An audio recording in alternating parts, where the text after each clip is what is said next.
A long time ago, in a galaxy far, far away. Star Wars: Labyrinth of Evil by James Luceno. Read by Martha Harmon Pardee. Chuck Benson was unavailable to continue reading of this series. For my loving aunt and uncle, Rosemary and Joe Savoca. And for my earliest mentors, Pat Matheson, who was forever urging me to tell him stories, and Richard Thomas, who introduced me to science fiction, Ian Fleming, and Thomas Pynchon. 1. Darkness was encroaching on Kato Neimoidia's western hemisphere, though exchanges of coherent light high above the beleaguered world ripped looming night to shreds. Well under the fractured sky, in an orchard of manax trees that studded the lower ramparts of Viceroy Gunray's majestic redoubt, companies of clone troopers and battle droids were slaughtering one another with bloodless precision. A flashing fan of blue energy lit the undersides of a cluster of trees, the lightsaber of Obi-Wan Kenobi.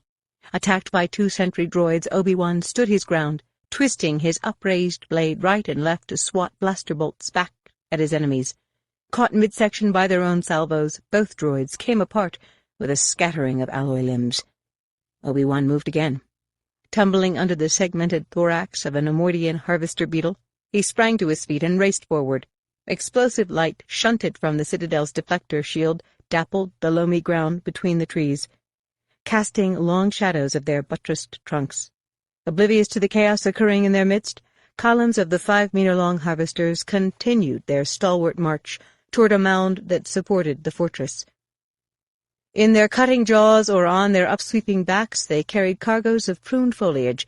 The crushing sounds of their ceaseless gnawing provided an eerie cadence to the rumbling detonations and the hiss and whine of blaster bolts. From off to Obi-Wan's left came a sudden click of servos. To his right, a hushed cry of warning. "Down, Master!" He dropped into a crouch even before Anakin's lips formed the final word, lightsaber aimed to the ground to keep from impaling his onrushing former Padawan. A blur of thrumming blue energy sizzled through the humid air, followed by a sharp smell of cauterized circuitry, the tang of ozone. A blaster discharged into soft soil, then the stalked, elongated head of a battle droid struck the ground not a meter from Obi-Wan's feet, sparking as it bounced and rolled out of sight, repeating, "Roger, Roger! Roger, Roger!" In a tuck, Obi-Wan pivoted on his right foot in time to see the droid's spindly body collapse. The fact that Anakin had saved his life was nothing new, but Anakin's blade had passed a little too close for comfort. Eyes somewhat wide with surprise, he came to his feet. "You nearly took my head off." Anakin held his blade to one side. In the strobing light of battle, his blue eyes shone with wry amusement. "Sorry, Master, but your head was where my lightsaber needed to go." "Master." Anakin used the honorific not as learner to teacher, but as Jedi Knight to Jedi Council member. The braid that had defined his earlier status had been ritually severed after his audacious actions at Presitlin. His tunic, knee-high boots, and tight-fitting trousers were as black as the night. His face scarred from a contest with Dooku-trained Asajj Ventress. His mechanical right hand sheathed in an elbow-length glove. He had let his hair grow long the past few months, falling almost to his shoulders now. His face he kept clean-shaven, unlike Obi-Wan, whose strong jaw was defined by a short beard. "I suppose I should be grateful your lightsaber needed to go there, rather than desired to." Anakin's grin blossomed into a full-fledged smile. "Last time I checked we were on the same side, Master. Still, if I'd been a moment slower—" Anakin booted the battle droid's blaster aside. "Your fears are only in your mind." Obi-Wan scowled. "Without a head I wouldn't have much mind left, now would I?" He swept his lightsaber in a flourishing pass, nodding up the alley of manax trees. "After you?" They resumed their charge, moving with the supernatural speed and grace afforded by the Force, Obi-Wan's brown cloak swirling behind him. Victims of the initial bombardment, scores of battle droids lay sprawled on the ground. Others dangled like broken marionettes from the branches of the trees into which they had been hurled. Areas of the leafy canopy were in flames. 2 scorched droids, little more than arms and torsos, lifted their weapons as the Jedi approached, but Anakin only raised his left hand in a force push that shoved the droids flat onto their backs. They jinked right, somersaulting under the wide bodies of 2 harvester beetles, then hurtling a tangle of barbed underbrush that had managed to anchor itself in the otherwise meticulously tended orchard. They emerged from the tree line at the shore of a broad irrigation canal, fed by a lake that delimited the Neimoidian citadel on 3 sides. In the west, a trio of wedge-shaped Venator-class assault cruisers hung in scudding clouds.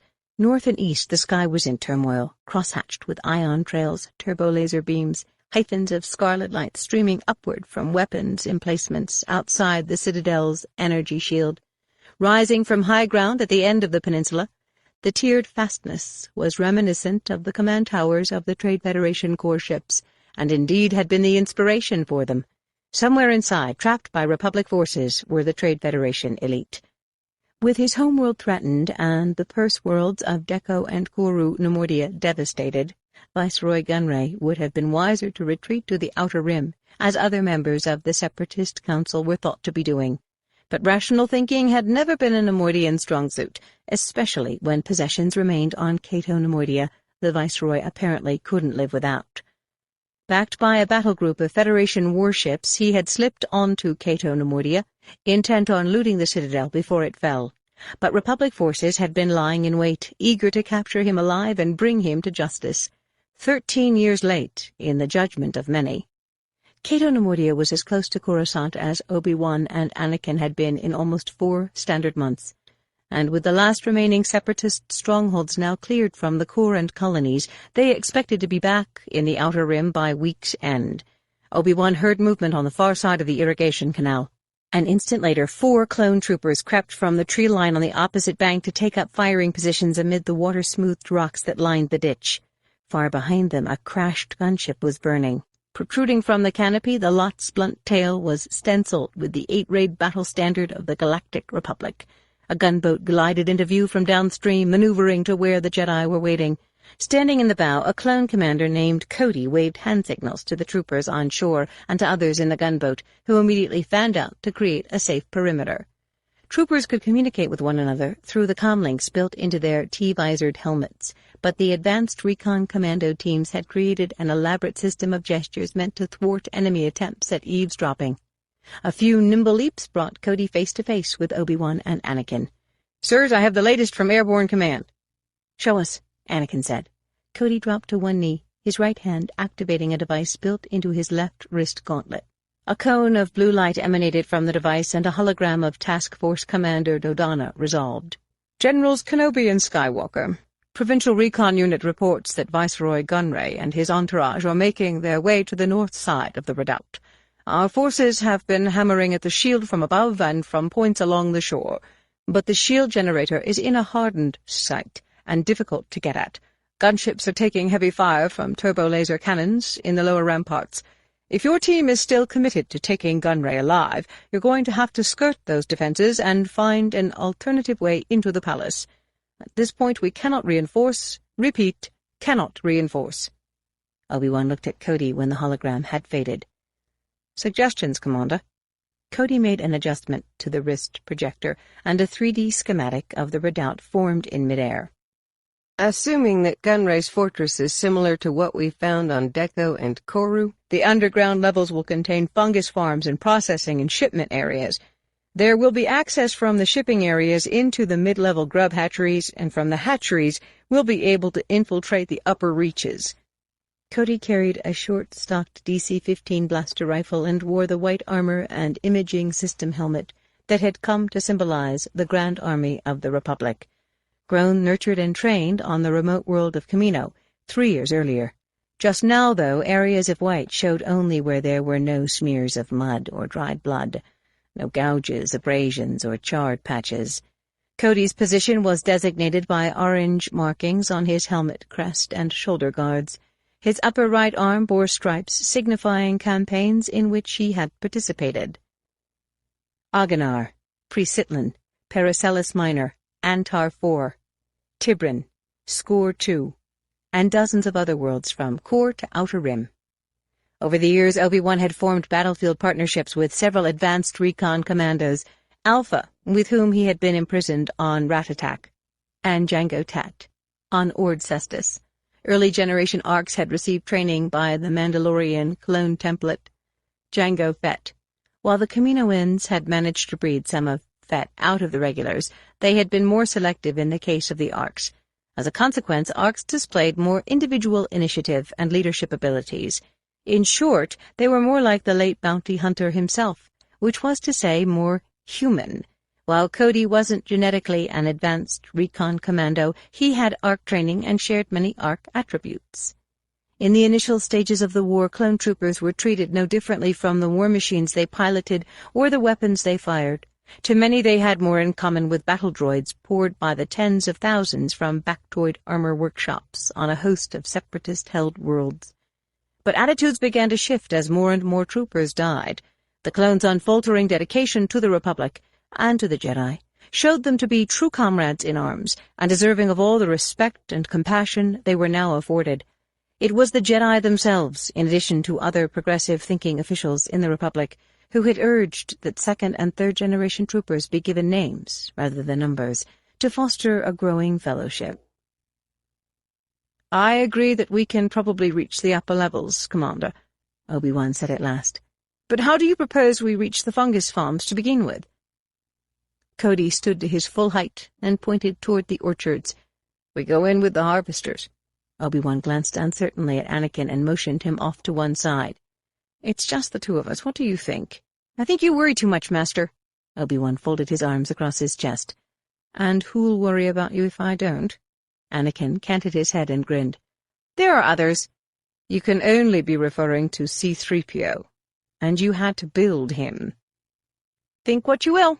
Obi-Wan narrowed his eyes with purpose. "Oh, I see. But I would have thought Senator Amidala of greater interest to you than Supreme Chancellor Palpatine." Before Anakin could respond, he added, "Despite that she's a politician also." "Don't think I haven't tried to attract her interest, Master." Obi-Wan regarded Anakin for a moment. "What's more, if Chancellor Palpatine had genuine concern for your welfare, he would have kept you closer to Corusant." Anakin placed his artificial hand on Obi-Wan's left shoulder. "Perhaps, Master.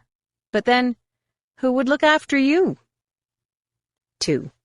Despite their 2 pairs of powerful legs and the saw-toothed pincers that extended from their lower mandibles, the broad-bodied harvesters were single-minded creatures, complacent except when threatened directly. From their flat heads sprouted looping antennae, which served not only as feelers but also as organs of communication, by means of powerful pheromones. Each beetle was capable of carrying 5 times its considerable weight in foliage and branches. Similar to the Neimoidians who had domesticated them, their society was hierarchical, and included laborers, harvesters, soldiers, and breeders, all of whom served a distant queen that rewarded effort with food. Obi-Wan, Anakin, and the commandos who made up Squad 7 had to run to keep up with the beetles as they hurried their fresh-picked loads from the orchard to the cave-like entrance to a natural mound at the base of the redoubt. The beetles' carapaces afforded them cover from surveillance sorties by battle droid STAP patrols. More important, the harvesters knew safe routes through mined stretches of cleared ground that separated the trees from the fortress itself.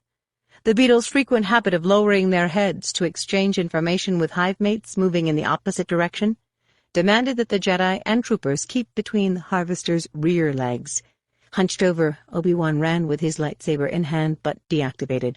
As the shielded royal residence came into view, a certain uneasiness seemed to take hold of the creatures, disrupting the ordered nature of their columns. Obi-Wan suspected that outbound beetles were relaying accounts of potential perils to the nest posed by the Republic's unrelenting barrage. In response to the crisis, soldier beetles were joining the procession, quick to shepherd nervous strays back into line. Anakin's greater height required him to remain farther back, almost directly under the beetle's pugtail. To Obi-Wan's right ran Cody, with his teammates trailing behind and flanking him. Soldier beetles or no, discipline was breaking down fast. A harvester providing cover for one of the commandos veered from the column before it could be guided back into line.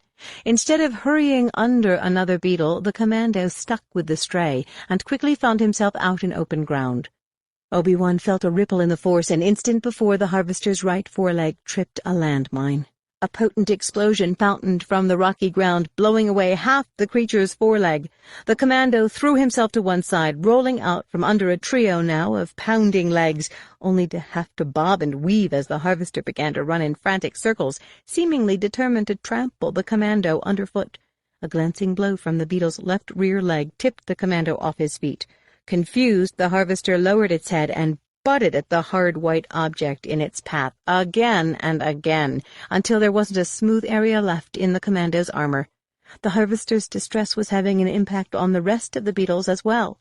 While most were pressed tightly together, others were suddenly scurrying away from the main column, sending the soldier beetles to high alert. Tripping 2 mines in succession, a second harvester was lifted off the ground by the ensuing explosions. With that, the column dissolved into disorder, with harvesters and soldiers running every which way, and commandos and Jedi alike doing their best to protect themselves. "Stay close to the ones who are still headed for the nest," Anakin shouted. Obi-Wan was doing just that when he noticed that the trampled commando was back on his feet and staggering toward him, tapping the side of his helmet with the palm of his gloved hand, and obviously indifferent to where he placed his booted feet. Barreling straight for the maw of the mound, a harvester bore down on the commando, clamping its pincers around his waist, then lifting him high into the air. Summoning the last of his reserves, the commando twisted his body back and forth, but was unable to break free. All at once Anakin was out from under his protective harvester. Lightsaber tight in his gloved hand, he bounded across the denuded landscape toward the captive commando, the force guiding him to safe landings among the mines. The harvesters might have taken him for a demented turf jumper were they not so fixed on safeguarding their loads and reaching the security of the nest. Anakin's final leap dropped him directly in front of the harvester that had seized the commando. With one upward stroke of his lightsaber, he rid the beetle of its pincers, freeing the commando, but also sending the soldier beetles into a frenzy. Obi-Wan could almost smell the pheromone release and decipher the information being exchanged. "The area is rife with predators." From the brood rose a shriek so high-pitched as to be barely audible, and a stampede was underway. Mines began to detonate to all sides, and out from billowing smoke above the orchard canopy swarmed more than 100 staps. A Neimoidian version of the agile repulsor lift airhook used as an observation vehicle throughout the galaxy, each single-trooper aerial platform was equipped with twin blasters that delivered more firepower than the stubby-barreled models carried by infantry droids. From maximum range, the swarm rained energy bolts on everything in sight, dropping harvesters in their tracks and turning the rocky ground into a killing field. Explosions erupted in jagged lines as scores of mines were detonated. Supporting the commando trooper with his left arm, Anakin warded off blaster bolts on the run. The rest of Squad 7 supplied cover, blowing staps out the sky with uninterrupted fire. Cody motioned everyone into a shallow irrigation trench just short of the mound. By the time Obi-Wan arrived, the troopers were deployed in a circle and continuing to pour fire into the sky. Anakin slid into the trench a moment later, lowering the commando gently to the muddy slope. Squad 7's medical specialist crawled over, removing the commando's ravaged utility belt and deeply dented helmet. Obi-Wan gazed at the face of the injured clone. A face he would never forget, now a face he couldn't forget. All these years later, he could still recall his brief conversation with Jango Fett on Camino. He glanced at Cody and the rest, an army of one man, but the right man for the job. The clone's rallying cry. The injured commando had already prompted his armor to inject him with painkillers, so he remained pliant while his chest plastron was removed and the black body glove undergarment knifed open. The harvester's pincers had crushed the armor into the commando's abdomen. His skin was intact, but the bruising was severe. With only half the original army of 1.2 million in fighting shape, the life of every clone was vital. Blood and replacement organs, what the regular troopers referred to as spare parts, were readily available, easily requisitioned, but with the war reaching a crescendo, battlefield casualties were on the rise and treated as high priority. "Not much I can do for him here," the med-spec told Anakin. "Maybe if we can get an FX-7 airdropped—" "We don't need a droid," Anakin interrupted. Kneeling, he placed his hands on the injured commando's abdomen and used a Jedi healing technique to keep the clone from going into deep shock. A sudden noise from above caught everyone's attention. Scores of boulder-sized objects were spewing from openings in the lower ramparts of the fortress. Cody pressed a pair of macro-binoculars to his eyes and gazed upward. "That's no ordinary avalanche," he said, passing the glasses to Obi-Wan. Obi-Wan raised the glasses and waited for the lens to autofocus. Rolling toward the trench at better than 80 kilometers per hour were some of the most feared of the Separatists' infantry arsenal. Droidekas. 3. Known also by the fearsome title Destroyer Droids, Droidekas were rapid deployment killing machines, produced by an alien species that encouraged mayhem at every opportunity. A combination of sheer momentum and sequenced micro-repulsors allowed the bronzium-armored droids to roll like balls, then unfurl in a blink as tripoded gunfighters, shielded by individual deflectors and armed with paired, twin-barreled, high-output blasters. Since the shields were powerful enough to resist lightsabers, blasters, even light artillery bolts, the proven strategy for dealing with droidekas was simply to run from them. More so because surrender was never an option. But Anakin had another idea. "Comfire support for an artillery strike," he ordered Cody, loud enough to be heard above STAP and DC-15 fire. "Do it now!" Cody was more than willing to comply. After all, the order had come directly from the hero with no fear, as Anakin was sometimes known. The warrior of the infinite. There was, though, a chain of command to maintain, so Cody looked to Obi-Wan for confirmation. Obi-Wan nodded. "Do as he says." The commando called for his comm specialist, who splashed through the shallow water and flattened himself alongside Cody. When the spec had provided needed coordinates, Cody opened a frequency to the fire's support base and spoke in a rush. "To FSB from Squad 7, we're taking continuous fire from STAPs in Sector Genth back to Ion, and are about to be buried under destroyer droids deployed from the redoubt. Request immediate artillery support at coordinates accompanying transmission.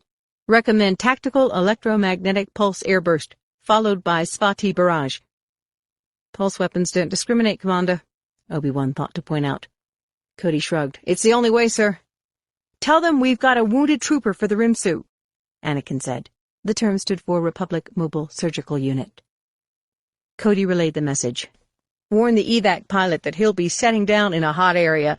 We'll mark a safe landing zone with smoke and leave 2 behind to assist." The assistant squad leader moved his right hand through a series of gestures. When the gestures had been repeated down the line, the commandos removed their helmets and began to deactivate the electronic systems built into their armor. To a clone, they hunkered down in the fetid water. A screaming came from the south. Then, a nova-bright flare of white light, followed 2 seconds later by a roar that turned Obi-Wan's eardrums to mush. A shock wave spread from the ramparts down onto the clear ground at the foot of the mound and out over the already blazing orchards. Above the trench, half the droidekas deployed prematurely from ball position and began to tumble down the slope in a tangle of limbs and weapons. Behind the trench, STAPs fell like stones plunging from the sky into the burning trees. What harvesters remained alive ran in dizzying circles, spilling their precious loads. Now from the south came an infernal wail as Svatis, the Republic's walking artillery, loosed lasers on those droidekas that had survived the pulse weapon. Deprived of shields and unable to fire, they melted like wax in the gushes of radiant energy that struck the slopes. Still without helmet, Cody stood up, signaling with both hands. Obi-Wan interpreted the gestures. 60 count, then suit up and break for the entrance to the nest. He prepared by calming himself. For all their reliance on droids, for all their infatuation with high technology, for all their inborn cowardice, greed, and guile, Neimoidians had a soft spot for their youth, their 7 formative years as grubs, struggling for limited food in communal hives, discovering early on the benefits of duplicity and self-regard. The fungus foodstuff of those early years was as dear to them as adults as it was to them as hatchlings, and no wonder, since it was that same fungus that had found favor with species galaxy-wide, and from which the Neimoidians had evolved into a wealthy, spacefaring society, with ships enough to attract the eye of the notorious Trade Federation, and ultimately droids enough to equal an army. It would have been natural to assume that the fungus, prized for its medicinal as well as nutritional value, was somehow concocted from Manax foliage gathered by the harvesters, but in fact the leaves and branches provided little more than a growth medium. Enzymes produced by the beetles, coupled with the dank conditions within the burrows and grottos of the nest mounds, encouraged the rapid growth of a product that required only a modicum of refinement to become palatable.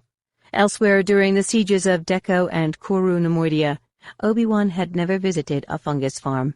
But no sooner had he and Anakin dashed through the cave-like opening to the nest than the briefings he had received more than 10 standard years earlier came back to him in a flash. Here were the partly masticated leaves, carefully arranged in layers, the clumps of branches and other impurities, the laborer beetles, the droid overseers, the conveyors and similar contraptions devoted to sorting and transport. Not an Neimoidian in sight, but that was consistent with their doctrine that exertion of any sort was anathema. In the deep recesses of the mound, untouched by sunlight, the starter fungi, molds, mildews, and sickly white mushrooms, would be undergoing treatments with natural and synthetic growth acceleration agents. And higher up, in what constituted the basement of the citadel, the matured end product was probably being consumed by grubs, or packed and readied for shipment. Cody ordered the squad to secure the area. Those in the rear were still taking sporadic fire from Staps, but the droid pilots couldn't get close to the entrance because of the bodies of dead beetles piled outside. Squad 7's med-spec hurried over to Obi-Wan and Anakin. "Sirs, I recommend you keep your rebreathers close at hand. Odds are we won't have to penetrate any deeper into the nest, but there's always a chance of encountering free-floating spores in other areas." Obi-Wan quirked his brows together. "Toxic, Sergeant." "No, sir, but the spores have been known to have an adverse effect on humans." "Adverse how?" Anakin asked. "The effect is most often described as dislocating, sir." Obi-Wan glanced at Anakin. "Then I suggest we do as he says." The fingers of his left hand were prizing the small, twin-tanked rebreather from its pouch on his utility belt, when a volley of blaster bolts streaked into the grotto. Caught in their upper chests, 2 troopers were knocked off their feet. The source of the sudden fire was the mouth of a narrow side tunnel that could be sealed by an overhead door. Anakin was already racing for the tunnel, lightsaber gripped in both hands, deflecting most of the bolts back through the entrance. Obi-Wan leapt to one side, raising his blade to deal with 2 bolts that got past Anakin. The first he returned toward its source. The second he parried at a deliberately downward angle. Striking the grotto's hard-packed floor, the deflected bolt ricocheted to one wall, then to the ceiling, to the other wall, and back to the floor, from which it caromed squarely into the control panel that operated the tunnel door. Showering sparks, the device shorted out, and a slab of thick alloy dropped from its pocket in the wall, sealing the tunnel with a loud thud. Switching off his lightsaber, Anakin cast a complimentary glance over his shoulder. "Nicely done, Master." "The beauty of Form 3, Obi-Wan said with theatrical nonchalance. "You should try it sometime." "You've always been better at evasion than I have," Anakin said. "I prefer more straightforward tactics." Obi-Wan rolled his eyes. "Master of understatement." "General Kenobi," the comspec said from across the grotto.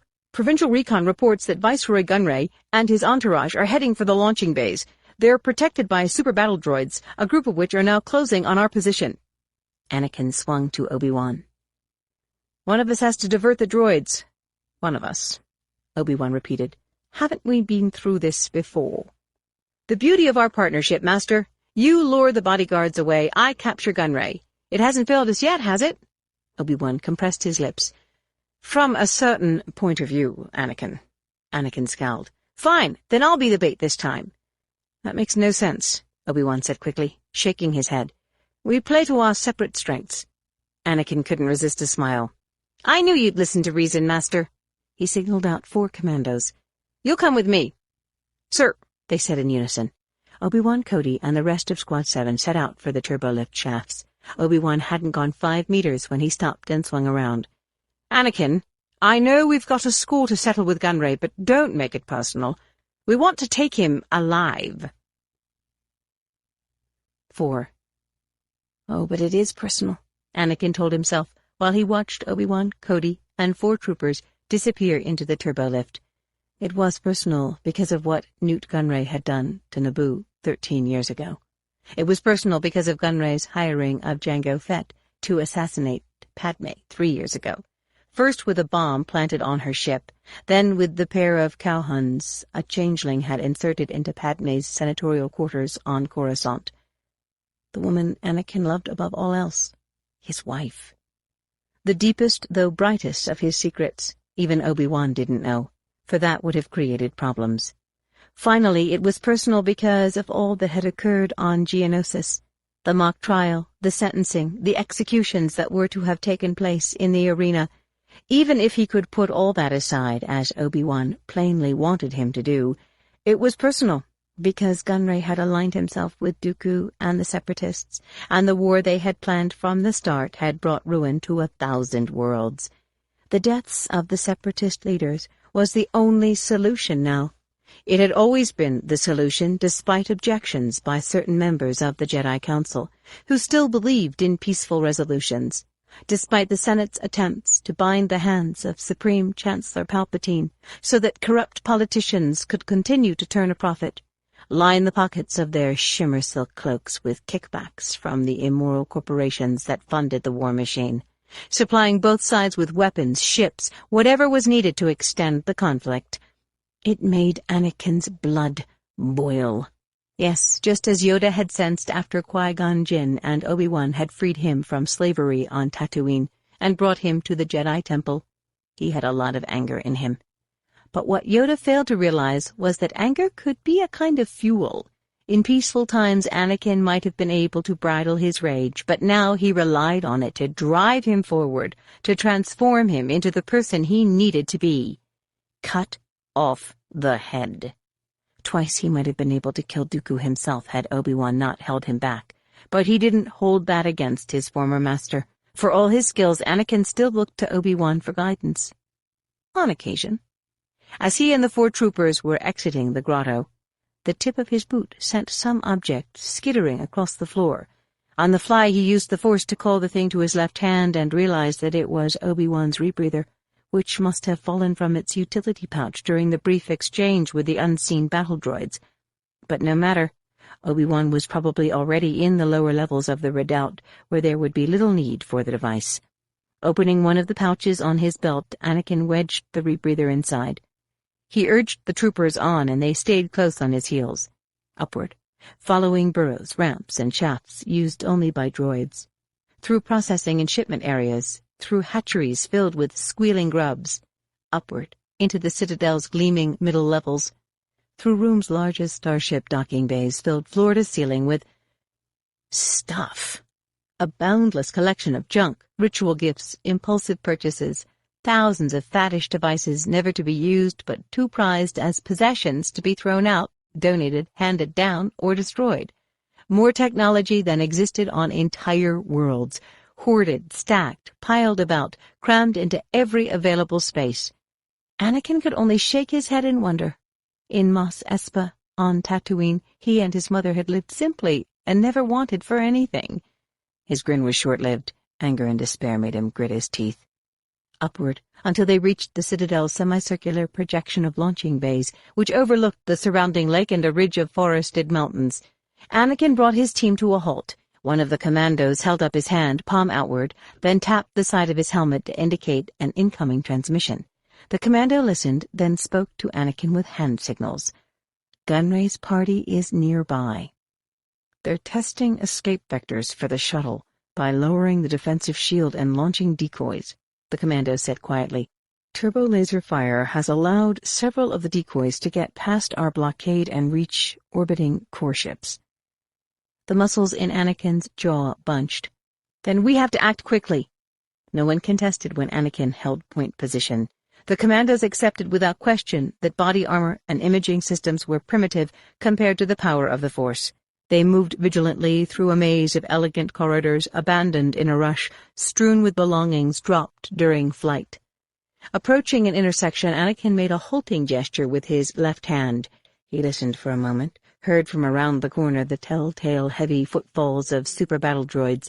The commando to Anakin's left nodded in confirmation, then extended a finger-thin holocam around the corner and activated his gauntlet holoprojector. Noisy images of Newt Gunray and his entourage of elite officers formed in midair. Hurrying down the corridor, tall headpieces bobbing, rich robes aswirl, safeguarded front and rear by burly battle droids.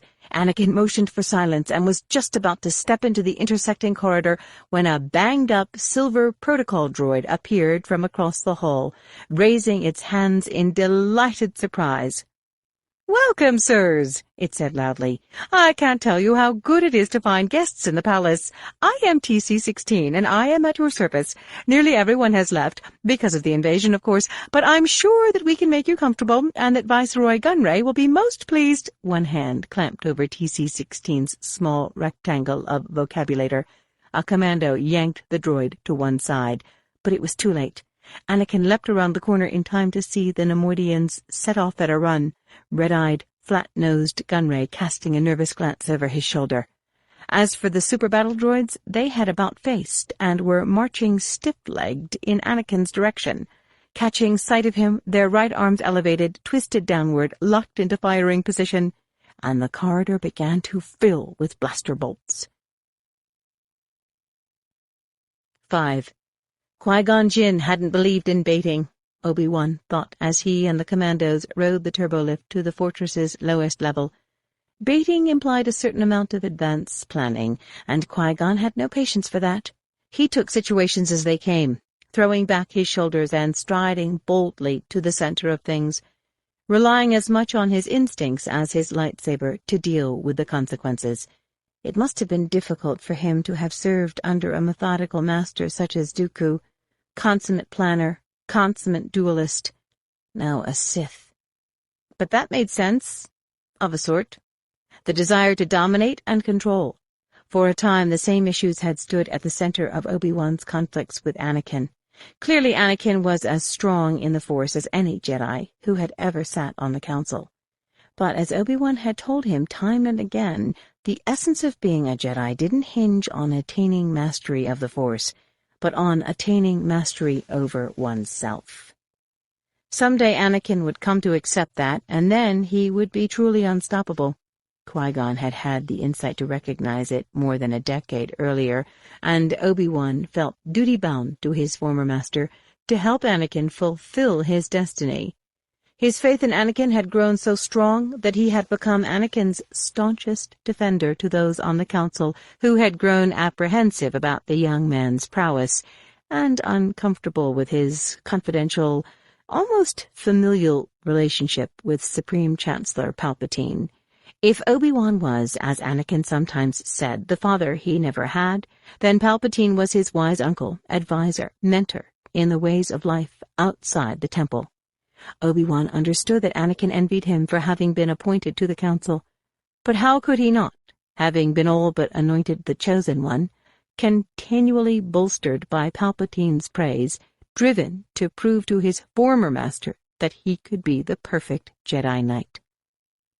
On countless occasions, Anakin's bold actions had allowed them to prevail against seemingly impossible odds, but just as often it had been Obi-Wan's circumspection that had pulled them back from the brink.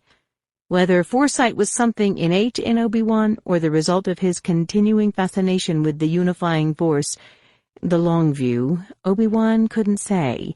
What he could say was that he had learned to trust Anakin's instincts. On occasion. He wouldn't have been able to go on playing the bait otherwise.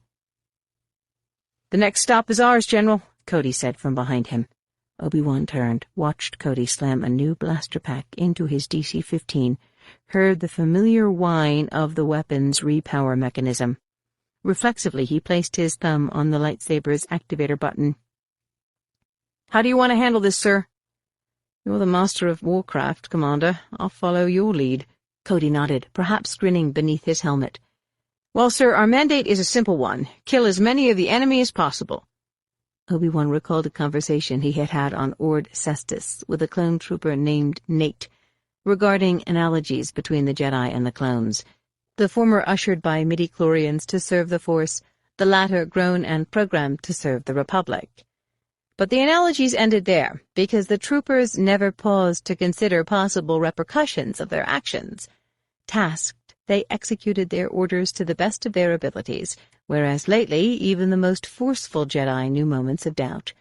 Qui-Gon had always criticized the Council for being too authoritative and for cultivating inflexible methods of teaching. He saw the temple as a place where candidates were programmed to become Jedi, instead of a place where beings were allowed to grow into Jedihood. Qui-Gon was no stranger to what the Jedi referred to as aggressive negotiations, which typically involved lightsabers more than diplomacy. But Obi-Wan wondered what he would have had to say about the war. He recalled, as if yesterday, Dooku's taunt on Geonosis that Qui-Gon would have joined Dooku in championing the Separatist cause. As soon as the turbolift came to rest, 2 commandos tossed concussion grenades into the corridor beyond. Right and left, battle droids were blown against the walls and ceiling. Obi-Wan knew because the corridor quickly became a torrent of blaster bolts. He, Cody, and the others threw themselves into the horizontal hail. Repeating blasters roared to life, staccato bursts made short work of the droids, but reinforcements were already appearing. 2 commandos fell to fire while Obi-Wan's team was making its way down the corridor in the direction of the Citadel's packing and shipping rooms. Halfway there, they encountered the contingent of super battle droids the Neimoidians had sent to root out the infiltrators. Comparing the spindly infantry droid to the black-bodied super battle droid was like comparing a moon to a champion shockball player. Quick decapitations weren't possible because the droid's head was all but buried in and fused to its broad torso. Heavy-gauge armor protected long arms and legs. Monogrip hands were suited only for gripping and firing high-energy dispersal blasters. "Looks like they've taken the bait, General," Cody said while he, Obi-Wan, and 2 commandos fought their way into a side room. "Another successful action? Now we just have to survive it." Cody pointed to the entrance to a second room opposite their present position. "Through there," he said. "A second bank of turbolifts on the far side." He tapped Obi-Wan on the shoulder. "You first. We'll provide cover. Go." Obi-Wan shot for the room, deflecting bolts and mangling 2 super battle droids that stood in his way. The room beyond was stacked with coffin-sized repulsor lift shipping containers constructed of some lightweight alloy. Treaded labor droids were moving additional containers into the room from an adjacent packaging area. Without warning, a battle droid appeared in the entrance.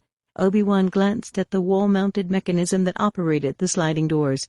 Adopting a defensive stance, he did just as he had done in the grotto, returning the first of the droid's blaster bolts and sending the second caroming around the room in a path calculated to disable the door apparatus. Things might have gone as planned had a labor droid not entered the room at an inopportune moment, guiding a levitated shipping container behind him.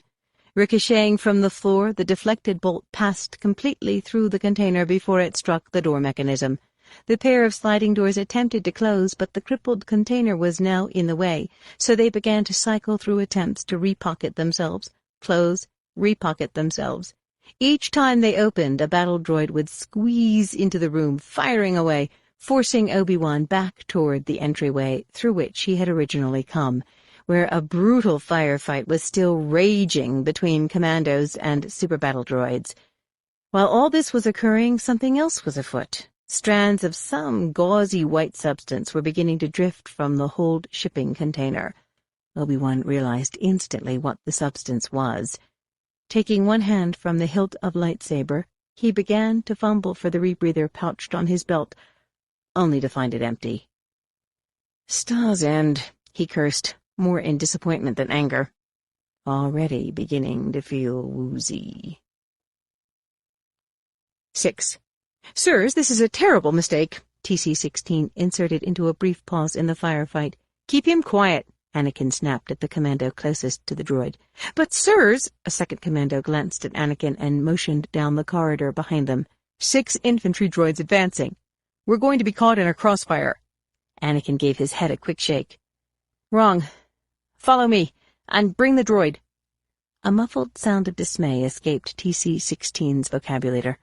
Fury clouded Anakin's eyes. Lightsaber held high in his crooked right arm, he whirled into the intersecting corridor.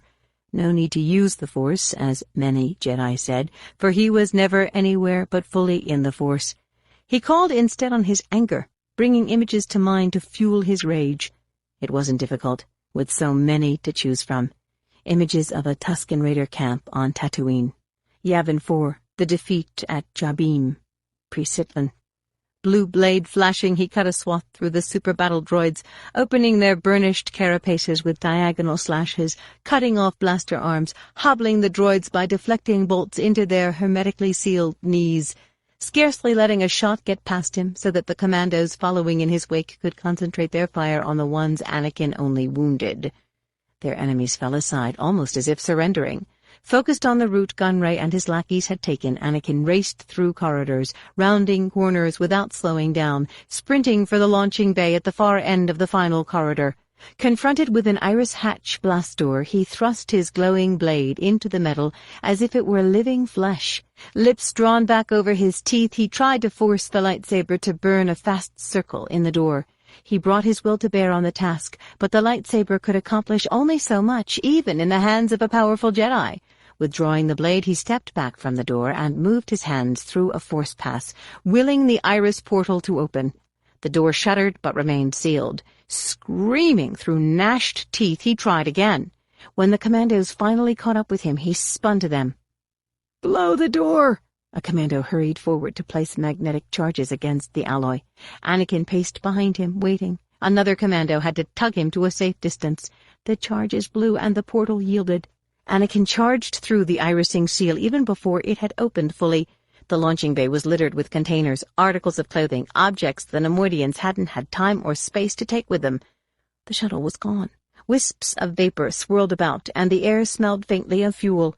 Anakin ran to the platform's forward curving edge, eyes scanning Kato Neimoidia's light-riddled night sky for some sign of the fleeing ship. The palace's defensive shield had been deactivated. Thick packets of crimson light lanced from laser cannon batteries on the slopes below. Anakin's teammates joined him at the brink, one with a hand viced on TC-16's upper left arm. "What type of ship is it?" Anakin demanded of the droid. TC-16 tipped his head to one side. "Ship, sir? The shuttle, Gunray shuttle. What model?" "Why, I believe it was a Sheathipede class, sir." "Howard Chall Engineering Sheathipede class transport shuttle," one of the commandos explained. "Design is based on the soldier beetles. Upraised stern, bow ramp, clawfoot landing gear. Gunray's named it the Lapis Cutter." A second commando spoke up, signaling that he was receiving commo. "General, from Commander Dodonna's flagship, more than 60 shuttles and landing craft launched from the redoubt. 13 destroyed, 18 seized. An unknown quantity have managed to dock aboard Trade Federation core ships and open-ring Lucrehulk carriers. Additional shuttles are still in the envelope." Anakin turned through a circle, gloved hand gripped on the lightsaber pommel, the other balled into a fist. A conduit nearby took the brunt of his anger. Cleaved by the blade, it fell in pieces to the landing platform's seamless floor. Anakin began to pace again, then stopped, yanking a commando around by his shoulder. "Come forward, Command. I want my ship and astromech droid flown here immediately. One of the ARC-170 pilots can fly it." The commando nodded, relayed the message, then said, "FCC will comply, sir. You'll have your starfighter soonest." Anakin returned to the lip of the platform, blowing his breath into the night. The battle appeared to be winding down, except within him.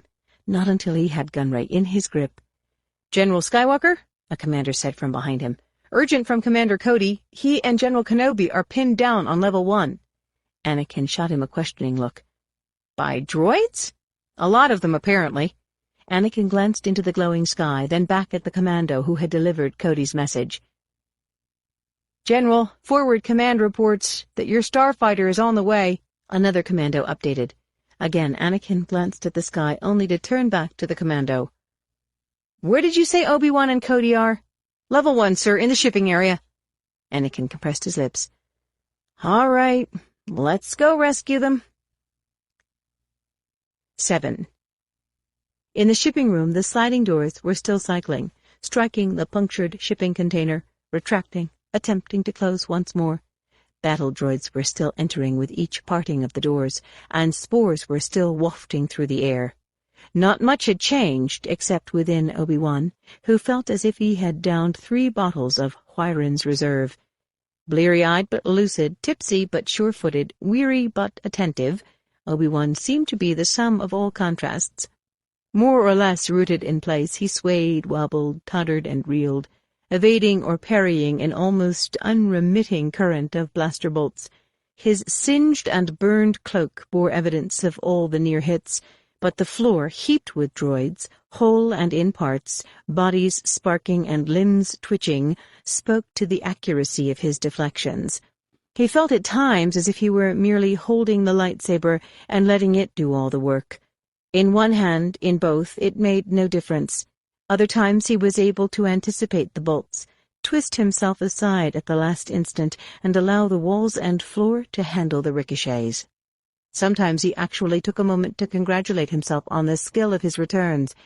He was in the Force, to be sure, but deep in some other zone as well, giddy with astonishment as the world unfolded in slow motion.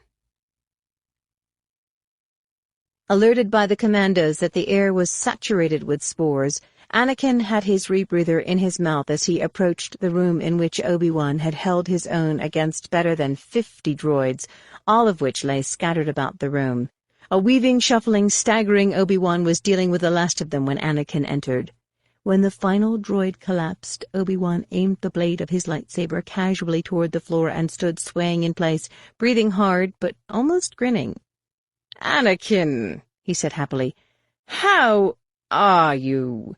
When Anakin went to him, Obi-Wan promptly collapsed in his arms. Anakin deactivated Obi-Wan's blade and inserted a rebreather into his mouth, the same one that had ended up on the floor of the grotto. Then he carried him from the room to where Cody and several commandos were waiting, some with their helmets removed.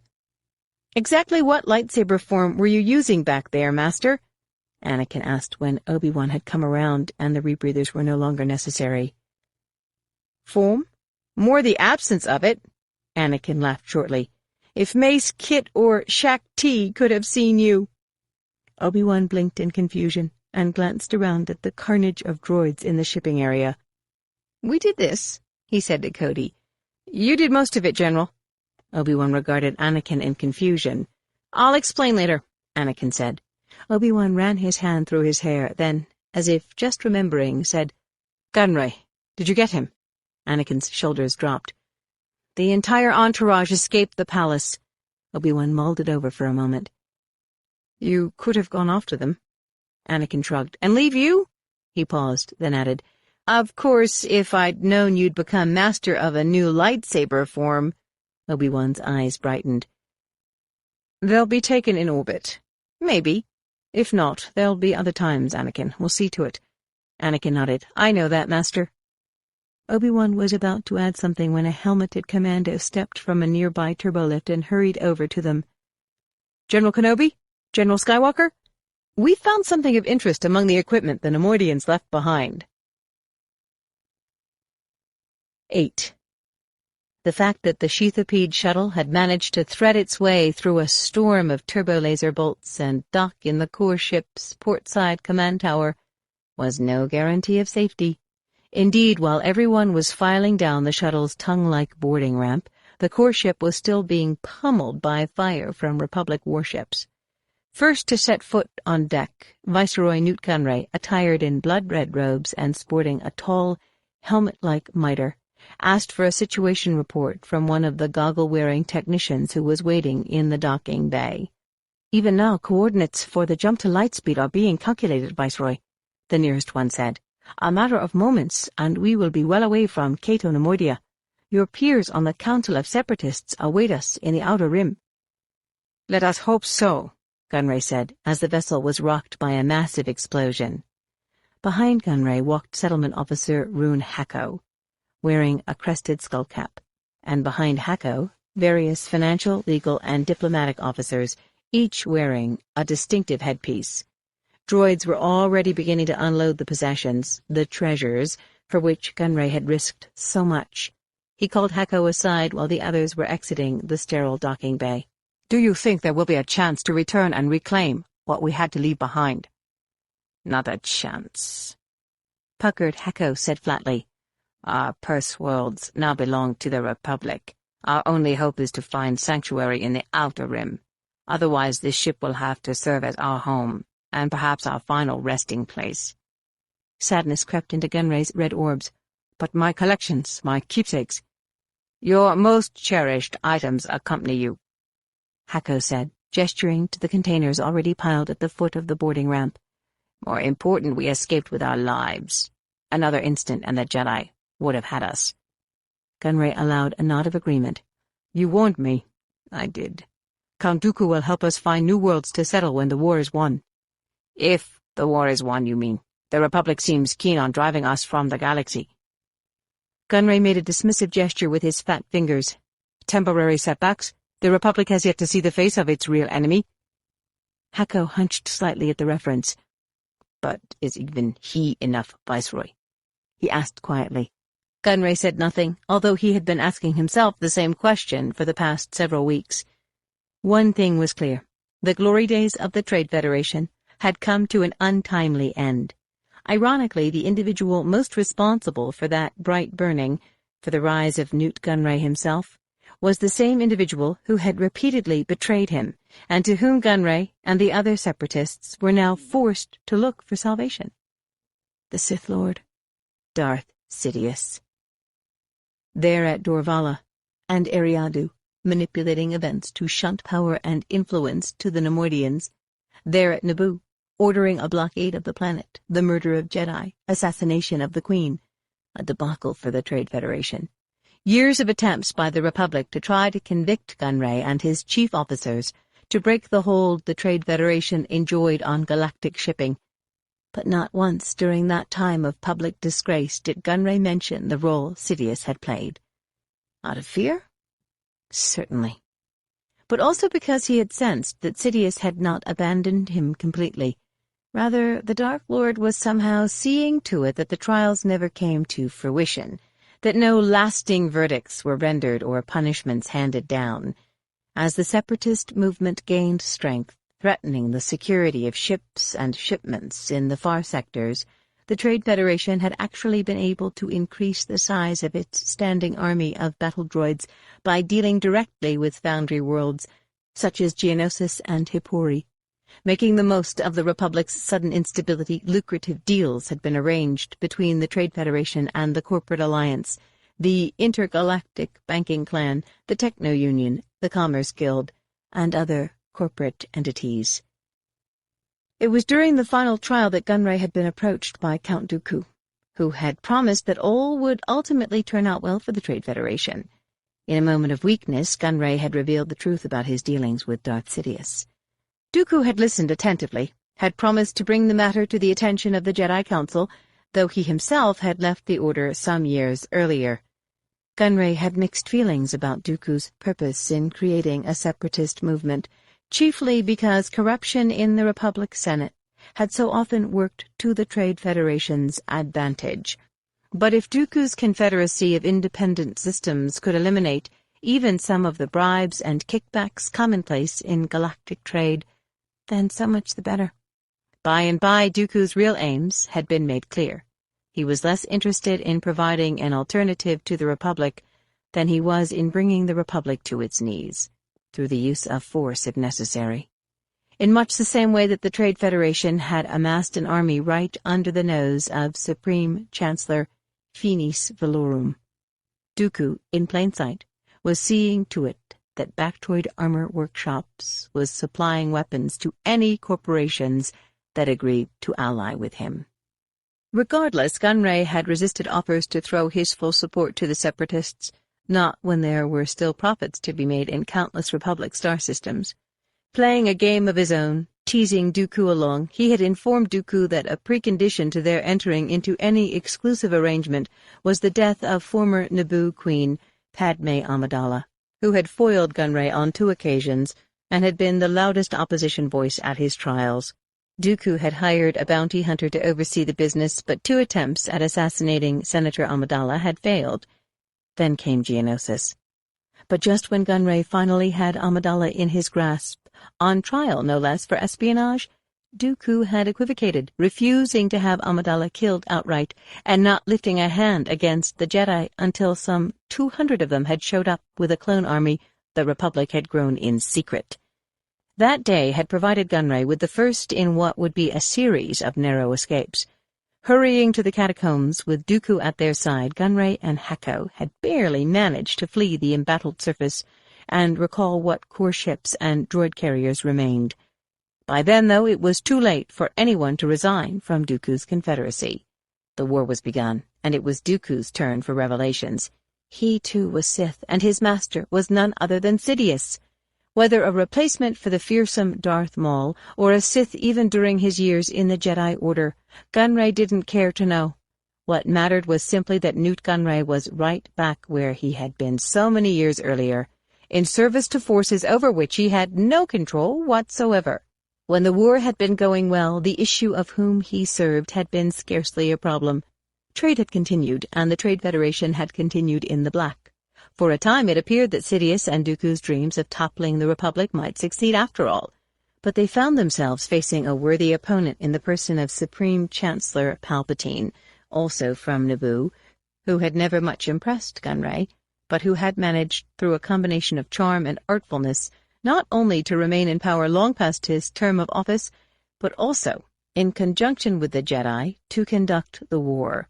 Slowly the wheel began to turn as one separatist world after another was retaken by the Republic, and now Viceroy Nute Gunray himself had been driven from the core.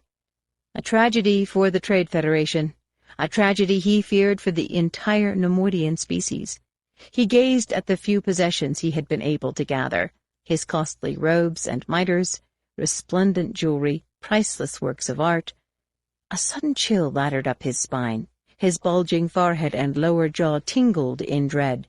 Eyes protruding from his mottled grey face, he swung to Rune Hako. "The chair. Where is the chair?" Hako stared at him. "The Mechno chair," Gunray said. "It's not here anywhere." Now Hako's eyes widened in apprehension. "Surely we couldn't have overlooked it." Gunray paced worriedly, trying to recall when and where he had last seen the device. "I'm certain that I had it moved to the launching bay. Yes, I remember seeing it there. But in the rush to launch—" "But you armed it to self-destruct," Hako said. "Tell me you armed it." Gunray stared at him.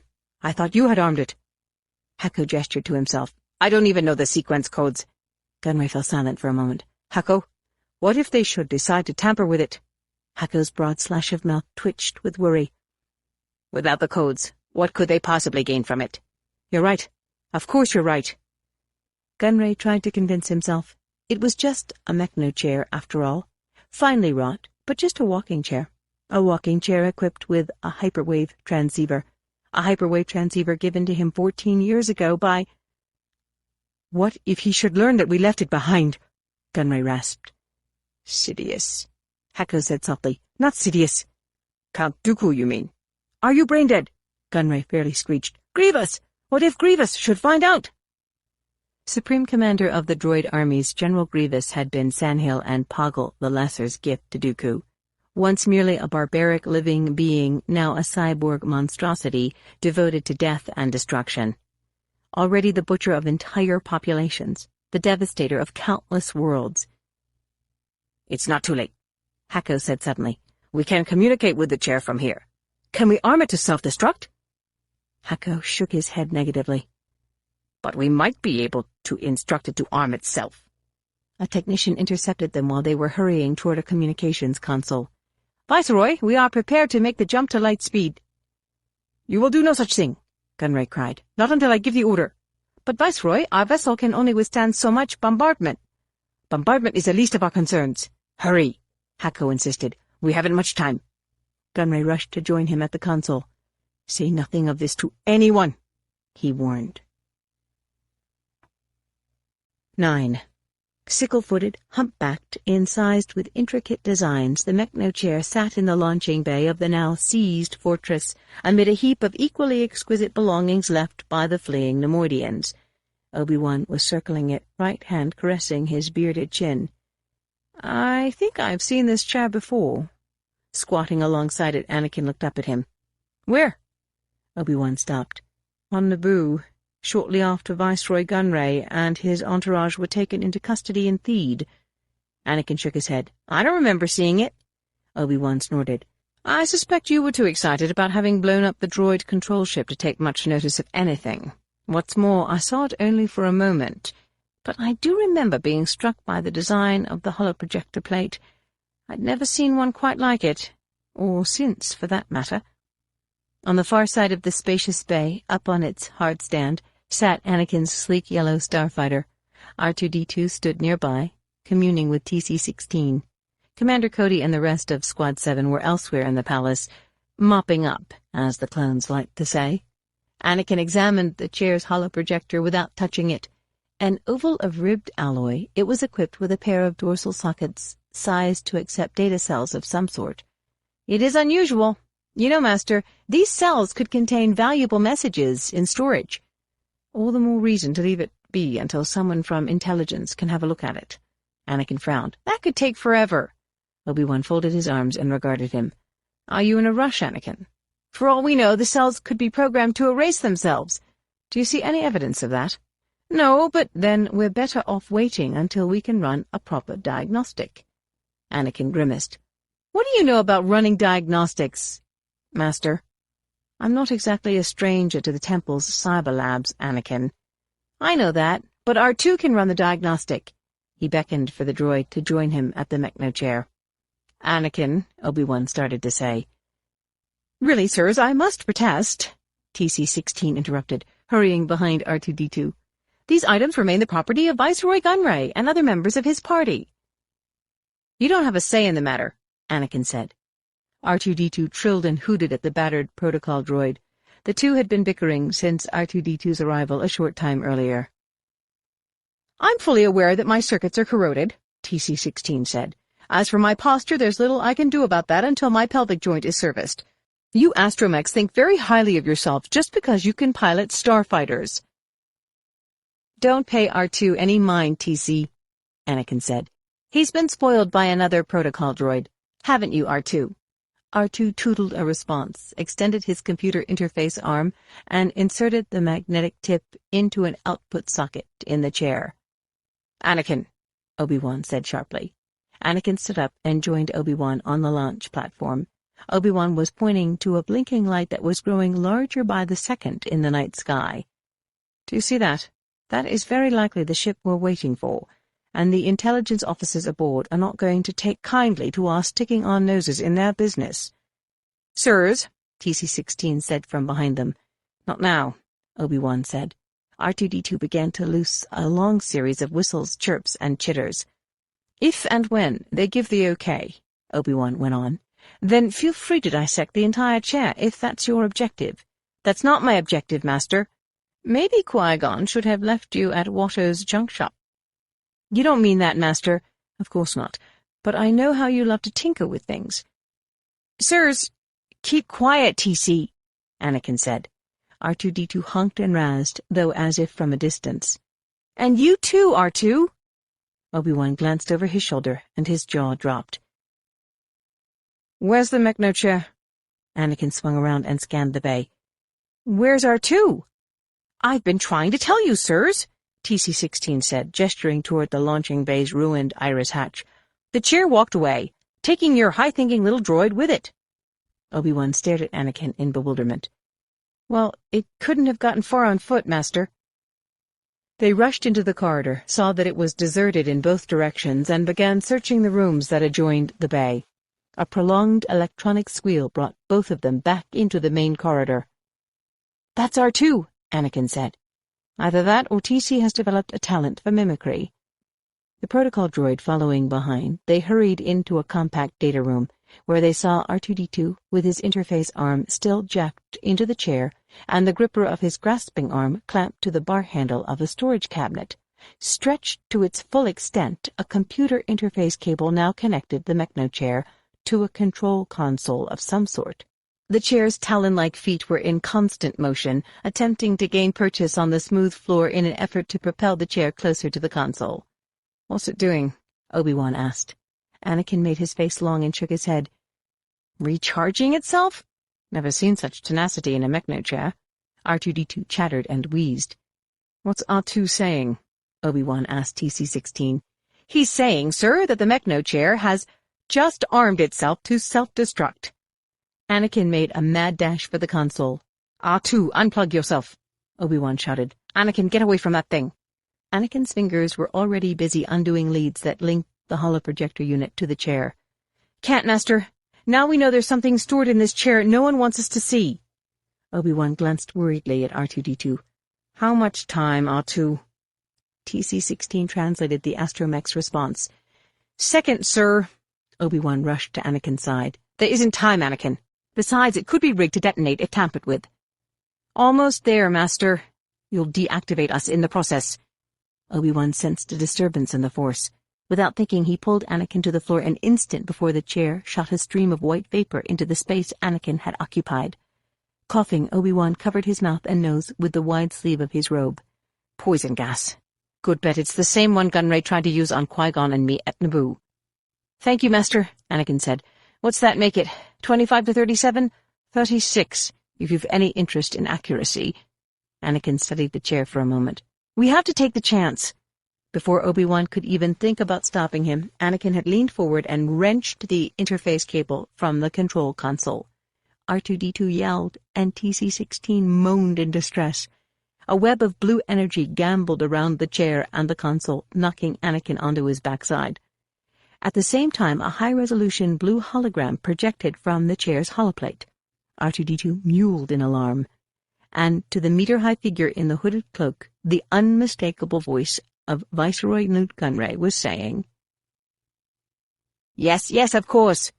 Trust that I will see to it personally, my Lord Sidious." 10. These days, an appointment with Supreme Chancellor Palpatine was not something to be taken lightly, even for a member of the so-called Loyalist Committee. Appointment? More an audience. Bail Organa had just arrived on Coruscant, and was still wearing the deep blue cloak, ruffle-collared shirt, and knee-high black boots his wife had laid out for him for the trip from Alderaan. He had been away from the galactic capital for only a standard month, and could scarcely believe the disturbing changes that had taken place during his short absence. Alderaan never seemed more a paradise, a sanctuary. Just thinking about his beautiful blue and white homeworld made Bail yearn to be there, yearn for the company of his loving wife. "I'm going to need to see further identification," the clone trooper stationed at the landing platform's homeworld security checkpoint told him. Bail motioned to the identi-chip he had already slotted in the scanner. "It's all there, Sergeant. I'm a member in good standing of the Republic Senate." The helmeted non-com glanced at the display screen, then looked down at Bail. "So it says, but I'm still going to need to see further identification." Bail sighed in exasperation and fished into the breast pocket of his brocaded tunic for his credit chip. The new Coruscant, he thought. Faceless blaster-wielding soldiers on the shuttle landing platforms, in the plazas, arrayed in front of banks, hotels, theaters, wherever beings gathered or mingled, scanning the crowds, stopping anyone who fit the current possible terrorist profile, conducting searches of individuals' belongings, residences. Not on a whim, because the clone troopers didn't operate like that. They answered merely to their training, and the duties they performed were for the good of the Republic. One heard rumors about anti-war demonstrations being put down by force, of disappearances and seizures of private property. Proof of such abuses of power rarely surfaced, and was quickly discredited. The omnipresence of the soldiers seemed to bother Bail more than it did his few friends on Coruscant or his peers in the Senate. He had tried to attribute his agitation to the fact that he hailed from Pacific Alderaan, but that explained only some of it. What bothered him most was the ease with which the majority of Coruscanti had acclimated to the changes, their willingness, almost an eagerness, to surrender personal freedoms in the name of security, and a false security at that. For while Coruscant seemed far from the war, it was also at the center of it. Now, 3 years into a conflict that might have been ended as abruptly as it had begun, every new security measure was taken in stride. Except, of course, by members of those species most closely associated with the separatist agenda, Geonosians, Moons, Neimoidians, Gossams, and the rest, many of whom had been ostracized or forced to flee the capital. Having lived for so long in fear and ignorance, few Coruscanti stopped to question what was really going on. Least of all the Senate itself, which was so busy modifying the Constitution that it had completely abandoned its role as a balancing arm of the government. Before the war, widespread corruption had stifled the legislative process, Deals languished, measures sat for years without being addressed, votes were protested and subjected to endless recounts. But one effect of the war had been to replace corruption and inertia with dereliction of duty. Reasoned discourse and debate had become so rare as to be archaic. In a political climate where representatives were afraid to speak their minds, it was easier, and thought to be safer, to cede power to those who at least appeared to have some grasp of the truth. "You're free to go," the trooper said at last, apparently satisfied that Bail was in fact who his credentials claimed him to be. Bail laughed to himself. Free to go where? He wondered. This high up on Corusant, one couldn't be a pedestrian. Walking was an activity reserved for the bottom feeders who occupied Coruscant's reflectively lit sublevels. Bail hailed a free travel air taxi and instructed the droid driver to take him to the Senate building. Even outside the normal sky lanes, above the myriad and abysmal canyons that fissured the urban scape, far from patrols of security soldiers or the prying eyes of Republic spies, Coruscant looked much as it had for as long as Bail had known it. Traffic was as dense as ever, with ships arriving perpetually from all points in the galaxy. New restaurants had opened. More art was being created. Paradoxically, there seemed to be more joviality in the air, and more opportunities than ever for vice. Even with trade disrupted to the outer rim, many Coruscanti were living the good life, and many senators were continuing to avail themselves of the limitless privileges they had enjoyed in the pre-war years. From up here one had to look closely to observe the changes.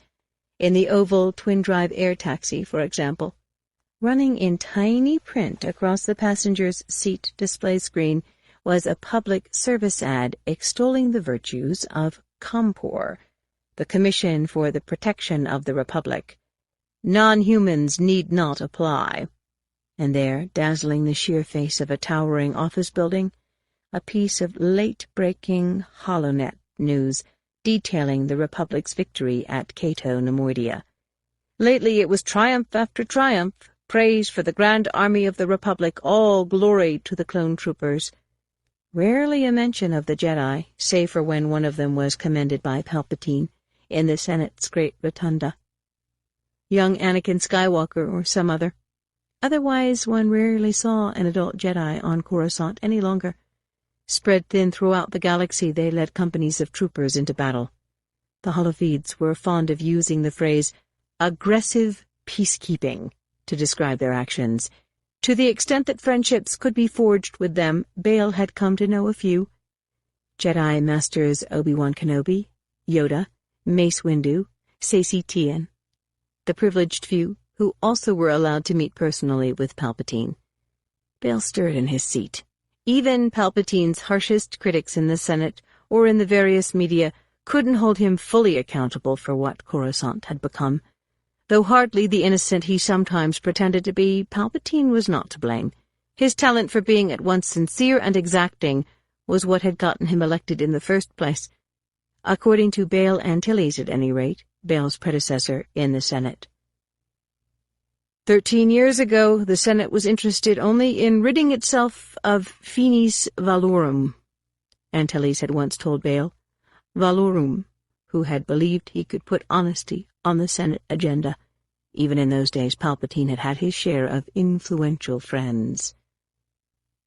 Still, Bail couldn't help but wonder who might have succeeded Palpatine as Supreme Chancellor if the separatist crises on Raxus Prime and Antar IV had not occurred when they did, just as Palpatine's term of office was ending. He remembered the arguments that had raged over passage of the Emergency Powers Act, that it was dangerous to change dewbacks in the middle of a sand dune. Back then, many senators felt that the Republic should bide its time and simply allow Count Dooku's movement to play itself out, but not after the full extent of the separatist threat became clear. Not after some 6,000 worlds, lured by the promise of free and unrestricted trade, had seceded from the Republic. Not after heavily armed corporations such as the Commerce Guild and the Techno-Union had partnered with Dooku. Not after the entire rimward leg of the Rimma trade route had become inaccessible to Republic shipping. As a consequence, and by an overwhelming majority, the Senate had voted to amend the Constitution and to extend Palpatine's term indefinitely, with the understanding that he would voluntarily step down from office when the crisis was resolved. In short order, however, the likelihood of a quick resolution evaporated. Formerly gracious and unassuming Palpatine was suddenly democracy's champion, vowing that he could not condone a republic divided against itself. Rumors of a military creation act began to circulate, but Palpatine himself had refused to come out in favor of building an army for the Republic. He left that to others, the Senate's nominal Sand Panthers. Finally, he attempted to arrange a peace summit, but Count Dooku had refused to attend. Instead came war. Bail could recall clearly the day he had stood with Palpatine, Masamida, Malastarian senators, and others on a balcony of the Senate office building, watching tens of thousands of clone troopers march into the enormous ships that would take the war to the Separatists. He could recall clearly his utter disconsolation, that after 1,000 years of peace, war and evil had returned. More accurately, been allowed to return.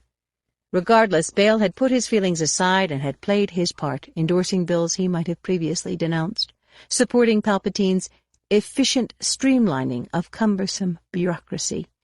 It wasn't until passage of the Reflex Amendment, some 14 months back, that his fears had begun to resurface and intensify.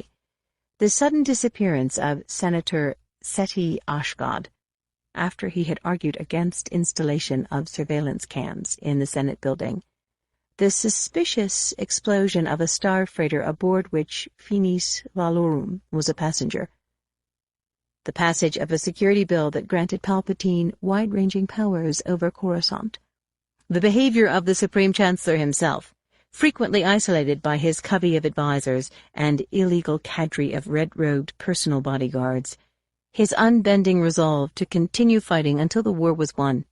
Gone was humble, self-deprecating Palpatine, and with him tractable Bail Organa. Bail vowed to speak openly of his concerns, and he began to cultivate friendships with senators who shared those concerns. Some of them were waiting for him when the air taxi touched down in the broad plaza that fronted the mushroom-shaped Senate building. Padme Amidala of Naboo, Mon Mothma of Chandrila, human senators Ter Tennille, Bana Brimu, and Fang Zar, and alien senator Chai Ikwe. Slender, short-haired Mon Mothma hurried to embrace Bail as he approached. "A momentous occasion, Bail," she said into his left ear. "An audience with Palpatine." Bail laughed to himself. They did think alike. Padme hugged him as well, though somewhat stiffly. She looked radiant, a bit more full-faced than Bail remembered, but the very picture of classic beauty in her elegant robes and elaborate coiffure. A golden protocol droid stood behind her. She told him she had just returned from a wonderful week on Naboo, visiting with her family. "An extraordinary world, Naboo," Bail said. "I'll never understand how it spawned someone as stubborn as our Supreme Chancellor." Padme scolded him with a frown. "He's not stubborn, Bail. You just don't know him as I do. He'll take our concerns to heart." "For all the good it will do," Chai Ikwe said, displeasure wrinkling her blue face. "You underestimate Palpatine's acuity," Padme said. "Besides, he appreciates frank speech." "We've been nothing if not frank, Senator," dark-complected, bib-bearded Fang Zar said, "with scant success." Padme glanced at everyone. "Surely, faced with all of us, had we 1/10 of the Senate, we would prove too few," Bana said, draped head to toe in shimmer silk. "But it is important that we hold to our intention." Ikwe nodded gravely. "It can be hoped," Fang Zar said, "not counted on." The conversation turned to personal matters as they entered the vast building. They were an animated group when they finally arrived at the holding office, directly beneath the great rotunda, where Palpatine's human appointment secretary asked them to wait in the receiving area. After an hour of waiting, their spirits began to flag, but then the door to Palpatine's office slid open, and Sate Pestage, one of Palpatine's chief advisers, appeared. "Senators, what a surprise," he said. Bail came to his feet, speaking for everyone, when he said, "It shouldn't be. The appointment was confirmed more than 3 weeks ago." Pestage glanced at the appointment secretary. "Really? I wasn't informed?" "You most certainly were informed," Padme said, "since the appointment was secured through your office." "Several of us have risked much and traveled great distances," Ikwe added. Pestage spread his hands in a patronizing way. "Such times require sacrifices, Senator, or perhaps you feel you've risked more than the Supreme Chancellor has." Bale spoke up. "No one is implying that the Supreme Chancellor has been anything but tireless in his devotion, but the fact remains that he agreed to see us, and we're not about to leave here until he honors his pledge." "We're not asking for much of his time," Ter Tennille said, in a more placating tone.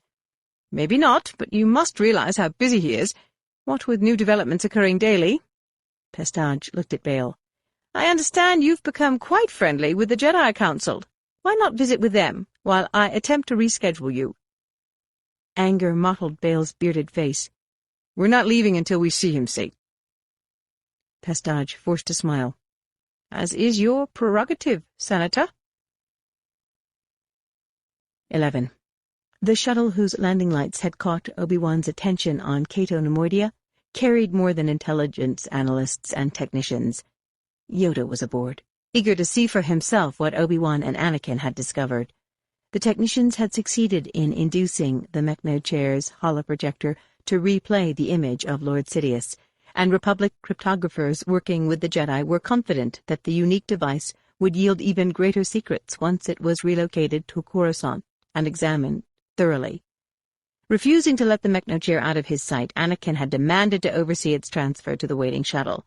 Feeling unnecessary, Obi-Wan and Yoda decided to take a stroll down the corridor of Viceroy Gunray's now appropriated palace.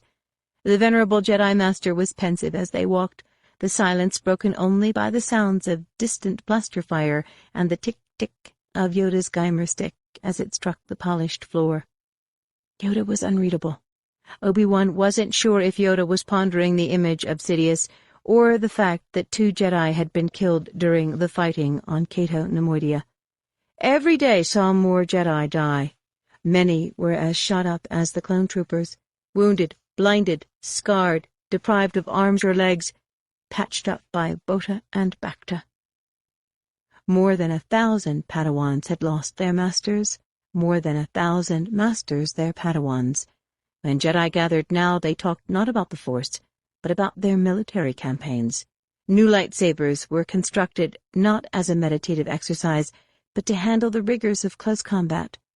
Reaching the end of the long corridor, Obi-Wan and Yoda turned and started back. Without taking his eyes from the floor, Yoda said, "Found something important you have, Obi-Wan? That Count Dooku is in league with someone, proof this is. That in this war a greater part the Sith play than we realize." The name Sidious had come up only once since the war began, on Geonosis, when Dooku had told an imprisoned Obi-Wan that a Sith Lord by that name had hundreds of Republic senators under his influence. At the time, Obi-Wan assumed that Dooku was lying, in order to persuade Obi-Wan that he was still aligned with the Jedi, although attempting to thwart the powers of the dark side by his own methods. And yet, even after Dooku had revealed himself to be Sith-trained, Yoda and others on the council continued to believe that he had been lying about Sidious. 2 council members were convinced that Dooku was the Dark Lord, having somehow tutored himself, by Sith holocron perhaps, in the use of dark side powers. Now that Sidious appeared to be real, Obi-Wan didn't know what to think. A hunt for Dooku's Sith allies had been going on almost since the start of the war.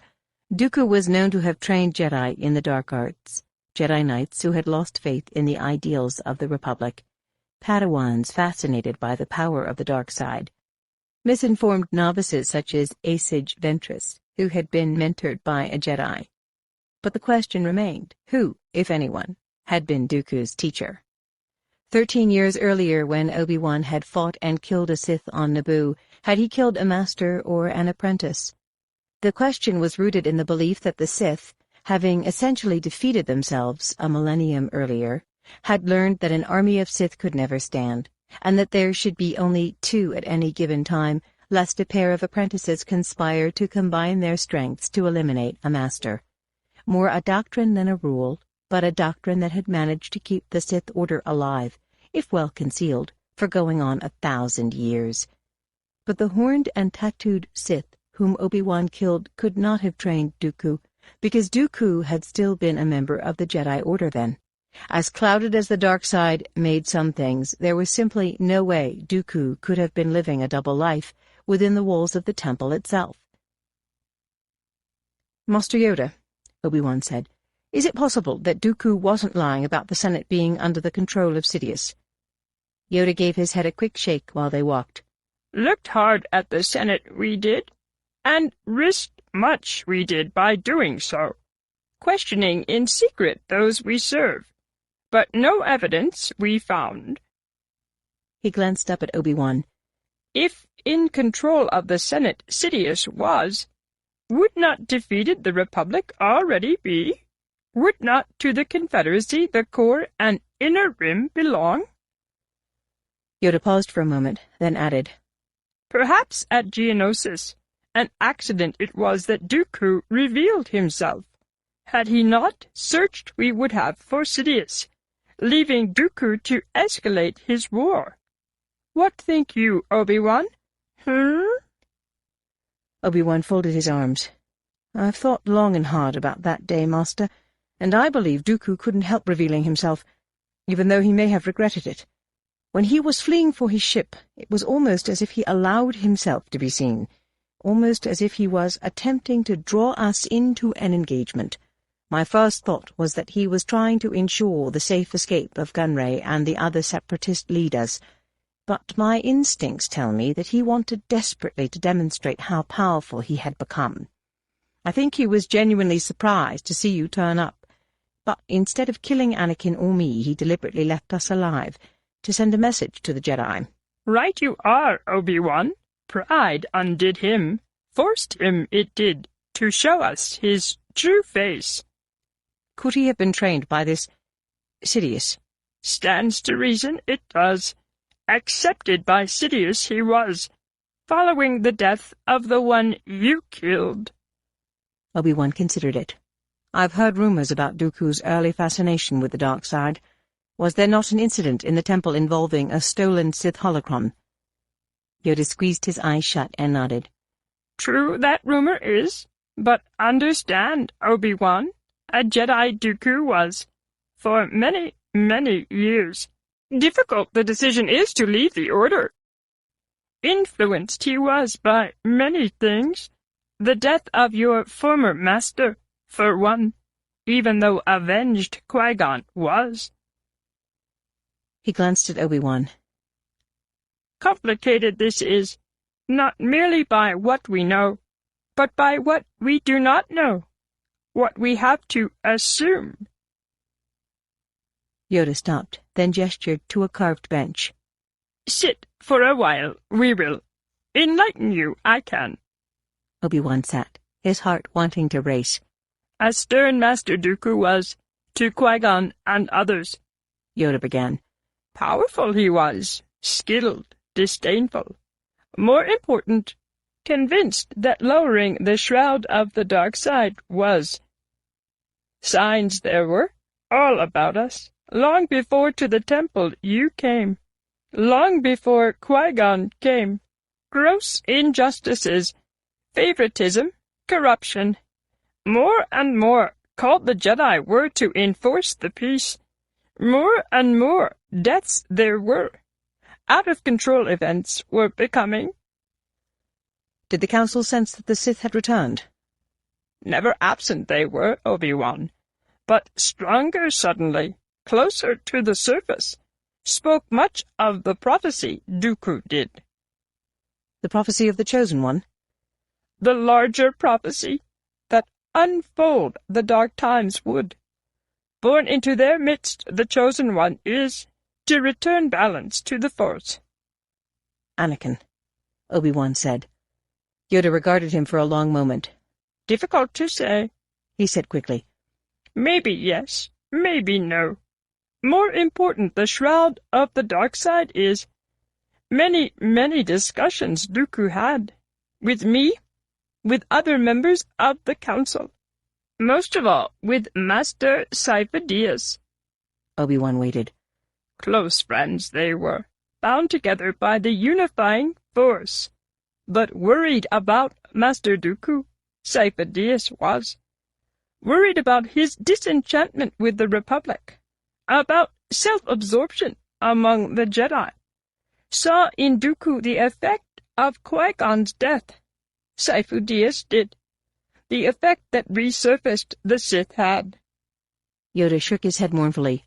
Knew of Dooku's imminent departure, Master Sidious did. Sensed he may have the birth of the separatist movement. And yet the Council dismissed Dooku as an idealist, Obi-Wan said. Yoda gazed at the floor. Saw with my own eyes what he had become, and refused to believe it, I did. But how could Dooku have searched out Sidious? Or was it the other way around?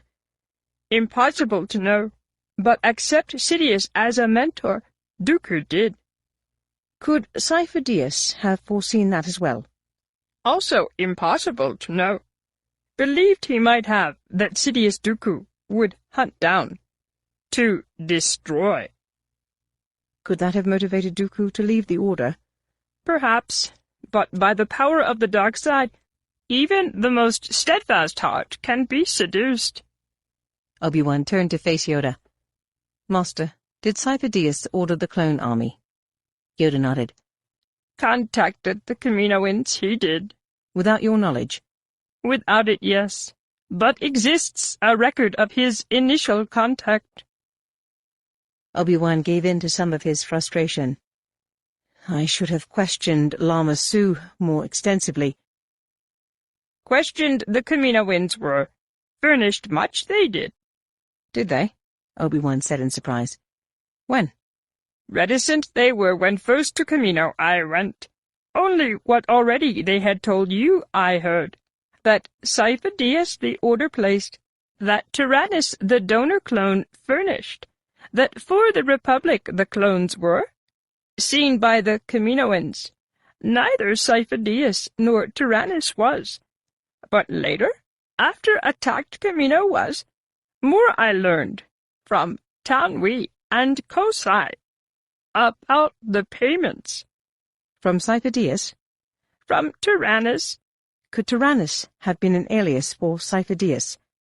Could he have adopted the name to provide deniability for the Jedi in case the clone army was discovered? Wished for that I did, but killed Sidious was before on Kamino Jango Fett arrived. Murdered? Yoda compressed his thin lips. Unsolved the crime remains, but yes, murdered. Someone you, Obi-Wan said, more to himself. Dooku? He asked Yoda. A theory I have, nothing more. Murder Dooku committed. Then from the Jedi archives erased Kamino, he did. Of that tampering, proof Master Jocasta knew found. Proof of Dooku's action, though well concealed it was.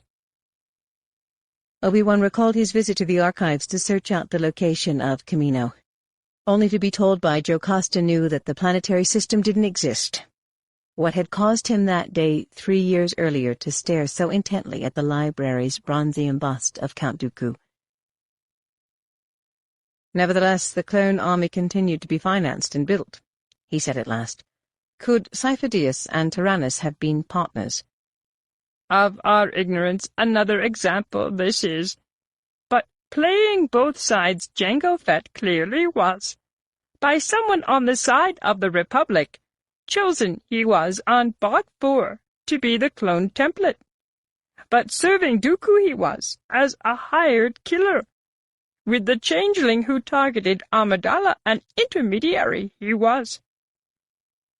Obi-Wan pictured Fett in the execution arena on Geonosis, standing behind Dooku in a box reserved for dignitaries. He had knowledge of both armies. Could he have killed Sidious? Perhaps. Were you able to trace the source of the payments, beyond Tyrannus, I mean? From Bog 4 into a maze of deception they led. Did the Kaminoans say whether anyone had tried to persuade them not to build the army? Intercede none did. Reveal themselves too soon our enemies would have. So Dooku had no choice but to create an army before the clones were trained and ready. Appears that way, it does. Obi-Wan fell silent for a moment. When I was being held captive on Geonosis, Dooku told me that the Trade Federation had been allied with Sidious during the blockade of Naboo, but that they had later been betrayed by him. Dooku said that Gunray had gone to him for help, and that Dooku had tried to appeal to the Council. He claimed that, even after several warnings, the Council refused to believe him. Is any of that true, Master? More lies, Yoda said. Building a case to enlist you in his cause, Dooku was. You must join me, Obi-Wan, Dooku had said, and together we will destroy the Sith. If Gunray hadn't been so keen on assassinating Padme Amidala, Obi-Wan mused, if I'd failed to trace the saber dart that killed the changeling. Ignorant about the clone army, we might have remained. But surely the Kaminoans would have contacted us, Master. Eventually. But grown greater in numbers, the Separatist army would have. Invincible, perhaps. Obi-Wan's eyes narrowed. Mine wasn't a case of blind luck. Yoda shook his head. Meant to learn of the clone army, we were. Destined to fight this war, we were. In the nick of time, the Council couldn't conceive of Dooku as anything but an idealist. Perhaps he never believed that the Jedi could become generals. Nonsense, Yoda said. Warriors always have we been. But are we helping to return balance to the Force? Or are our actions contributing to the growth of the dark side? Yoda grimaced. Impatient with such talk I grow. Cryptic this conflict is. The way it began, the way it unfolds. But for the ideals of the Republic we fight. To prevail and restore peace, our priorities must remain. Then to the dark heart of this matter will we burrow. Expose the truth we will. Yoda was correct, Obi-Wan told himself. If the Jedi hadn't learned of the clone army, Dooku's separatists would have suddenly appeared on the scene with tens of millions of battle droids, fleets of warships, and seceded from the Republic without contest. But there would have been no coexisting with the Confederacy. Ultimately, it would have bled the Republic dry.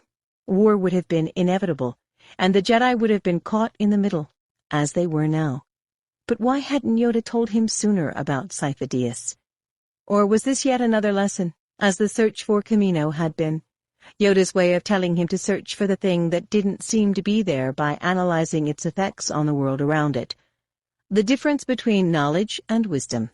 Obi-Wan's friend Dex might have said, as he did on identifying the source of the saber dart that had killed Zam Wesell, when the temple analysis droids couldn't. Yoda was regarding him when he lifted his head. Reveal you your thoughts do, Obi-Wan. Believe I should have told you sooner you do. Yours is the wisdom of centuries, Master. Years matter not. Busy fighting a war you have been. Mentoring your headstrong Padawan. In pursuit of Dooku and his minions, darker events became. Attempting to turn this war to their own uses, Dooku and Sidious are. We'll have Dooku soon enough. Lifted the veil of the dark side wasn't after your success on Naboo. Grown beyond Dooku this war has. Now to justice both must be brought. And to justice all those Sidious to the dark side has turned. Yoda looked hard at Obi-Wan. Uncover Sidious's tracks, you must.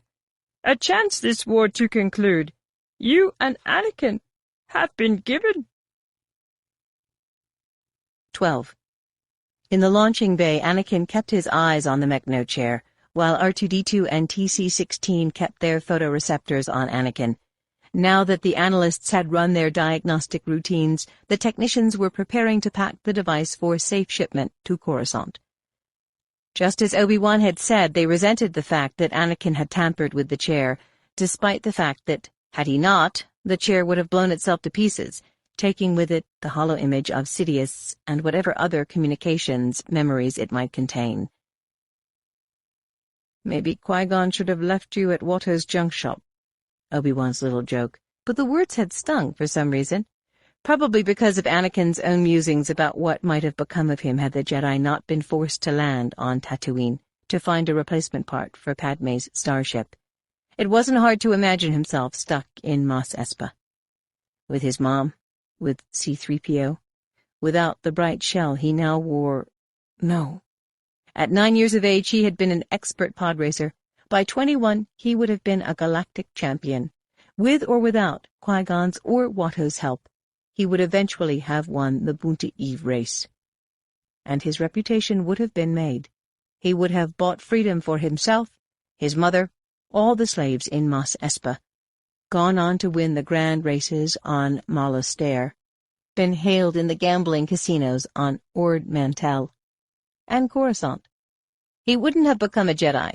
He would have been too old to train, would never have learned to wield a lightsaber, but he would have been able to fly rings around the finest of Jedi pilots, including Saesee Tiin. And he still would have been stronger in the Force than any of them. He might never have met Padme. He had thought her an angel, arrived on Tatooine from the moons of Viago. A playful remark on his part, but not as entirely innocent as it had sounded. Even so, to her he was just a funny little boy. Padme didn't know then that his precocity wasn't limited to a skill for building and fixing things.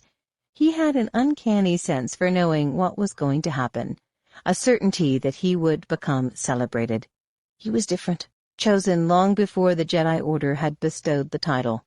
Mythical beings came to him, angels and Jedi, and he excelled in contests in which humans weren't even meant to participate. And yet, even with an angel and Jedi for guests in his home, he hadn't divined the sudden departure from Tatooine, the Jedi training, his marriage. He was no longer the funny little boy, but Padme remained his angel. A vision of her broke his reverie. Something had changed. His heart filled with longing for her. Even through the Force he couldn't clarify what he was feeling. He simply knew that he should be with her, that he should be there to protect her.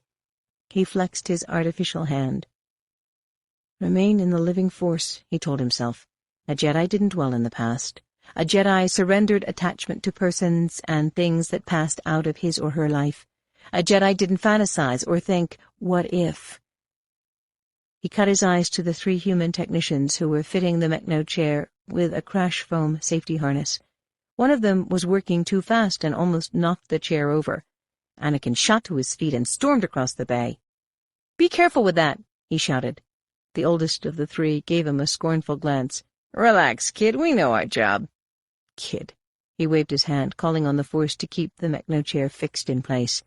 The 3 techs strained to move it, baffled until they realized what Anakin had done. Then the same one straightened and glared. "All right, let go of it." "When I'm convinced you actually know what you're doing—" "Look, kid." Anakin beetled his brows in anger and advanced a step. The 3 techs began to back away from the chair. "They're afraid of me. They've heard about me." For an instant their fear empowered him.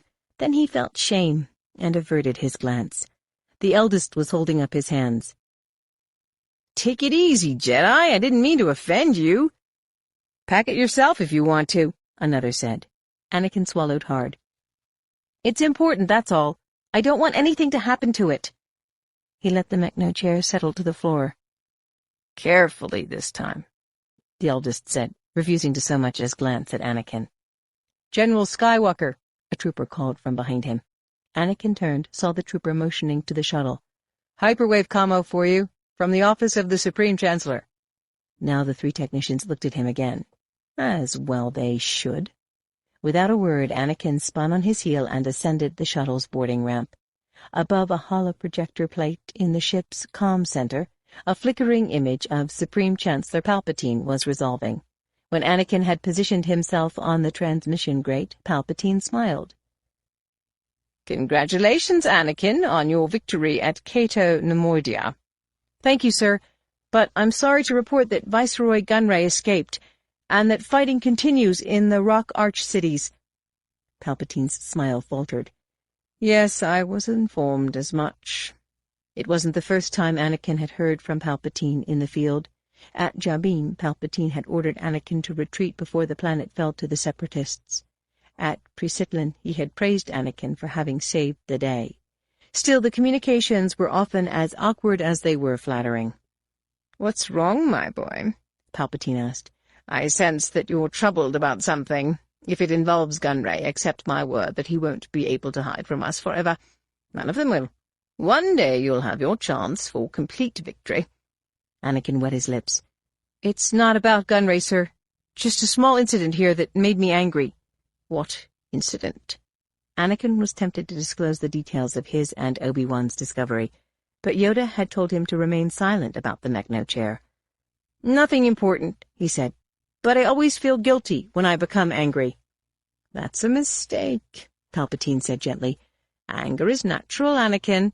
I thought we'd been through all this regarding what took place on Tatooine." "Obi-Wan doesn't show anger, except, of course, at me. Even then, it's more like aggravation." "Anakin, you're a passionate young man. That's what separates you from your Jedi comrades. Unlike Obi-Wan and the others, you weren't raised in the temple, where younglings are taught to conquer their anger by transcending it. You enjoyed a natural childhood. You can dream. You have imagination and vision. You're not some unthinking machine, some heartless piece of technology. Not that I'm suggesting that the Jedi are," Palpatine was quick to add. "But for someone like you, any threat to someone or something important to you is likely to evoke an emotional response.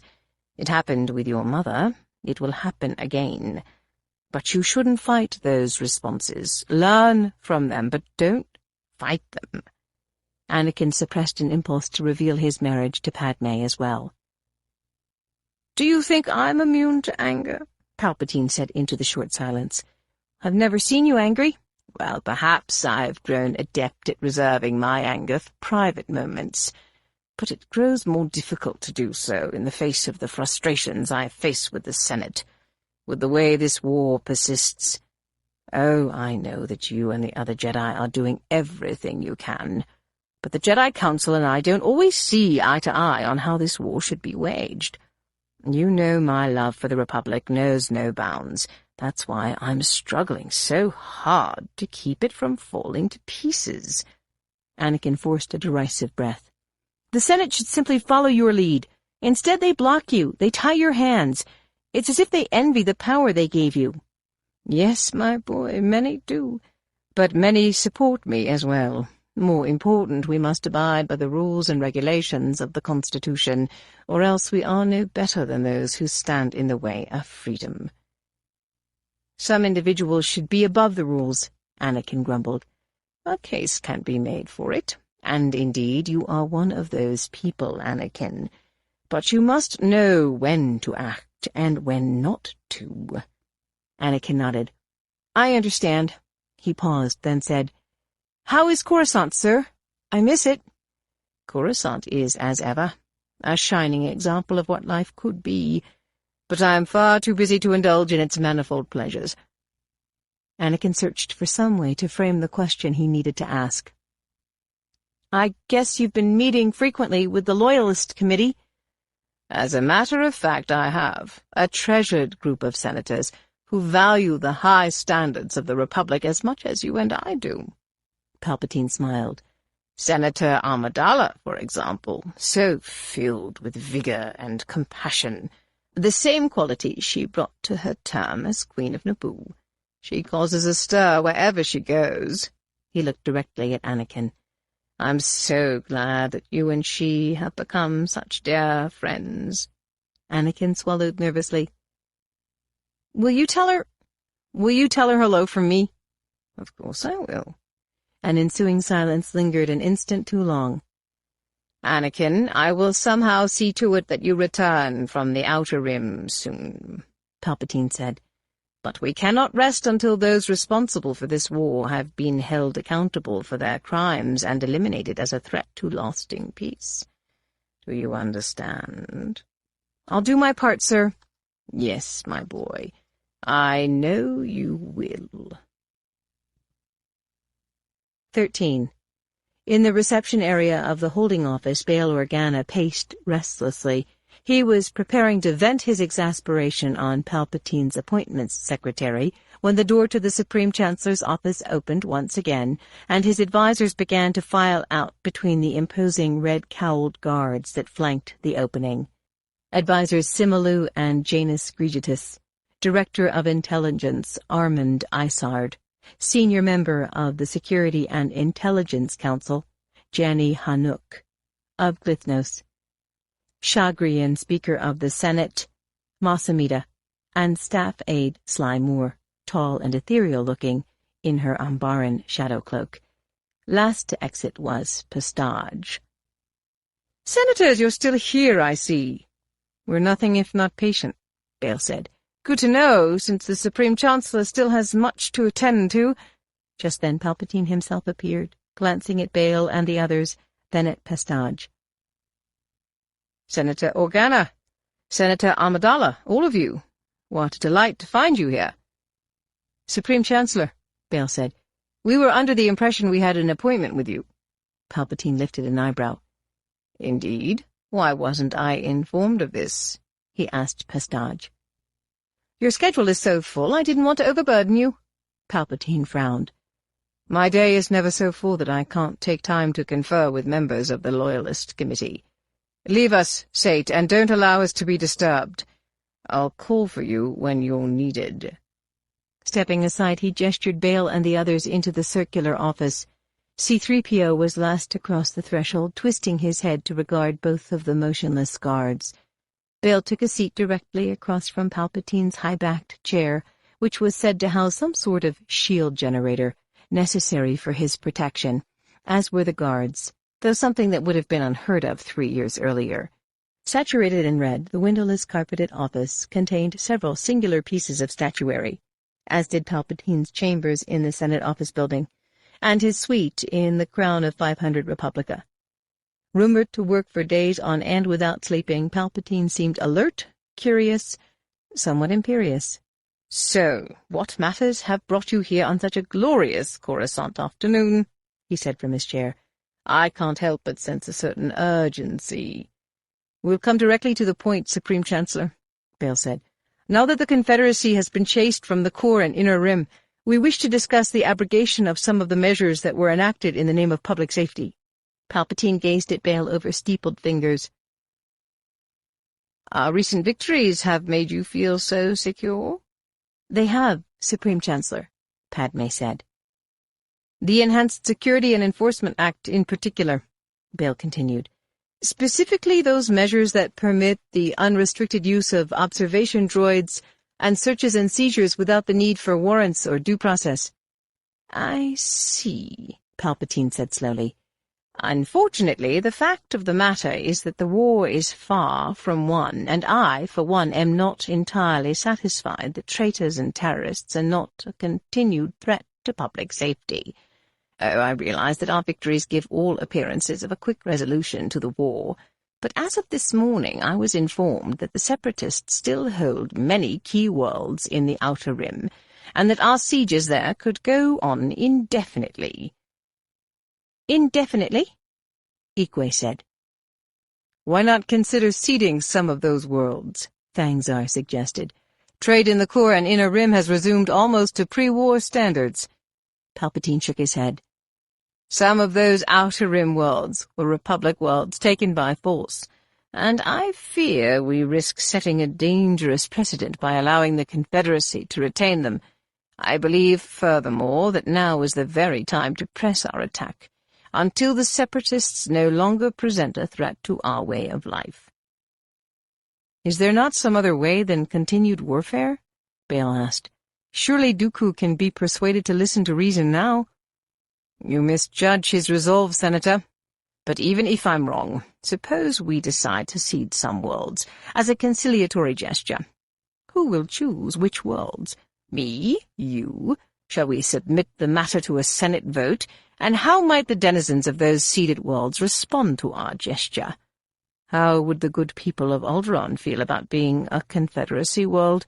Should loyalty to the Republic count for so little? Such decisions were what prompted many worlds to ally with Count Dooku in the first place." "But can we even triumph in the Outer Rim?" Ikwe said. "With the army so reduced, the Jedi so dispersed, might it not appear that the Jedi are deliberately perpetuating this war?" Palpatine stood up and paced away from his huge chair, turning his back to everyone. "This has become a very regrettable situation, one we have attempted to correct with limited success." He swung around. "We must consider how others view this war. A former Jedi at the helm of the Separatist movement, the clone army of the Republic led by Jedi. Many remote worlds see this war as an attempt by the Jedi to dominate the galaxy.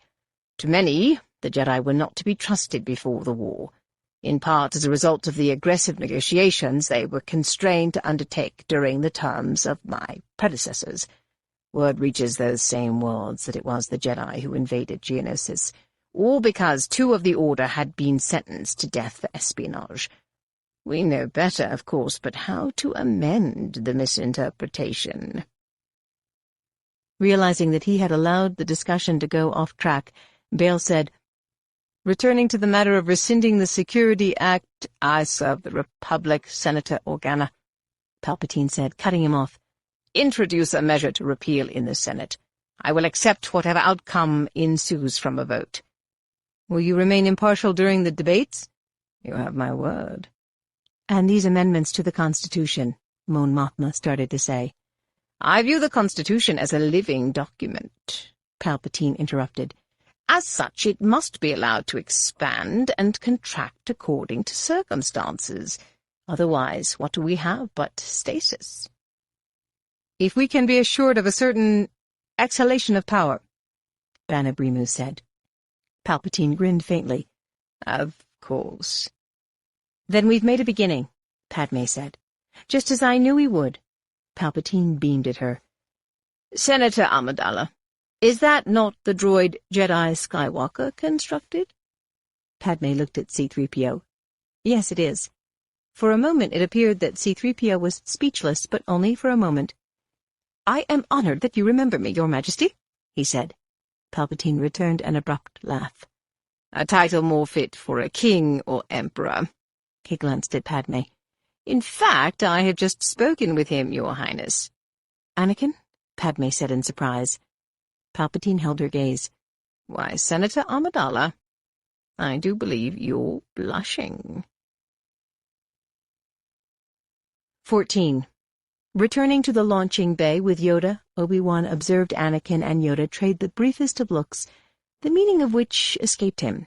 Neither Jedi appeared to be bothered by the silent exchange, and yet Yoda doddered off without a word to speak with the intelligence analysts huddled near the shuttle's boarding ramp. "Jedi Council business?" Anakin asked when Obi-Wan joined him.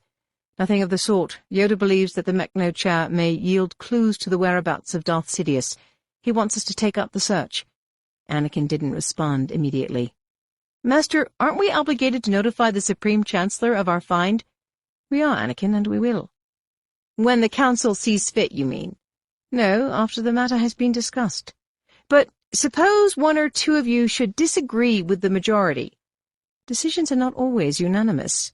When we are truly divided, we defer to Yoda's counsel."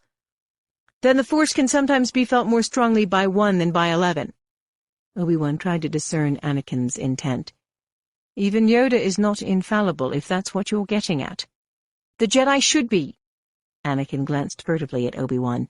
"We could be." "I'm listening." "By going farther with the Force than we allow ourselves, by riding its crest." "Master Sora Bulk and many others would agree, Anakin, but few Jedi have the stomach for such a ride. We're not all as self-composed as Yoda or Master Windu. But maybe we're wrong to attach ourselves to the Force at the expense of life as most beings know it, which includes lust, love, and a lot of other emotions that are forbidden to us. Devotion to a higher cause is fine and good, Master, but we shouldn't ignore what's going on in front of our own eyes. You said yourself that we're not infallible. Dooku understood that. He looked things squarely in the eye and decided to do something about it." "Dooku is a Sith, Anakin. He may have had his good reasons for leaving the Order, but he is nothing now but a master of deceit. He and Sidious prey on the weak-willed. They deceive themselves into believing that they are infallible." "But I've seen instances where the Jedi lie to one another. Master Kolar lied about Quinlan Vos going to the dark side." We're lying now by not sharing our information about Sidious with Chancellor Palpatine. What would Sidious or Dooku have to say about our lies? Don't compare us to them, Obi-Wan said, more harshly than he meant. The Jedi are not a cult, Anakin. We don't worship a leadership of elites. We're encouraged to find our paths, to validate through personal experience the value of what we have been taught. We don't offer facile justifications for exterminating a perceived enemy. We're guided by compassion and the belief that the Force is greater than the sum of those who open themselves to it. Anakin grew quiet. I'm only asking, Master. Obi-Wan took a calming breath. Too sure of themselves the Jedi have become, Yoda once told him. Even the older, more experienced ones. How might Anakin have fared under Qui-Gon's guidance, he wondered. He was merely Anakin's adoptive mentor, and a flawed mentor in many ways. So eager to live up to the memory of Qui-Gon that he was continually overlooking Anakin's attempts to live up to him. Carries on his shoulders the weight of the galaxy, Obi-Wan does, Yoda said, approaching with one of the intelligence analysts. Ease your concerns, this news might, he added before Obi-Wan could respond. The dark-haired, robust-looking analyst Captain Dine perched himself on the edge of the shipping container. While we still don't know whether the Mechno chair was left behind deliberately, as some kind of trap, the image of Sidious is authentic.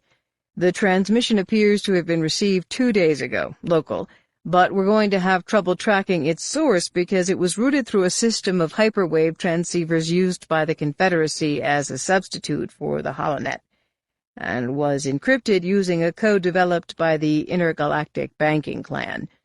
We've been working on cracking that code for some time now, and when we do, we might be able to use the chair's hyperwave receiver to eavesdrop on enemy communications. Better you feel already, Yoda said to Obi-Wan, motioning with his Geimer stick. The chair bears the stamps of several of the manufacturers affiliated with Dooku, Dine continued. The hyperwave receiver is equipped with a type-summoning chip and transponding antenna that are similar to ones we discovered in a mind-laying chameleon droid Master Yoda brought back from Elam. An image of Dooku the droid contained. For the time being, we're proceeding on the assumption that Dooku, or Sidious for that matter, might have developed the chips and had them installed in transceivers awarded to Gunray and other key members of the Council of Separatists. Is the Mechno chair the same one I saw on Naboo? Obi-Wan asked. We think so, Dine said, but it has undergone some modifications in the years since. The self-destruct mechanism, for one, along with the self-defense gas. He looked at Obi-Wan. Your hunch was right about it being the same one the Neimoidians have been using for years, and appears to have originally been developed by a separatist researcher named Zon Arbor. Zon Arbor, Anakin said angrily. The gas used on the Gungans at Omadun. He looked at Obi-Wan.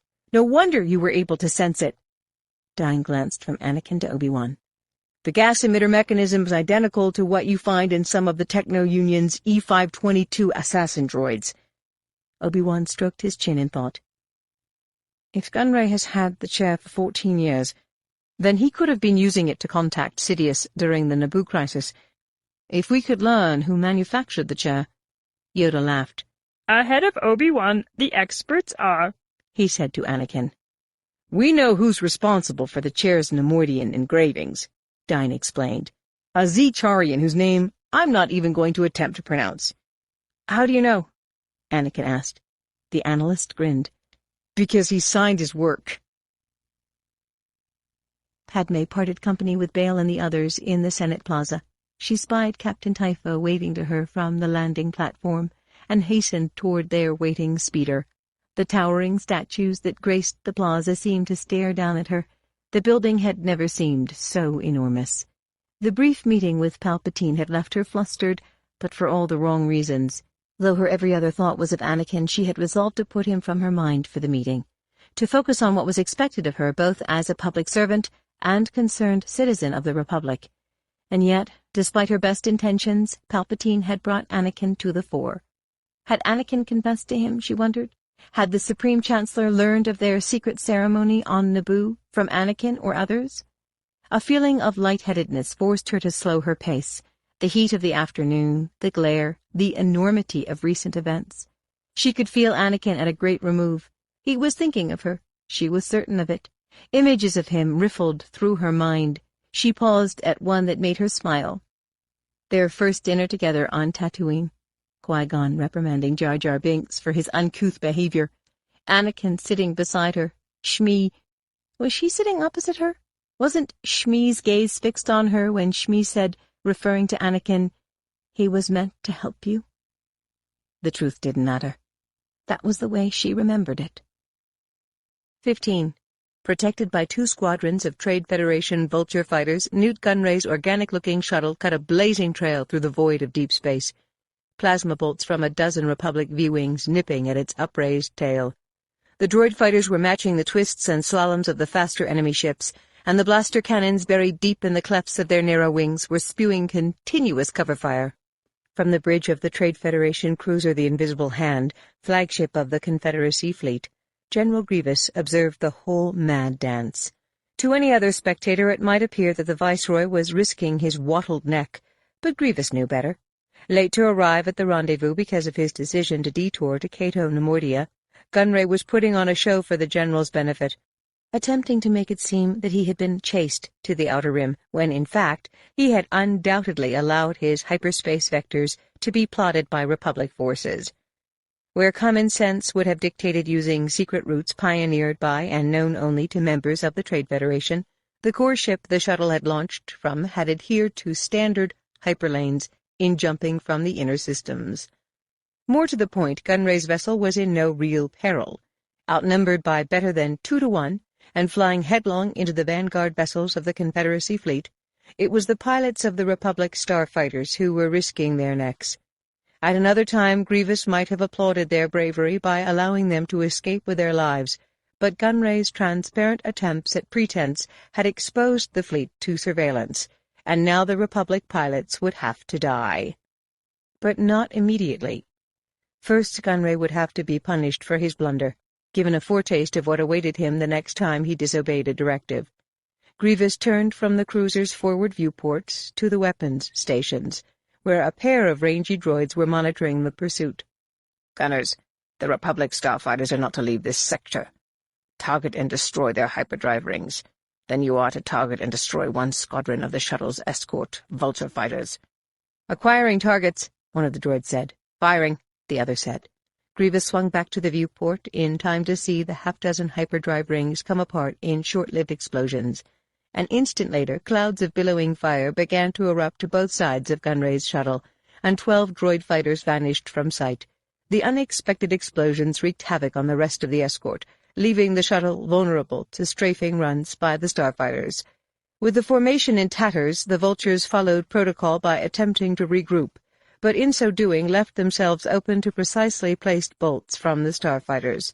A consequence of the Neimoidians' reluctance to augment the droid brains of the fighters' would interface capabilities, Grievous noted, although they functioned better now than they had 5 years earlier. 3 more Vulture fighters blew to pieces, this time due to Republic fire. Now the Neimoidian pilots of the shuttle weren't sure what to do. Attempts to go evasive were sabotaged by the droid ship's attempts to keep the shuttle centered in their shield array. Enemy laser bolts kept finding their marks.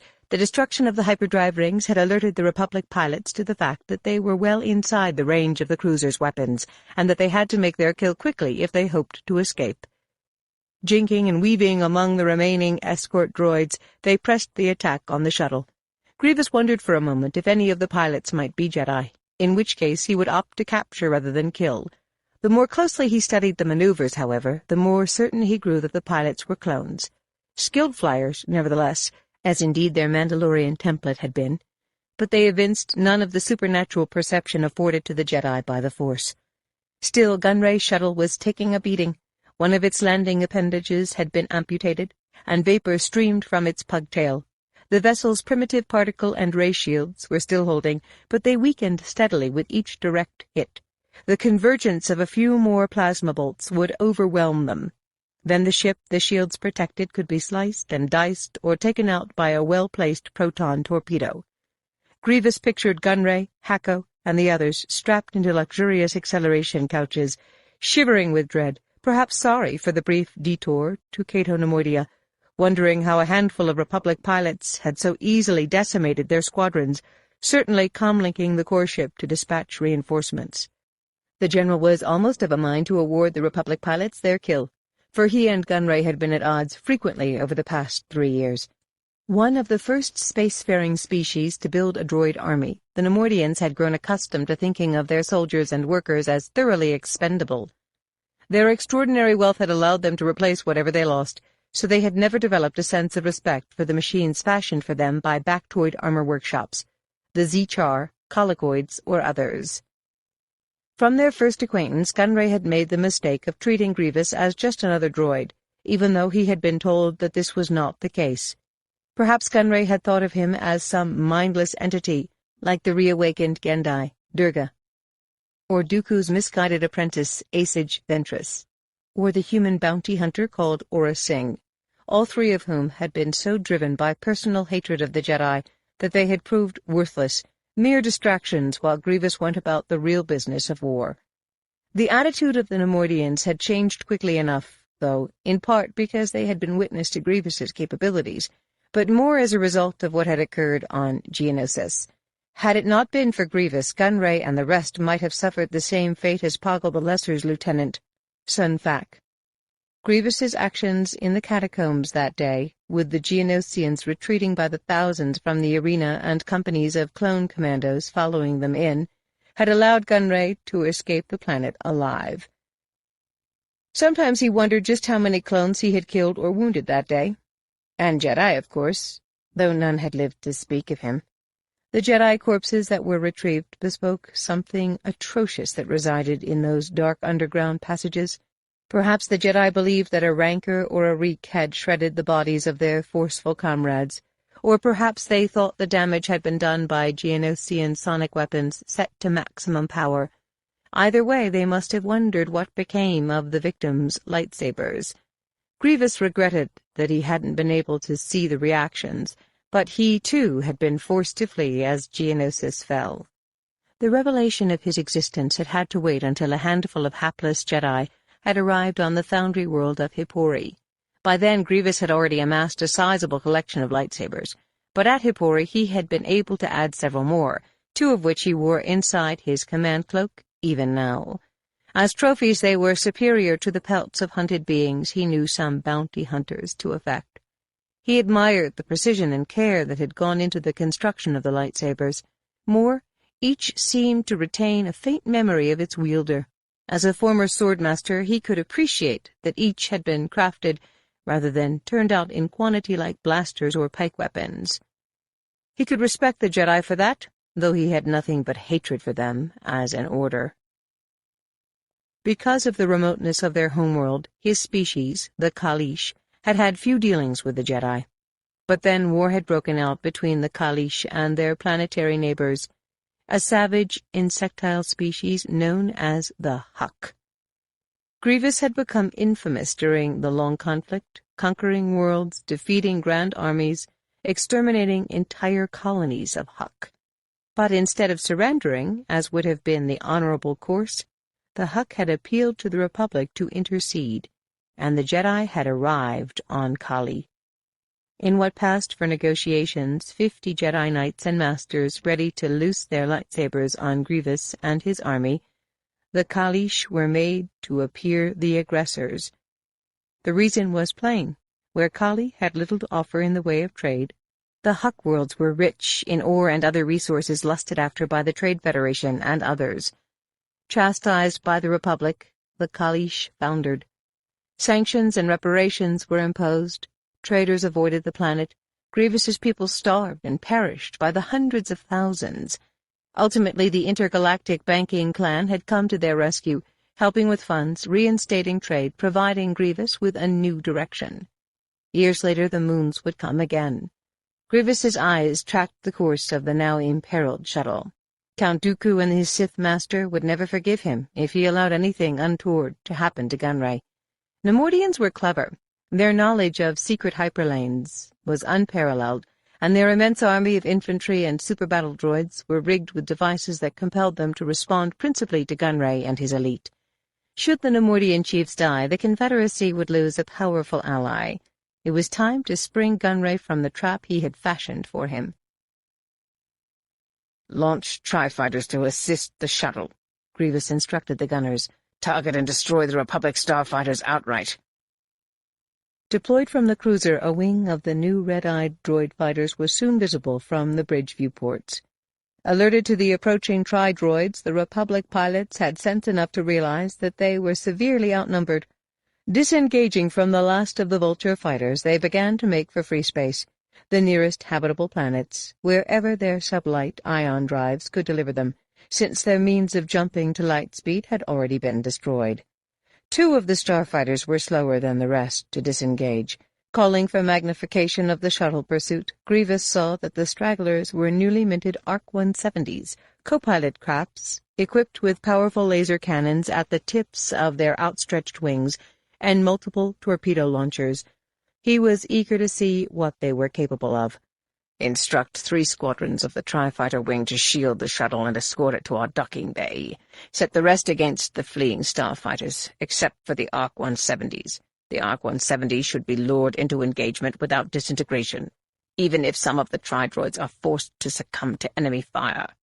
Grievous sharpened his gaze. The tri-fighters had split into 2 groups, the larger forming up around Gunray's impaired shuttle and pouncing on the retreating B-wings, while the diverted squadron began to tease the pair of ARC-170s into duels and sallies. What impressed Grievous was how quickly the pilots came to each other's assistance. Combat camaraderie hadn't been bred into them by the Kaminoan cloners, or been something they had learned from the Jedi. It had come from the Mandalorian bounty hunter. Fett would have denied it, of course, would have insisted that he was out only for himself, but that was not the way of his warrior brethren, and that was not the way of the clone pilots now, exaggerating the value of each life as if the clones were uncontrived humans. Was the Republic so short-handed it couldn't afford losses? Something to bear in mind, something that could be exploited at some point. Without glancing at the bridge gunners, Grievous said, "Finish them off." Then, turning to a droid at the communications suite, he added, "See to it that the Neimoidians are ushered directly to the briefing room. Inform the others that I am on my way." Still shaken from the ordeal of transiting from the core ship to the Invisible Hand, Newt Gunray sat restively in the cabin space to which he and Kato had been shown immediately on disembarking. He had expected that a few Republic starfighters might pursue the core ship from Kato Neimoidia, as they no doubt had other Trade Federation vessels launched to equally distant star systems in the Outer Rim, and he had hoped that the appearance of those starfighters would convey the impression that he had been chased from the Neimoidian purse world. But the scenario hadn't unfolded as planned. What should have been a quick, effortless crossing had ended up a flight for life, with the shuttle left seriously damaged and more than a squadron of Vulture fighters destroyed. It was almost beyond explanation until the shuttle pilot confirmed that most of the Vultures had been atomized by fire from the cruiser's turbolaser batteries. Grievous, castigating him for arriving late. Gunray would have liked nothing more than to inform Dooku of the General's actions, but he feared that the Sith would stand with Grievous. Every bit as shaken Rune Hako sat alongside Gunray at the cabin's gleaming table. Other members of the Separatist Council occupied the choice seats. The almost two-dimensionally thin Sandhill, moon chairman of the Intergalactic Banking Clan, the Skakoan foreman of the Techno-Union, Wat Tambor, encased in the cumbersome pressure suit that supplied him with methane, the vestigial-winged Geonosian Poggle the Lesser, Archduke of the Stalgassan Hive, the stock-necked Gossam president of the Commerce Guild, Shu Mai, the cranial-horned corporate alliance magistrate, Passel Argente, and former Republic senators Po Nudo and Tickus, Aqualish and Quarren, respectively. Separate conversations were in progress when the sound of clanging footfalls echoed from the long corridor that led to the briefing room. Abruptly, everyone fell silent, and a moment later General Grievous appeared in the hatchway, the rounded crown of his elongated death mask of a helmet grazing the top of the opening, his high-backed collar of ceramic armor-plast reminiscent of a neck-brace. Sheathed in metal more suited to a starfighter, his skeletal upper limbs were spread wide, claw-like duranium hands just touching the hatchway frame. His 2 feet, which also resembled claws, were capable of increasing his height by several centimeters. Legs of sleek alloy bones looked as if they could propel him into orbit. His campaign cloak, slit down one side from left shoulder to floor, was thrown back, so that twin pectorals of armor plating were exposed, along with the reverse ribs that began at Grievous's hip girdle and extended upward to his shielded sternum. Beneath it all, encased in a kind of fluid-filled forest-green gut-sack, were the organs that nurtured the living part of him. Behind helmet holes that rendered his visage at once mournful and fearsome, sallow reptilian eyes fixed Gunray with a gimlet stare. In a synthesized voice, deep and grating, he said, "Welcome aboard, Viceroy. For a moment we feared that you weren't going to arrive." Gunray felt the gazes of everyone in the cabin fall on him. His distrust of the cyborg was no secret, nor was Grievous's enmity for him. "And I can only assume that you were very troubled by the prospect, General. You must know how important you are to our cause." "I know it, General, though I confess to wondering if you do." "I am your keeper, Viceroy, your protector." Striding into the cabin, he began to circle the table, stopping directly behind Gunray, towering over him. Peripherally, Gunray saw Hako slouch deeper into his chair, refusing to look either at him or at Grievous, circling his hands in a nervous gesture. "I have no favorite among you," the general said at last. "I champion all of you. That is why I summoned you here, to ensure your continued protection." No one said a word. "The Republic fools itself believing that they have you on the run, but in fact, Lord Sidious and Darth Tyrannus have engineered this. For reasons that will be made clear soon enough, all is proceeding according to plan. However, with your homeworlds fallen to the Republic, your purse and colony worlds throughout the galaxy threatened, you are ordered to remain a group for the foreseeable future. I have been instructed to find a safe harbor for you here in the Outer Rim." "What world will accept us now?" equine-faced Sandhill asked in a disconsolate voice. "If none offers, Chairman, then I will take one." Grievous walked to the hatchway, his talons screeching along the deck. "For now, return to your separate vessels. When a world has been selected, I will contact each of you in the usual manner, and provide you with the new rendezvous coordinates." Careful not to betray his sudden misgiving, Gunray traded covert glances with Hako. The usual manner meant the Mechno chair inadvertently left behind on Kato, Neimoidia. 16. A patchwork of dull red and pale brown Charos 4 filled the forward viewports of the Republic cruiser. The twin-piloted ship had been an antique 20 years earlier, but its sublight and hyperdrive engines were reliable, and with vessels deployed on so many fronts, Obi-Wan and Anakin couldn't be choosy. The cruiser's once emblematic crimson color was obscured under fresh coats of white paint. As a result of the war, laser cannons were carefully tucked astern under the radiator panel wings and forward beneath the cockpit, in the space that had once functioned as a salon for passengers. Obi-Wan had plotted the 3 jumps it had taken them to reach the Z-Char world from the Inner Rim, but Anakin had done all the piloting. "Landing coordinates coming in," Anakin said, eyes fixed on a display screen set into the instrument panel. Obi-Wan was pleasantly surprised. "That will teach me not to be skeptical. In the past, when we've been informed that intelligence has done the advance work, I've found that to be anything but the case." Anakin looked at him and laughed. "Something funny?" "I was just thinking. Here you are again." Obi-Wan sat back in his chair, waiting for the rest of it. "I only mean that, for someone with a reputation for hating space travel, you've certainly taken part in more than your share of exotic missions. Camino, Geonosis, Ord Cestus." Obi-Wan plucked at his beard. "Let's just say that the war has prompted me to take a long view of things." "Master Qui-Gon would have been proud of you." "Don't be too sure." Obi-Wan had argued against going to Charos, for Dexter Jetster, his basilisk friend on Corusant, could probably have furnished the intelligence analysts with everything they needed to know about Viceroy Gunray's Mechno chair.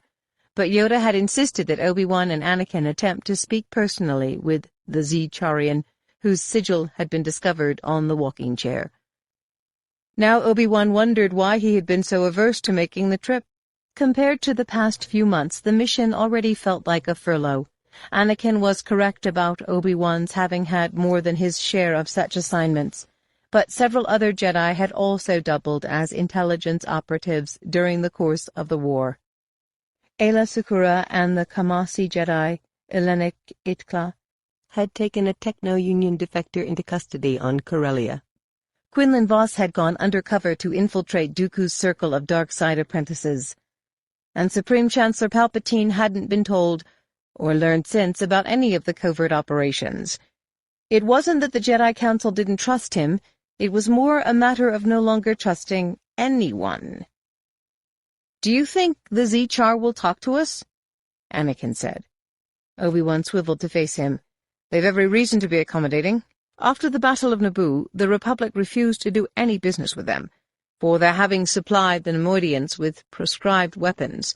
They've been eager to atone ever since, especially now that their signature designs are being mass-produced more cheaply by Bactoid Armor and other Confederacy suppliers.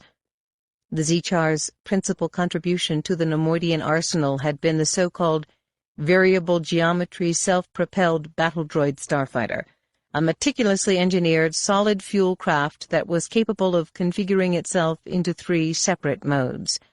Anakin adopted a thin-lipped expression of wariness. "I hope they won't hold it against us that I destroyed so many of their fighters." Obi-Wan laughed shortly. "Yes, let's hope your fame hasn't spread this far into the Outer Rim. But in fact, our success hinges almost entirely on whether TC-16 can speak Z-Char as fluently as he claims." "Master Kenobi, I assure you that I can speak the tongue almost as well as an indigenous Z-Charian," the protocol droid chimed in from one of the cockpit's rear seats. "My term of service to Viceroy Gunray demanded that I familiarize myself with the traders' tongues used by all the hive species, including the Z-Char, the Geonosians, the Colicoids, and many others. My fluency will ensure complete cooperation on the part of the Z-Char, although I expect that they will be rather disgusted by my physical appearance." "Why's that?" Anakin asked. "Devotion to precision technology forms the basis of Z-Char religious beliefs. They accept as a matter of faith that meticulous work is no different from prayer.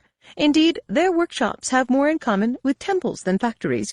When a Z-Charian is injured, he goes into self-exile so that others won't have to look upon his imperfections or deformities. A Z-Char adage has it that the deity is in the details." "Wear your flaws proudly, TC," Anakin said, raising and clenching his right hand. "I do mine." The cruiser was descending into Charos 4's ice-clouded atmosphere. Leaning toward the viewport, Obi-Wan gazed down on an arid, almost treeless world. The Z-Char lived on high plateaus, hemmed in by ranges of snow-capped mountains. Expansive black water lakes dotted the landscape. "A bleak planet," Obi-Wan said. Anakin made adjustments to the controls to compensate for strong winds that were buffeting the ship. "I'll take it over Tatooine any day." Obi-Wan shrugged. "I can think of far worse places to live than Tatooine." Into view came the landing platform to which they had been directed. Oval in shape and perfectly sized to the cruiser, it looked newly built. "I'm certain that it was constructed specifically for us," TC-16 said.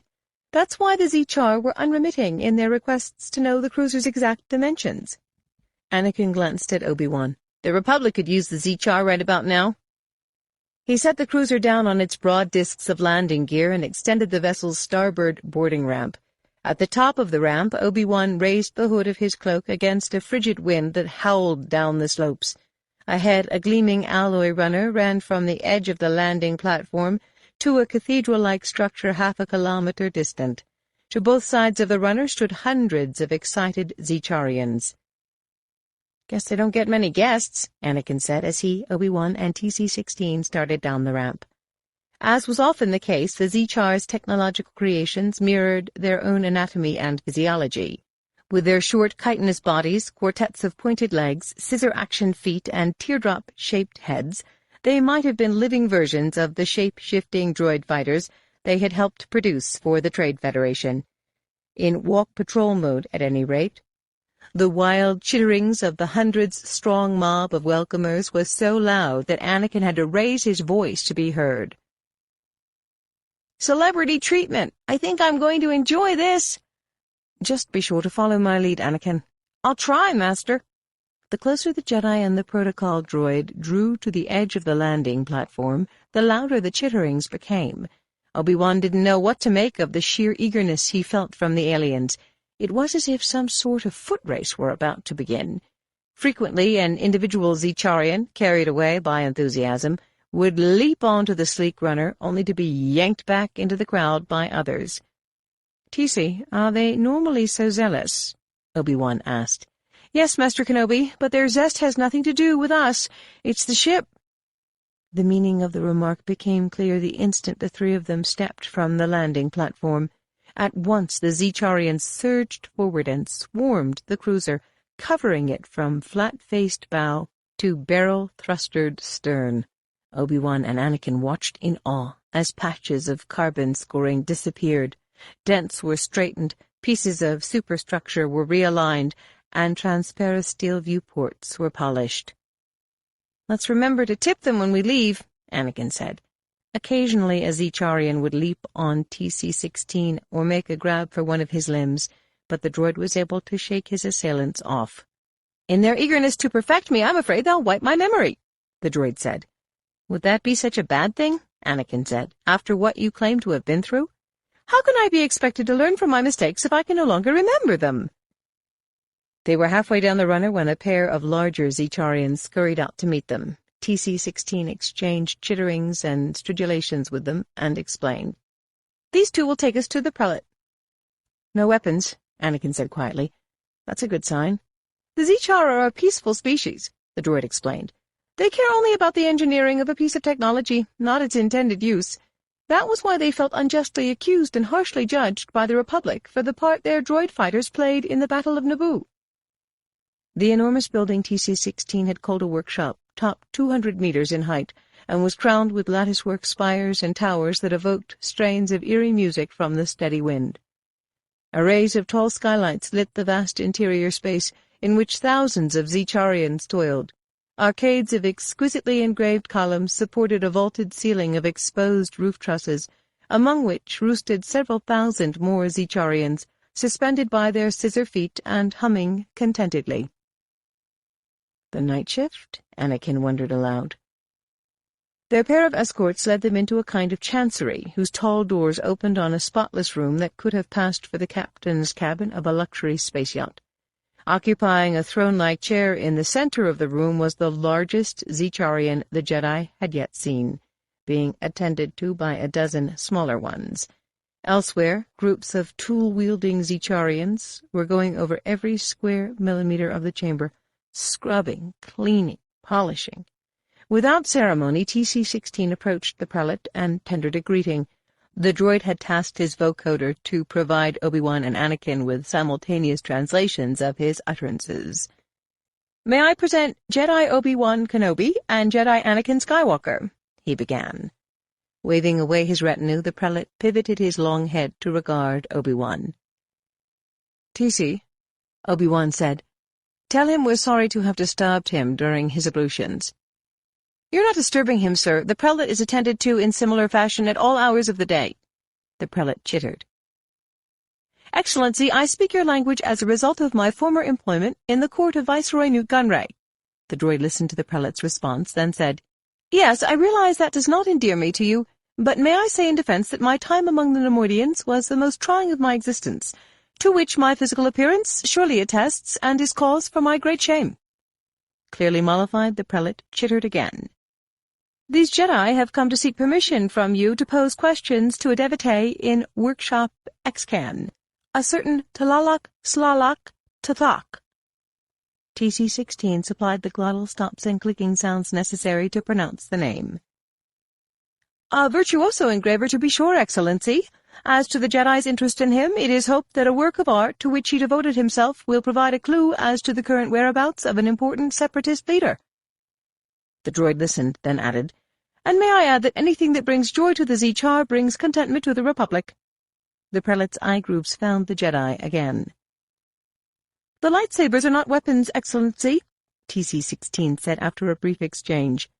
"But if permission to speak with Tlalak, Slalak, Tathak rests on their surrendering the lightsabers, then I'm certain they will comply." Obi-Wan was already reaching for his lightsaber, but Anakin looked dubious. "You did say you would follow my lead." Anakin opened his cloak. "I said I'd try, Master." They handed the lightsabers to TC-16, who presented them to the prelate for inspection. "It hardly surprises me that you see room for improvement, Excellency," the droid said after a moment. "But then, what tool could fail to benefit from the touch of a Zecharian?" He listened, then added, "I'm certain that the Jedi know you will honor your pledge to leave the imperfections intact." "That went better than expected," Obi-Wan said as he, Anakin, and TC-16 were being escorted into the heart of Workshop Excan. Anakin wasn't convinced. "You're too trusting, Master. I sense much suspicion." "We can thank Wraith Sina for some of that." Almost 2 decades earlier, the wealthy and influential owner-president of Sinar Design Systems, a chief supplier of starfighters to the Republic, had spent time among the Zechar, mastering ultra-precision engineering techniques he would later incorporate into his own designs. Revealed to be a non-believer, Sinar had been exiled from Charos IV and been made the target of bounty hunters, 4 of whom Sinar had managed to strand at a black hole known only to him and a handful of other hotshot hyperspace explorers. Sinar had engaged in similar acts of corporate espionage among the Trade Federation, Bactoid Armor, Corellian Engineering, and Incom corporations. But the Zechar had a long memory for what they considered sacrilege. 6 years before the Battle of Naboo, a second attempt on Wraith's life had resulted in the death of his father, Naro, at Dantooine. But once again, the heretic had escaped. 10 years back, Obi-Wan and Anakin had had their own brush with Sinar at the living world known as Zonama Seacoast. Because Sinar had been partly responsible for Zonama Seacoast's disappearance, it was also the reason that the Zechar no longer accepted human apprentices. Workshop Excan was a marvel to behold. Zechar artisans worked individually or in groups of 3 to 300 on devices ranging from high-end home appliances to starfighters, adding enhancements or adornments, tweaking, personalizing, customizing in 1,000 different ways. Here were all the priceless devices Obi-Wan and Anakin had found crammed into storage rooms in Gunray's Kato Neimoidia citadel. The environment was the antithesis of the deafening freneticism that characterized a Bactoid armor foundry, such as the one the Republic had commandeered on Geonosis. Zecharians rarely conversed with one another while working, preferring instead to amplify their concentration through the repetition of high-pitched stridulations, analogous to chants. The few who did take notice of the 3 visitors in their midst showed more interest in TC-16 than in the Jedi. And yet, for all the fine work that was performed in Workshop Excan, the Cathedral Factory was little more than a stepping stone for many Zecharians who aspired to work for the Howard-Chal engineering conglomerate, which had abandoned Charos IV for other worlds in the Outer Rim. The same pair of outsized aliens who had escorted Obi-Wan and Anakin to the prelate's chancery guided them to Tlalak, Slalak, Tathak's altar, which was located in the workshop's western colonnade, the piers of which were decorated with mosaics of engraved tiles. High overhead, resting Zecharians hung inverted from the great curving rafters that supported the roof, like configurable droid fighters arrayed inside a Trade Federation carrier. Obi-Wan could see how the sound of their ceaseless humming could be slightly unnerving. Tlalak Slalak Tathak was engrossed in engraving a corporate logo into a piece of starship console. Dozens of yet-to-be-completed pieces walled him in on one side. Completed pieces were on the other. On hearing his name called, he glanced up from his work.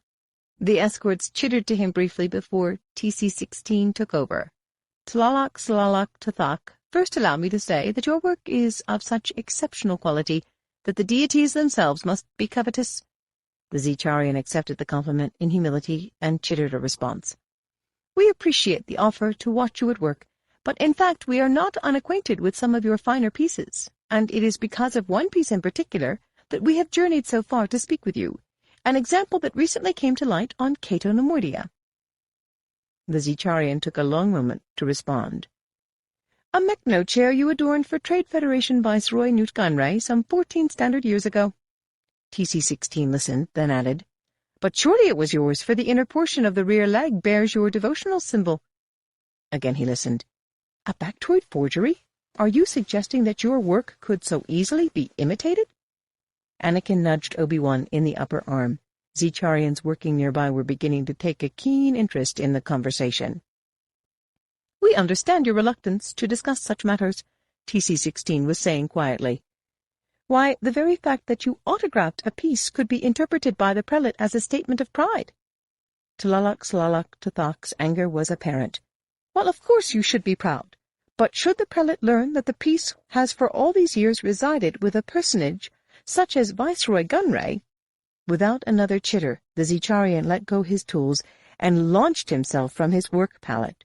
Not at TC-16 or either of the Jedi, but straight up into the web of overhead girders. Ignoring indignant squeals from rudely awakened Zecharians, he began to leap from one girder to the next, clearly determined to reach one of the tall skylights that perforated the roof. Obi-Wan watched him for a moment, then turned to Anakin. "I don't think he wants to speak with us." Anakin kept his eyes on Tlalak-Tlalak-Tathak. "Well, he has to," and with that he leapt in pursuit. "Anakin, wait," Obi-Wan said, then added, more to himself, "Oh, what's the use?" and sprang up toward the ceiling.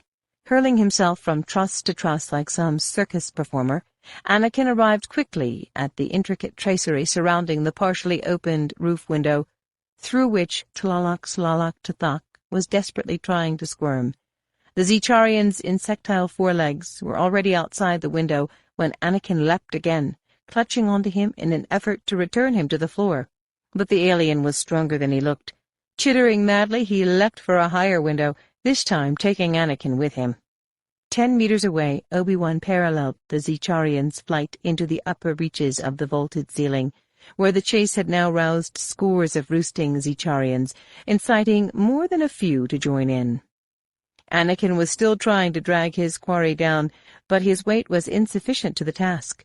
Fearing what might result should Anakin call too strongly on the Force, Obi-Wan had visions of the entire workshop crumbling to pieces. He fairly flew after them, barely managing at the apex of his ascent to grab hold of Tlalak-Tlalak-Tathak's rear legs. And down they came, all three entwined and bringing with them more than 30 inverted Zecharians. Cascading onto the floor, Obi-Wan and Anakin lost their hold on Tlalak-Tlalak-Tathak, and suddenly couldn't tell one Zecharian from the next. Losing Tlalak-Tlalak-Tathak had ceased to be an immediate concern in any case, because Zecharians throughout the workshop were rushing to the aid of those the two Jedi had caused to plummet from the rafters. Some were already attempting to zap the Jedi into submission by brandishing assorted soldering and engraving tools, while others were busy constructing a plasteel hemisphere under which the violence might be contained. "No mayhem!" Obi-Wan shouted. Anakin showed him a wide-eyed glance from beneath the 3-meter-tall heap of irate Zecharians. "Who exactly are you talking to?" Obi-Wan glanced around the workshop. "Topple something quickly, before they complete the mound." With a shoving motion of his free hand, Obi-Wan overturned a small table 20 meters away, spilling several stacks of freshly engraved comlinks and droid summoners. Chittering in panic, half the Zecharians who were holding him to the floor, and most of the ones rushing toward him, scampered off to repair the damaged devices. "Quickly, Anakin!"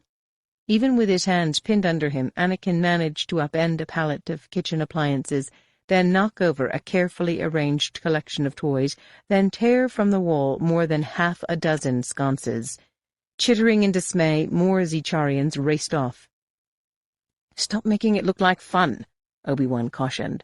Eyes riveted on a bin filled with musical instruments, he was about to rid himself of his remaining tormentors when blaster fire erupted in the workshop, and into the midst of the throng of infuriated Zechar appeared the prelate himself, seated on a litter carried by 6 bearers and grasping a weapon in each foot.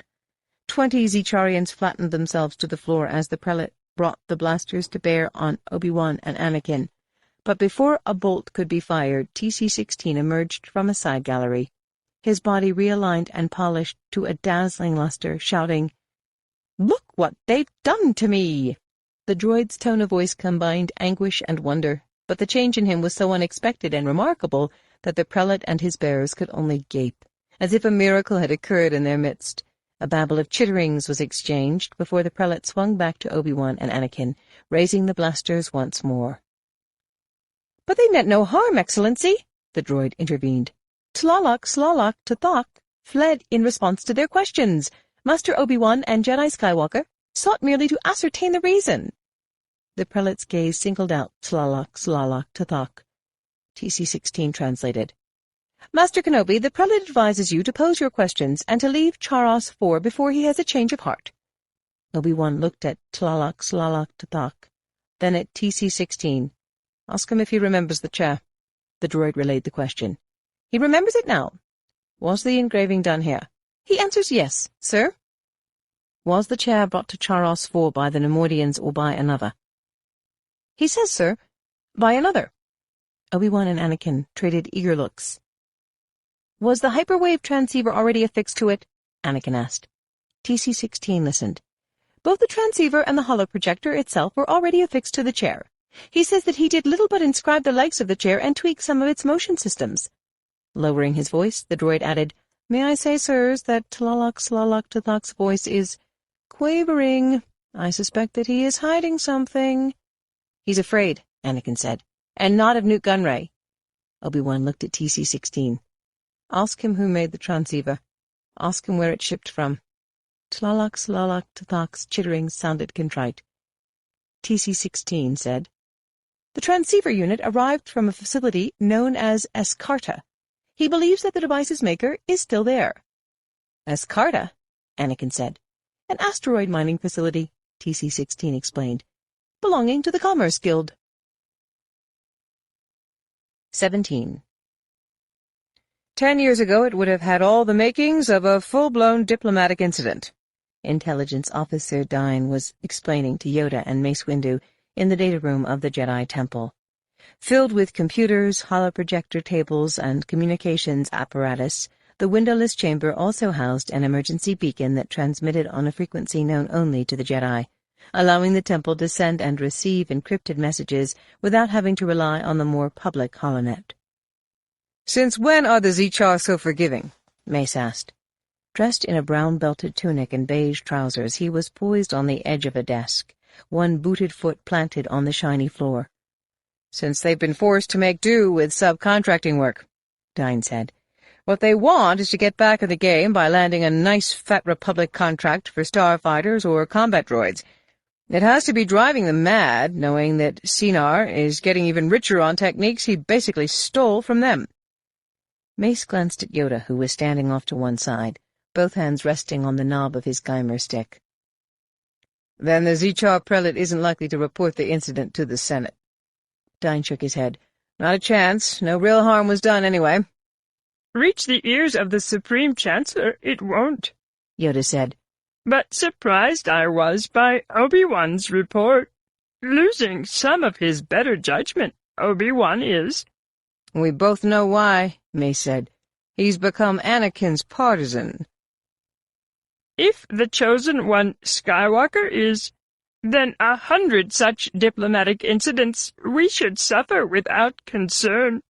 Yoda shut his eyes for a moment, then looked at the intelligence analyst. "But come to tell us of these things, Captain Dine hasn't." Dine grinned. "We've succeeded in deciphering the code Dooku, and we have to assume Sidious, has been using to communicate with the Council of Separatists. Using the code, we were able to intercept a message sent to Viceroy Gunray through the Mechno chair." Mace came to his feet.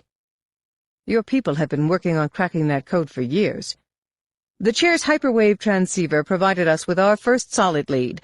We saw right away that the code embedded in the transceiver's memory was a variant on codes used by the intergalactic banking clan, so we decided to offer a deal to one of the moons arrested after the Battle of Moonalinst.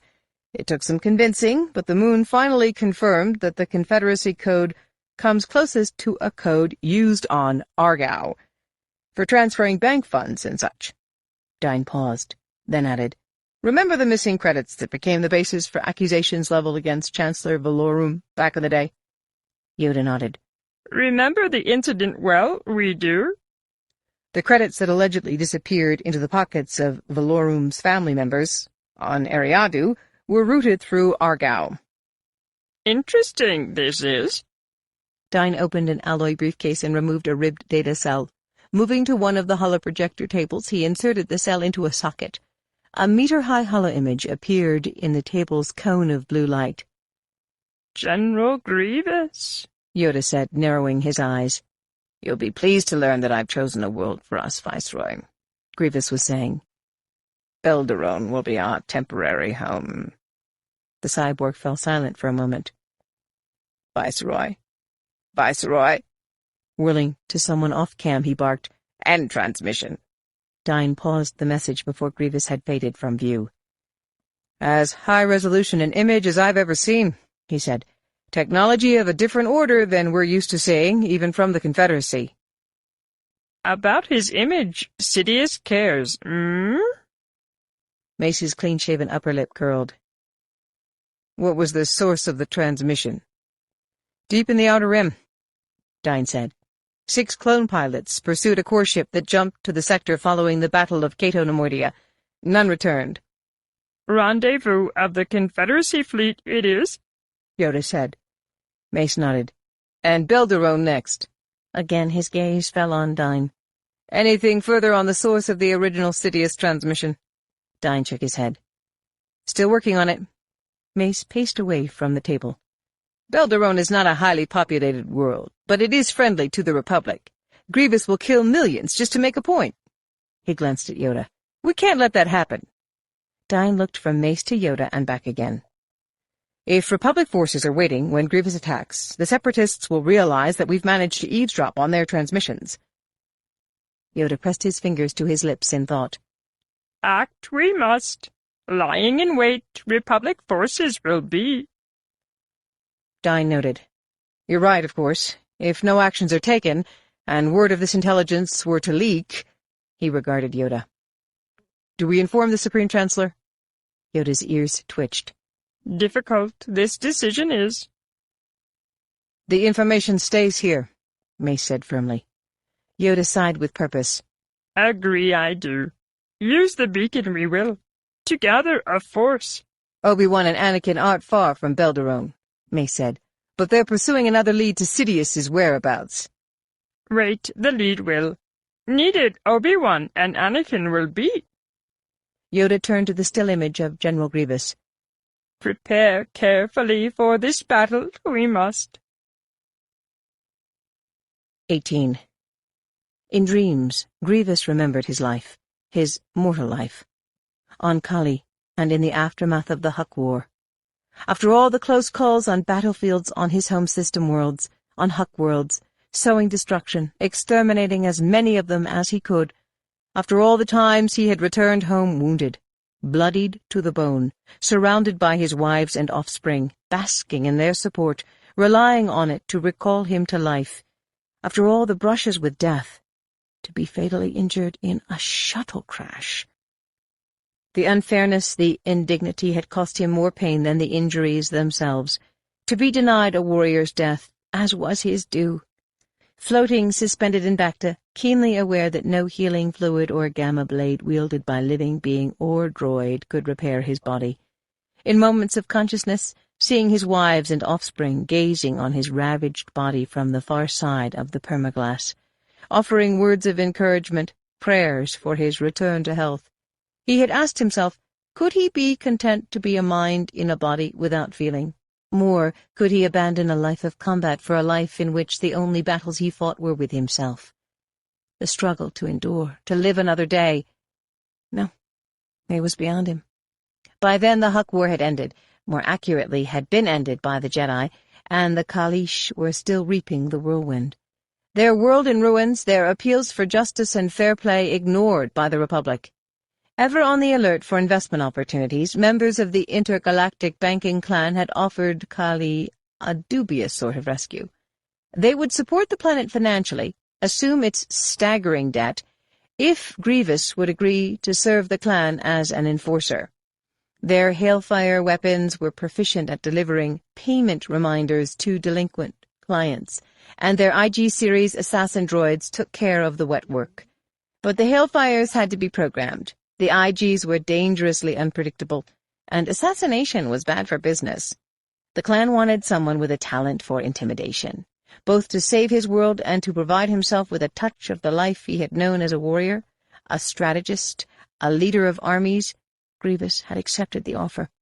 IBC Chairman Sandhill himself had overseen the details of the arrangement. Still, Grievous wasn't entirely proud of his decision. Debt collection was a far cry from Warcraft, an arena for beings without principles, for beings so attached to their possessions that they feared death. But Kali had profited from his work for IBC, and Grievous's previous notoriety was such that it could not be eclipsed. Then, the shuttle crash, the accident, the misfortune. He told his would-be healers to fish him from the Bacta tank. He could bear to die in atmosphere or the vacuum of deep space, but not in liquid. In the shadow of felled trees that would fuel his funeral pyre, he lapsed in and out of consciousness. That was when Sandhill had paid him a second visit.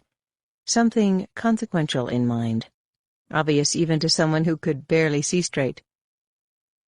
"We can keep you alive," Rail-Thin Hill had whispered into Grievous's unimpaired ear. Others had promised as much. He pictured breathing devices, a hover platform, a surround of life-sustaining machines. But Hill had said, "None of that. You will walk, you will speak, you will retain your memories, your mind." "I have my mind," Grievous had said. "What I lack is a body."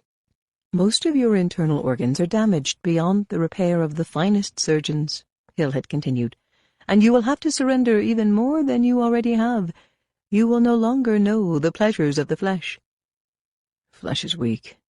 You need only gaze on me to see that." Encouraged by the remark, Hill had talked in glowing terms of the Geonosians, how they had raised cyborg technology to an art form, and how the blending of living and machine technology was the future. "Consider the battle droids of the Trade Federation," Hill had said. "They answer to a brain that is also nothing more than a droid. Protocol droids, astromechs, even assassin droids, all require programming and frequent maintenance." Two words had caught Grievous's attention. Battle droids. "A war is brewing that will call many droids to the front," Hill had said just loudly enough to be heard. "I am not privy to when it will begin, but when that day comes, the entire galaxy will be involved." His interest piqued, Grievous had said, "A war begun by whom? The banking clan? The Trade Federation?" "Someone more powerful." "Who?" "In time you will meet him, and you will be impressed." "Then why does he need me?" "In every war there are leaders and there are commanders." "A commander of droids." "More precisely, a living commander of droids." So he had allowed the Geonosians to go to work on him, constructing a duranium and ceramic shell for what little of him remained. His recuperation had been long and difficult, coming to terms with his new and in many ways improved self, even longer and more difficult. Only then had he been presented to Count Dooku, and only then had his real training begun. From the Geonosians and members of the Techno-Union he had already come to understand the inner workings of droids. But from Dooku, Lord Tyrannus, he came to understand the inner workings of the Sith. Tyrannus himself had trained him in lightsaber technique. In mere weeks he had surpassed any of Tyrannus's previous students. It helped, of course, to have an indestructible body reminiscent of a Krath war droid.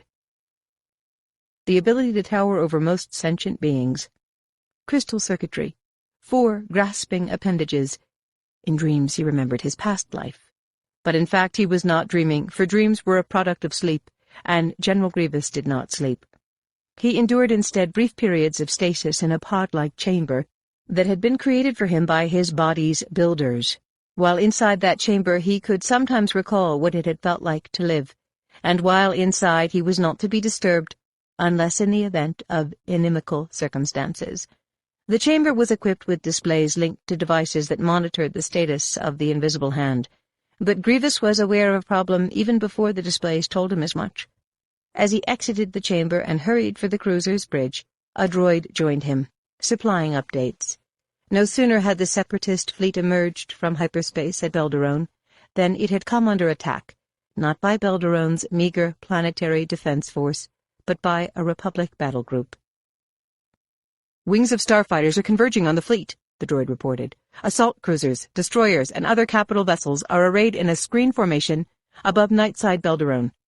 Klaxons were blaring in the corridors, and gunner droids and Neimoidians were hastening to battle stations. "Order our ships to raise shields and form up behind us. Vanguard pickets ought to fall back in shield formation to protect the core vessels." "Affirmative, General." "Roll the ship starboard to minimize our profile and reorient the deflector shields. Deploy all wings of droid tri-fighters and ready all port-side batteries for enfilade fire." Grievous braced himself against a bulkhead as the cruiser was shaken by an explosion. "Ranged fire from the Republic destroyers," the droid said. "No damage. Shields functioning at better than 90%. Grievous quickened his pace. On the bridge, a real-time hologram of the battle was running above the tactical console. Grievous took a moment to study the deployment of the Republic ships and starfighter squadrons. Made up of 60 capital vessels, the battle group wasn't large enough to overwhelm the Separatist fleet, but it packed enough combined firepower to defend trivial Belderone. On the far side of the dun-colored planet, a convoy of transports was angling toward the lesser of Belderone's 2 inhabited moons, starfighters and corvettes flying escort. "Evacuees, General," one of the droids explained. Grievous was stunned. An organized evacuation could mean only one thing. The Republic had somehow learned that Belderone had been targeted. But how could that be, when only the Separatist leaders had been apprised? He moved to the forward viewports to observe the strobing spectacle of battle. He would learn how he had been foiled. But survival was the first order of business. 19.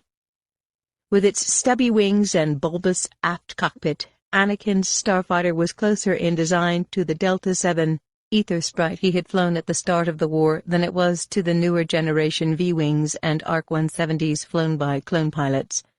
But where the Delta-7 was triangular in shape, the silver and yellow starfighter had a blunt bow composed of 2 separate fuselages, each equipped with a missile launcher.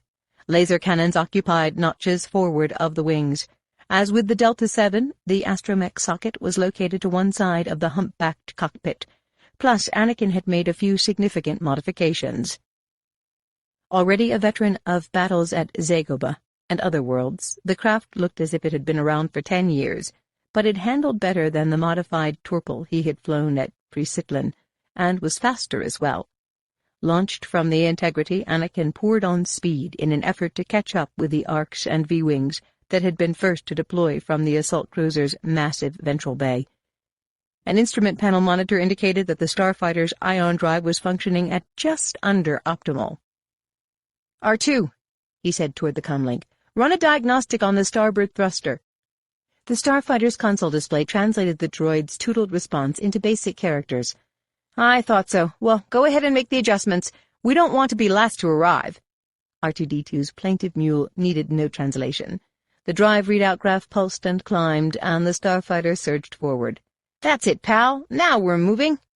Settling back into the padded seat, he flexed his gloved hands and exhaled slowly through his mouth. Enough spying, he told himself. He wasn't any closer to Corusant, but at least he was back where he belonged, wedded to a starfighter, and prepared to show the enemy a thing or two about space combat. Ahead of him, spearhead to groups of needle-nosed pickets that were screening the capital ships, slewed hundreds of enemy craft.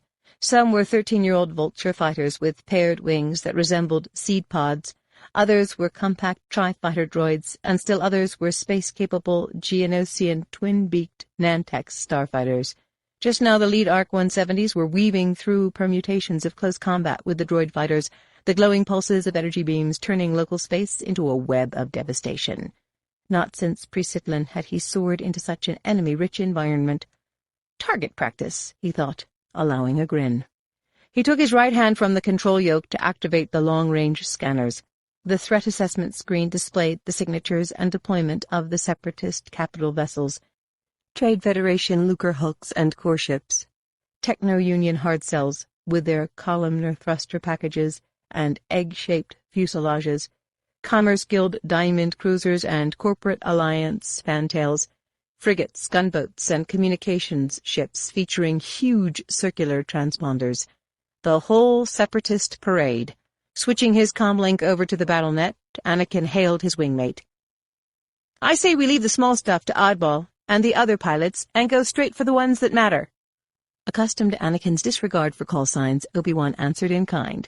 "Anakin, there are approximately 500 droids positioned between Grievous and us. What's more, the capital ships are too heavily shielded. Just follow my lead, Master." Obi-Wan sighed into the comlink microphone. "I'll try, Master." Anakin scanned the threat assessment display, committing to memory vector lines of the closest enemy fighters. Then he reopened a channel to R2-D2. "Battle speed, R2." Again the starfighter shot forward, indicators on the console redlined. Just short of the roiling fray, when he could sense the droid ships drawing a bead on him, he shoved the yoke into a corner for a pushover and streaked out of the maneuver with all weapons blazing. Droids flared and flamed to all sides of him. Wending through clouds of expanding fire, he locked down the trigger of the laser cannons and made a second pass through the enemy wave, destroying a dozen more fighters in a heartbeat. But the TIE-fighters were onto him now, eager for payback. A sunburst of scarlet beams seared past the bubble canopy, and a fighter appeared to starboard. An instant later, a second volley sizzled down from overhead. R2-D2 loosed a series of urgent whistles and tweets as the starfighter was rocked to its shields. Blue lightning coruscated across the console, and droid fighters appeared to port and starboard. More bolts found their mark, throwing Anakin hard against the safety harness. "Just what I needed," he said, in appreciation. Swerving hard to starboard, he caught the first ship with a side-slip shot. The second fighter sheared off as quickly as it could from the expanding fragmentation cloud. As it did, Anakin raced into its aft wash and triggered the lasers. A ball of fire, the droid careened into a flak-dazzled TIE-fighter, and the two of them exploded. Anakin checked the display to make certain that Obi-Wan was still with him. "Are you all right?" "A bit toasted, but okay. Stay with me. Do I have a choice?" "Always, Master." Deeper into the melee now, ARC-170s, V-Wings, and droid fighters were joined in a great cloverleaf of combat, chasing one another, colliding into one another, twirling out of the fight with engines smoking or wings blown away. Weapons themselves, the droids were accurate with their bolts, but slower to recover, and easily confused by random maneuvers. While at times this made for effortless kills, there were just so many of them. Anakin squared off with the enemy leader of the Cloverleaf clash and began to harass it with laser bolts. Adapting to his tactics, Obi-Wan fell back, then leapt his starfighter into kill position and opened up. "Nice shot," Anakin said when the wing leader vanished. "Nice setup." Signaling Obi-Wan to follow, Anakin climbed out of the main battle, veering tangent to it, and rocketed toward the nearest of the Separatists' needle-nosed picket ships. Loosing 2 missiles to draw the picket's attention, he yawed to port, pushed over, then came back at the vessel with lasers. "Run the hole! Target the shield generator! Any closer and we'll be inside the thing. That's the idea." Obi-Wan followed, unleashing with all cannons. They were in the thick of the heaviest fighting now, where ranged fire from the Republic capital ships was breaking against the particle and ray shields of their targets. Blinding light pulsed behind the canopy blast tinting. The picket Anakin had peaked with missiles was under heavy bombardment. He grasped that a high-yield torpedo would be too much for it, and rushed to deliver it. The torpedo tore from between the starfighter's cockpit-linked fuselages and burned its way toward the picket. The picket's shield failed for an instant, and in that instant, the huge incoming turbolaser bolts did their worst. Struck broadside, the picket burst like an overripe fruit, venting long plumes of incandescence and spilling lights and guts into space. Anakin jinked away, whooping into the comlink. "We've got a clear shot at Grievous," he told Obi-Wan. With its tapered bow and large outrigger fins, the General's cruiser resembled a classic-era Corusant skyscraper laid on its side. "This hardly seems the time to bait him, Anakin. Have you had a look at those point defense arrays? When are you going to learn to trust me? I do trust you, I just can't keep up with you. Fine, then I'll be right back." Anakin pushed the starfighter to its limits, paying out plasma and missiles that exploded harmlessly against the great ship's deflector shield. He peeled away from the fiery wash, only to fall back at the ship in predatory banks.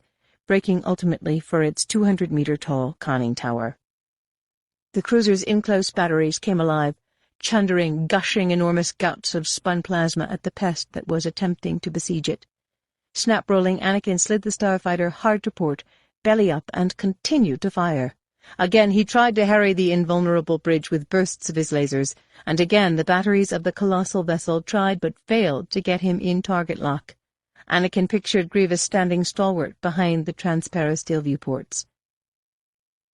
"A taste of what's coming when we meet in the flesh," he growled.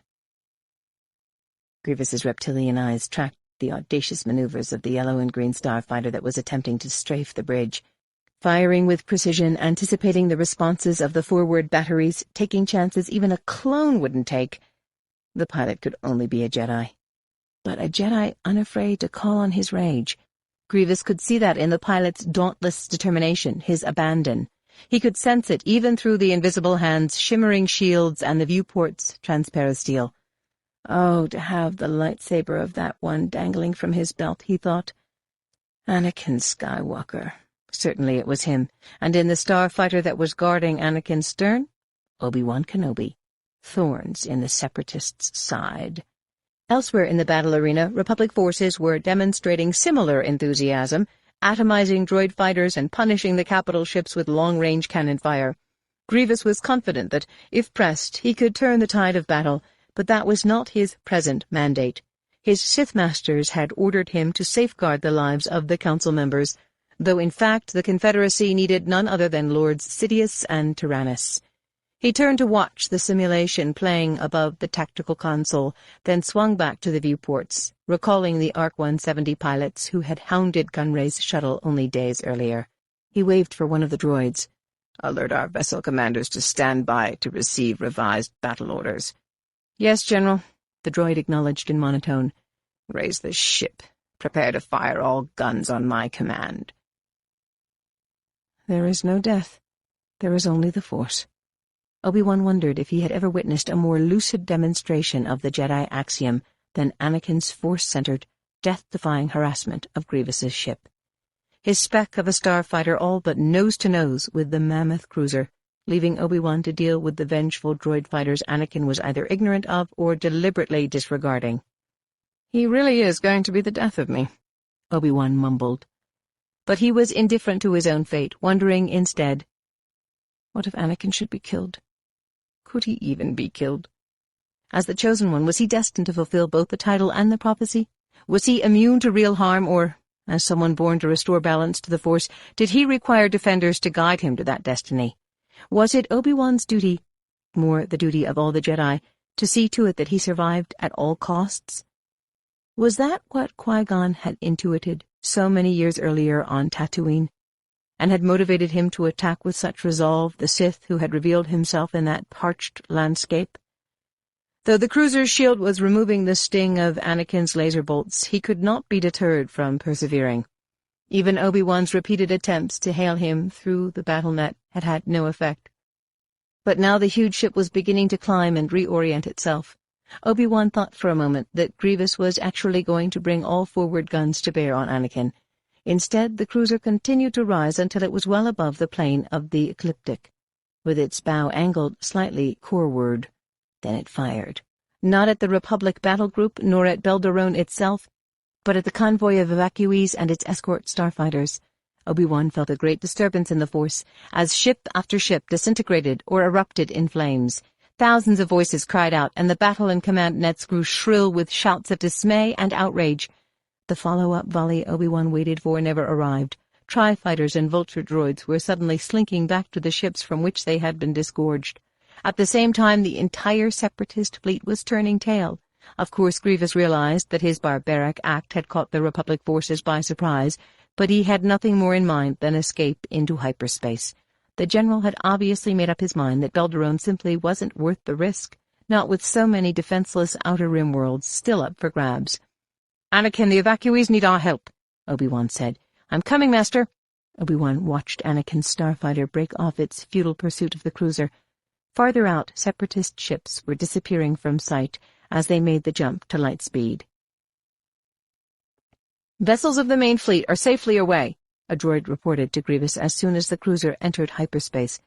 Expected arrival at the alternate rally point, 10 standard hours. Losses at Belderon, Grievous said. Acceptable. Beyond the forward viewports, the smoky vortices of outraced light. Grievous ran the fingers of his claw-like hand down the bulkhead. Instruct my elite to meet me in the shuttle launching bay on emergence from hyperspace, he said to no droid in particular. When all ships have arrived at the rally point, advise Viceroy Gunray that I will be paying him a visit. 20.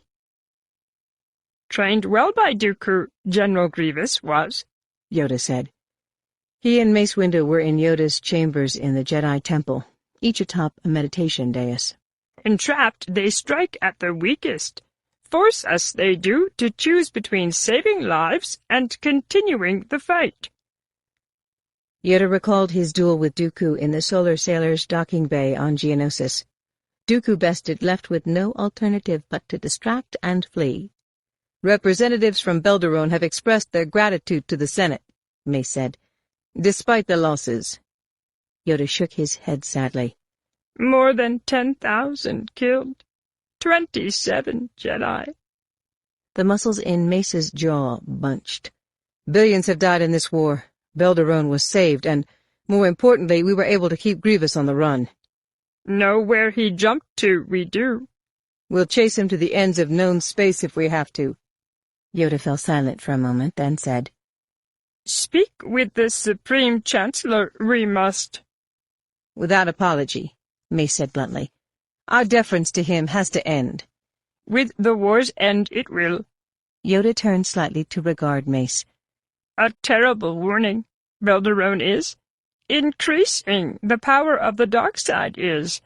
Rooted out, Sidious must be. Mace nodded gravely. Rooted out and eliminated. 21. General Grievous has left the docking bay, a Trade Federation lieutenant relayed to Gunray in his lavish quarters in the core ship's portside command tower. Which docking bay? Gunray said toward the comlink's audio pickup. Below or in the tower? The general shuttle availed itself of the tower docking ring, Viceroy. Gunray swung around to face Rune Hako. That means he will be here any moment. He turned to a large circular screen that displayed a real-time view of the antechamber outside his suite. The Neimoidian guards stationed there had also been alerted to Grievous's arrival. Armed with blaster rifles taller than they were, the four wore bulky torso and lower leg armor, and pot-shaped helmets that left their red eyes and green faces exposed. It has to be the Mechno chair, Gunray said, striding back and forth in front of the screen. What did you tell him? Hako asked. Gunray came to a halt. Immediately on being apprised by Shumai of the Belderon rendezvous, I contacted Grievous, expressing anger that he hadn't informed me personally. I accused him of purposely leaving me out of the command loop. Hako was horrified. You said that to him? Gunray nodded. He maintained that he had attempted to communicate through the Mechno chair hyperwave transceiver. I said that I had received no such transmission. They're coming, Hako said, aiming a quivering finger at the display screen. Gunray saw that Grievous was accompanied by 4 of his elite Magna Guards. Fearsome bipedal battle droids built to exacting specifications, they stood as tall as the general and were armed with combat staffs, tipped with electromagnetic pulse generators. Armor-weave capes fell diagonally across their broad-shouldered bodies, swathing the crowns of their heads and lower faces. Benefiting from Grievous's own programming, as well as from the instruction Grievous had received from Dooku, the elite were trained in the Jedi arts, and more than a match for most. The 4 Neimoidians stood their ground, bringing their rifles across their chests in a gesture of warning. Grievous's elite didn't even slow down.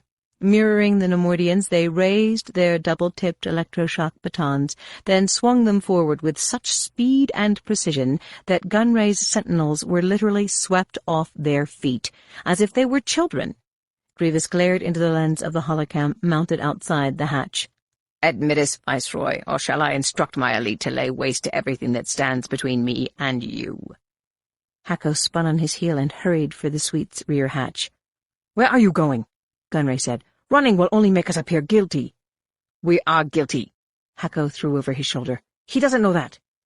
Viceroy, Grievous rasped. Hako stood in the open hatch.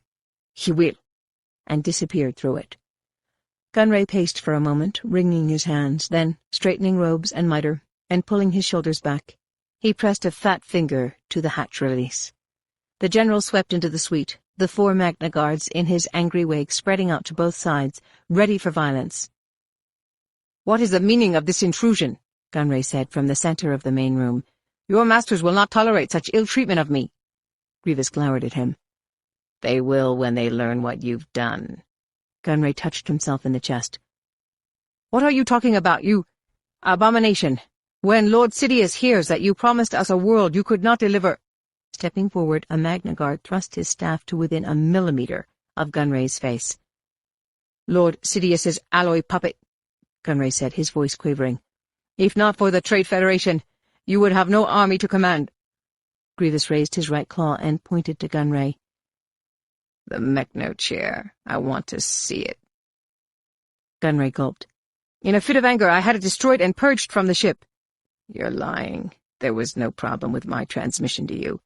The chair relayed my message." "What are you suggesting?" "The chair is no longer in your possession.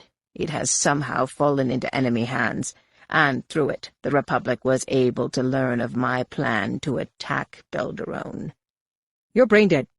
Grabbing Gunray by the neck, Grievous lifted him a meter off the floor. "Before I leave here, you will tell me everything I wish to know." 22. Poor Gunray, Dooku thought. Pitiful creature. But for having left the Mechno chair behind on Kato Neimoidia, he deserved all the fear Grievous had put into him. Secluded in his castle on Kaon, Dooku had just spoken with the general and was pondering how best to handle the situation. While the incident at Belderone wasn't conclusive proof that the Republic had managed to decrypt the Separatist code and intercept Grievous's transmission to Gunray, it was prudent to assume that this was the case. Dooku had already ordered the general to refrain from using the code for the time being, but the matter of the expropriated hyperwave transceiver was cause for added concern.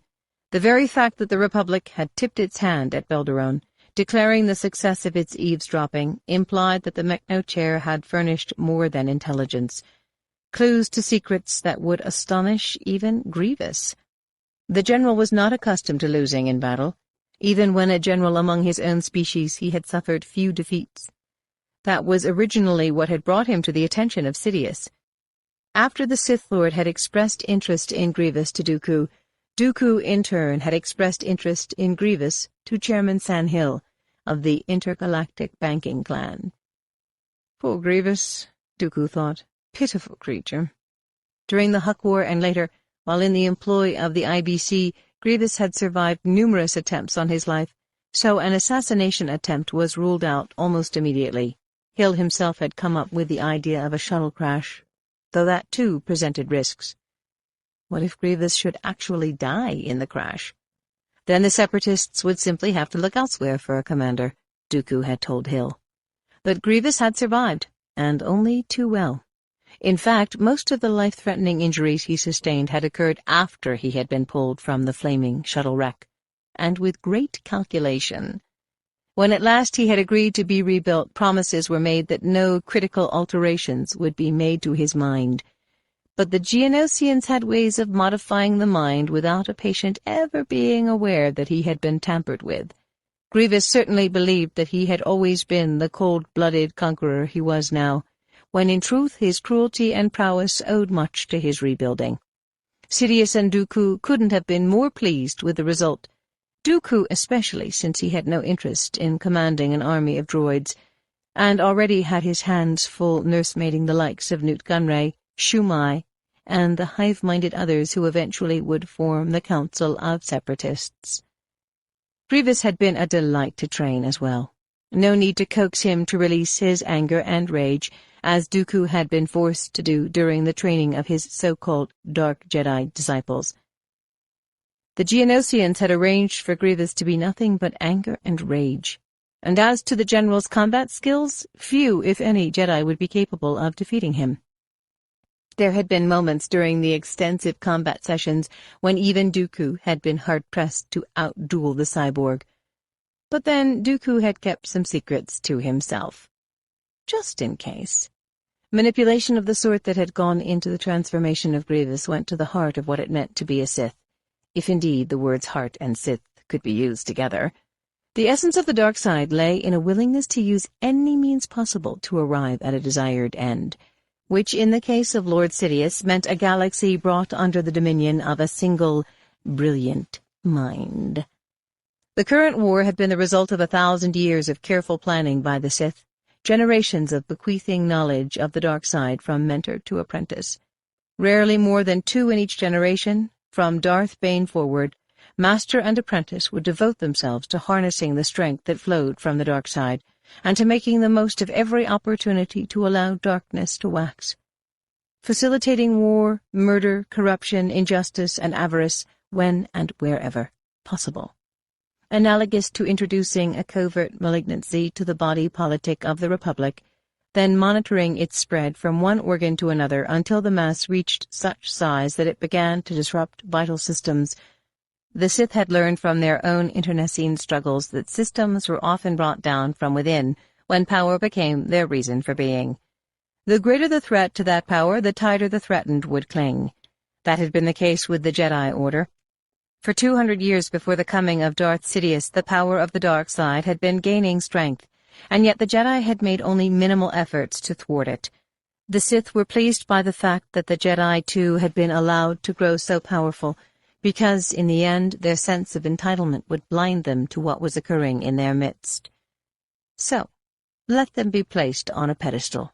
Let them grow soft and set in their ways. Let them forget that good and evil coexist. Let them look no farther than their vaunted temple, so that they would fail to see the proverbial forest for the trees. And by all means, let them grow possessive of the power they had gained, so that they might be that much easier to topple. Not that all of them were blind, of course. Many Jedi were aware of the changes, the drift toward darkness, none perhaps more than aged Yoda. But the masters who made up the Jedi Council were enslaved to the inevitability of that drift. Instead of attempting to get to the root of the coming darkness, they merely did their best to contain it.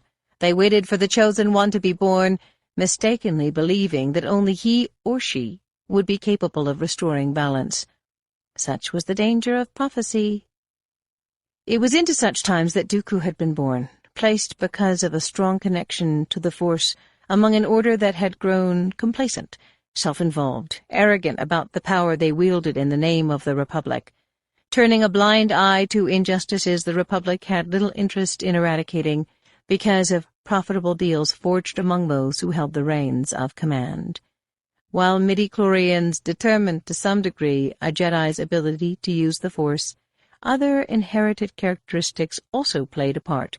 Notwithstanding the Temple's best efforts to eradicate them, having hailed from nobility and great wealth, Dooku yearned for prestige. Even as a youngster, he had been obsessed with learning all he could about the Sith and the dark side of the Force. He had towed the Jedi line, become the Temple's most agile sword master and instructor, and yet the makings of his eventual transformation had been there from the start. Without the Jedi ever realizing it, Dooku had been as disruptive to the Order as would be a young boy raised in slavery on Tatooine. His discontent had continued to grow and fester, his frustration with the Republic Senate, with ineffectual Supreme Chancellor Valorum, with the short-sightedness of the Jedi Council members themselves. A Trade Federation blockade of Naboo, rumors of a chosen one found on a desert world, the death of Qui-Gon Jinn at the hands of a Sith. How could the Council members not see what was happening? How could they continue to claim that the dark side obscured all? Dooku had said as much to anyone who would listen. He wore his discontent on the sleeve of his robes. Though they hadn't enjoyed the smoothest of student-teacher relationships, he and Yoda had spoken openly of the portents. But Yoda was living proof of a conservatism that came with extended life. Dooku's true confidant had been Master Sidious, who, while also disturbed by what was occurring, was too weak to take action. The Battle of Naboo had revealed that the Sith were back in the open, and that a Sith Lord was at work somewhere. The Sith Lord. the one born with the power needed to take the final step. Dooku had given thought to seeking him out, perhaps killing him, but even what little faith he placed in the prophecy was enough to raise doubt that the death of a Sith could halt the advance of the dark side. Another would come, and another. As it happened, there had been no need to hunt for Sidious, for it was Sidious who had approached him. Sidious's boldness surprised him at first, but it hadn't taken long for Dooku to become fascinated by the Sith. Instead of a lightsaber duel to the death, there had been much discussion, and a gradual understanding that their separate visions for how the galaxy might be rescued from depravity were not so different after all. But partnership with a Sith didn't make one a Sith. As the Jedi arts had to be taught, so too did the power of the dark side. And so began his long apprenticeship. The Jedi warned that anger was the quickest path to the dark side, but anger was nothing more than raw emotion. To know the dark side, one had to be willing to rise above all morality, to throw love and compassion aside, and to do whatever was necessary to bring about the vision of a world brought under control, even if that meant taking lives. Dooku was an eager student, and yet Sidious had continued to hold him at arm's length. Perhaps he had been working with other potential replacements for his earlier apprentice, the savage Darth Maul, who, in fact, had been nothing more than a minion, like Asajj Ventress and General Grievous. Sidious had recognized in Dooku the makings of a true accomplice, an equal from the other camp, already trained in the Jedi arts, a master duelist, a political visionary. But he needed to gauge the depth of Dooku's commitment. "One of your former confidants at the Jedi Temple has perceived the coming change," Sidious had told him. "This one has contacted a group of cloners regarding the creation of an army for the Republic. The order for the army can stand, for we will be able to make use of that army someday, but Master Sidious cannot stand. For the Jedi cannot learn about the army until we are prepared to have them learn of it." And so with the murder of Sidious, Dooku had embraced the dark side fully, and Sidious had conferred on him the title Darth Tyrannus. His final act before leaving the Jedi Order was to erase all mentions of Kamino from the Jedi archives. Then, as Tyrannus, he had found Fett on Bog 4, had instructed the Mandalorian to deliver himself to Kamino, and had arranged for payments to be made to the cloners through circuitous routes. 10 years passed. Under its new Supreme Chancellor, the Republic recovered somewhat, then grew more corrupt and beset with problems than before. As best they could, Sidious and Tyrannus helped things along. Sidious had the ability to see deep into the future, but there was always the unexpected. With the power of the dark side, however, came flexibility. Having traced Fett to Kamino, Obi-Wan Kenobi had turned up on Geonosis. All at once, here was Qui-Gon Jinn's former Padawan right under Dooku's nose. But when he had informed Sidious of Obi-Wan's presence, Sidious had only said, "Allow events to play out, Darth Tyrannus, for our plans are unfolding exactly as I have foreseen. The Force is very much with us." And now, a new wrinkle. As a result of Newt Gunray's blunder at Kato Neimoidia, the Republic and the Jedi had chanced on a possible way to trace the whereabouts of Sidious and expose him.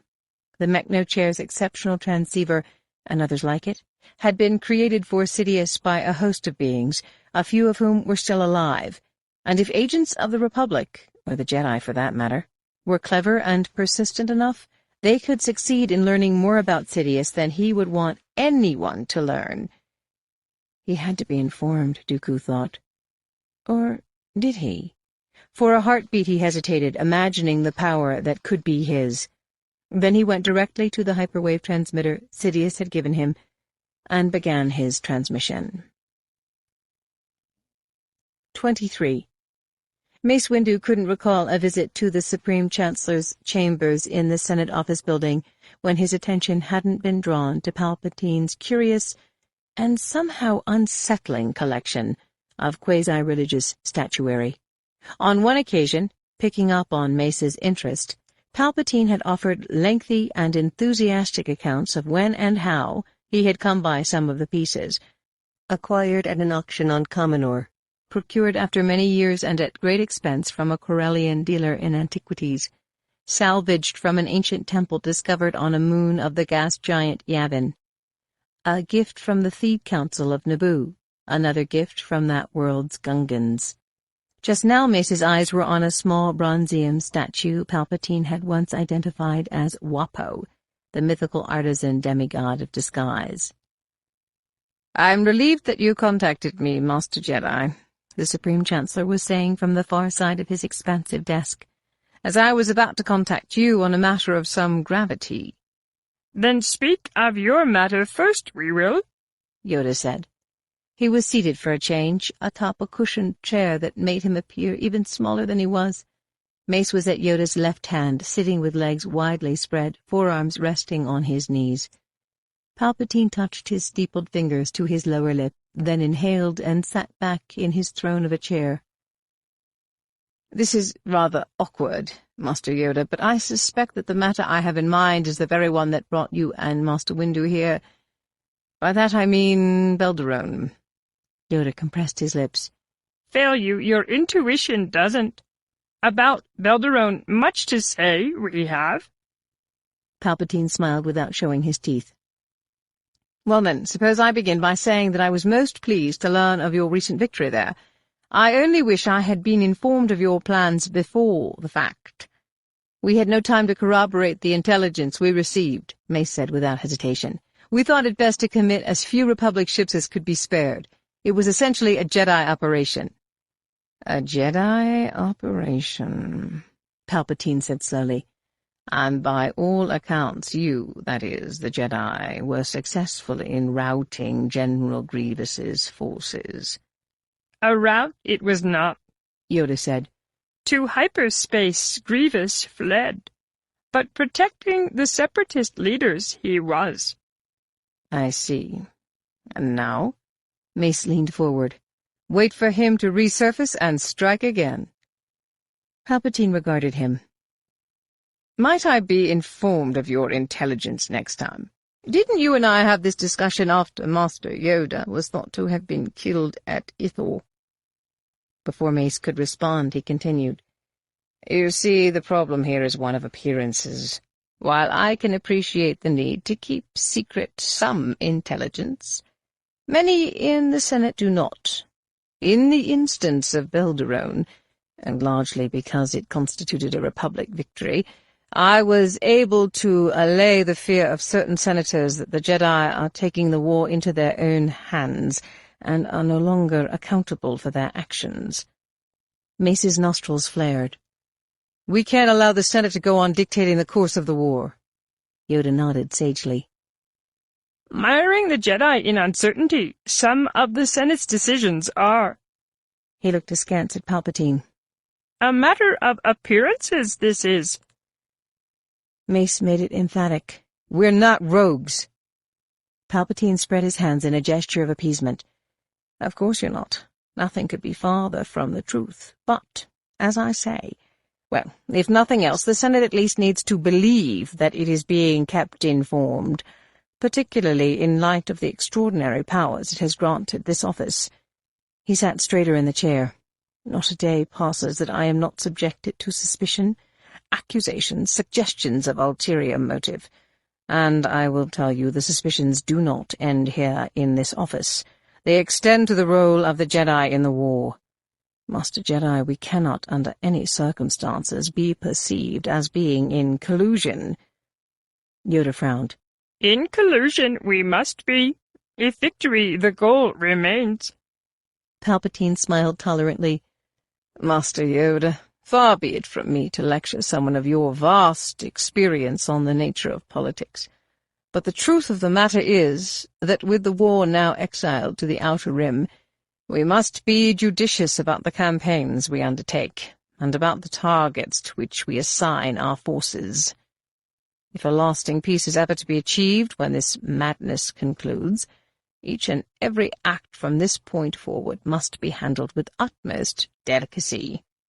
He shook his head. "Many worlds loyal to the Republic, circumstance forced us to sacrifice. Others that joined the Separatists may wish to return to the Republic. These aren't matters with which I wish to burden the Jedi. But they are the province of this office, and I need to place them first and foremost. The lessons learned from 1,000 years of serving the Republic aren't entirely lost on us, Mace said strongly. The Jedi Council is fully aware of such concerns. Palpatine took the rebuke in stride. Excellent. Then we can move on to other matters. Mace and Yoda waited. May I inquire as to how the Jedi learned of Grievous's plan to attack Belderone? A hyperwave transceiver that belonged to Viceroy Gunray was seized at Kato, Neimoidia, Mace explained. The device allowed intelligence to decipher the Separatist code. A message transmitted by General Grievous to Viceroy Gunray regarding Belderone was monitored, and we acted on it. Palpatine was staring at him in disbelief. We have the ability to listen in on Separatist transmissions? Unlikely, Yoda said. After Belderone. Palpatine considered it, then frowned. For Belderone, you forfeited the ability to continue monitoring the Separatists. He took a breath, and the frown ebbed. Had I been included in this matter, I would have made the same choice. But I must add, Master Jedi, that I am greatly displeased about having been circumvented. Why wasn't I told? Am I to infer from this that you no longer trust me? No, Yoda almost barked. But in this office come and go many. Our own counsel we kept. Palpatine's face took on sudden color. And yet you continue to place full trust in those around you? Do you realize how some might respond to that when many of your order have deliberately absented themselves from the war, and some have even gone over to the Separatist side? A decade old such reproaches are, Supreme Chancellor. I fear you delude yourself in this instance, Master Yoda, if you believe that the passage of time makes those reproaches any less valid to your critics. This is getting out of control, Mace thought. He calmed himself before speaking. There's a more important reason for your not being informed about the transceiver. Now Palpatine waited. It contained a stored message. A message transmitted to Viceroy Gunray from Darth Sidious. Palpatine's broad forehead wrinkled in uncertainty. Sidious. I know the name. Dooku's Sith Master Sidious is. Learned of him on Geonosis. Master Kenobi did, but eluded us. Proof of him has. Now I recall, Palpatine said. Obi-Wan was told that this Sidious had somehow infiltrated the Senate.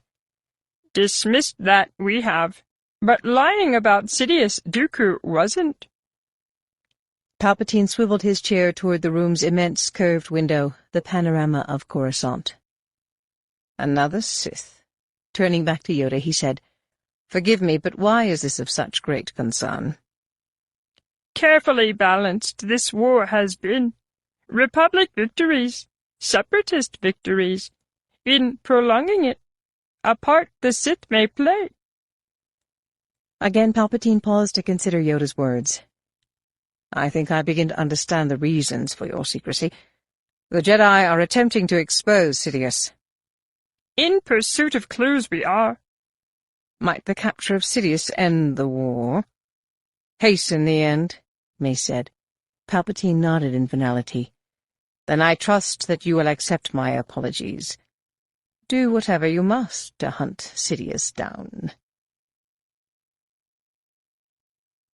24. When the Zecharian said it was an asteroid mining operation, I wasn't picturing an actual asteroid, Obi-Wan said from the co-pilot seat of the Republic cruiser. It was TC-16 who told us that, Anakin said. Maybe something was lost in translation. The protocol droid had been sent to Corusant for further debriefing by Republic intelligence. R2-D2 was on Belderone, where technicians were seeing the damages he had sustained during the battle there. Obi-Wan and Anakin had the old white ship to themselves and had exchanged their Jedi robes for outfits more suitable to itinerant spacers.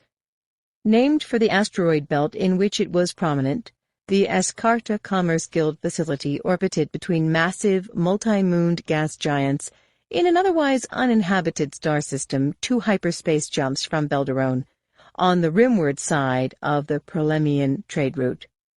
Oblate, when mining operations had commenced 20 years earlier, Escarta was now a concave hemisphere, heavily cratered by the forces of nature and the gargantuan labor droids of the Commerce Guild.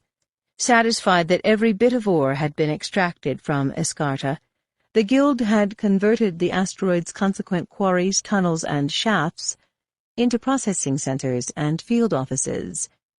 State-of-the-art tractor beam technology allowed the Guild to capture small asteroids and draw them directly into the facility, rather than have to use tugs or engage in on-site mining.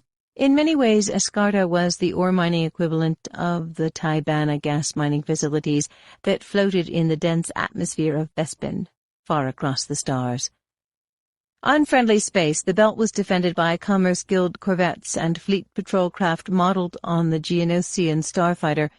Regardless, Republic intelligence had managed to insert one of its agents into Escarta.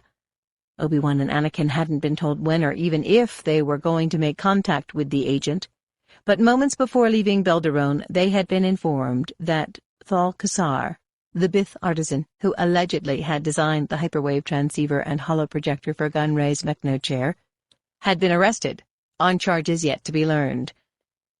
An alert chime sounded from the cruiser's instrument console. "Escarta," Anakin said, "demanding that we identify ourselves and state our intent." "We're freelance merchants in search of work," Obi-Wan reminded him. Anakin activated the comm and said as much into the microphone. "Corellian cruiser," a husky voice returned. "Negative on your request to dock. Escarta has no job openings. Suggest you try Ancien or Ord Mantell." Obi-Wan's gaze drifted to the viewport. Off to starboard, a corvette was coming about. "Intercept vector," Anakin said. "Any last-minute instructions, Master?" "Yes, stick to the plan. Our best hope for getting close to Kassar is to get ourselves arrested." Anakin grinned. "Shouldn't be a problem. Hang on." Obi-Wan already was, and so was able to remain more or less upright in the chair as Anakin firewalled the thrusters and threw the cruiser into a hard turn, not away from the corvette, but aimed directly toward it.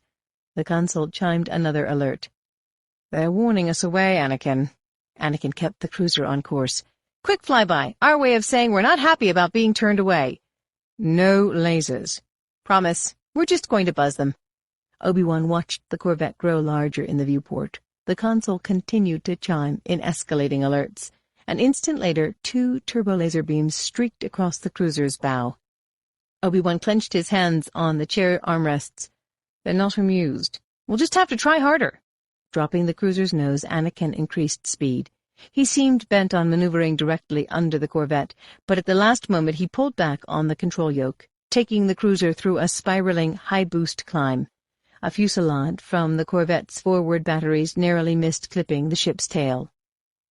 "Enough plausibility," Obi-Wan said. "Level out and signal that we're complying." "Master, you are not taking our assignment seriously enough. If we make it too easy for them, they'll suspect we're up to something."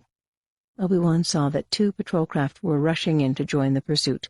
With flashes of scarlet light racing alongside, Anakin whipped the cruiser through a teeth-rattling bank and shot for the thick of the asteroid belt. "The only thing worse than being your wingmate is being your passenger." Anakin had the ship tipped to one side, intent on weaving it through a cluster of rocks, when a laser bolt struck the closest asteroid. Rubble from the explosion peppered the cruiser's shields, but the console displays confirmed Obi-Wan's hunch that no damage had been done. Anakin took a firm grip on the control yoke and yanked the cruiser into a turn. The patrol craft clung doggedly, angling to outflank the larger ship. But Anakin kept cheating the turn tighter and tighter, forcing the fighters to break off. The cruiser had no sooner realigned itself than it gave a sudden lurch, snapping Obi-Wan and Anakin back into their seats, then forward into the console. Anakin reached over his head to make adjustments, and the cruiser raced forward once more, only to freeze, then tremble. Obi-Wan scanned the displays. "Are we hit?" "No." "Asteroid?" "Not that either." "Don't tell me you've come to your senses and decided to surrender." Anakin showed him a long-suffering look. "Tractor beam. From Escarta? Impossible. We're much too far away." "That's what I thought." Anakin's hands flew across the instruments, shutting down some systems and activating others. "Don't try to fight it, Anakin. This ship won't hold together." A deep shudder from the bowels of the cruiser reinforced his words. Anakin clenched his jaw, then let his hands fall to his sides. "Look at it this way," Obi-Wan said, as the cruiser was being drawn toward the distant facility. "At least you made them work for it." Gentle with the cruiser, the tractor beam had deposited it in a guild-made crater that was now a docking bay. Ordered out of the ship, Obi-Wan and Anakin stood at the foot of the boarding ramp, with their hands clamped on top of their heads. Uniformed Neimoidians and Gossams surrounded the cruiser, and a security team comprising humans, Geonosians, and battle droids was marching toward them. "Not exactly the warm welcome we received on Charos 4, Obi-Wan said. Anakin nodded slightly. "Almost makes me nostalgic for the Zecharians." "Keep your hands where we can see them," the human chief of the security detail shouted as he stepped onto the landing platform. "Make no sudden moves." "Such drama," Anakin said. "No mind tricks," Obi-Wan cautioned. "Spoil sport." The light-complected, blonde security officer was as tall as Anakin and wider in the shoulders. A Commerce Guild badge affixed to the collar of his grey uniform showed him to be a captain in the Escarta Guard. He brought the security detail to a halt when everyone was still 3 meters from the boarding ramp. At his signal, the Geonosians spread out to both sides, brandishing wide-muzzled sonic blasters. The captain looked Obi-Wan and Anakin up and down, then circled them once, hands clasped behind his back. Eyeing the ship, he said, "I haven't seen one of these in a while, but judging by the retrofitted cannons, I'd have to guess you're not ambassadors of goodwill." "Let's just say we've been forced to adapt to the times," Obi-Wan said. The captain scowled at him. "What's your business in this sector?" "We were hoping to find freelance work," Anakin said. "You were informed otherwise? Why create problems for yourselves by harassing one of our corvettes?" "We felt that you'd been impolite, when all we wanted was to introduce ourselves." The captain almost laughed. "Then this has all been a misunderstanding?" "Exactly," Obi-Wan said. The captain shook his head in amusement. "In that case, we'd be glad to show you around, starting with the detention level." He swung to 2 other humans in the detail. "Stun-cuff these comedians and search them for concealed weapons." "Can't we simply pay a fine and be on our way?" Obi-Wan asked, as the magnetic cuffs snapped into place around his wrists. "Tell it to the judiciary." Frisks completed. The 2 humans stepped away. "They're clean." The captain nodded. "That's one thing in their favor. Search the ship and impound anything of value. And alert detention that I have 2 for containment." Drawing a blaster from his hip holster, he motioned Obi-Wan and Anakin toward the turbo lifts. The crater docking bay was accessed by several corridors, some unchanged since the days they had served as mining tunnels, others reinforced by plasteel girders and dressed up with ferrocrete panels. It was apparent also that some of the turbolifts were housed in former mine shafts. The captain indicated an unoccupied lift and followed Obi-Wan and Anakin inside. When 2 Gossams hurried for the same lift, he waved them away. As soon as the door closed, he lowered his weapon and spoke with a sudden urgency. "We have to make this quick." "You'll prevail," Obi-Wan said, using the code name he had been furnished. "Things have gotten more complicated with the Bith. He's slated for execution." Anakin's eyebrows met in a V. "What did he do, murder someone?" "Some sort of accounting error." "Execution seems a rather harsh penalty," Obi-Wan said. "Escarta Judiciary claims it wants to make an example of him, but it's clear the charges were trumped up." Travail paused. "Could have something to do with your being here to see him." Travail hadn't been given the reason, but Obi-Wan nodded in acknowledgement. "If he's expecting to die, he may not feel inclined to talk to us." "My thought, too," Travail said. "But maybe if you could break him out—" "You could arrange that?" Anakin said. "I can try." The turbo-lift car came to a rest, and the door slid open. "Welcome to the detention level," Travail said, back in character, and shoving Obi-Wan out into the anteroom beyond. Behind a semicircle of consoles stood 5 surly non-humans, tusked and bald-domed Quara Aqualish, wearing Commerce Guild uniforms and sporting heavy sidearms. "Show our 2 guests to cell 4816, Travail told the sergeant among them.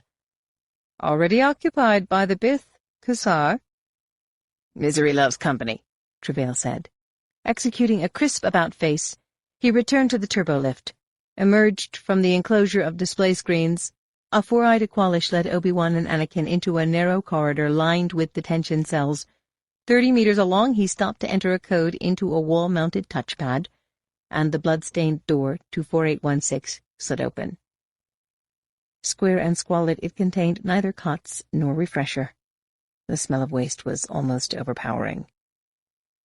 "Word of warning," the Aqualish said in Basic. "The quality of the cuisine is surpassed only by the cleanliness of the accommodations." "Then we'll hope to be released before lunch," Obi-Wan said. Thal-Kasar was slumped in a corner, his long-fingered hands cuffed in front of him. Slender even for a Bith, he was well-dressed and seemingly unharmed. Obi-Wan recalled that he had been arrested only the previous day.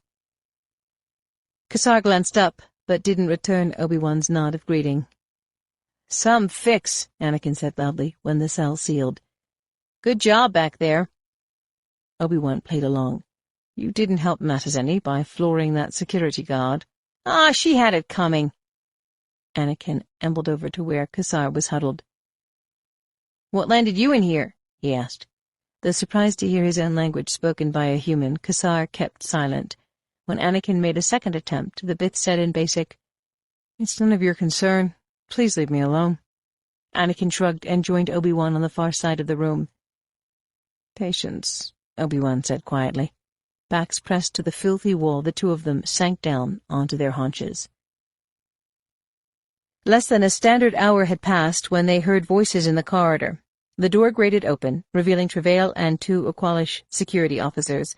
Without a word, the aliens standing to either side of Travail grabbed him by the arms and hurled him headlong into the cell. Obi-Wan caught him before he hit the floor. "Another unexpected development?" Travail was cuffed and rattled. "My cover's blown," he said quietly. "Don't know how or by whom." Anakin glanced at Obi-Wan. "No coincidence." "Someone is onto us." Obi-Wan left it at that. "Now what?" "Were you able to arrange anything?" Obi-Wan asked Travail. He nodded. "Power failure. Brief, but more than enough time for you to get out of here."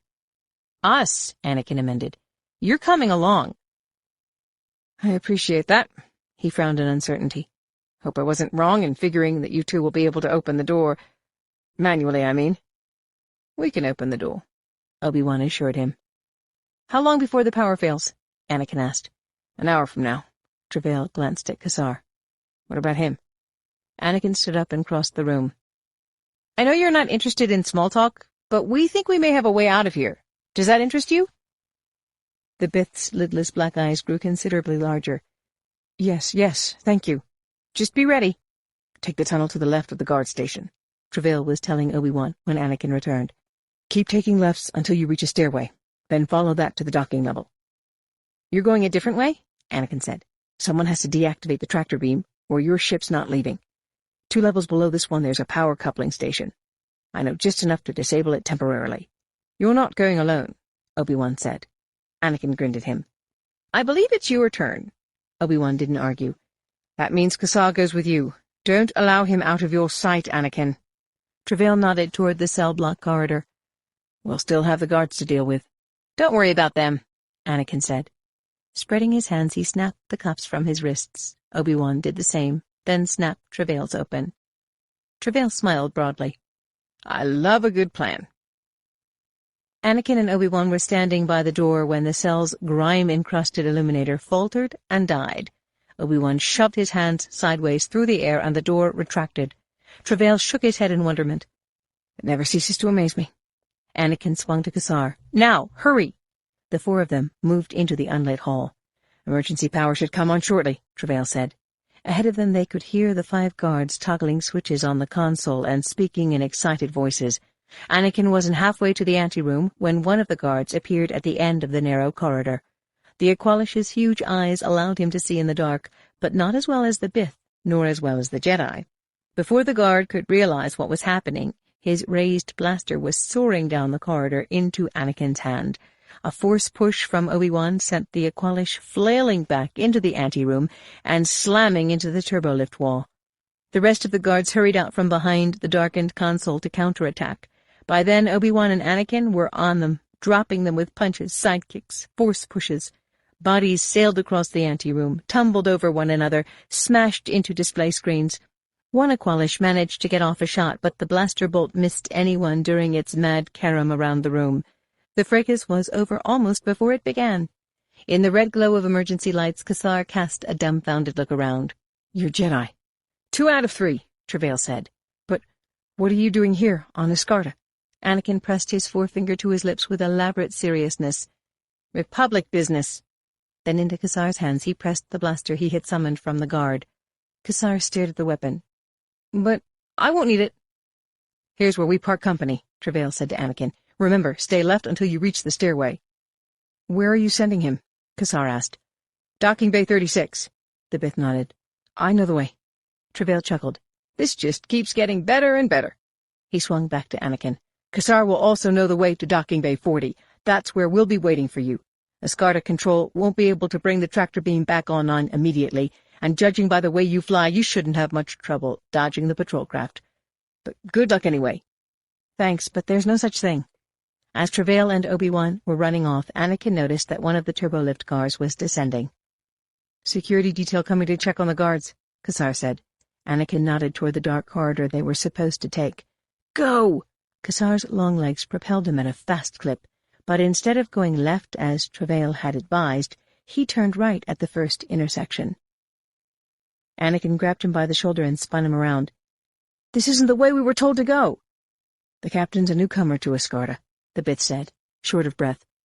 "I've been here for 15 years. I know every route through this rock." Anakin regarded him in silence. "Trust me, Jedi. I have nothing to gain by lying to you and remaining here." Anakin tapped him into motion. Several minutes of running brought them to a rickety stairway, which Kassar didn't hesitate to climb. "I'd still like to know what you did to end up in detention," Anakin asked from behind Kassar. "And I wish I could tell you," he said. "My superior, Agassim, said I had made an accounting error that would cost the Commerce Guild a small fortune." "You were always an exec?"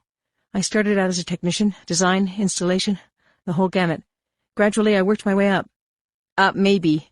But you're on the wrong side in this war. Your entire species." Kassar stopped to catch his breath. "Clockdoor 7 had little choice," he said. "The Separatists were offering unrestricted access to hyperspace routes, better deals on trade goods, no interference.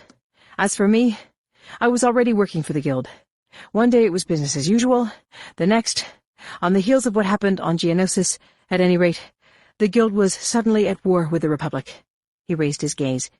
"We go left at the top of the stairs." Anakin heard a note of indecision in his voice. "You don't sound as sure as you did." "I haven't been in this area for a long while, but I'm certain we can reach the docking level." The rock walls of the corridor into which they raced bore the scars of the giant drills that had hollowed Escarta. Light and oxygen were scant, and the uneven floor was slippery. Anakin clamped his right arm around the Bith's narrow waist to help him along. Wait, Kassar said suddenly. "What's wrong?" Kassar's eyes filled with dread. "I made a mistake. We shouldn't have come this way." Anakin prevented him from moving. "Too late to turn back. We have to. You don't understand." Kassar's words were swallowed by the sound of servomotors and hydraulics. Around a bend in the gloomy tunnel raced a dwarf spider droid, its long-barreled blaster cannon already sweeping side to side in search of targets. 25. "Someone's coming," Obi-Wan warned Travail. They were standing on a narrow gantry that accessed the control panel for Escarta's No. 3 tractor beam coupling station. 6 meters high, the tower rose from a circular platform that projected from the wall of a deep air shaft. They'd had to wait for full power to return to the area before seeing to the task of disabling the tractor beam. Initially, Travail had made a few mistakes, but he had sorted through his confusion and was almost done. Obi-Wan peered around the corner of the tower in the direction of the voices he had heard. 3 Geonosian security guards were approaching the coupling station from a corridor on the far side of the shaft. "Never a lightsaber when you need one," Travail whispered. "Can you divert them somehow?" Obi-Wan considered his options, then made a flicking motion with the fingers of his right hand. An unidentifiable sound issued from deeper in the corridor the guards had taken. Whirling, the 3 Geonosians hurried off to investigate. Travail shook his head back and forth in appreciation of Obi-Wan's skill. "It's a wonder the war isn't over yet. Too few of us." Travail studied Obi-Wan for a moment. "Is that the reason?" Obi-Wan touched Travail on the arm and motioned with his bearded chin to the tower. "No time to waste." The Jedi watched over Travail's shoulder as he dialed the coupling power feed to 0. "These things are the future," Travail said. "Fill a ship with enough tractor beam arrays and you could prevent an enemy from jumping to hyperspace." "There aren't ships large enough." "There will be," Travail said, "to ensure that another war doesn't happen." Mainstay of the Commerce Guild's mining operations, the dwarf spider droid was a hunter-killer. The spider didn't stand much taller than a Trade Federation battle droid, but it was agile and equipped with 2 powerful blaster cannons. Perched at the juncture of 4 splayed legs, the hemispherical body was dominated by 2 huge circular photoreceptors, which appeared to be fixed on Anakin and Kassar as the droid rushed in to make the kill. Anakin threw Kassar to one side and rolled as the dwarf spider fired. 2 glaring bolts gouged a trench in the hewn floor of the tunnel, and the report of the cannon resounded deafeningly from the walls. The head pivoted, photoreceptors finding Anakin, and the weapon discharged again. Anakin flipped himself away. Calling on the Force, he swirled his hands in front of him to prevent the intense heat from engulfing him. Rolling once more, he tried to get underneath the droid's striding legs, but the spider anticipated him, skittered backward, and loosed another burst. Anakin leapt. Propelled by the Force, as well as the force of the explosion, he struck the arched ceiling and fell hard to the floor. Blacking out for a moment, he awoke to find the droid charging toward him, reorienting the smaller of its cannons to place him in the crosshairs. Catapulting to his feet, he flew forward, intent on ripping the power cells from beneath the droid's dome. No less determined, the droid countered by retreating and rearing up. Falling short of the mark, Anakin curled his body, counting on momentum to carry him forward. The spider continued to retreat, then dropped back on all fours, traversing its cannon. Feigning a sidestep, Anakin hurled himself completely under the droid, but still couldn't find cover. He heard the sound of the spider domes rotating, then the sound of the muzzle of the long cannon hitting the scabrous wall. Realizing that it had entered a section of the tunnel too narrow to allow for a half-turn, the droid stamped its legs in frustration, then began to back itself into the wider stretch. Without a clear plan in mind, Anakin chased it, heard the dome begin to pivot once more, then the sound of a hand blaster set on full automatic. 10 meters down the corridor, Kassar was on his feet, the heavy weapon held in front of him in a 2-handed grip, firing directly into the spider's bulging red photoreceptors and power cells. Confused, the droid tried desperately to spin around, but there wasn't room. Loose rock calved from the walls as the barrel of the cannon struck again and again. All the while, the Bith continued to advance, emptying the blaster's power cell. An electronic shriek tore from somewhere inside the spider, and sparks began to geyser from its perforated dome. The 4 legs danced in anger for a moment longer, then stopped, and the tunnel began to fill with smoke. Finally, the droid collapsed, the tip of its cannon slamming into the floor at Kassar's feet. Anakin eased around the smoking machine and gently removed the blaster from the Bith's shaking grip. The droid's dome pinged as it cooled. A steady susurration escaped the blaster's gas chamber.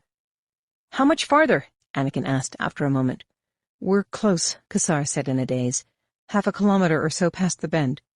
"Can you make it?" Kassar nodded, and they hurried through the final stretch, emerging from a tunnel opening at the rear of the docking bay. 100 meters away, the cruiser was sitting just where the tractor beam had left it. Few guards were about, and most of them were battle droids. Anakin took a moment to study the disposition of the droids, then turned to Kassar, who seemed to have recovered from the ordeal in the tunnel. "No matter what I do, I want you to head straight for the boarding ramp. Don't stop running until you're inside the ship, understand?" Kassar nodded. Anakin leapt out of the corridor, deliberately calling attention to himself to distract the droids from firing at Kassar. Evading blaster bolts with perfectly timed jumps and rolls, he got close enough to the droids to wave some of them into others, toppling them as if they had been picked up by a strong wind. From one he called a blaster rifle into his own hands and mowed down those that were still on their feet. Following Kassar up the boarding ramp, he rushed into the cockpit and began to power up the cruiser's defensive systems. Bolts from the droid's blasters ricocheted from the fuselage and transparasteel panels. Traversing the cruiser's fore and aft cannons, Anakin fired, burying the droids under huge chunks of ferrocrete blown from the walls and ceiling. When the flight systems were online, he left the cockpit to search for Kassar, who was sitting on the floor of the main hold, panting. "Why aren't you raising the ship?" the Bith said. "Guild corvettes are probably already on the way." Anakin stepped closer to him, his expression darkening visibly. "You and I need to talk first, and either you answer my questions, or I jettison you here, and let the Gossams do what they will with you." The Bith's eyes expanded. "Talk? About what?" "A hyperwave transceiver you designed 14 years ago," 14 years ago. I can barely remember last week. Anakin glared at him from beneath an angrily furrowed brow. Think harder. Why are you doing this to me? I just saved your life. Remind me to thank you later. Right now, you're going to tell me about the transceiver. It would have been a special order. More than the usual secrecy. You would have been well paid. You installed it in a mechno chair. Kassar started. His wrinkled mouth puckered, and he stared at Anakin in terror. Now it all comes together. My arrest and imprisonment, the death sentence, the transceiver. That's what brought you here. Who placed the order? I suspect you already know the answer. How did he contact you? Through my personal comlink. He needed someone of great skill, someone willing to follow his every instruction without question. The designs he sent were like nothing I had ever seen. The end result was almost artistic. Why did he allow you to live? Afterward? I was never sure. I knew I'd been useful. I thought he might require additional devices, but I never heard from him again. If you're right about your arrest, that means he has been keeping an eye on you. Tell me the rest, and we might be able to keep you from his long reach. That's everything. You're holding something back, Anakin said in a flat, menacing tone. I can feel it. Kassar gulped and clutched at his neck. I built 2 of them. Who received the second one? One of the separatist leaders? Swallowing with difficulty, Kassar said, It went to Sinar. Anakin blinked in surprise. Wraith Sinar? To Sinar Advanced Projects. It was designed for some sort of experimental spacecraft they were building. Who was the craft meant for? I don't know. I swear, Jedi, I don't. Kassar paused, then added, But I knew the pilot Sinar hired to deliver the ship. Knew? I don't know if she's still alive, but I know where you could begin to look.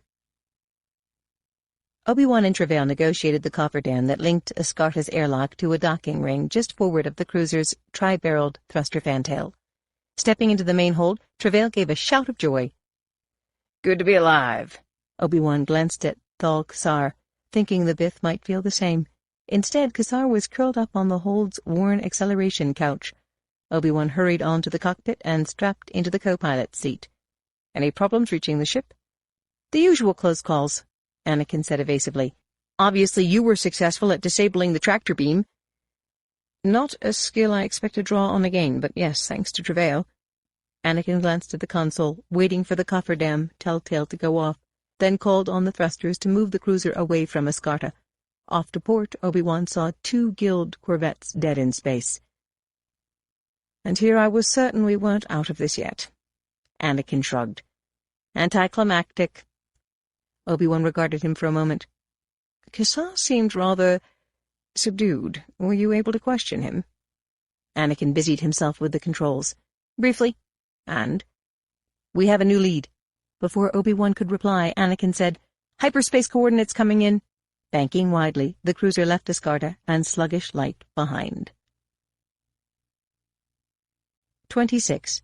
Corusant had places one couldn't persuade a droid air taxi driver to take one, even with the promise of a free year of lubrication baths at Industrial Automaton. The labyrinth of dark back streets south of Karuska Circus. Daring Way, where it crossed Bos Gisel, in Upper Uskru. Hazard's Sky Tunnel, in the Minarai Uplift. And just about anywhere in the sector known colloquially as the Works.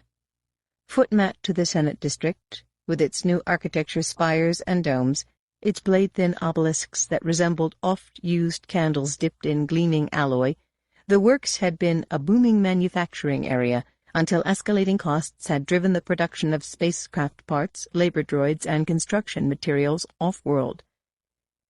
Kilometer after cheerless kilometer of flat-roofed factories and assembly plants, towering cranes and enormous gantries, endless stretches of pitted maglev tracks that might have been overgrown with weeds if weeds grew on Corusant, skyscraping clusters of vacant corporate buildings with rocket-fin buttresses. For standard centuries, the sector had been the destination for billions of hard-working immigrants from the Inner Rim and the colonies, seeking employment and new lives in the core. Now the Works was a destination for fugitives from Nar Shaddaa, who needed a hole to crawl into. A Coruscanti might risk a visit to the Works if he had just been laid off by the Bank of Argao and was looking for someone to disintegrate his former boss, or perhaps when death sticks no longer satisfied and a capsule of crude was in order. It was the gritty, toxic smoke that still belched from the stacks of factories closed for generations that made for the crimson and gold splendor of Coruscant's sunsets, gawked at by the affluent habitués of the Senate District's Sky-Sitter restaurant. The entire sector might have been demolished if it could be determined with any certainty just who owned what. Rumors persisted that hired assassins and crime syndicates had buried so many bodies in the works that it should be considered a cemetery. And yet Dooku loved the place. The antithesis of his native Sereno, the works was very much a home away from home for the human who had earned the title Darth Tyrannus. One structure in particular, columnar in shape, round-topped, propped by angular ramparts, rising from the defiled core of the works like a stake driven into its heart. Strong in the dark side, made so by Darth Sidious, the building had been the place of Dooku's apprenticeship, just as it had served as a training ground for Darth Maul before Dooku, and who knew who or how many other Sith disciples before Maul. During the 10 years preceding the outbreak of the war, when Count Dooku of Sereno was believed to have been peddling his separatist agenda to disenfranchised worlds in the mid and outer rims, he had, in fact, spent long periods of time in the works, coming and going at will, or as required of him by Darth Sidious. Even in the 3 years since, he had been able to visit Coruscant without fear of detection, thanks in part to unique countermeasures the Geonosians had engineered into his interstellar sloop. The modified Punwarka 116 rested on its slight landing gear in the building's vast docking space. With its needle-tipped bow carapaces and the spherical cockpit module they gripped, the sloop was typically Geonosian in design. Its signature sail, however, had been obtained with Sidious's help from a dealer in pre-Republic antiquities in the Gree Enclave. Furled into the ventral carapace now, seldom used any longer, it had been created by an ancient spacefaring race that had taken to the grave the secrets of supralight emission propulsion. Having ordered the sloop's FA-4 pilot droid to remain in the ball cockpit, Dooku was walking some of the stiffness of the long voyage out of his legs. His black trousers were tucked into black dress boots, and his black tunic was cinched by a wide belt of costly leather. Thrown back over his shoulders, the Sereno armor-weave-lined cape shimmered behind him.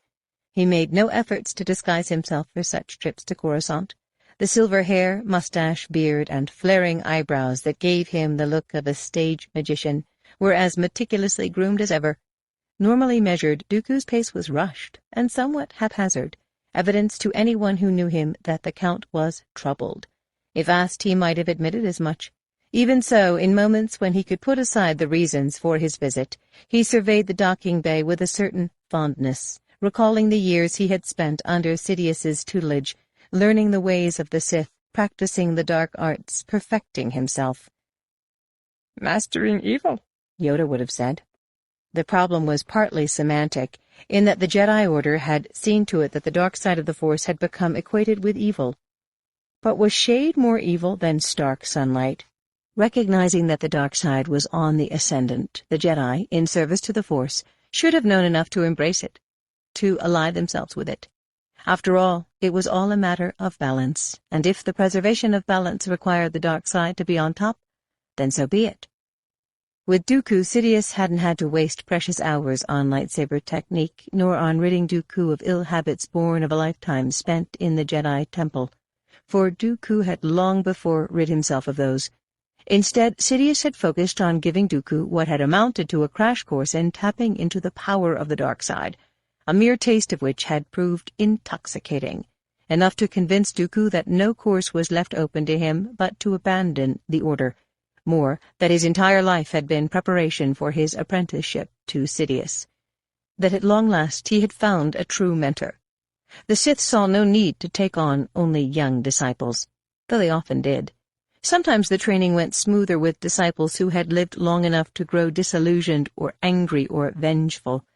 The Jedi, by contrast, were shackled by compassion, their penchant for showing mercy, for granting forgiveness, for heeding the dictates of conscience, prevented them from giving themselves over to the dark side, from becoming as a force of nature itself, paranormally strong and quick, capable of conjuring Sith lightning, of exteriorizing rage, all without the need for the magic hand passes the Jedi were so fond of employing. The Sith understood that the elitism and mobsterism of the Republic could be ended only by bringing the diverse beings of the galaxy under the control of a single hand. The galaxy could only be saved from itself by the imposition of order. What fools the Jedi were not to see it, blind to their own downfall, the coming of their end time. What fools! The sound of soft footfalls made Dooku turn. From off to one side of the docking bay a figure approached, dressed in a hooded cloak of burgundy material, closed at the neck by a distinctive clasp, and so soft and voluminous that it covered everything but the lower portion of the figure's face and his hands. Rarely was that hood lowered, allowing the wearer to walk unnoticed through the byways and plazas of Coruscant's blurred underground, just another recluse or religious initiate arrived in the Corps from some world beyond imagining. Of his youth, Sidious had offered little these past 13 years. Of his master, Darth Plagueis, even less. More than once it had occurred to Dooku that Sidious and Yoda had certain qualities in common, principally that neither was entirely what he appeared to be, that is, made frail by age or by the intensity required to master the Sith or Jedi arts. On Geonosis, Yoda's easy parrying and indeed handling of the Sith lightning Dooku hurled at him had come as a surprise, had made him wonder if, on some level during the course of Yoda's 800-odd years, the Jedi Master hadn't delved into the dark arts, if only as a means of familiarizing himself with his perceived enemy. And on Vajun, only months ago, Yoda himself had admitted as much. "Carry a darkness within me, I do," he had said. Yoda probably believed that he had defeated Dooku on Geonosis, but in fact Dooku had only fled the fight to safeguard the plans he had been carrying, the technical readouts to what would one day become the ultimate weapon. "Welcome, Darth Tyrannus," Sidious said as he drew nearer. "Lord Sidious?" Dooku said, bowing slightly at the waist. "I spared no haste in leaving Kaon." "And took a great risk you did, my apprentice." Whether by nature or design, Sidious's words came slowly, sibilantly. "A calculated risk, my lord. Do you fear that the Republic has become so adept at eavesdropping that they can now listen in on our private transmissions?" "No, my lord. As I told you, the Republic has probably deciphered the code we have been using to communicate with our partners, shall we say, but I am confident that the Intelligence Division knew nothing of our plans for dealing with the Bith at Escarta." "Then my instructions were carried out?" "They were." "And still you have come here," Sidious said. "Some matters are best discussed in real time." Sidious nodded. "Then let us speak of these things in real time." They walked in silence to a balcony that overlooked the desolate sprawl of the works. In the far distance, the glassy towers of the Senate District disappeared into clouds. One of Dooku's previous visits had followed the assassination of a faithless senator by Jedi Knight Quinlan Vos.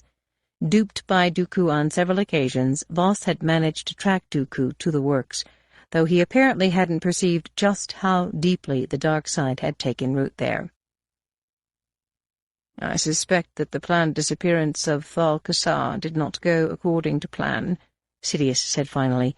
"Regretfully, my lord, he was taken into custody, but our guild confederates at Escarta failed to act quickly enough. Hours from execution, Kassar was rescued and spirited from the facility by a Republic intelligence agent who had the help of 2 Jedi. Dooku had been able to count on one hand the number of times he had seen Sidious angry. Suddenly he needed 2 hands. "I would hear more of this, Lord Tyrannus," Sidious said with purposeful slowness. "I have since learned that these same 2 Jedi recently visited the Zechar world of Charos IV. Well ahead of Dooku, Sidious said, "The engraver of the Mechner chair. The same." Sidious pondered it for a moment.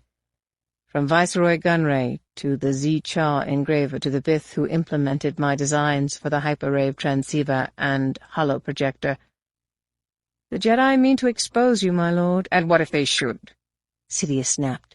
"Do you think that would bring an end to what I have set in motion?" "No, my lord, but this is unexpected." Sidious eyed Dooku from beneath the hood of his cloak. Yes, it is, as you say, unexpected." He returned his gaze to the far-off towers. Someday I may choose to reveal myself to the galaxy, but not now. This war must be made to continue a while longer. There are worlds and persons we still need to convert to our side. I understand. Tell me, who is conducting this search? Dooku exhaled with purpose. Skywalker and Kenobi. Sidious took a long moment to respond.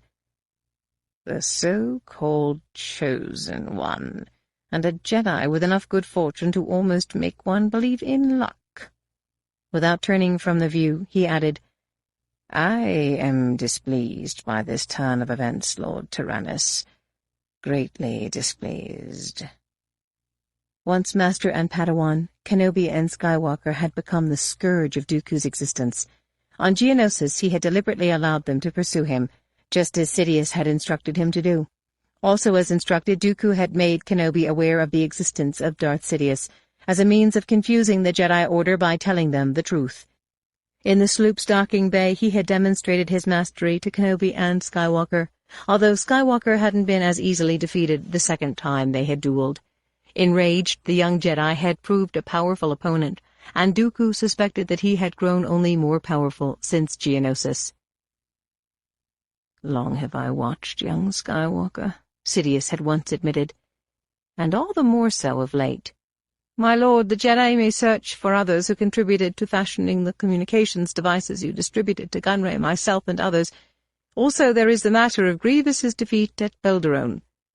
Sidious made a gesture accepting that defeat. Do not trouble yourself about Belderone. It may suit our ultimate purpose to have the Republic believe that they have chased us from their precious core. As regards your concern for keeping secret my whereabouts, I am moved. But here, too, I begin to see a way to engineer events in our favor. He paused to consider something, then said, Yes, I begin to see the blazes along the trail Skywalker and Kenobi will follow. Sidious turned to Dooku, grinning malevolently. Their single-mindedness will deliver them into our hands, Lord Tyrannus. We will set our trap for them on Naos III. Dooku allowed his skepticism to show. As remote a world as can be found in known space, my lord. Nevertheless, Kenobi and young Skywalker will find their way to it. Dooku decided to take it on faith. What would you have me do? Nothing more than make arrangements, for you are needed elsewhere. Employ outsiders. Dooku nodded. It is done. One small addendum. See to it that Obi-Wan Kenobi ceases to be an irritant. Sidious sneered the name. He represents so forceful a threat to our plans? Sidious shook his head. But Skywalker does, and Kenobi has been as a father to him. Orphan Skywalker once and for all, and he will shift. Shift? To the dark side. An apprentice? Sidious gazed at him. In good time, Lord Tyrannus. All in good time. 27. Having suffered through all 4 hours of Palpatine's State of the Republic address to the Senate, interrupted dozens of times by standing ovations, an archaic tradition not practiced since the era of Supreme Chancellor Valorum Aixes, Bail Organa watched from the back seat of the air taxi as a trio of assault cruisers lifted off into Coruscant's flame-orange sky, casting their wedge-shaped shadows on the spired roof of the Jedi Temple. Bail's destination. He instructed the droid pilot to set the taxi down on the temple's northeast landing platform, where 2 Jedi younglings were waiting for him. The opulence of the temple's wide corridors was lost on him as he followed his escort to the room the Order used for public meetings, rather than the circular chamber reserved for private conclaves in the summit of the High Council spire. A hollow recording of Palpatine's speech was running in the center of the room when Bail was admitted. Around the hollow projector table sat council members Yoda, Mace Windu, Saesee Tiin, Ki-Adi-Mundi, Shak Ti, Stas Ali, Plo Koon, and Kit Fisto. And so it is with a heavy heart that I commit 200,000 additional troopers to the Outer Rim sieges, the hollow image of the Supreme Chancellor was saying, though in full confidence that the end of this brutal conflict is now in sight. Cast from the core, expelled from the Inner Rim and colonies, Driven from the Mid-Rim, and soon to be exiled in the Spiral Arms, the Confederacy will pay a dear price for what they have brought down on our fair house." He paused for applause, which went on for far too long. Droid cams buzzed around the great rotunda to highlight the more well-known of the Palpatine-friendly factions, then, coming full circle, closed on Palpatine's 30-meter-tall podium to linger on the 24 human naval officers who were standing just below the summit, clapping enthusiastically. "A show of force this is," Yoda remarked. Dressed in robes of magenta and forest green, Palpatine continued. "Some of you may question why my heart is heavy when my tidings bring news of such long-awaited redress. The decision weighs on me because I would sooner say, enough is enough. Let the Confederacy, the Separatists, wither and die on their own in the Outer Rim. Let us keep our best and brightest home. Let us refrain from bringing bloodshed to any more worlds, harm to our noble soldiers, our trusted Jedi Knights." Yoda harumphed. "Sadly, though, I cannot decide with my heart alone, because we cannot allow the enemies of democracy to rest and recuperate. Like a life-threatening growth taken hold in the body, they must be excised. As a contagious disease, they must be eradicated. If not, our children's generation and generations to come will live under the threat that those who brought chaos to the galaxy will find the strength to regroup and attack anew."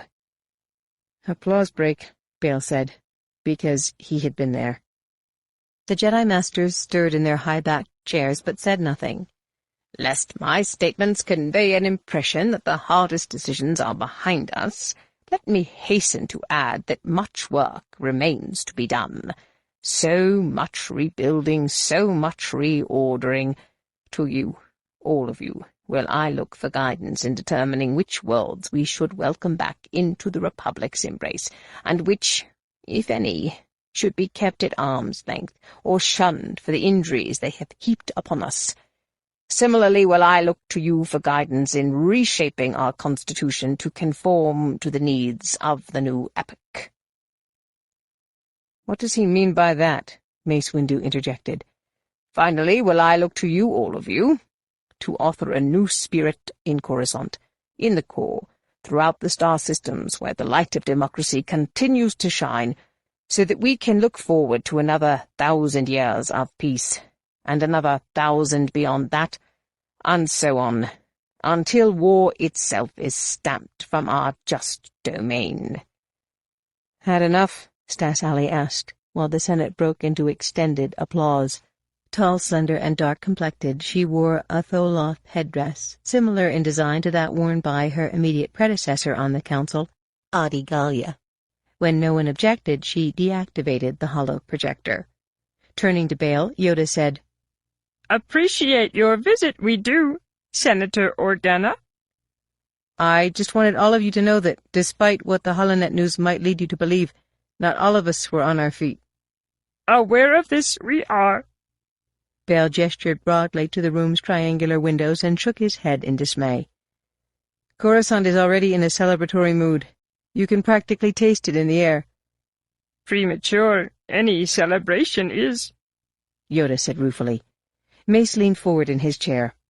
"What can Palpatine be thinking, committing half of Coruscant's home force to the Outer Rim sieges?" "Emboldened Palpatine is by what we achieved at Belderon."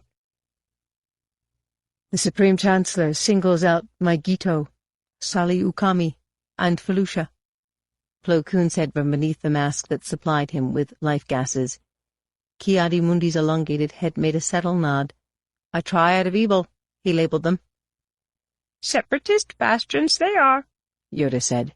"but so remote, so insignificant." "A danger to the body of the Republic," Bail said. Mace ridiculed the idea. "When the body is damaged, it prioritizes. It doesn't rally its defenses to deal with a pinprick when the chest has been holed by a blaster bolt." Bail glanced around the room. "Some of us are concerned that the Supreme Chancellor has been persuaded to press these sieges as a means of acquiring worlds by force.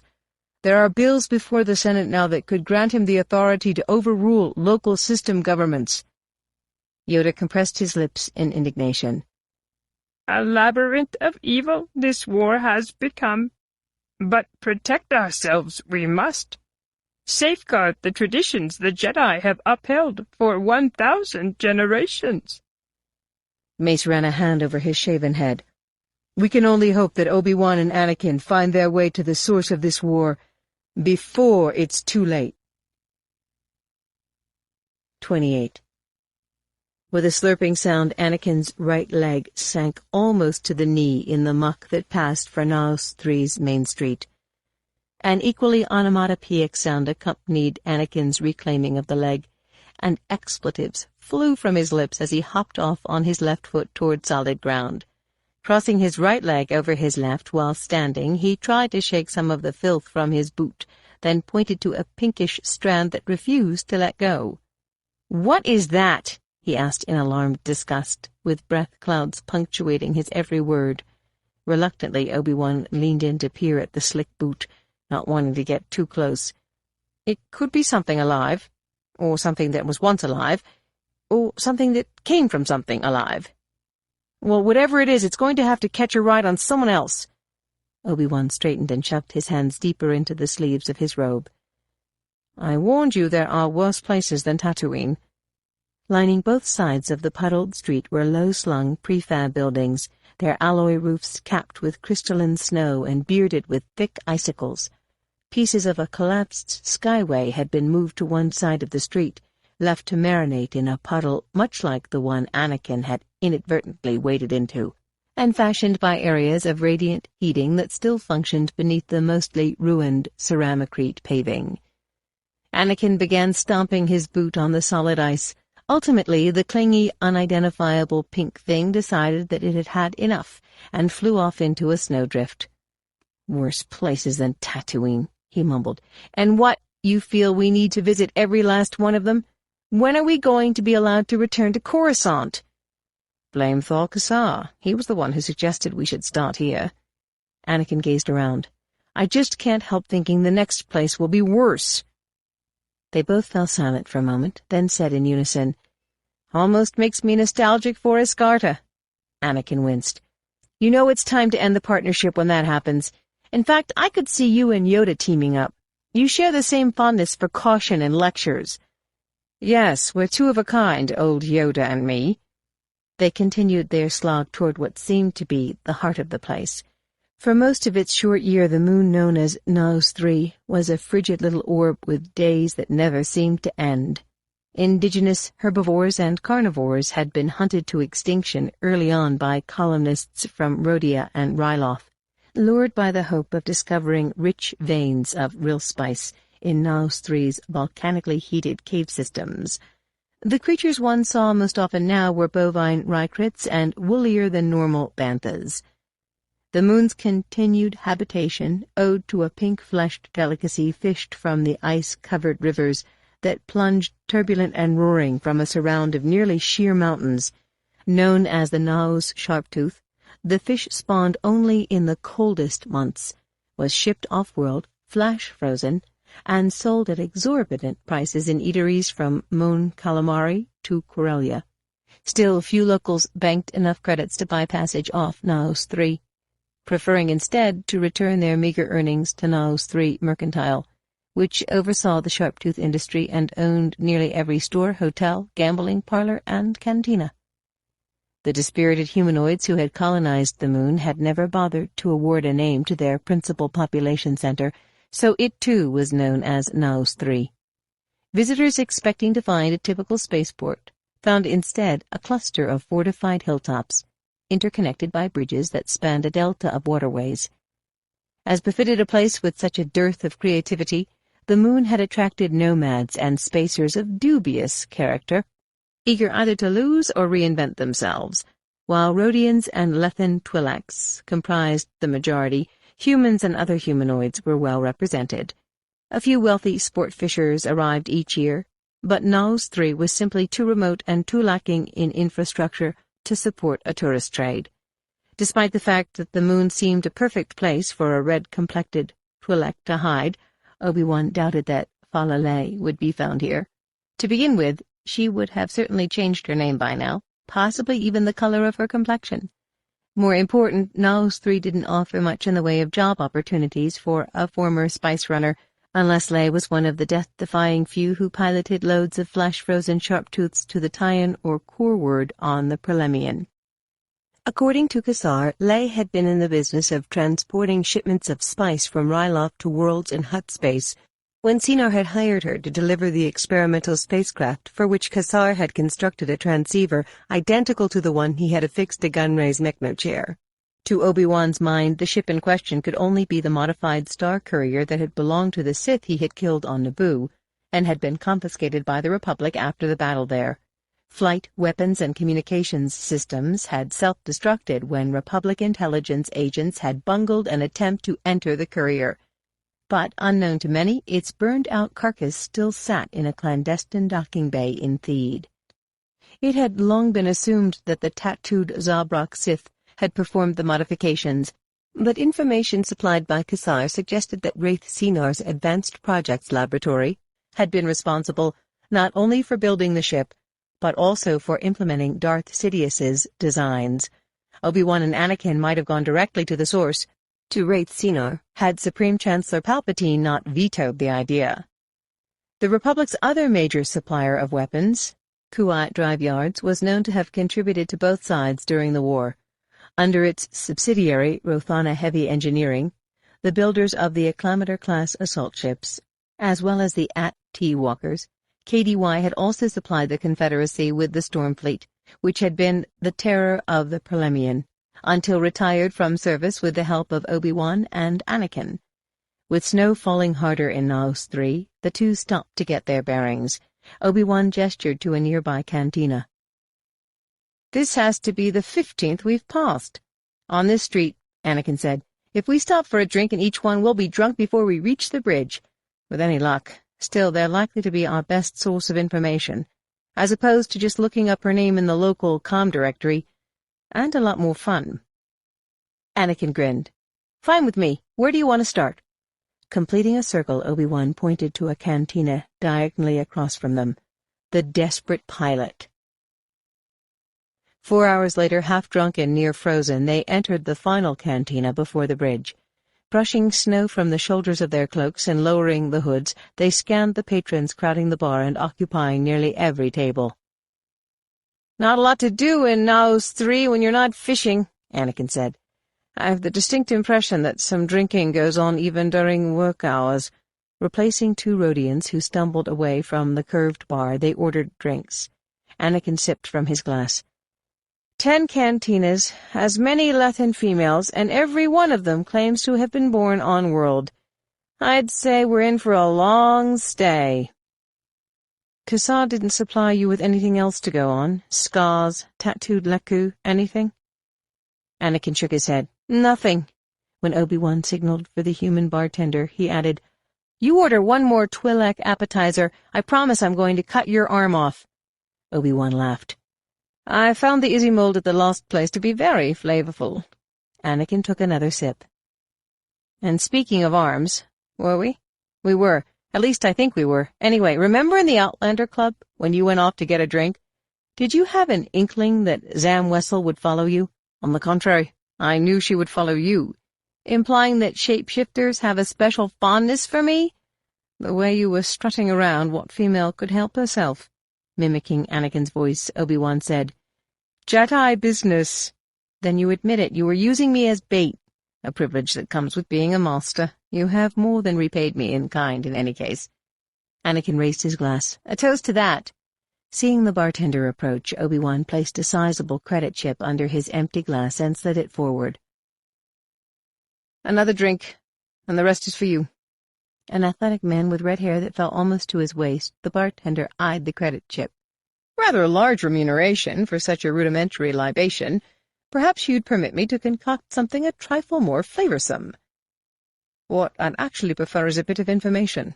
Now, how did I guess?" "We're looking for a Lethan female," Anakin said.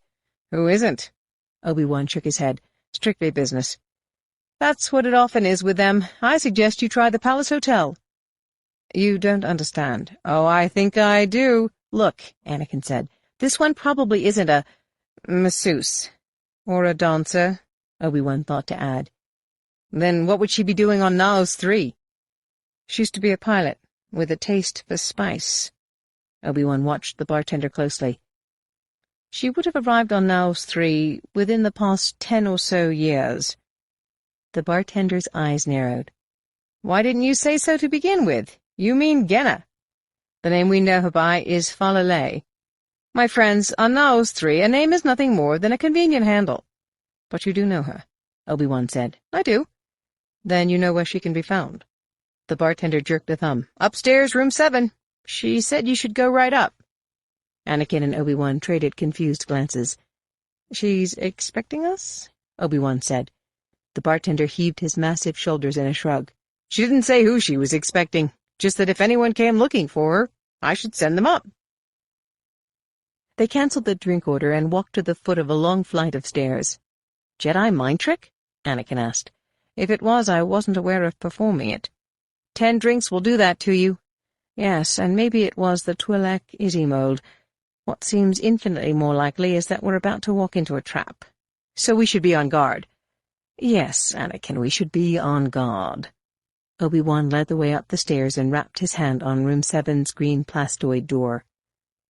Door's unlocked, a voice said in Basic from within.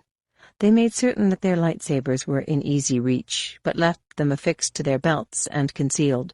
Obi-Wan hit the door release stud, then followed Anakin into the chill room. Wearing trousers, boots, and an insulated jacket, Genna, perhaps Falalay, was lounging on a narrow bed, her back and leku against the headboard, long legs extended and crossed at the ankle. Beside her on a small table stood a half-full bottle of what Obi-Wan guessed was the local rocket fuel homebrew. Reaching for 2 clearly unwashed glasses, she said, Fix you a drink? We're already at the legal limit, Anakin said, vigilant. The remark made her smile. Naos 3 doesn't have a legal limit, kid. She took a healthy swallow from her own glass, eyeing them over the rim. I have to say, you're not what I expected. Was that surprise or disappointment? Anakin asked Obi-Wan. Who were you expecting? Obi-Wan said. Your classic rough-and-tumble types, Black Sun lackeys, bounty hunters. You two, you look more like lost Jedi. She paused, then said, Maybe that's exactly what you are. Jedi have been known to outpunish even the Punishers. Only when necessary, Anakin said. She shrugged absently. You want to do it here, or are you going to buy me a last meal? Do what here? Obi-Wan said. Kill me, of course. Anakin took a forward step. There's always that possibility. She glanced from him to Obi-Wan. Bad Jedi, good Jedi. We want to talk to you about a star courier you piloted for Sina Advanced Projects. She nodded at Obi-Wan. Of course you do. A round of questions and answers, then a blaster. No, a lightsaber to the side of the head. Then you are, Falalay. Who told you where to find me? Had to be Thal Kassar, am I right?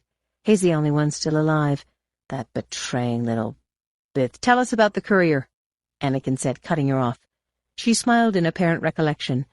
An extraordinary ship, a work of genius. But I knew going in, it was a job that would come back to haunt me.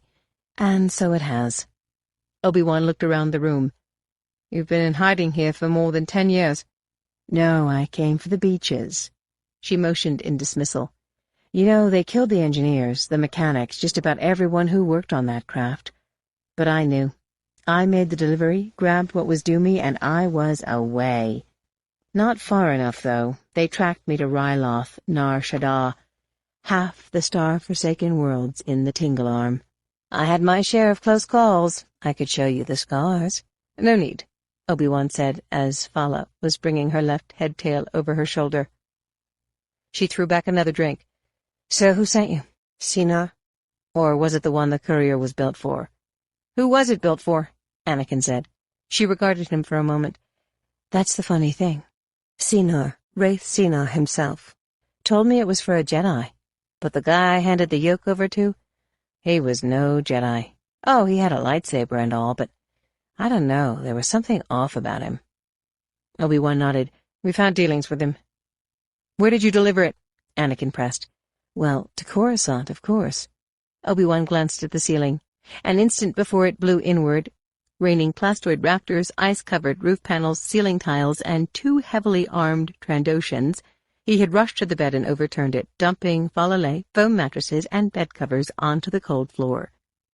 In hand and activated, Anakin's lightsaber was already a streak of blue light, deflecting blaster bolts and parrying swings of a vibro axe in the meaty hands of a red-skinned Faline who had burst through the door. Behind the Faline came 2 humans who, in their eagerness to race into the room, had wedged themselves in the doorframe. Whirling, Obi-Wan culled his lightsaber from his belt and leapt to the doorway, his blade slicing both hands off one of the humans. An agonized howl pierced the frigid air as the man sank to his knees. Unstuck, the second one fell forward directly onto Obi-Wan's blade. The smell of burned flesh filled the room, swirling about with smoke from the explosive that had taken out 3 square meters of roof, and big wet snowflakes that were drifting through the opening. Off to Obi-Wan's left, Anakin stood unmoving in the center of the room, holding his own against the 2 reptilian aliens and the wielder of the vibro axe. Parried bolts flew directly through the thin walls, rousing shrieks from Fala's neighbors to both sides. Doors opened and slammed, and footfalls pounded on the hallway floor. Pivoting on his left foot, the Faline swung the vibro axe at Obi-Wan's head. Ducking the swing, Obi-Wan got underneath the blade and just managed to nick the Faline in the left thigh. The strike only fueled the humanoid's rage.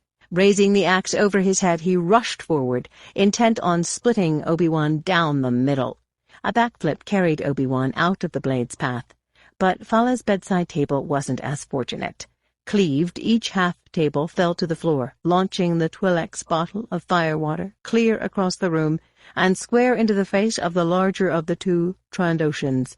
Screaming in anger, the alien raised a clawed hand to his bleeding brow ridge, even while his other hand continued to trigger bolts at Anakin.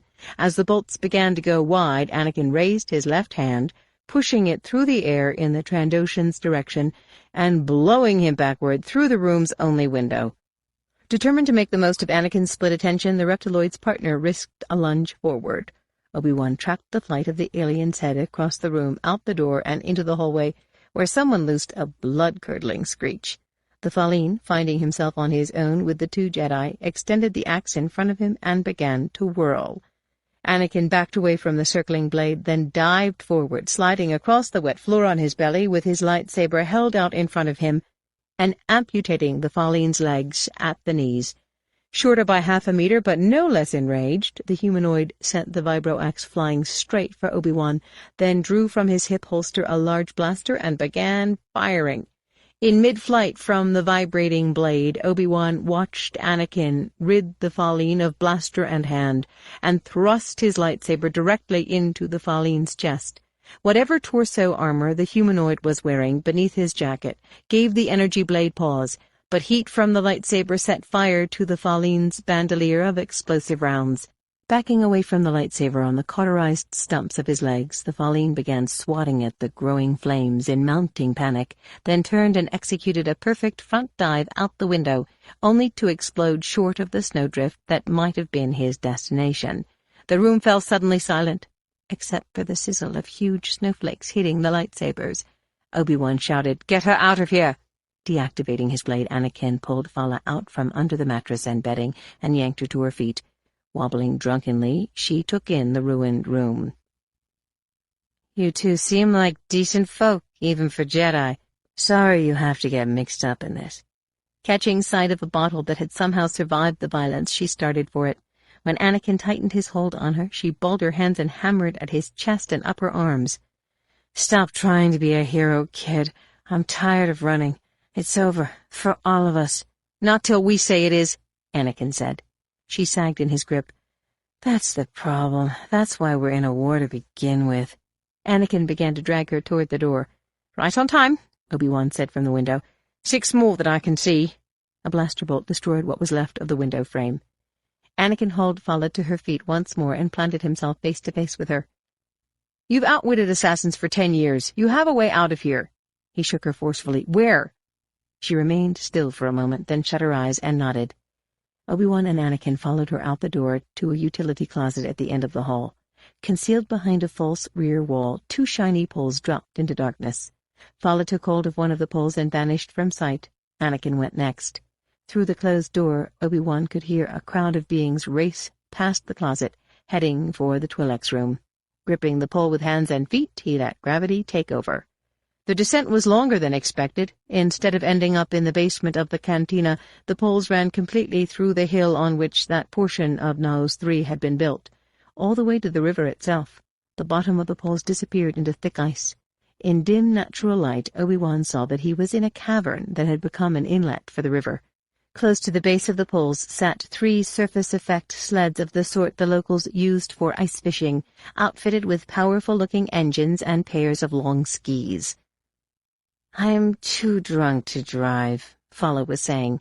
Anakin had already straddled the machine's narrow seat and was studying the controls. "You leave that to me," he told her. With the flip of a switch, the speeder's engine coughed to life, then began to purr loudly in the hollow of the cave. Obi-Wan mounted a second sled, while Fala was positioning herself behind Anakin. "That one, then that one," Anakin said, pointing out the ignition switch and the warmer. Demonstrating, he added, "Thrusters, pitch control, steer like this." Obi-Wan was instantly confused. "Like this? Like this? Like this?" Anakin emphasized, demonstrating again, then indicating another set of switches on the control panel of Obi-Wan's machine. "Repulsor lift, but strictly for handling small ice mounds, frozen debris, that sort of thing. This isn't a conventional speeder or even a swoop. Do you remember where we parked the cruiser? I don't even remember landing, but the field can't be far off." "Downriver," Fala said. "Swing south around the hillock, go under the bridge, then west around the next hillock, under 2 more bridges, slalom south again, and we're there." Obi-Wan stared at her. "I'll follow you 2. They roared from the mouth of the cavern and out onto the glacial river. Blaster bolts began to sear into the ice around them before they made the first bridge. Glancing over his shoulder, Obi-Wan saw 3 sleds gaining on them from upriver. On the bridge, 2 beings bundled up in cold-weather gear were drawing a bead on him with a pintle-mounted repeating blaster. 29. The star that warmed Naos 3 was a white blur low on the horizon. Ominous clouds obscured the mountains to Obi-Wan's right. Snow was falling harder, tearing into it as fast as the sled would carry him. He felt as if he had run smack into a blizzard. The lovely crystalline flakes would have been like pellets against his face and hands if not for the force. Even so, he could barely see, and the ice, gray, white, and sometimes blue, was nowhere near as smooth as he had thought it would be. Pebbly where surface water had thawed and refrozen countless times, mounded up over debris trapped during the freeze, pocked by fishing holes, heaped high with ice that had filled the holes. Matters weren't helped any by the fact that he was being shot at. Bolts from the repeating blaster on the bridge had him weaving all over the road, slaloming around ice dams and leaping small mounds. The repulsor lift would have allowed him to fly over the obstacles, as Anakin was doing farther downriver. But Obi-Wan just couldn't get the hang of it. More to the point, engaging the repulsor lift required using 2 hands, and just now he had none to spare. His left was gripped on the control bar throttle, his right tight on the hilt of his ignited lightsaber as he fended off bolts from above and behind. For a moment he was back on Moonlands, jousting with Durga's speeder-freak Lancer droids. Except for the snow. A vacillating roar in his right ear told him that one of the pursuit sleds had caught up with him. Out of the corner of his streaming eye, Obi-Wan saw the sled's human pilot bend low over the control bars to provide his Rodian rider with the clearance he needed to send a blaster bolt through Obi-Wan's head. Braking, Obi-Wan allowed the sled to come alongside more quickly than the Rodian had planned. The rider's first shot raced past Obi-Wan's eyes. The second he deflected slightly downward, straight into the sled's engine. The machine exploded instantly, flinging pilot and rider head over heels in opposite directions. Quickly, however, a second sled was catching up. This one carried a pilot only, but a more skillful one. Twisting the throttle, the pilot drove his sled into Obi-Wan's, trying to send it spinning out of control, or, better still, into the trunk of a massive tree that was protruding acutely from the thick ice. Narrowly missing the latter, Obi-Wan went into a sideways skid. Overcorrecting, he added spin to his slide and couldn't resume his course until the sled had whipped through 6 counter-rotations. By then his crash-helmeted pursuer was well positioned to ram him a second time, but Obi-Wan was ready for him. Turning sharply, he steered into the pursuit sled, hanging on through the jarring collision, then directing a force push at the rebounding pilot. The sled shot forward as if supercharged, with the pilot all but dangling from the control bars. Speeding up the face of a hummock, the craft went airborne, then ballistic, plummeting into a thinly iced-over fishing hole at an angle that took machine and rider both deep under solid ice. Water geysered into the air, drenching Obi-Wan as he raced past. The third sled was still clinging to his tail, and blaster bolts were whizzing past his ears. Up ahead he saw Anakin and Fala lean their sled through a sweeping turn to the south, between two of Naos 3's many hills. Lethal hyphens of light streaked down from the bridge that linked the hills, but not one found Anakin or Fala. Unable to replicate Anakin's deft turns, Obi-Wan was falling farther behind with each quarter-kilometer, and was now making himself an easy target for the assassins on the bridge. With no hope of negotiating the hail of fire, he maneuvered the sled through a long turn away from the span. But no sooner did he emerge from his half-circle than he found himself on a collision course with the last of the pursuit sleds. The inevitability of a head-on crash left him no choice but to abandon his machine for what was going to be a very long slide on the ice. But just short of his leap, a bolt in the jagged line the bridge gunners were stitching along the river caught the pilot of the onrushing machine in the chest, hurling him into the air. Twisting the throttle, Obi-Wan swerved around the pilotless sled and continued to race upriver, out of range of the blasters. To his right, a climber built over the hill, and the shadow of something large and swift fell over him. A repeating blaster clacked repeatedly, fracturing the ice directly in his path and opening a wide, surging breach of agitated water. Uncertain he could leap the gap even if he wanted to try, Obi-Wan applied the brakes hard. The sled was 10 meters from the ice-chunked fissure when a metal claw dropped over him, snapping shut and plucking him from the seat. Wrenched from his hand, his lightsaber flew onto the ice, and the sled sailed off into the frothing water. "Star's End," Obi-Wan muttered. Suspended on a swaying cable, the claw began to ascend toward the open belly of a graceless snow skiff. Red hands clamped around Anakin's waist. Fala whooped and shouted, clearly enjoying herself, even through the days of too many drinks, or more likely because of them. "You missed your calling, Jedi," she shouted into his right ear.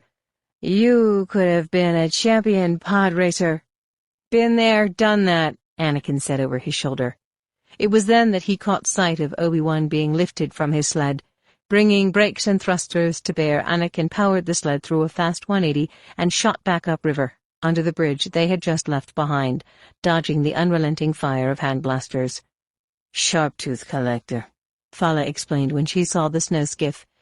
"Gathers catch so the fishers won't have to ferry their loads into this city. That's what I do here. My job, such as it is." The claw that had Obi-Wan in its grip was halfway to the skiff. "I don't see any way of reaching him in time," Fala said. "Get ready to take the control bars," Anakin said. Fala's hands clutched his robe. "Where are you planning to go?" "Up." Pouring on all speed, Anakin steered the sled up the side of the hill that supported one half of the bridge. At the zenith of the climb, he engaged the repulsor lift. Then, leaping from the now rocketing sled, he called on the Force to propel himself toward the swaying cage. The pilots of the skiff saw him coming and banked hard to starboard, but not soon enough to prevent Anakin from latching onto the claw. A Rhodian in the co-pilot's chair cracked open the door and began firing down at his moving target. "I had a feeling you'd show up," Obi-Wan said from inside the claw. A lucky shot from above hit the cage and ricocheted. "Hang on, Master, this isn't going to be pretty." Obi-Wan heard the snap hiss of Anakin's lightsaber. Peering through the metal fingers of the claw, he saw what was coming. "Anakin, wait!" But there was no stopping him. As the claw came within reach of the cargo hold, Anakin swung his lightsaber and sliced open the floor of the skiff's cockpit. Sparks and smoke poured from the rend, and almost immediately the craft slewed to starboard. Passing within a meter of one of the bridge towers, it began to twirl toward the hillside. An instant before the crash, Anakin severed the claw cable, and the cage plummeted, striking the slippery ground and racing down to the frozen river, out onto the ice, spinning crazily, with Obi-Wan bouncing around inside, and Anakin force-fastened to the outside through all the unpredictable pitches and tumbles. The skiff crashed into the hillside, By the time the claw came to a rest on the far side of the river, the two Jedi were so covered in snow they looked like wampas. Anakin's lightsaber made short work of the fingers of the claw. Obi-Wan scrambled out, spitting snow and shaking like a hound. "That has to make it 40. Stop," Obi-Wan said. "I concede." He paused to empty the sleeves and hood of his sodden cloak. "Where's Fala?" Anakin scanned the hillsides. The assassins on the bridge had packed up and fled. Ultimately, he pointed toward the opposite bank of the river, where a sled was wedged between two mountains of ice. When they reached her, Fala was lying face down a few meters from the machine, which had been holed by blaster fire. Gently turning her over, Anakin saw that one bolt had amputated the Twi'lek's right leku. Her eyes blinked open, focusing on him as he cradled her in his arms. "Don't tell me," she said weakly. "I'm going to live, right?" "Sorry to be the bearer of bad news." "A week in Bacta, and you'll be good as new," Obi-Wan said. Fala sighed. "I won't hold it against you. You did your best to get me killed." She gazed around. "Shouldn't we be looking for cover?" "They're gone," Anakin said. Fala shook her head. "After all these years, they finally—" "I don't think so," Obi-Wan interrupted. "Someone more important than Wraith Sinar doesn't want us to learn too much about the Star Courier." "Then I had better tell you the rest. About Corusant, I mean." Anakin raised her up. "Where did you deliver the ship?" "To an old building in the industrial quarter, west of the Senate. An area called the Works." 30. Macro binoculars pressed to his eyes, Mace studied the distant building top to bottom, his gaze lingering on broken windows, fissured ledges, canted balconies. Central to a complex of half a dozen structures, the building was more than 3 centuries old and going to ruin. For 2/3 of its towering height, it was an unadorned pillar with a rounded summit. Support for the superstructure was afforded by a circular base, reinforced by massive fins. Where the superstructure and the sloped tops of the buttresses met, the building was fenestrated by windows and antiquated gear-toothed docking gates. Many of the permaglass panels and skylights were intact, but time and corrosion had done their worst to the vertical hatches of the docking gates. An investigation was underway to determine who had raised the building and who owned it, although judging by its location and prominence in the works, it appeared to have served as corporate headquarters for the factories and assembly plants that surrounded it.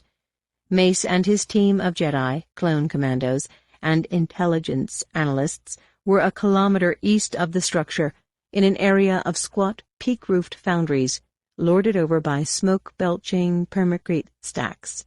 A more dispiriting place this side of Eriadu or Korriban would have been hard to find, Mace told himself. 5 hours spent here could take 5 years off someone's life.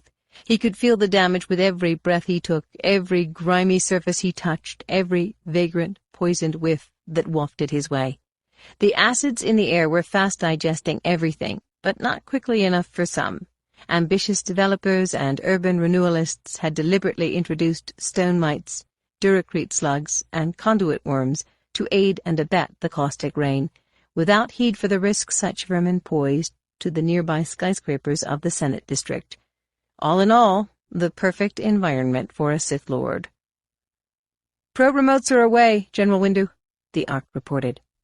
Mace trained the macro binoculars on the flock of meter-wide spherical droids that were maneuvering with purposeful unevenness toward the building. The Senate Intelligence Oversight Committee had attempted to interdict the use of commandos and probe droids. In the minds of the committee members, the idea that a separatist stronghold could exist on Corusant was absurd. Fortunately, and admittedly unexpectedly, Supreme Chancellor Palpatine had overruled the committee, and Mace had been allowed to compile a dream team that included not only Ark Commander Valiant and Captain Dine of Republic Intelligence, but also Jedi Master Shaak Ti and several capable Padawans. "No indications that the probes are being targeted," the Ark updated. Mace watched the black spheres begin to drift through shattered windows and into areas of the superstructure where the building's facade had disintegrated and the bones of its plasteel skeleton were exposed. A moment of truth, he thought. The Lothan pilot Obi-Wan and Anakin had searched out on Naos 3, hadn't been able to furnish anything more than a portrait of the building to which she had delivered the Star Courier. A product of Sinar Advanced Projects Laboratory, the craft had been modified, perhaps unwittingly by Sinar itself, for the Sith who had killed Qui-Gon Jinn. The pilot had been provided with landing coordinates on Corusant, but, in fact, the courier itself had homed in on those. Paid in full for her services, she had been taxied to Westport, and had left for Ryloth soon after. The physical description of the courier's destination hadn't given the Jedi much to go on. Though more horizontal than most areas of equatorial Corusant, the work sprawled for hundreds of square kilometers and contained thousands of buildings that could have fit the description. A break hadn't come until Jedi Master Thalmy had recalled a detail from the debriefing of his former Padawan, Quinlan Vos. As part of Vos's covert mission to penetrate Count Dooku's inner circle of dark side apprentices, Vos had been tasked with assassinating a duplicitous senator named Viento. Immediately following the assassination, and a brutal duel with Master Kakrak, Vos had met briefly with Dooku in the works. There, Dooku had informed his would-be protégé that Vos had been incorrect in assuming that Viento was a Sith, and had again denied that he himself answered to any master. At the time, no one had paid much attention to Vos's remarks, because Vos seemed to have been seduced by the dark side and lost to the Order. The rendezvous was considered to have been only that, an out-of-the-way meeting place. Of greater interest to the Jedi and Republic intelligence was the fact that Dooku had managed to arrive at and depart Corusant without detection. "Holo-images of the interior coming in," Valiant said. Mace lowered the macro-binoculars and shifted his gaze to the field holo-projector. Dazzled by diagonal lines of static, the 3D images were of forlorn rooms, stretches of dark corridor, vast empty spaces. "The building appears to be completely abandoned, General. No signs of droids or living beings, other than varieties common to similar manufacturing slums." "Abandoned, perhaps, but not forgotten," Captain Dine said from behind Valiant. "The building's live. It has power and illumination." "Doesn't mean much," Mace said. "Many structures in this district were self-powered, often by dangerous, highly unstable fuels." He gestured broadly. "They're still belching smoke." Dine nodded. "But this one shows periodic and recent use of power." Mace turned to Valiant. "All right, Commander, give the go-ahead." From behind and to both sides of the observation post, lots lifted off into the smoke-filled sky, doorway gunners traversing their repeating blasters and commandos standing ready to deploy from the gunship's troop bay. Elsewhere, AT-Ts and other mobile artillery vehicles began to lumber across the debris-filled urbanscape toward the target. Valiant turned to the troopers who made up ORAC team. "The building is a free strike zone. You are to consider anyone we find inside to be hostile." He slammed a fresh power pack into his short-stocked blaster. "Troopers, find, fix, finish." No matter how often he heard it, the grunting communal response to the Ark's rallying cry continued to disturb Mace on some level, although it was probably no different from what the clone troopers heard when the Jedi said to one another, "May the Force be with you." He swung and waved a signal to Shaak Ti. "I'll ride with ORAC team. You have Bacta." As beautiful as a flower, as deadly as a viper, Shaak Ti was the Jedi Master one wanted by one's side in chaotic circumstances. Graced with the ability to move quickly through crowds or tight spots, she was often the first to wade into close-quarter engagements, her striped montrals and lengthy head-tail alert to distances, her blue lightsaber quick to find its mark. She had proved instrumental in the defense of Camino and Brental IV, and Mace was glad to have her with him now. ORAC team's gunship was already packed with commandos and Padawans by the time he clambered inside. Lifting off the lot, I aimed straight for the summit of the building. The strategy was to work from the top down, in the hope of flushing hostiles out through the lowest levels, where infantry and artillery units were already taking up firing positions around the buttressed base. The entire area was undermined with tunnels that had been used for transporting workers, droids, and materials. While it was impossible to monitor every entrance and egress, many of the principal tunnels that opened on the building's sub-basements had been outfitted with sensors capable of detecting droids or flesh and bloods. No functioning docking bay large enough to accommodate a gunship had been discovered. The commandos had advocated blowing a gaping hole in the side of the superstructure, but engineers feared that an explosion of the strength required could very well collapse the entire structure. Instead, the Lot I carried the team to the largest of the blown-out windows below the summit, and hovered there while everyone was inserted. Leaping the gap, Mace activated his lightsaber and instructed the Padawans to follow suit.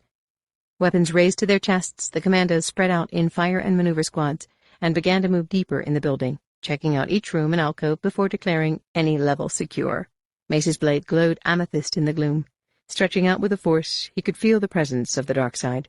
The only explanation for Quinlan Voss not having felt it was that he, too, had gone dark. Yoda had warned Mace that the dark side might cloud his mind to certain rooms and passageways, places that the Sith Lords didn't want Mace to discover. But he felt alert in all ways.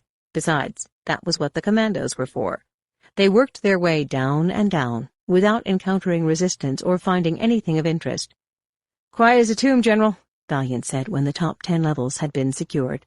Mace studied the 3D map displayed by the Ark's wrist gauntlet projector.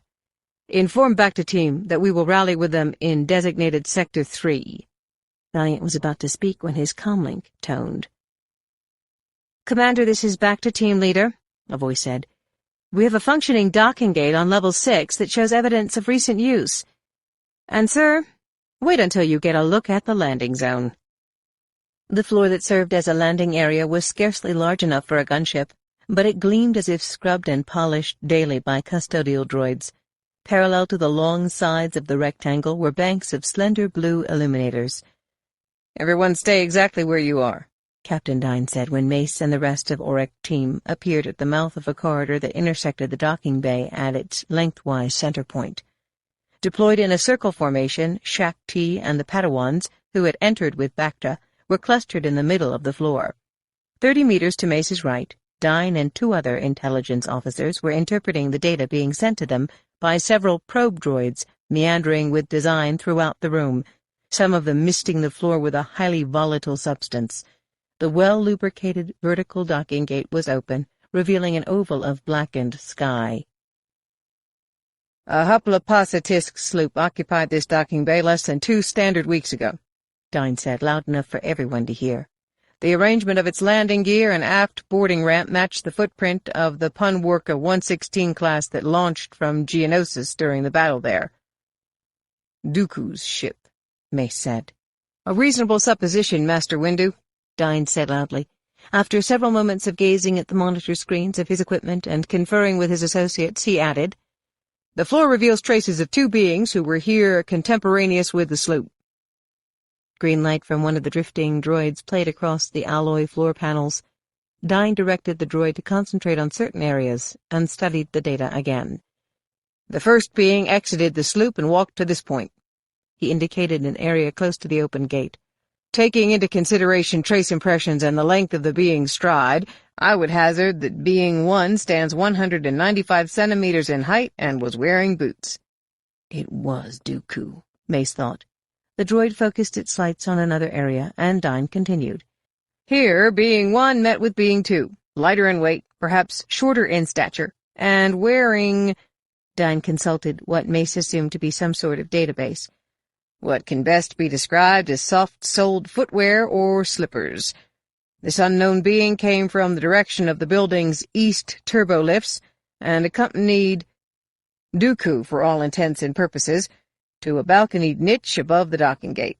Following the same route, the pair returned to the docking bay and separated. Dooku to his ship, our unknown quarry, presumably to the turbolifts."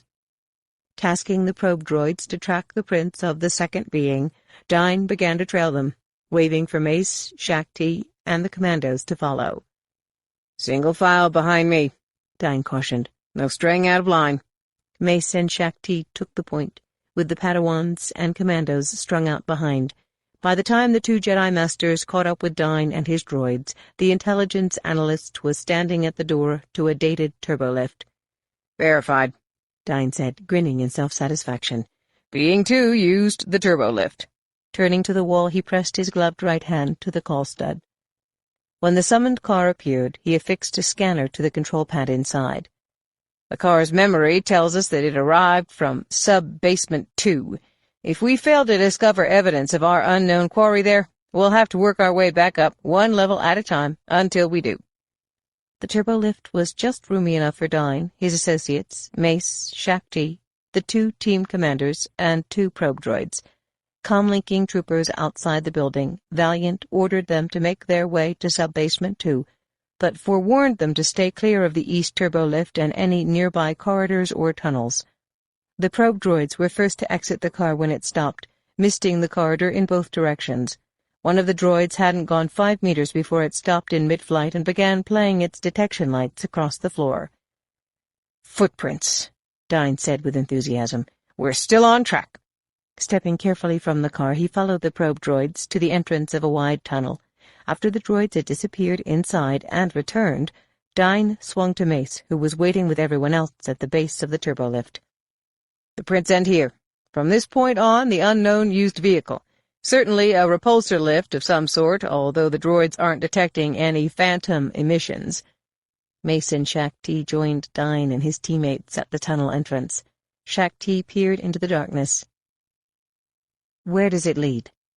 Dine consulted a holomap.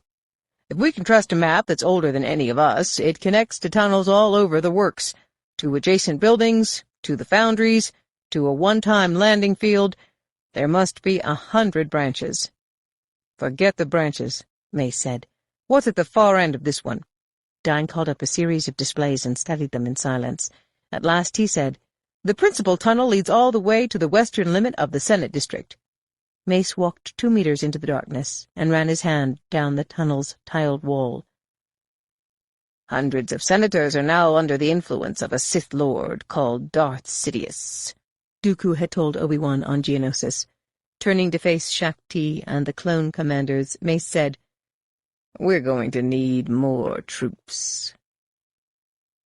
31. In the Supreme Chancellor's Senate office building chambers, Yoda sat staring across the desk at Palpatine, silhouetted against the long window that overlooked western Corusant. How many Supreme Chancellors had he sat with in this office, and others like it, he asked himself. 100 now. But why with this one did discussion so often skirt the edge of confrontation, especially when the topic turned to the Force?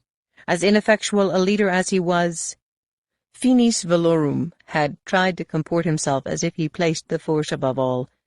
With Palpatine, the Force was not placed last. It wasn't even on the agenda. "I understand your concerns entirely, Master Yoda," he was saying. "More important, I am sympathetic to them, but the Outer Rim sieges must continue. Despite what you may think, and notwithstanding the extraordinary powers the Senate has deemed fit to bestow on me these past 5 years, I am one voice in a welter. At long last the Senate is galvanized to end this destructive conflict, and it will not permit me to stand in the way." "Exhort me you need not, Supreme Chancellor," Yoda said. Palpatine smiled dryly. "I apologize if I sounded sermonizing." "Galvanized by your State of the Republic address, the Senate was." "My address was a reflection of the spirit of the times, Master Yoda. What's more, I spoke from my heart." "Doubt you, I do not. But too soon your encouragements came. Celebrates imminent victory, Coruscant does, when far from ended the war is." Palpatine's frown contained a hint of warning, of malice. "After 3 years of fear, Coruscant craves relief." "Agree with you, I do. But how from the seizure of Outer Rim worlds is relief sustained? Too many new fronts the Senate urges us to open. Too dispersed the Jedi are to serve effectively. A reasonable strategy we lack." "My military advisers would not be pleased to hear you categorize their strategy as irrational." "Need to hear it, they do. Say it to them, I will." Palpatine paused to consider the remark, then leveled a hard gaze. "Master Yoda, forgive my frankness, but if the Jedi are indeed too widely scattered to coordinate the sieges, then the burden will have to fall to my naval commanders." Yoda compressed his lips and shook his head. "Answer foremost to the Jedi, our troopers do. Forged an alliance with them we have. Forged in fire, this fidelity has been. Palpatine sat upright, as if struck. I'm certain I misconstrue your meaning, but you almost make it sound as if our army was created for the Jedi. Not true, Yoda snapped. For the Republic and none other. Appeased, Palpatine said, Then perhaps the clones can be trained to respond to others, as well as they respond to the Jedi. Yoda made a glum face. Trained the troopers can be. But wrong, this strategy remains. May I ask that you think back to Geonosis? Do you not agree that we erred then by not pursuing the Separatists? Unprepared we were. Knew the army was. Granted. But we are prepared now. We have the Confederacy on the run from the inner systems, and I will not allow us to repeat the mistake we made at Geonosis. No, a different mistake we make now. Palpatine interlocked his fingers. This is the wisdom of the Council? It is. Then you will challenge the Senate's decision? Yoda shook his head. Sworn by oath to uphold you we are. Palpatine spread his hands.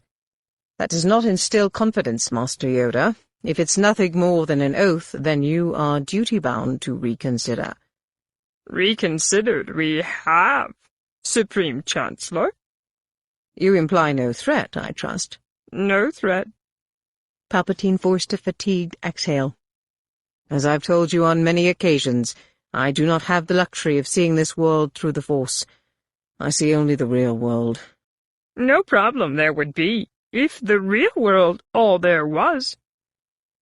Unfortunately, we who are not attuned to the Force have that on Jedi authority only. Yoda wagged his forefinger at Palpatine. To end this war, more we will have to do than defeat Grievous and his army of war machines. More we will have to do than seize remote worlds. These Sith to whom you keep referring. Palpatine fell silent in thought, then said, When you were believed killed at Ithor, Master Windu said as much to me. More attentive to his concerns, were you? Palpatine regarded him. A skilled duelist you are. When need be, Supreme Chancellor. You never fully described what went on between you and Count Dooku on Vajun. Was he at all inclined to return to the Order, to the side of the Republic? Yoda allowed his sadness to show. From the dark path no returning there is. Forever the direction of your life it dominates. That may make Dooku difficult to rehabilitate. Yoda raised his gaze. Captured he will never be. Die fighting he will. This Darth Sidious as well. Should Dooku be found and killed? Yoda's eyes fidgeted. Difficult to say. Deprived of an apprentice, Sidious may withdraw, to preserve the Sith. One person is all that's required to preserve the Sith traditions? Traditions they are not. The dark side it is. Then what if you should find Sidious first and kill him? Would Dooku's power increase? Only Dooku's determination. Different it will be, because a Sith late he has become. Yoda shook his head. Hard to know if Dooku a true Sith is, or simply with the power of the dark side infatuated. And General Grievous? Yoda made a gesture of dismissal. More machine than alive Grievous is, though more dangerous for it. But without Dooku's or Sidious's leadership, collapse the Separatists will. Bound together by the Sith they are, mortared by the dark side of the Force. Palpatine leaned forward with interest. Then the Council is of the opinion that we must kill the leadership, that this war is more a battle within the Force.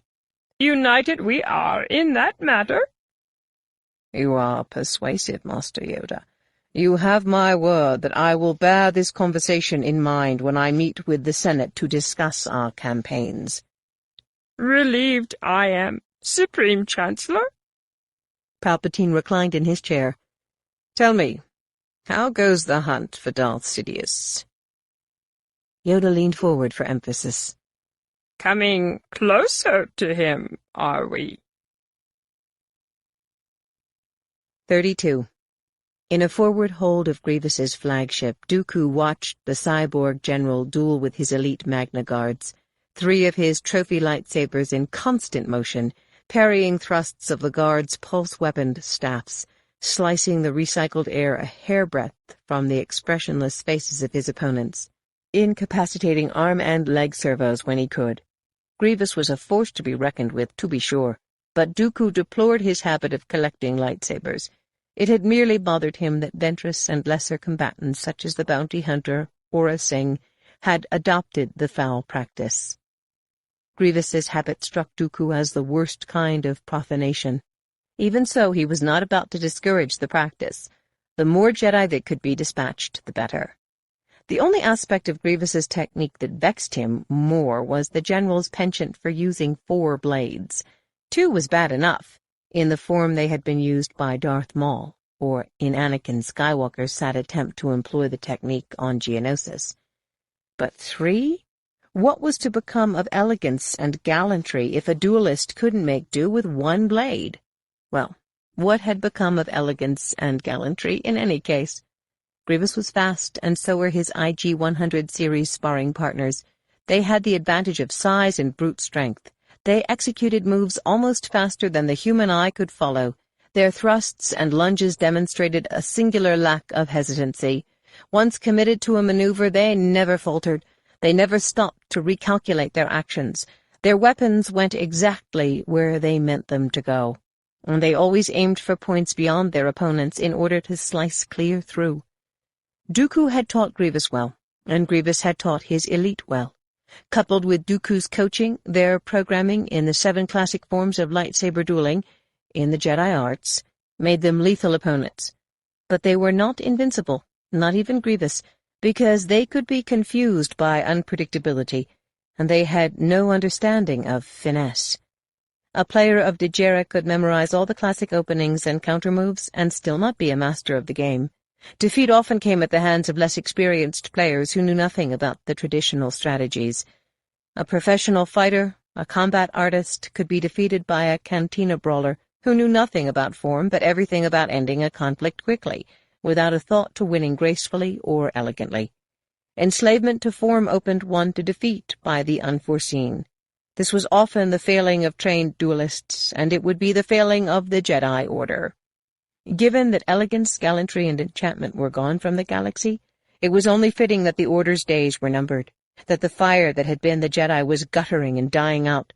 As with the corrupt Republic itself, the Order's time had come. The noble Jedi, bound to the Force, sworn to uphold peace and justice, were seldom seen as heroes or saviors any longer, but more often as bullies or mobsters. Still, it was sad that it had fallen to Dooku to help usher them out. The conversation he had had with Yoda on dreary Vijun was never far from his thoughts these days. For all his flair with words, all his force-given personal power, Yoda was nothing more than an old one, unwilling to embrace anything new, indisposed to see any way but his own. Yet how terrible not simply to fade away, but to expire in full knowledge that the galaxy had tipped inexorably, and at long last to the dark side, to the Sith, and might remain so for as long as the Jedi themselves had ruled. The unforeseen. Grievous and his guards were dancing, going through their programmed motions. An Ataro attack answered by Shi-Cho. Sorisu answered by Lusma. Dooku couldn't suffer another moment of it. "No, stop, he yelled, coming to his feet and striding to the middle of the training circle, his arms extended to both sides. When he was certain that he had their attention, he swung to Grievous. "Power moves served you well on Hippuri against Jedi such as Darkman, Beric, and Tar Seer. But I pity you should you have to face off against any of the Council Masters." He called into hand his courtly, curve-handled lightsaber and drew a rapid X in the air, a Makashi flourish. "Do I need to demonstrate what responses you can expect from Sindralig, or Obi-Wan Kenobi, from Mace Windu, or stars help you, Yoda?" He flicked his blade quickly, ridding 2 of the guards of their staffs, then placing the glowing tip a millimeter from Grievous's death-helmeted visage. finesse, artfulness, economy. Otherwise, my friend, I fear that you will end up beyond the repair of even the Geonosians. Do you take my meaning?" His vertically slit eyes unfathomable, Grievous nodded. "I take your meaning, my lord." Dooku withdrew his blade. "Again, then. With some measure of polish, if I'm not asking for too much." Dooku seated himself and watched them go at it. Hopeless, he thought. But he knew that he was partly to blame. He had made the same mistake with Grievous that he had made with Ventress, by allowing her to fill herself with hate, as if hate could substitute for dispassion. Even the most hateful could be defeated, even the most angry. There could be no emotion in killing, no self, only the act. When he should have been helping Ventress rid herself of self, he had instead permitted her to grow impassioned. Sidious had once confessed that he had erred similarly in his training of Darth Maul. Ventress and Maul had been driven by a desire to excel, to be the best, instead of merely allowing themselves to be pure instruments of the dark side. The Jedi knew this about the Force, that the best of them were nothing more than instruments. Dooku grew troubled. Was Sidious thinking the same of him now? Thinking, "This is where I failed, poor Dooku, pitiful creature." It was entirely possible, considering how wrong things had gone on Naos 3. Standard days earlier, Dooku had sent Sidious a coded transmission that was as much apology as explanation, and had yet to hear from him. He watched Grievous disarm 2 of the Magna Guards. In fact, Grievous was all instrument. And Dooku. What was Count Dooku of Sereno? He glanced at the Hold's holoprojector table a moment before a blue holo-image of Sidious appeared above it. "My time is at hand," he told himself as he centered himself proudly on the transmission grid, Grievous behind him, down on one knee, with head lowered. "My lord," he said, bowing slightly at the waist, "I've been waiting." "There have been matters that warranted my close attention, Lord Tyrannus." "Born, no doubt, of my failure at Naos 3. The ones I sent had every opportunity to kill Kenobi, Skywalker, and the Twi'lek pilot. Instead, they decided to attempt their capture, to extract additional funds from me, as well as to bolster their reputations." Sidious was dismissive. "Such is the way of bounty hunters. I should have foreseen this." Dooku blinked. Was this an admission of failure on Sidious's part? Was Sidious's upper lip twitching, or was it nothing more than noise in the transmission? "The Force is strong in Skywalker," Sidious went on. "Yes, my lord, very strong. Next time I will deal with the Jedi personally." "Yes, that time is drawing near, Lord Tyrannus. But first we need to provide the Jedi with something that distracts them from hunting me." Sidious's upper lip was definitely twitching. Was this worry? Worry from someone fond of saying that things were going precisely as planned? "What has happened, my lord?" "The Twi'lek's information led them to our rendezvous on Corusant," Sidious said in a scurrilous voice. Dooku was stunned. "Is there a greater danger? They think they have my scent, Lord Tyrannus, and perhaps they do. Can you leave Corusant, my lord?" From parsecs distant, Sidious stared at him. "Leave Corusant?" "For a time, my lord. Surely we can find some way." Sidious fell silent for a long moment, then said, "Perhaps, Lord Tyrannus, perhaps. If not, then I will come to you." Sidious shook his head. "That won't be necessary. I told you that their search for me would benefit us before too long, and thanks to you I begin to see a way." "What is thy bidding, master?" Grievous asked from behind Dooku. Sidious turned slightly toward Grievous, but continued to speak to Dooku. "The Jedi have divided their forces. We must do the same. I will deal with the ones on Corusant. I need you to deal with the rest." "My fleet stands ready, master," Grievous said, still without raising his gaze from the grid. "The Republic is monitoring you?" Sidious asked the general. "Yes, master." "Can you divide the fleet judiciously?" "It can be done, master." "Good, good. Then move however many ships are needed to crush and occupy Tithe." Again Dooku was stunned. So too was Grievous. "Is that wise, master?" the general asked carefully. After what happened at Belderone. Sidious adopted a faint grin. More than wise, General. Inspired. But tithe, my lord, Dooku said with equal care. Less a world than a corpse. It has some strategic value, does it not, General? As a jump point, Master, but a dubious prize regardless when far better targets exist. It may prove costly to us, my lord. The Republic will almost certainly flatten it, Dooku said. Not if the Jedi are convinced that it must be retaken rather than destroyed. Confusion wrinkled Dooku's forehead. How will we convince them? We won't have to, Lord Tyrannus. Their own investigations will lead them to that conclusion. Moreover, Kenobi and Skywalker will oversee the counterattack. Indeed, my lord, they will not pass up an opportunity to capture Count Dooku. Dooku saw Grievous's armor-plast head elevate in surprise. What leads you to believe that the Republic will not simply flatten me at this point? The Jedi are predictable, Lord Tyrannus. I needn't tell you this. Look what they risked on Kato Neimoidia in an effort to capture Viceroy Gunray. They are obsessed with bringing their enemies to justice, instead of merely administering justice themselves. It is their way. Then you don't mind serving as bait to lure them there? Dooku inclined his head. As ever, I am at your disposal, my lord. Sidious grinned once more. Hold Kenobi and Skywalker, Lord Tyrannus. Entertain them. Play to their weakness.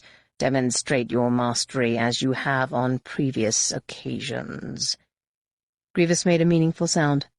I will do the same with their warships, Master. No, General, Sidious cut in. I have something else in mind for you and the rest of the fleet. But tell me, can you tuck your charges somewhere safe for the time being? The planet Utapau comes to mind, Lord Sidious. I will leave that to you. And when I have seen to that, Master? General, I'm certain you recall the plans we discussed some time ago regarding the final stage of the war. Regarding Corusant. Regarding Corusant, yes. Sidious paused, then said, We must accelerate those plans. Prepare, General, for what will be your finest hour. 33. Fala is doing fine, Anakin said as he approached Obi-Wan jauntily. 2 more days at Bacta, and she'll be on her feet. She says she's through with Naos 3, though. She might even remain here on Belderone. Obi-Wan looked at him askance. Your relationship with females is an interesting one. The more jeopardy they're in, the more you worry about them. And the more you worry about them, the more they worry about you. Anakin frowned. You're basing this on what, exactly? Obi-Wan looked away. Holonet gossip. Anakin stepped deliberately into Obi-Wan's gaze. Something's wrong. What is it? Obi-Wan sighed. We won't be returning to Corusant. They were in a visitor's lounge in the largest of the Medstars orbiting Belderone. For 4 standard days they had been awaiting instructions from the Jedi Council and visiting the medical ward to check on Fala's progress. And the strain of so much inactivity was beginning to show. Anakin was staring dumbfounded at Obi-Wan. Hear me out before you go critical. Mace and Shak Ti were able to locate the building in the works. Not surprisingly, it turns out to have been the same one where Quinlan Voss met with Dooku last year. Once inside, Mace's team discovered more than we could have even hoped for, evidence of a more recent visit by Dooku, and of the person he apparently went to Coruscant to see. Sidious? Possibly. Even if it wasn't, it's likely that Dooku has other Confederates on Coruscant, and tracking them down could eventually lead us to Sidious. Other evidence has come to light as well. Intelligence discovered that the building belonged to a corporation called Labyrinth Power, which was believed to have been involved in the manufacture and distribution of prohibited weapons during Finis Valorum's term as Supreme Chancellor. It was rumored at the time that Labyrinth was responsible for funding acts of piracy directed against Trade Federation vessels in the Outer Rim, and it was those acts of piracy that led ultimately to the Trade Federation being granted the right to defend their vessels with battle droids. Are you telling me that Lamerge might have been in league with the Sith? Why not? At Naboo, the Trade Federation was in league with Sidious. The entire Confederacy is in league with him now. Anakin shrugged impatiently. I still don't understand how this keeps us from returning to Coruscant. I've just been informed that the Separatists have attacked a Republic garrison base on Tithe and occupied the planet. Who cares? I mean, I'm sorry for any troopers we lost, but Tithe is a wasteland. Exactly, Obi-Wan said. But before it became a wasteland, it was headquarters for Lamerge power. Anakin mulled it over for a moment. Another attempt by Sidious to erase the trail we've been following? Obi-Wan ran his hand over his mouth. The Council was able to convince Palpatine of the need to retake Tithe, and he has authorized a full battle group to divert there. It seems he is finally willing to follow Master Yoda's advice about concentrating on dismantling the Confederacy leadership. Grievous is on Tithe? Obi-Wan grinned. Better. Dooku is there. Anakin turned his back to Obi-Wan. His face was flushed when he finally swung around. Not good enough. Obi-Wan blinked. Not good enough? The search for Sidious began with us. We discovered the first clues. If he's thought to be on Coruscant, then we're the ones who should be there to capture him. Anakin, Mace and Shaak-Ti are more than capable of seeing to that, if Sidious is even there. Anakin was shaking his head. Not as easily as we could. Sidious is a Sith Lord. Obi-Wan took a moment to respond. The way I remember it, we didn't fare all that well against Dooku. All that's changed, Anakin said, becoming angrier as he spoke. I'm stronger than I was. You're stronger. Together we can defeat any Sith. Anakin, is this really about capturing Sidious? Of course it is. We deserve the honor. Honor? Since when did this war become a contest for first place? If you're thinking that the capture of Sidious will earn you a place on the Council, I don't care about the Council. I'm telling you we need to return to Coruscant. People are counting on us. What people? The people of Coruscant. Obi-Wan inhaled slowly. Why don't I believe you? I don't know, Master. Suppose you tell me. Obi-Wan narrowed his eyes. Don't turn this into a game. There's something else at work here. Have you had a vision I should know about? Anakin started to reply, bit back whatever it was he had in mind to say, and began again. The truth is, I want to be home. We've been out here longer than anyone, trooper or Jedi. That's what you get for being so good at what you do, Obi-Wan said, hoping to lighten the mood. I'm tired of it, Master. I want to be home. Obi-Wan studied him. You miss the temple so much. The food, the lights of Coruscant? Yes. Yes to what? All of it. Then your protests have nothing to do with capturing Sidious. No, they do. Well, which is it? Home or Sidious? Why can't it be both? Obi-Wan fell silent, as if struck by a sudden suspicion. Anakin, is it Padme? Anakin rolled his eyes. Here you go again. Well, is it? Anakin compressed his lips, then said, I won't lie to you and say that I don't miss her. Obi-Wan frowned sympathetically. You can't afford to miss her in that way. And exactly why is that, Master? Because you cannot be married to both. Who said anything about marriage? She's a friend. I miss her as a friend. You would forego your destiny for Padme. Anakin's brows beetled in anger. I never claimed to be the chosen one. That was Qui-Gon. Even the Council doesn't believe it anymore, so why should you? Because I think you believe it, Obi-Wan said calmly. I think you know in your heart that you're meant for something extraordinary. And you, Master, what does your heart tell you you're meant for? Infinite sadness, Obi-Wan said, even while smiling. Anakin regarded him. If you believe in destiny, then everything we do becomes part of that destiny, whether we go to Tithe or we return to Coruscant. You may be right. I don't have the answer. I wish I did. Then where does that leave us? Obi-Wan rested his hands on Anakin's shoulders. Speak with Palpatine. Maybe he'll see something in this that I've missed. 34. 50 meters ahead of Mace, in the tunnel, Shakti held up her hand, motioning for him to stop. Angling his purple blade to the floor, Mace turned to relay the signal to the commandos behind him. Shakti's whisper reached him through the Force. Movement ahead. She gestured to the mouth of an intersecting tunnel just beyond where she stood, her profile limned blue by the glow of her raised lightsaber. Faint light spilled from the opening, as if someone with a handheld luma was approaching on foot. Mace waved a signal to Commander Valiant, whose team moved forward, stealthily hugging the walls, their T-visor helmets allowing them to see in the dark. Normally the probe droids would have the point, playing their lights and sensors across the dusty floor and tiled walls, sending data to Dine and his team of analysts. Mace and Shakti would ride in separate speeders behind the agents, intermingled with those of the commandos. Occasionally, however, the Jedi would assume the lead on foot for a couple of kilometers, usually in response to some anomaly discovered by the droids. Ventilation, such as it was, came courtesy of ancient blowers that did little more than drag in the sooty air from above, and illumination was provided by what the team brought with them. They were deep below an area of the works called the Grungeon Block.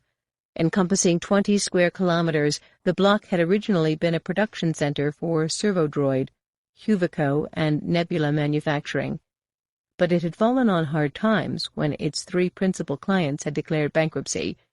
Unable to attract new businesses, the developers who owned the Grungeon had allowed Strats and other vermin to overrun the stamping plants and cashed out. In the days since the raid, Mace's team had searched nearly every nook and cranny of the confusion of tunnels and shafts that undermined the Grungeon and similar assembly areas.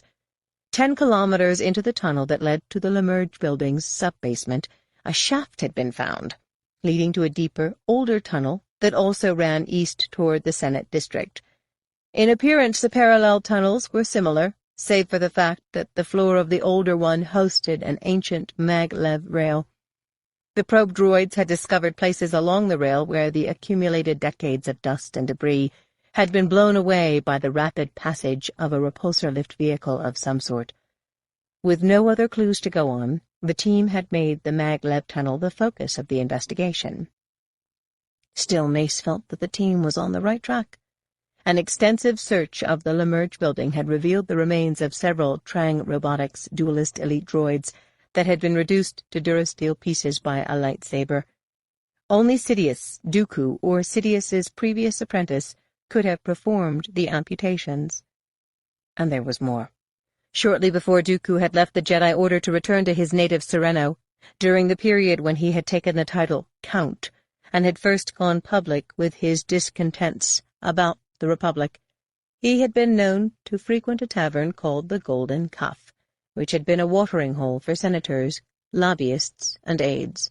Analysts at the temple were going through the files of security cam holo-images 13 years old, hoping to find images of Dooku and anyone he may have met with repeatedly. Thus far, no images of Dooku had surfaced in the recordings that had survived. Even if images of Dooku's tavern mates did surface, the Jedi had no means of identifying any of them as Darth Sidious. But the images could provide an additional starting point for further investigation. By now, Mace could hear movement and soft voices ahead. Hardly a good tactic for hostiles intent on springing an ambush, but one never knew.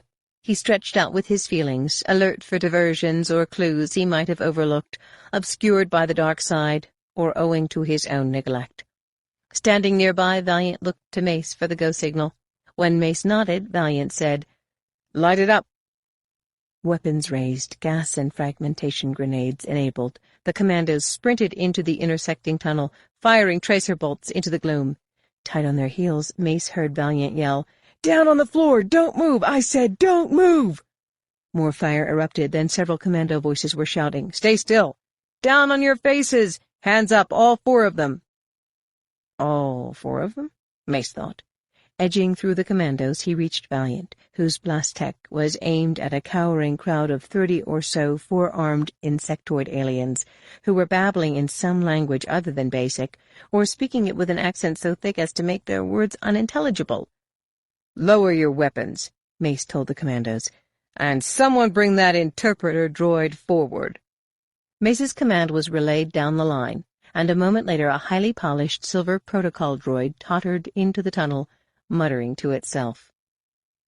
I don't understand how I've gone from serving the Separatists to serving the Republic. Did I undergo a partial memory wipe?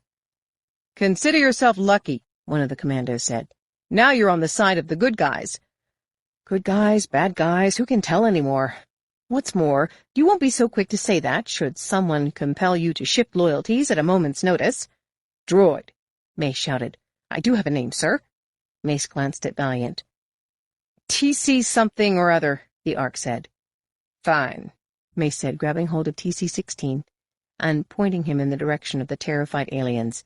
See if you can make sense of what these folk are saying. The droid listened to the babbling, responded in kind, and turned to face Mace. They are UNETs, General, speaking their native language, which is called Yun. Mace regarded the huddled, shivering group. What are they doing down here? TC-16 listened, then said, They say they haven't the slightest idea where they are, General. They arrived on Corusant in a shipping container that was airdropped at a decrepit landing platform some 20 kilometers from here. The personage who was to have guided them into the depths of the Uskru sector stole all their credits and abandoned them in the works. Undocumented refugees, Valiant said. Mace frowned. The tunnels beneath the Grungeon block held countless surprises. They almost got themselves killed. Apparently that's nothing new for them, TC-16 said. Their planet fell to the Separatists. The freighter they originally took passage on was attacked by pirates. Several of them, that's enough, Mace said. Assure them that they're not going to be harmed, and that we'll see to it they reach a refugee camp. He nodded to Valiant, who in turn told 2 of his troopers to carry out Mace's command. Talk about your corridor ghouls, Dine said, eyeing the aliens as he approached Mace. Squatters, death stick runners, lost droids, now undocumented refugees. Next it'll be Sathans, Dine said, referring to the flesh-eating humanoids believed by many Coruscanti to inhabit the world's underground. Shaak Ti joined them.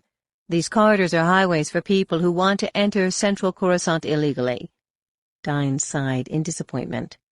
Our chances for picking up Sidious's trail decrease with each person who passes. How far are we from the Senate District? Shaak Ti asked. Within a couple of kilometers, Dine said. We might think about going directly to the buildings Lamerge Power once owned in the city core, and see if we can't work our way toward the works from those. Mace considered the idea, then shook his head. Not yet. Mace waved everyone back into motion, then fell into step with Shaak Ti. Wild Gundog chase? She nodded. Only because our quarry is aware that we're closing in on him. He failed to silence the ones Obi-Wan and Anakin searched out, and by now he knows that we've discovered his and Dooku's den. It's unlikely he will wait around for us to surprise him. That's true, but there's much to gain from simply identifying him. If not here, then by means of something Obi-Wan and Anakin discovered on Tithe. Assuming there's anything left after Dooku sterilizes the place. From everything we've seen, Sidious and Dooku don't make many mistakes. They walked in silence for a long while. They were a kilometer closer to the outlying areas of the Senate District when Dine called to them from behind. Mace saw that the intelligence analysts and commandos were gathered some 20 meters away. He and Shaak Ti had been so engrossed in their private thoughts that neither of them had noticed the probe droids stopping to investigate something. Joining the others, the Jedi watched the droids hover with clear purpose in front of a large niche in the tunnel wall. Dine's handheld sensor needed only a moment to discover a small control panel that operated the niche's sliding door. The door concealed the entrance to a narrow, dimly lit corridor, and all but hiding in plain sight, a repulsor-lift speeder bike, semicircular in design, with an arc of concentric seat and a single steering handle. Mace and Shaak Ti traded astonished looks. "How did we miss seeing this?" she asked. Mace's brow furrowed. "The answer is in the question." 35. As big as life, Palpatine's holo-image spoke from atop a projector table in a private comlink lounge aboard the medical frigate. With R2-D2 standing off to one side of the transmission grid, Anakin hung on the Supreme Chancellor's every word. Of course the Council doesn't understand, Palpatine said. Surely you don't find that surprising. They reject every suggestion I make, on principle, I'm beginning to think. It's obvious that you're upset, Anakin, but you must be patient. Your time will come. When, sir? Palpatine smiled lightly. I can't see into the future, my boy. Anakin's face contorted. What if I told you that I could? I would believe you, Palpatine said without pause. Tell me what you see. Corusant. Are we in danger? I'm not certain. I just feel that I need to be there. Palpatine gazed away from the holocam. I suppose I could invent some pretext. His gaze returned to Anakin. But is that wise? I'm not the wise one. Ask anybody. What does Master Kenobi say? He's the one who suggested I contact you, Anakin said sharply. Really? But what does he think you should do? Anakin blew out his breath. Obi-Wan is under the illusion that I can't deny my destiny, no matter what I do. Your former master is wiser than you think, Anakin. Yes, and he is the only Jedi in 1,000 years to have killed a Sith. Palpatine spread his hands. That alone has to count for something, though I'm at a loss to know precisely what. Obi-Wan is wise, but he has no heart, sir. He sees everything in terms of the Force. If you want advice about the Force, you must look to him, because I'm of no help. That's exactly what I don't want. I live in the Force, but I also live in the real world. I came from the real world. Just as you said, I had the advantage of a normal childhood. Well, sort of. Palpatine waited until he was certain Anakin was finished. My boy, I don't know that it's healthy to have a foot in each world. Soon you may have to make a choice. Anakin nodded. I'm ready. Palpatine smiled again. But back to the matter at hand. It sounds to me as if the recapture of Tithe could prove very important toward ending the war. I don't understand all of it. The Jedi Council is being very secretive with me. Anakin fought the temptation to reveal everything about the search for Darth Sidious. He glanced at R2-D2, as if expecting commiseration, but the astromech only swiveled his dome, his processor status indicator flashing from blue to red. Finally, Anakin said, I don't know what to do, sir. Palpatine adopted a sympathetic expression. It's decided. I shall prevail upon the Council to order you back to the Corps. No one needs further proof of how intrepid you are, or how committed you are to defeating your enemies. In time you will learn to trust your feelings, then you will be invincible. Palpatine's advice to him 3 years earlier. No, Anakin said in a rush. No, thank you, sir, but I'm needed on Tithe. Dooku is there. I'm sorry, Padme.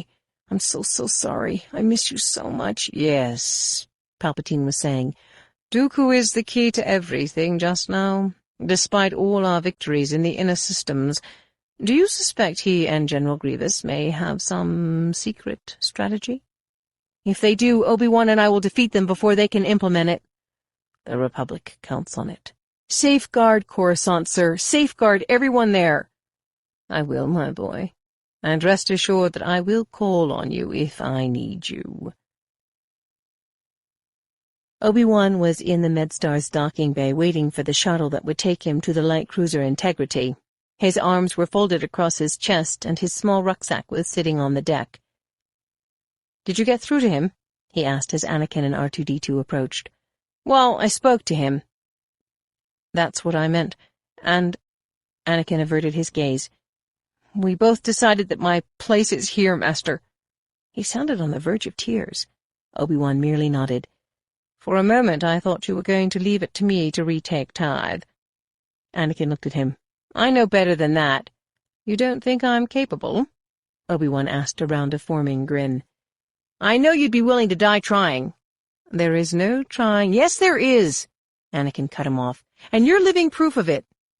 Obi-Wan smiled, then glanced out the hold's MagCon transparency. The shuttle's coming. Anakin's eyes tracked the approaching light. I'm as ready as I'll ever be. He still wasn't smiling. Obi-Wan closed his hand around Anakin's upper right arm. Anakin, let's get Dooku and end this. Anakin swallowed and nodded. If it's meant to be, Master. 36. With assistance from the probe droids, the discolored panels at the end of the corridor unlocked and parted. Brown robe swirling behind him and lightsaber in hand, Mace barreled through the doorway, with Shaak Ti and the commandos close behind. By rote, the troopers spread out, quickly and efficiently, but also unnecessarily. "Surprise," Shaak Ti said flatly. "Another corridor." "Another corridor closer," Mace said, determined to put a good spin on it. The tunnel the team had followed from the hidden niche had led them through a maze of twists, turns, forks, steep climbs, and sudden drops. For stretches the dark corridor had been wide enough to contain a speeder. Then it grew so narrow that everyone had had to edge through. For 2 kilometers, walls, ceiling, and floor were damp from water that had trickled down through Coruscant's layered surface. There, the prince of their prey had disappeared, but the probe droids had managed to pick up the trail farther along. Some of the prints were so recent and well-preserved that Dine had been able to calculate the human's slipper size. Human. That much the droids had determined from smudged fingerprints found on the speeder bike's steering grip and cushioned seat. The repulsor lift machine had also provided the droids with fibers, hairs, and other detritus. Slowly, a portrait of Dooku's unknown confederate was being compiled. His eyes fixed on the display screen of his data processor, Captain Dine ambled toward Mace and Shaak Ti. "Master Jedi, our search is about to take us to a whole new level." Mace looked around the tunnel for signs of a concealed turbolift or staircase. "Up or down?" Shaak Ti asked, equally bewildered. Dine glanced up, blinking at her. "I didn't mean new level in the literal sense." He indicated the hovering probe droids, which were eager to have the team follow them east. "If the prints lead us far enough, we're going to end up in the sub-basements of 500 Republica." Mace tracked the droids as they moved deeper into the corridor. 500 Republica, home to thousands of Coruscant's wealthiest senators, celebrities, shipping magnates, and media tycoons. And one of them, very possibly, a Sith Lord. 37.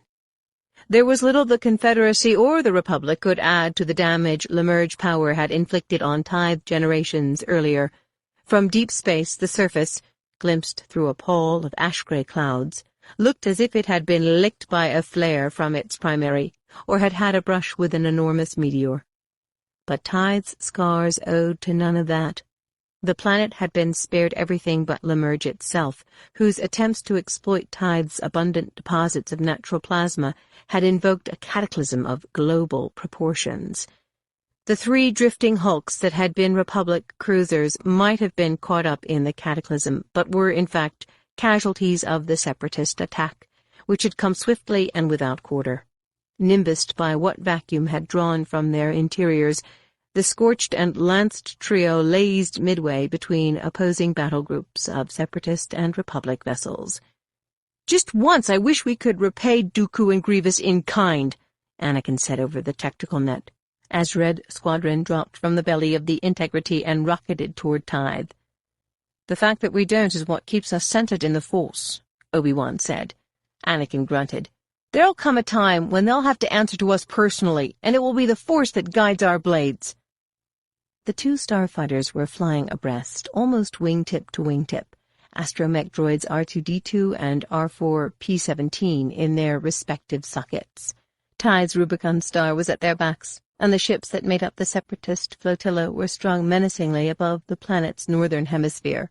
With Tithe's brood of moons clustered in a 200-degree arc, the Separatists had worked quickly to strew mines at several hyperspace jump points, leaving the Republic ships with only a narrow window in which to revert to real space. Trade Federation, Techno-Union, and Commerce Guild capital ships occupied the apex of that window, deployed from North Pole to Equator above Tithe's bright side, with wings of droid fighters boiling into space to the fore of the arrayed vessels. To minimize their profiles, the Republic ships, widely dispositioned, like a group of predatory fish, had their triangular bows pointed toward the planet. Red and other squadrons were streaking forward, but well short of engaging the vanguard vultures and tri-fighters. "Prepare to brake hard to starboard," Anakin said over the net to the entire squadron. "Watch your countdown displays. On my mark, 10 seconds to brake." Obi-Wan kept his eyes on the counter at the bottom of the instrument panel's tactical display screen. At the 0 mark, he yanked the yoke to one side and peeled away for clear space. Behind the squadrons of V-Wings and Jedi and ARC-170 starfighters, the Republic battle group broke to port, drenching the distant Separatist ships with furious broadsides. Blinding payloads of spun plasma hurtled through space, detonating against the shields of the enemy vessels, atomizing any droid fighters unlucky enough to have been caught in the way. The Separatist ships absorbed the first hits without flinching. Vessels that sustained damage began to drift to the rear. Then the battle group responded with an equally ferocious barrage. Turbolasers silenced, the Republic ships had already broken formation. Small suns flared in their midst, and blue energy capered over their shielded hulls. No sooner did the barrage end than the starfighter squadrons regrouped, accelerating in an effort to reach the big enemy ships before their cannons or shields could repower. The droid fighters swooped in to meet them halfway, and the tight formations observed by both sides dissolved into dozens of separate skirmishes. Those Republic starfighters that managed to steal through the chaos drew into tight clusters and continued their fiery advance.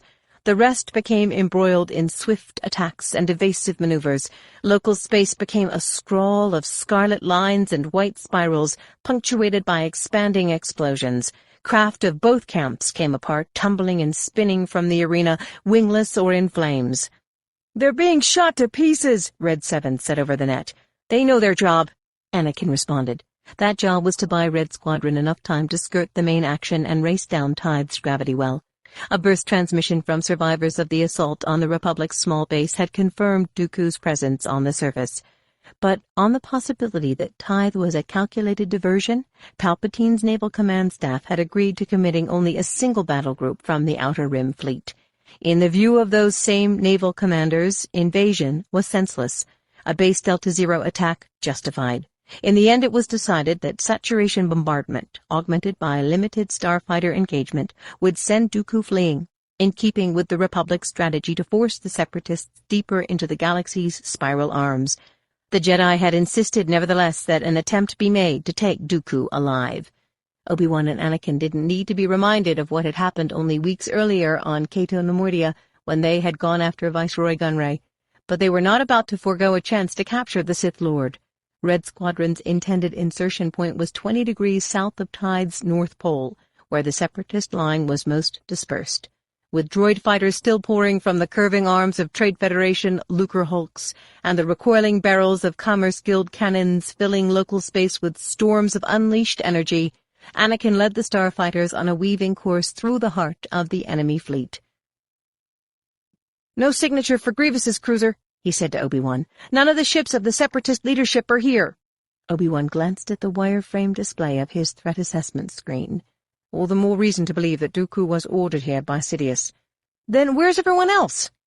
Obi-Wan was troubled by the thought, but didn't admit to it. "Dooku will know," he started to say, when the starfighter's proximity scanners stammered a warning. "Techno-Union starship is veering to intercept us." "Droid fighters are away and locking on," Red 3 added. Obi-Wan acknowledged. "Angle shields. We can outfly them." "We'll end up too far off course," Anakin said. "We're almost at the insertion point," Obi-Wan said. "That starship isn't just going to move aside. Form up on me. We'll show them how well we improvise." There was no time to argue the point. Rolling to port, Obi-Wan fell in behind Anakin and fired his thrusters. Trailing behind, Red Squadron accelerated and banked for the narrow-waisted vessel. "Ready proton torpedoes," Anakin said. "Sow them just above the fuel cells." Point defense turbolasers sought the starfighters as they fell on the ship, needling space with outpourings of gaudy energy. Corkscrewing missiles claimed Red 10 and Red 12, both of which disappeared in angry blossoms of fire. Sensing its sudden vulnerability, the huge vessel launched additional droid fighters. In the instant it lowered its shields to route power to the sublight drives, Red Squadron attacked. Tight on Anakin, the 10 remaining starfighters yawed for the waist of the ship, just forward of its cluster of cylindrical fuel cells. Dropping his craft to within 100 meters of the pinched hull, Anakin began to hug the surface, surging onto a course that would whip Red Squadron through a tight circle around the forward ends of the fuel cells. "Torpedoes away!" he said at the halfway mark. Obi-Wan triggered the launchers and watched 2 torpedoes burn toward the target. Behind him, the rest of Red Squadron did the same. Hits began to score, fire and gas fountaining from breaches in the ship's dark hull. The disabling run completed, Anakin boosted for tithe. "She's finished!" In single file, Red Squadron followed. Almost instantly, the punctured vessel exploded, stunning the fleeing starfighters with a wave of force. Red 9 disappeared at the edge of the roiling detonation zone, and Red 7 wheeled off into the void with both wings sheared away. Obi-Wan regained control of his craft and once more attached himself to Anakin's 6. "Insertion point in 15 seconds, Anakin updated. "Dial inertial compensators to maximum. All power to the ablative shields. Deceleration burn on my mark." Obi-Wan clamped his hands on the violently shaking yoke as Red Squadron ripped into Tithe's plundered atmosphere. He thought his teeth might rattle out of his jaws and drop into his lap. Eyes and ears might implode from the pressure, chest might cave in and crush his heart. Light flashed behind him, streaked past the cockpit. Half a dozen droid fighters were chasing them down the well. Not having to concern themselves with endangering living systems, the vultures should have been able to descend even more rapidly and more acutely than the starfighters. But as the heat of entry built in the ship's survival protocols began to kick in, tasking the fighters to adjust the angle of their descents, for some of the droids it was already too late. Single contrails became particle showers as gravity summoned the broken fighters to their doom. Punching through the blankets of clouds at suicidal velocity, Obi-Wan's starfighter went into a roll. Pinwheeling before his eyes, Tithe was a kaleidoscopic furor of white and brown, smeared occasionally with striations of blue-green. Anakin's voice grew loud in his ears. "Nose up! Nose up!" With effort, Obi-Wan leveled out of his plummet, his stomach lurching up into his throat. Reaching forward, he engaged the starfighter's topographic sensors. The ship was dropping toward ice floes and bergs. Then, far below, peninsulas of rocky islands came into view. The surging waves of a dead gray ocean, the denuded shelf of a continent, barren land fissured by dry, sinuous riverbeds, and mounded by brown hills strewn with toppled trees, a ruined world. "At count," he said into his helmet microphone. 5 voices responded. Reds 8 and 11 were lost. "Locking in target coordinates," Anakin said. Red Squadron flew just above the contours of land that had once been as lush as the area surrounding Theed on Naboo, now a desert, save for areas where exotic species of vegetation thrived in lakes of red-brown water, their jagged shorelines crusted yellow and black. Also like Naboo, Tithe had once mined plasma in sufficient quantities to ship off-world, but greed had driven Lamerge Power to experiment with dangerous methods for keeping the ionized gas under adequate heat. A chain reaction set in motion by nuclear fuels had destroyed facilities throughout Tithe's northern hemisphere and had left the planet uninhabitable for a generation. "Target facility is 10 kilometers west," Anakin said. "We should be hearing from artillery soon enough." Soaring from the edge of a high plateau, the 6 starfighters dropped into a broad valley, disturbingly reminiscent of Geonosis, right down to the berthed starships and war machines spread across the floor. Hailfire droids wheeled out to greet them with volleys of surface-to-air missiles. Turbo-laser cannons affixed to Trade Federation landing ships cut the gray-yellow sky to ribbons. Staps lifted into the air and squads of infantry droids hurried for armed skimmers. Unequipped to defend itself against the onslaught, tattered Red Squadron banked broadly to the north, evading plasma beams and flak from exploding heat-seekers. Anakin and Obi-Wan paid out the last of their proton torpedoes in futile attempts to save Reds 3, 4, and 5. Bursts from their laser cannons crippled 2 enemy speeders and countless droid fighters, sending them crashing into the contaminated terrain. R4-P-17 howled as Obi-Wan twisted the starfighter through violent airbursts and superheated clouds of billowing smoke. Red 6 vanished. When they had juked their way through the worst of it, Anakin came alongside Obi-Wan. It was just the 2 of them now. "Point 30, Anakin said. "On the landing platform." Obi-Wan gazed out the right side of the cockpit at what had been an enormous plasma-generating facility. Fractured containment domes and adjacent roofless structures revealed toppled extraction shafts, exploded activators, and tumbled walkways. In the center of the complex stood an elevated square of corroded ferrocrete, crowded with enemy fighter craft and bearing a single Geonosian fantail of distinctive design. Dooku's sloop. The words had scarcely left Obi-Wan's mouth when battle droids began to gush from the facility and out onto the landing platform. Bolts from the droids' blasters clawed at the pair of prowling starfighters. "I guess we're not going in through the front door," Obi-Wan said. "There's another way," Anakin said, as they were emerging from their flyby. "We go in through the North Dome." Obi-Wan looked over his left shoulder at the partially collapsed hemisphere.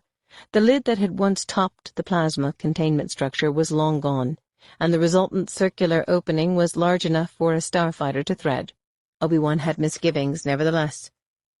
"What about residual radiation inside the dome?" "Radiation?" Anakin laughed. "The maneuver alone will probably kill us." 38. With its 53 skydocks, hundreds of private turbolifts, arrays of hidden security armaments, and towering atria, 500 Republica was a world unto itself, containing more technology than many Outer Rim worlds and more residents than some. The sky-piercing structure was the unrivaled gem of the Senate District, and the elegant cynosure of the district's prestigious ambassadorial sector. What had begun as a stately building in the classic style had, over the course of centuries, become a veritable mountain of steps and setbacks, some with flat roofs, others as gently rounded as shoulders, and still others as massive as any structure in the district. Up and up they climbed, profuse, organic, in seeming competition for Coruscant's sunlight, culminating in a graceful crown, banded with penthouses and topped by a lithe spire. Gilded by the rising sun, its head in the clouds, buttressed by the towers that had allowed it to outgrow all its neighbors, 500 Republica was the lofty vantage from which a privileged few could actually gaze down on Coruscant, which was precisely why the building had become the landmark the galaxy's disenfranchised pointed to when they spoke of Coruscant's disproportionate wealth and elitism. Why 500 Republica was viewed by many as more emblematic of the bloated, indulgent Senate than the Senate's own squat mushroom of a home. Mace could feel the oppressive weight of the structure bearing down on him as the team entered 500 Republica's Level 1 sub-basement, square kilometers of supportive ferrocrete and durasteel, crammed with whining, whirring machines that kept the tower stable, aloft, secure, climate-controlled, and supplied with water and power. As deep as it was, the sub-basement was still 100 meters above Coruscant's true underground, and twice that above the original surface of the planet. The team had had to wait hours for Republica security to grant them permission to enter and carry on with the investigation. For a time, Mace had considered appealing to Palpatine for permission, since the Supreme Chancellor had an upper-level suite in the building. For company, the probe droids had scores of custodial and maintenance droids, but the trail to Sidious had gone cold, lost among countless footprints that covered the floor. "Unless we can find prints that say otherwise, there's no guarantee our quarry gained entrance to the sub-basement from 500 Republica itself," Dine pronounced, switching his handheld processor to standby mode. "He may have entered from the tunnels that connect to the east or west skydocks." In other words, he could have arrived here from just about anywhere on Coruscant, Shaak Ti said. Dine nodded. "Presumably." Mace gazed down the tunnel the team had taken. "Could we have missed something along the way?" "The droids wouldn't." Mace gestured to the smudged and stained ferrocrete floor. "Why would the prince suddenly end right here?" Dine compressed his lips and shook his head. "Maybe someone carried him here by repulsor lift, unless you're suggesting he levitated across the floor." He thought about it for a long moment, then said, "All right, for the sake of argument, let's say that he did levitate here." "There'll be prints at his starting point," Mace said. Dine scanned the sub-basement, pursed his lips, and blew out his breath. "We're going to need a lot more probe droids." "How many more?" Mace said. "A lot." "How long to bring them here and search this entire level? With all this machinery, the skydock access tunnels, the waste and supply turbolifts, I couldn't begin to guess. What's more, we're going to need additional security clearance to search the tunnels." "You'll have whatever clearance you need," Shaak Ti promised. Mace glanced around. "You'll have to run imaging scans of the partitions and the exterior walls." "That could require several weeks," Dine said cautiously. "Then the sooner we begin, the better." Dine took a comlink from his belt and was about to activate it when the floor began to tremble. "A quake?" Mace asked Shakti. She shook her head. "I'm not sure." A second jolt shook the sub-basement, strong enough to dust the team with loose ferrocrete from the high ceiling. "Feels like something rammed the building," Dine said. It wouldn't be the first time an intoxicated or exhausted driver had veered from one of the free-travel skylanes and plowed into the side of a building, Mace told himself. And yet, the next shudder was accompanied by the distant sound of a powerful explosion. Lights in the sub-basement faded momentarily, then returned to full illumination, sending the custodial and maintenance droids into frantic activity. Also, at a far remove, klaxons and sirens blared. "My comlink isn't working," Dine said, jabbing at the device's frequency search control with his forefinger. "We're tiers below mid-level," Shakti said. Dine shook his head. "That shouldn't matter, not in here." Stretching out with the Force, Mace sensed danger, frenzy, pain, and death. "Where's the nearest exit?" Dine pointed to his left. "The tunnel to the east skydock." Mace's thoughts swirled. He turned to Valiant. "Commander, Shakti and I will need half your squad.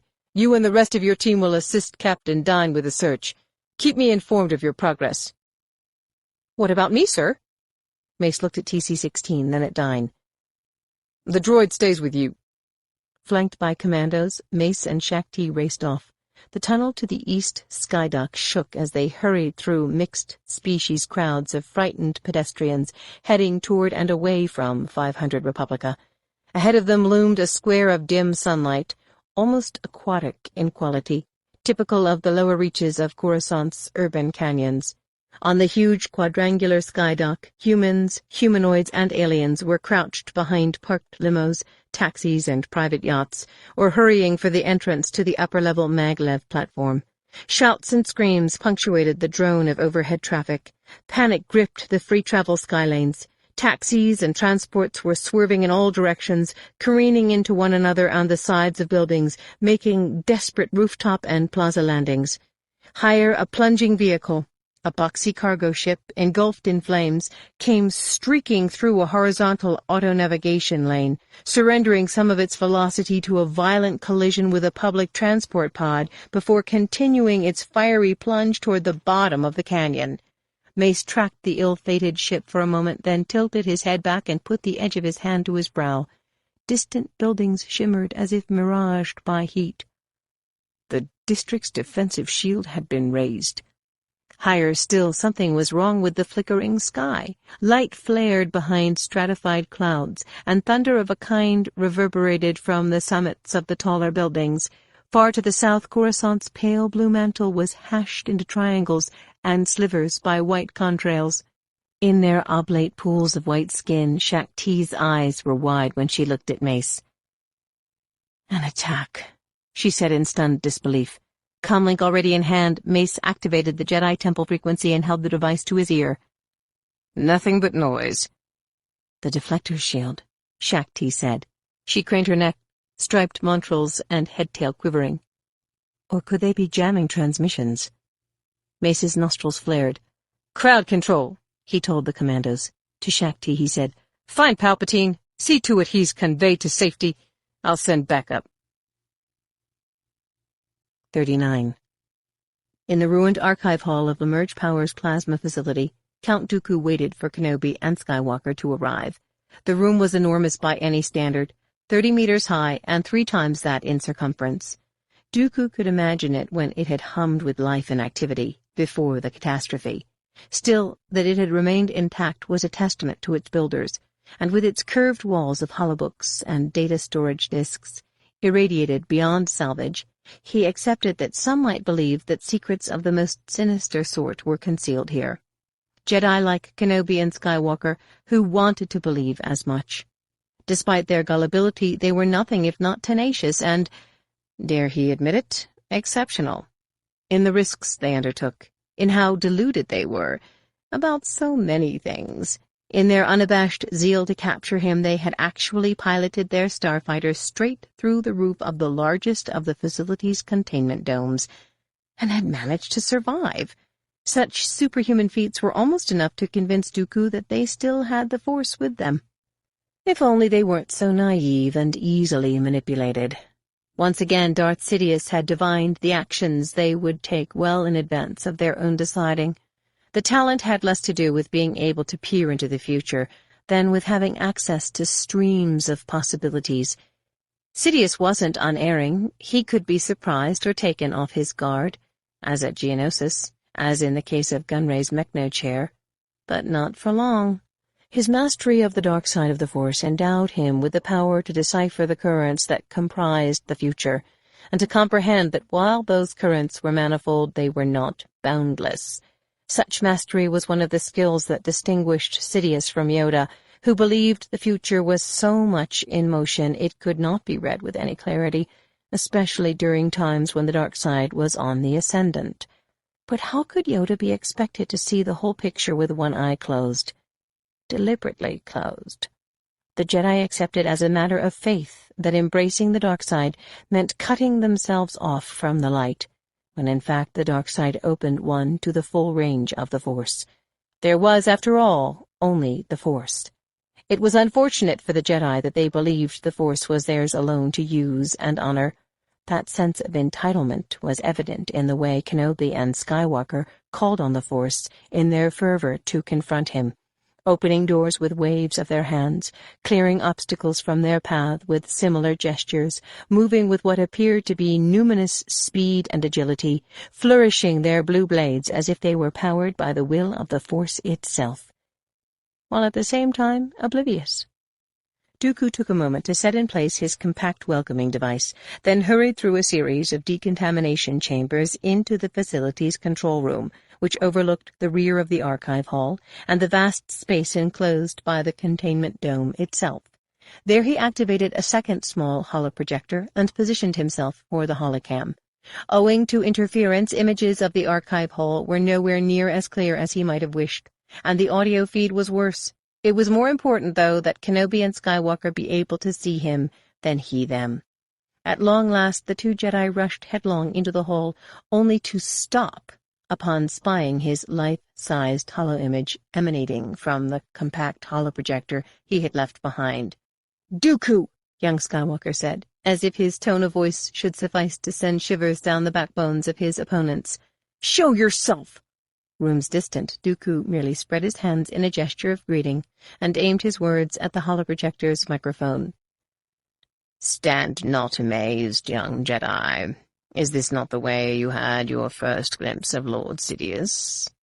Instead of replying, Kenobi touched Skywalker on the arm, and the two of them began to scan the hall, no doubt in an attempt to locate him through the Force. "You won't find me, Jedi." "We know you're here, Dooku," Kenobi said suddenly, and with irksome audio distortion. "We can sense you." Dooku sighed in disappointment. They weren't hearing him. Worse, the video feed was also becoming hopelessly corrupted. More through the Force than the holocam feed, he saw them moving toward the very doorway he had taken to reach the control room. Exceptional, he thought. Despite his mastery of the K-Tech technique for hiding oneself in the Force, they had located him. Ah, well then, time to entertain them, in observance of Sidious's wishes. Plucking his comlink from his belt, Dooku's right thumb leapt across the small touchpad. Heralded by the sound of metallic footfalls, 50 infantry droids crowded into the archive hall through two opposing doorways, perpendicular to the one through which the Jedi had entered. "Beginning to... things almost as much... I hate sand," Skywalker was saying to his former mentor as he raised his lightsaber over one shoulder. Kenobi spread his legs and brought his blade directly in front of him. "Then sweep up." Touched by their camaraderie, Dooku smiled to himself. Darth Sidious had his work cut out for him if he ever expected to turn Skywalker to the dark side. He thumbed a final comlink key, and with that, the droids leveled their blaster rifles at the Jedi and opened fire. Yoda surrendered himself to the current of the Force. Sometimes, when the current was swift and steadfast, he could see through the eyes of his fellow Jedi, almost as if they were the temple's remote sensors. And sometimes, when the current was especially forceful, when it surged as if descending from great heights, He could hear the voice of Qui-Gon Jinn as clearly as if he were still alive. "Master Yoda," he might say, "we still have much to learn. The Force remains a code only partially deciphered. But another key has been found. We will become stronger than we have ever been."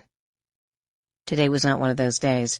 Today the current was interrupted by eddies and whirlpools, hydraulic traps whose roar overpowered the voices Yoda sought to hear. Today the current was not pellucid, but muddied by red soil eroded from distant shores, treacherous with obstacles, tainted. Though he was scarcely aware of it, his eyelids were squeezed tight, his eyeballs dancing beneath as if incapable of focusing on any one thing. He had an image of himself drawing aside a veil only to find another, and another beyond that. The dark side frustrated his every effort to see clearly. The experience was still something new to him. Even though he'd had centuries to grow accustomed to foreboding, he had lived far longer without it. The dark side never completely disappeared. It scratched at the surface like an insect crawling across a transparent steel panel, and he had been able to sense its incremental increases in strength when the Jedi erred, or when the Republic erred, and soon the two were hand in hand. Drawn into the mistakes of the Republic, the Jedi had been, but knowingly, and sometimes with full complicity. Allowed the dark side to take root, the Jedi had. Allowed arrogance to infect the Order, the Jedi had. A priority holding on to power had become. Inflated by their own conquests, the Jedi became. Some Jedi believed that Yoda wasn't aware of these things, or that he hadn't done enough to stem the tide of the dark side. Some believed that the Council had acted improperly, or worse, ineptly. What they failed to understand was that, once rooted, the growth of the dark side was inexorable, and could only be reversed by the one born to restore balance. Yoda was not that one. Aged, experienced, diplomatic, informative, brilliant with a lightsaber, yes, all of these things, and not unacquainted with the power of the dark side. For that reason he understood just how dangerous this new Sith Lord was. He hadn't had a sense of that danger until he had fought Dooku on Geonosis. Then he understood. In self-exile for 1,000 years, the Sith had not merely been waiting for an appropriate time to re-emerge and exact revenge, but for the birth of one strong enough to embrace the dark side fully and become its dedicated instrument. This was Sidious, powerful enough to hide in plain sight, powerful enough to instruct his apprentice, Dooku, to expose him and still remain hidden from the Jedi, and as arrogant as the Jedi, convinced that his way was the one and only way. Did he know about Skywalker? Surely he did. What better way to ensure total victory than by killing or corrupting the Chosen One? Even if not that one, someone so strong in midi-chlorians. Someone birthed by the Force itself, Qui-Gon would have said. Never a doubt that Anakin's mother might have been lying. The boy had no father. None I choose to remember, none I would honor with that title.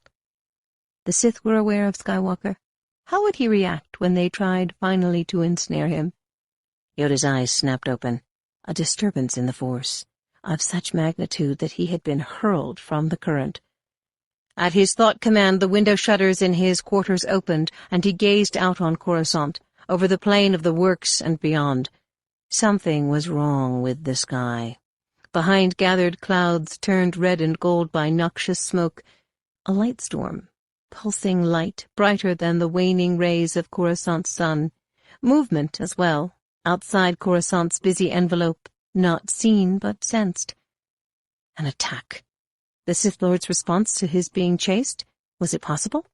He perceived Mace running down corridors in the temple, then turned as Mace rushed through the doorway. At the same instant, a flaming Republic ship streaked past the temple's crowning spires and crashed violently in the heart of the works.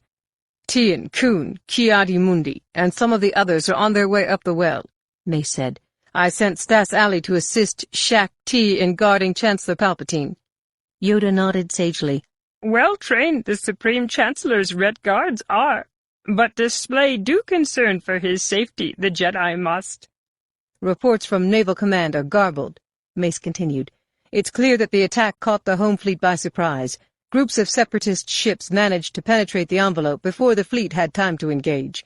Now, by all accounts, our vessels are holding the line." Yoda adopted an expression that mixed anger and bafflement. "Monitoring hyperspace reversion points our commanders weren't?"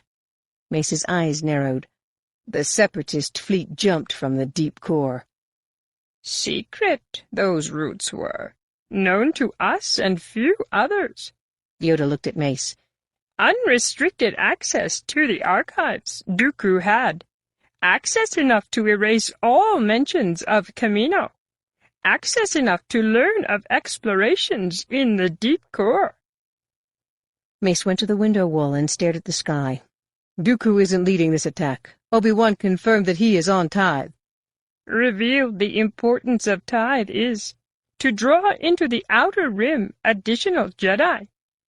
"Maybe Palpatine will heed the Council's warnings next time." Improbable.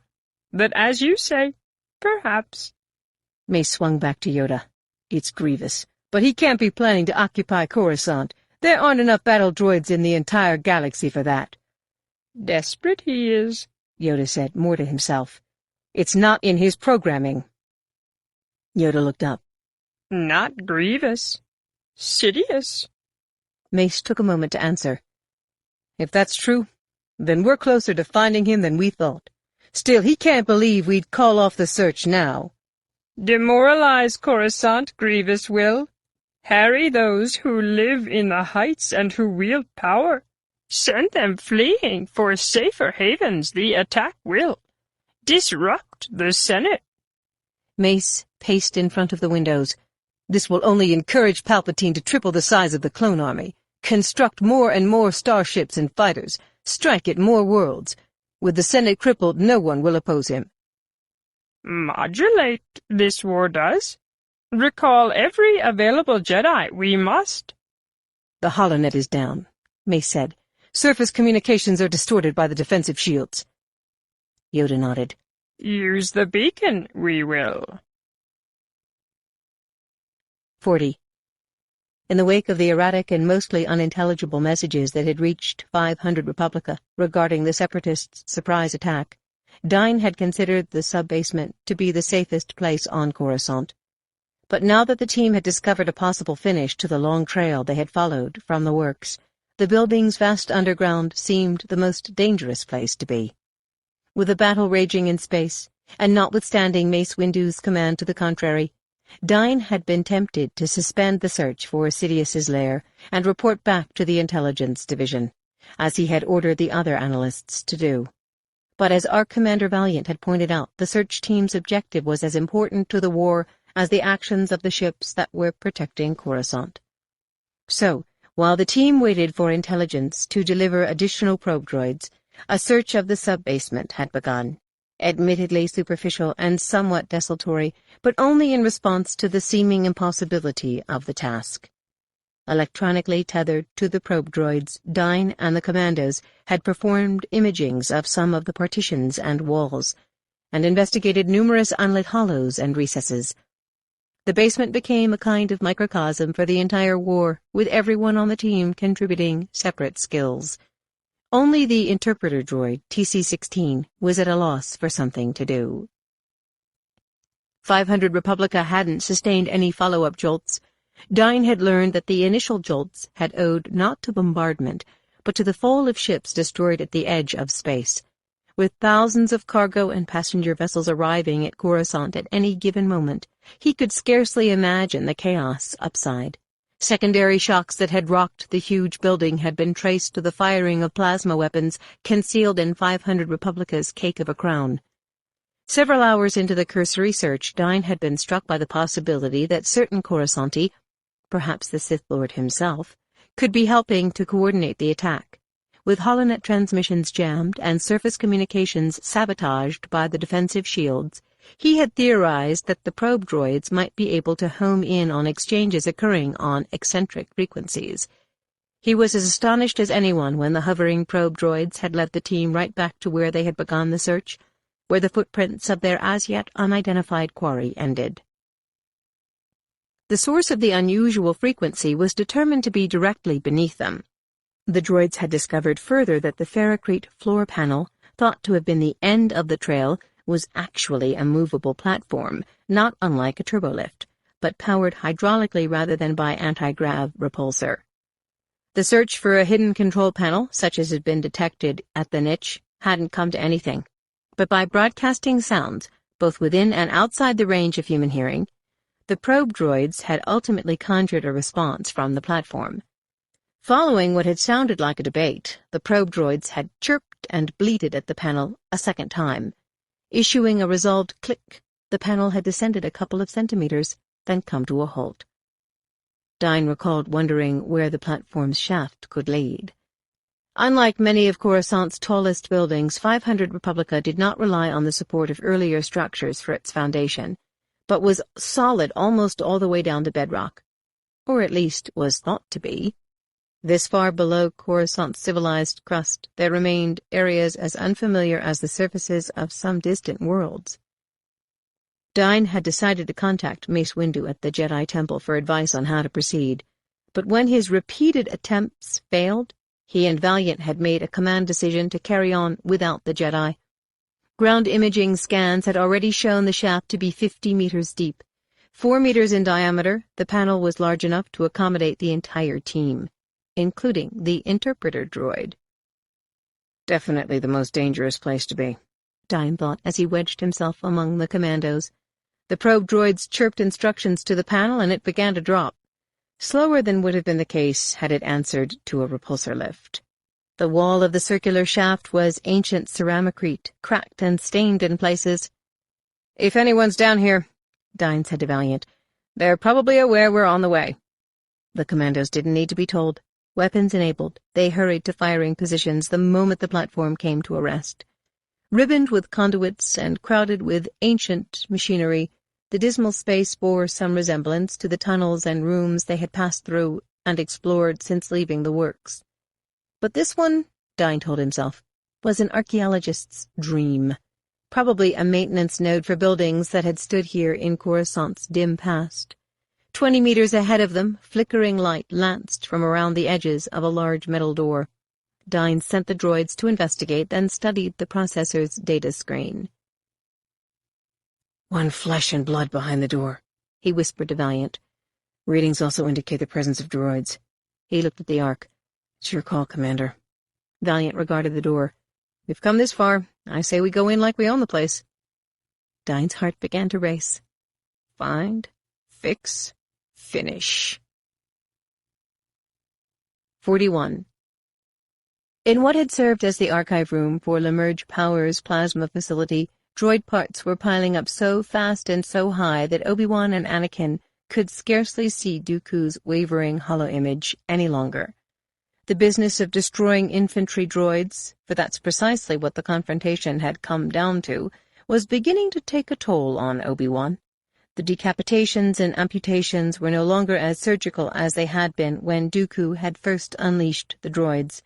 The slices that halved his spindly opponents and the thrusts that pierced chest plastrons had lost some of their initial accuracy.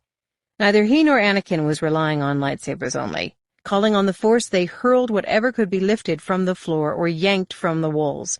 Force-pushing 4 droids to the floor, hewing half a dozen more with his flashing blade, Anakin leapt from Obi-Wan's side, landed on the head of a perplexed droid, and began to race toward the far side of the hall, using other heads as stepping stones.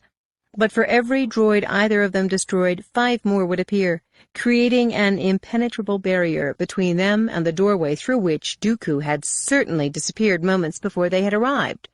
"Dooku!" Anakin snarled through clenched teeth. "I will kill you." "Control your rage, Anakin," Obi-Wan managed to say between breaths. "Don't give him the satisfaction." Anakin shot him a worrisome scowl. "Can't have me becoming too powerful now, can we, Master?"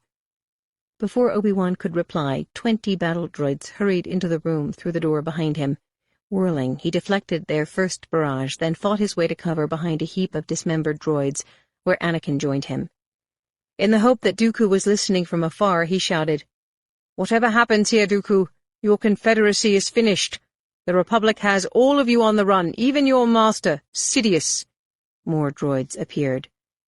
To Dooku, this was nothing more than a game, Obi-Wan told himself. But if it was a demonstration of force ability Dooku wanted, then Anakin was still more than willing to provide it. "Dooku!" he howled, with such force and wrath that the ceiling of the vast hall began to collapse. 42.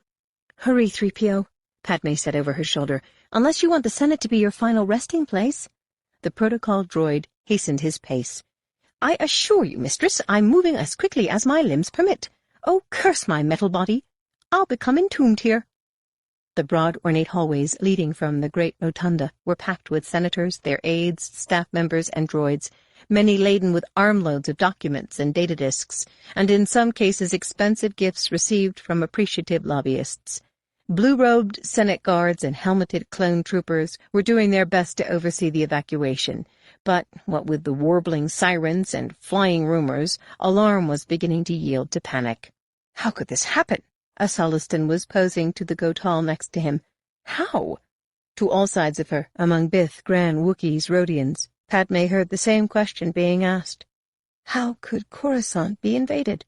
She wondered as well, but she had more to worry about than Corusant. Where is Anakin? She reached for him in her thoughts, with her heart. I need you. Come back to me, quickly. Grievous's strike was impeccably timed. Many delegates who might not have been on Corusant had come to hear Palpatine's State of the Republic address, and had remained on-world to attend the endless parties that followed. In light of the surprise attack, Palpatine's reassurances seemed even more woefully premature now than when he had uttered them, and despite the fact that the Supreme Chancellor's optimistic remarks had been echoed throughout the great rotunda, Padme couldn't help notice that many of her peers were surrounded by cadres of bodyguards, or sporting body armor, jetpacks, or other emergency escape devices. Clearly, Palpatine had failed to lull everyone into complacency.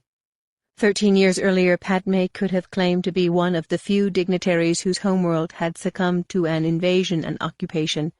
Targeted by the Trade Federation, Naboo had fallen to the Neimoidians.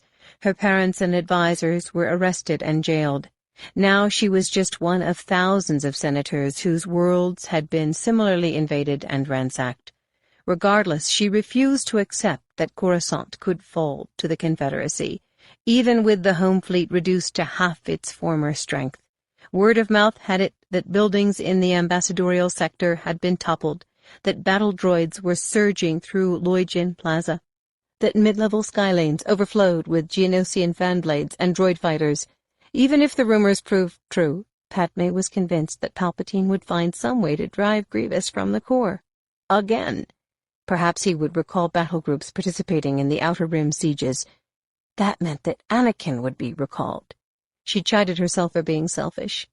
But didn't she have the right? Hadn't she earned the right? Just this once. Thus far, the Senate building was unscathed. Nevertheless, Homeworld Security felt it prudent to move everyone to the shelters deep beneath the hemisphere and the enormous plaza that fronted it. With most of the auto-navigation lanes congested, it wasn't as if anyone could flee Coruscant, and there was always the likelihood that Grievous would single out civilian targets, as he had done on countless occasions.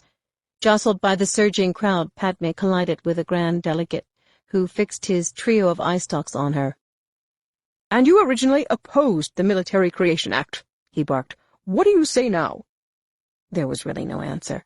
Besides, she had been on the receiving end of similar reproofs since the start of the war, typically voiced by those who failed to grasp that her concern was for the Constitution, not for the ultimate fate of the free trade zones. She heard her name called and turned to see Bail Organa and Mon Mothma angling toward where she and C-3PO were momentarily hampered.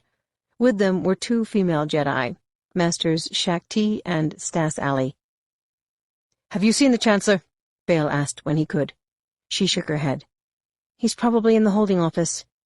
"We were just there," Shaak Ti said. "The office is empty. Even his guards are gone."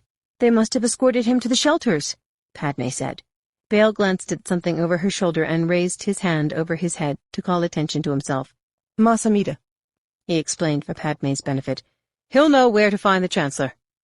The tall, horned, grey-complected Shagrian fairly shouldered his way through the crowd.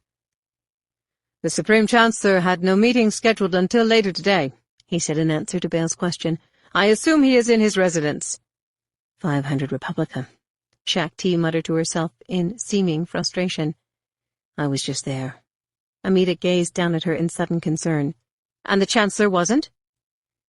I wasn't looking for him then, the Jedi started to say, then allowed her words to trail off. Master Ali and I will check the Senate office building in Republica. She glanced at Padme, Bale, and the others. Where are you going? "Wherever we're directed to go," Bale said. "The turbo lifts to the shelters are overwhelmed," Stas Ali said. "It'll be hours before the Senate is evacuated. My skimmer is at the plaza's northwest landing platform. You can pilot that directly to the shelters." Won't you and Shaak Ti need it? Padme asked. We'll use the speeder bike I arrived on, Shaak Ti said. "We appreciate the gesture," Bale said, "but I heard that the front plaza is cordoned off." Stas Ali took his arm. "We'll escort you."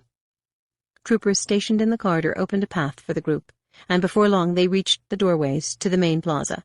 There, however, a commando blocked their path. "You can't exit this way," the commando told Bale. They're with us, Shaak Ti said. Waving signals to several of his white-armored comrades, the commando stood aside and allowed Padme's group to pass. The sky above the statue-studded plaza was crowded with gunships and personnel carriers. AT-Ts and other mobile artillery pieces had already been deployed. The Jedi led Padme, C-3PO, Bale, and Mon Mothma to the open-roofed skimmer. The speeder bike was parked alongside. Shaak Ti swung one leg over the seat and started the engine. Stas Ali settled in behind her. "Good luck," she said. The senators and the droid watched the two Jedi race off in the direction of the Senate office building. Then, with Bale piloting, they boarded the oval-shaped flash skimmer and dropped down into the wide canyon below the plaza. Free travel traffic was thick even there, but Bale's skill got them through the worst of it and on course for the shelter entrances, which were just below the main skydocks of the Senate Med Center. Without warning, two beams of scarlet light stabbed at them from somewhere above the dome of the Senate. "Vulture droids," Bale said. Padme clutched onto C-3PO as Bale veered away from the plasma bolts. The pod-winged droid fighter that had fired was one of several that were strafing vehicles, landing platforms, and buildings in the canyon. Republic gunships were in close pursuit, unleashing with powerful wingtip cannons. Padme's mouth fell open in astonishment. This was something she had never expected to witness on Corusant. Bale was doing everything he could to keep clear of blaster bolts, plasma, and flak, but so was every other driver, and collisions quickly became part of the obstacle course. Dropping the skimmer lower still, Bale began to head for the nearest shelter entrance as friendly and unfriendly fire ranged closer. A flash of intense light blinded Padme momentarily. The skimmer tipped harshly, almost spilling its occupants into midair. Smoke poured from the starboard turbine nacelle, and the small craft went into a shallow dive. "Hold tight," Bale yelled. "We're doomed," C-3PO said. Padme understood that Bale was swerving for a landing platform that abutted a wide sky bridge. Tears streaming from her eyes, stricken with a sudden nausea, she placed her right hand on her abdomen. "Anakin," she said to herself. "Anakin." 43. Flagship of the Separatist flotilla, General Grievous's kilometers-long cruiser, the Invisible Hand, held to a stationary orbit above Coruscant's Senate district, just now in full sunlight, the most majestic of its forest of Ares, standing tall above the clouds. Magnified hollow images of the buildings rose from the tactical table on the cruiser's bridge. Grievous studied the images for a moment before returning to his customary place at the forward view screens. Glinting in daylight, the gargantuan wedge-shaped assault ships that were, for good reason, the pride of the Republic fleet, were positioned to provide cover for the planet's most important centers. In the first moments of the sneak attack, Grievous had caught a few of the ships with their shields contracted, and those hapless few glided now like flaming torches above Coruscant's pearl-strung nightside. Fire suppression tenders and rescue ships following in their wake, gobbling up escape pods and lifeboats. The surviving cruisers were managing to keep their separatist counterparts at bay, although that scarcely mattered since neither aerial bombardment nor invasion was important to the plan. From the point of view of Republic naval commanders, it must have appeared that Grievous lacked a plan. The desperation resulting from his previous defeats in the mid and outer rims had driven him to gather what remained of his fleet, and hurl it into a battle he couldn't possibly hope to win. And indeed, Grievous was doing everything he could to encourage that misconception. The warships under his command were haphazardly dispersed, vulnerable to counterattack, concentrating fire on communications satellites and orbital mirrors, lobbing occasional and largely ineffectual volleys of plasma at the world they had come so far and risked so much to assail. All this was crucial to the plan. The tactics of terror had their place. From hundreds of areas on Coruscant's bright and dark sides streamed columns of passenger and cargo ships, determined to reach the safety of deep space. Indeed, there were almost as many vessels attempting to depart as there were arriving, constrained to auto-navigation lanes and easy prey because of that. Elsewhere in local space, inward-bound ships that had reverted to real space outside the battle zone had diverted from their approach vectors and were either hanging well to the rear, close to Coruscant's small moons, or deviating for the star system's inner worlds at sublight speeds. In the middle distance, droid fighters and clone-piloted starfighters were destroying one another with a vengeance. Perhaps a wing of vulture fighters had penetrated Republic lines at the start of the battle, but many had since been destroyed by orbital platform cannons, flights of high-altitude patrol craft, or ground-based artillery. Others had dashed themselves against the defensive shields that provided additional safeguards for Coruscant's political districts. But that, too, was part of the plan to inspire panic, since the sight of plasma bolts or plummeting ships detonating against those transparent domes of energy could be terrifying. Smoke billowing from some of the capital world's deepest canyons told Grievous that a few of the spearhead droids had succeeded in evading both shields and anti-aircraft fire. Similarly, tentative maneuvers on the part of Coruscant's home fleet vessels told him how eager their commanders were to break formation and engage Grievous head-on.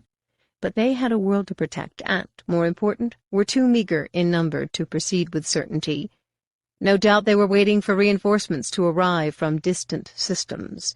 Anticipating as much, Grievous had planted surprises for those Republic battle groups closest to the core, surprises in the form of mass shadow mines, and had stationed warships at reversion points along the hyperlanes.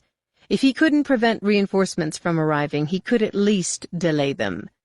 If everything went according to plan, the Separatist flotilla would be ready to jump to light speed long before reinforcements reverted in sufficient numbers to pose a serious threat. Grievous took a long moment to absorb the silent battle that flared beyond the thick transparasteel of the bridge viewports. He loathed being so far from the action and bloodshed, but he knew that he had to be patient a while longer. Then all the waiting and frustration would be justified. A Neimoidian addressed him from one of the duty stations. "General, comlink transmissions are returning to normal in sectors of the planet. The enemy appears to have comprehended that we are using the jamming suite we employed to our advantage at Presitlan." "This is not unexpected," Grievous said without turning from the view. "Instruct Group 1 commanders that they should continue targeting orbital mirrors and communications satellites, relocate the jamming platform to 010 ecliptic, and intensify the shields." "Yes, General." The Neimoidian paused, then added, "I am compelled to report that we are sustaining heavy losses in all groups." Grievous glanced at the tactical table. Group 1 alone had lost 2 Trade Federation carriers. The Neimoidians had managed to jettison the spherical core of one of the carriers, but the other had been blown completely in half. In the holofield, the tiny dots spilling from the carrier's curved and now separated arms were droid fighters. "Override the survival and engagement programs of those droid fighters," Grievous ordered. "Issue a command that they speed directly for Corusant. They are to convert to explosive devices." "Are any specific targets assigned?" "The outskirts of the Senate district." "General, some of our fighters have already infiltrated that sector." "Excellent. Command those to target landing platforms, skyways, pedestrian plazas, and shelters. Wherever possible, they are to dedicate themselves to overwhelming Coruscant's civil defense forces." "Affirmative." "Have any Republic auxiliaries arrived?" "A task force comprising 4 light cruisers is decanting from hyperspace and advancing from Coruscant's night side." "Order our commanders there to engage them." Sooner than expected, Grievous thought. Ordinarily he would have given thought to contingency plans, but he trusted that Lords Sidious and Tyrannus would apprise him of any changes. Had it not been for the deep-core hyperspace routes the flotilla had taken, the attack could not have been launched successfully. Those little-known routes had been furnished by Sidious, who was less concerned with battlefield tactics than with long-range strategies. It was warcraft of a sort Grievous had never practiced, warcraft in which seeming defeats had resulted in victories, seeming foes proved to be allies, warcraft of a sort that left the losers with nothing and the winners with everything. The galaxy itself. The Neimoidian communications officer had fallen silent, apparently in reception of an update from one of the duty stations. Now he said, "General, a group of Jedi starfighters has emerged from Coruscant's gravity well." "How large a group?" 22 craft. "Deploy as many tri-fighters against them as are needed." "Yes, sir." Grievous turned from the viewports. "Is the strike force assembled?" The gunnery officer took a moment to reply. "Your gunboat is ready, and your elites are standing by in the launching bay." "Battle droids as well?" 50, General." Grievous nodded. "That should suffice." He glanced at the viewport a final time, then turned his gaze on the Neimoidian bridge crew. "Carry on. Consider every Republic vessel a target of opportunity." "I'm sorry, Master, but the beacon still isn't transmitting." Yoda continued to pace the floor of the temple's computer room, then stopped and pointed the business end of his Geimer stick at the Jedi seated at the beacon's control console. "Nothing for which to be sorry," he said in reprimand. "The Separatists' fault this is. Jamming transmissions from this sector of Corusant, Grievous is." The Jedi, a brown-haired human female named Laurie All, lifted her hands from the console and shook her head in confusion. "How could Grievous—" "Dooku," Yoda cut her off. "shares our secrets with his Confederates, he does." "If one of our starfighters could get past the Separatist blockade, there might be a way of relaying a message through the holonet." Yoda nodded. "Already considered that, Master T, and has. Attempt to recall Jedi from Belderone, Tithe, and other worlds he will." "Can they get back here in time?" "Humph. On Grievous's objective, that depends. Leave Coruscant soon and only slightly bruised he might. Wait we must, until he reveals his plan." Yoda paused to consider his own words, then leaned his weight on the Geimer stick and looked hard at Laurie All. "Enabled the comms?" "Intermittently, Master Yoda." He nodded his chin to the communications console. "Call Master Windu." Moments later, Windu's voice issued indistinctly from the console annunciators. "Fisto and I. Senate Building. Shack. Alley. To the Chancellor's quarters in 500 Republica. We, with them, Raised the defense shields are. Among one another, districts are unable to communicate." Yoda grimaced, then nodded once more. "Master T, try." Laurie All tried several frequencies before giving up. "I'm sorry—" She cut herself. No response. Yoda paced away from the console, deliberately turning his back to the glut of devices, screens, data displays, in a kind of countermeasure.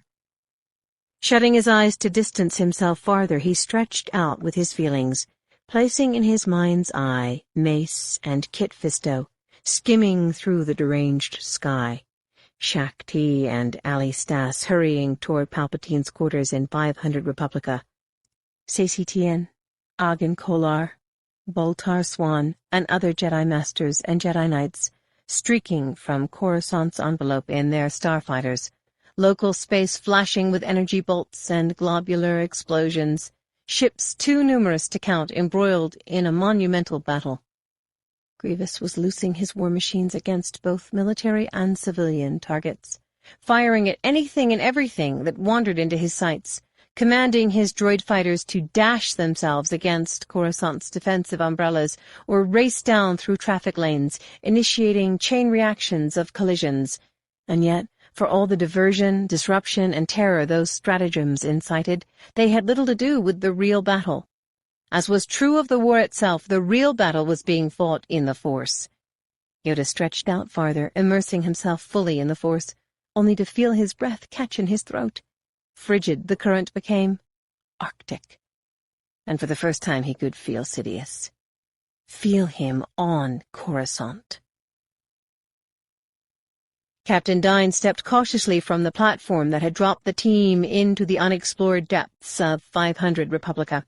Here, at an intersection of spooky corridors made of permacrete and surfaced with panels of plasteel, no water dripped, no insects-constructed hives, no conduit worms nursed on electrical current.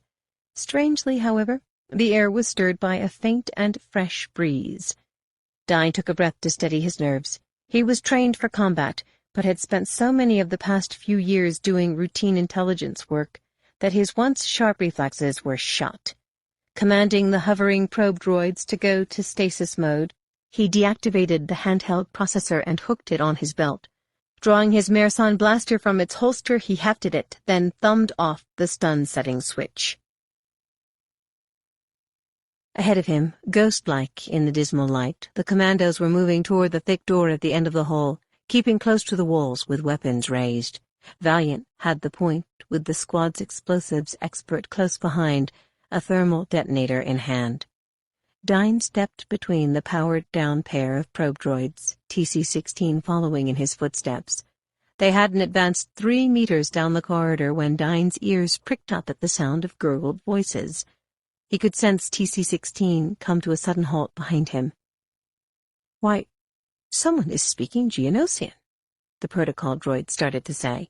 Whirling, Dine found himself staring down the wide muzzles of 2 organic-looking sonic weapons, grasped in the thick-fingered hands of 2 Geonosian soldier drones, barely visible in the shadows, their wings angled down toward the corridor's grimy floor.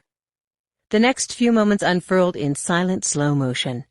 Dine understood that it wasn't his life flashing before his eyes, but his death. He saw the commandos drop in their tracks, as if blown over by a gale-force wind. He watched Valiant and the explosives expert leave the floor and hurtle headlong into the door. He observed a storm of probe droid parts whirl past him. He felt himself go airborne and crash into the wall, and his insides turn spongy. It was possible, in that eternal moment of silence, that the troopers had reacted quickly enough to get off a few bolts, because when Dine looked to his right, along the way he had come, there were no signs of the Geonosians or, for that matter, TC-16.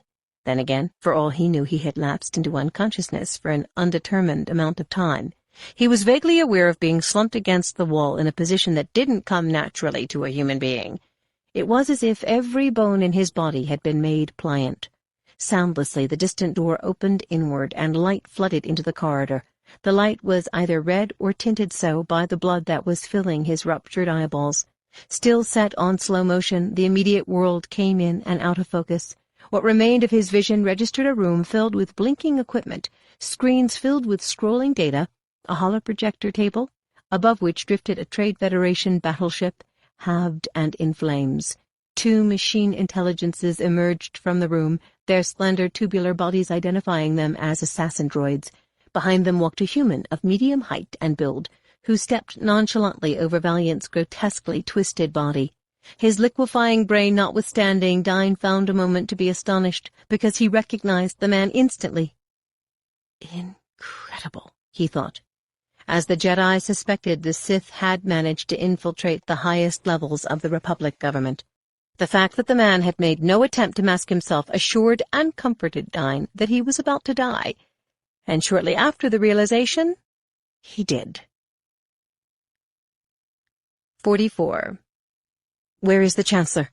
Shakti demanded of the 3 Red Guards stationed outside the entrance to Palpatine's suite in 500 Republica. Alongside her hurried Stas Ali, one hand on the hilt of her lightsaber. In their adamant wake followed 4 members of the building's small army of security personnel, who had escorted the Jedi women from a mid-level skydock to the penthouse level. Despite having been notified of their arrival, the imposing Red Guards kept their force pikes raised in defensive postures. "Where?" Stas Ali said, making it clear that she was going to get past them one way or another. Shakti had her hand raised to part the doors with a force wave when the guards lowered their pikes and stepped aside. One punched a code into a wall panel, and the pair of burnished doors opened. "This way," the same guard said, gesturing the Jedi inside. A broad hallway lined with sculptures and hollow art images led into the suite itself, which, like Palpatine's chambers in the Senate office building, was predominantly red. There was no telling how large the suite was, but the exterior wall of the vast main room followed the curve of the building's crown and looked down on patchy clouds, typical of those that gathered around the building in late afternoon.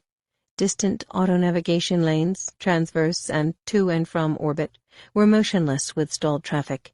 Between them and 500 Republica hovered 2 lot gunships and a small flock of patrol skimmers. A distinct disturbance at the crest of the Senate District's defensive umbrella meant that continued bombardment by separatist forces had rendered the shield permeable. Beyond the super-hot edge of the shield, light flashed within banks of gray clouds. Lightning or plasma, Shakti told herself. Scarcely acknowledging her presence, Palpatine paced into the room like a caged animal, hands clasped behind his back, senatorial robes trailing along the richly carpeted floor. Additional Red Guards and several of Palpatine's advisors stood watching him, some with comlinks plugged into their ears, others with devices Shakti understood to be vital to the continued operation of the Republic military. Should anything befall the Chancellor, authority to initiate battle campaigns and issue war codes would pass temporarily to Speaker of the Senate, Masamida, who, Shakti had learned, was already safely ensconced in a hardened bunker deep beneath the Great Rotunda. She couldn't help noticing that Pestage and Isard, 2 of Palpatine's closest advisors, looked nervous. "Why is he still here?" Stasali directed at Isard. Isard made his lips a thin line. "Ask him yourself." Shakti practically had to plant herself in Palpatine's path to get his attention. "Supreme Chancellor, we need to escort you to shelter." They were not strangers. Palpatine had personally commended her for her actions at Geonosis, Camino, Dagu, Brental IV, and Centaries. He stopped briefly to regard her, then swung around and paced away from her. "Master T, while I appreciate your concern, I've no need of rescue. As I've made abundantly plain to my advisors and protectors, I feel that my place is here, where I can best communicate with our commanders. If I were to go anywhere, it would be to the holding office."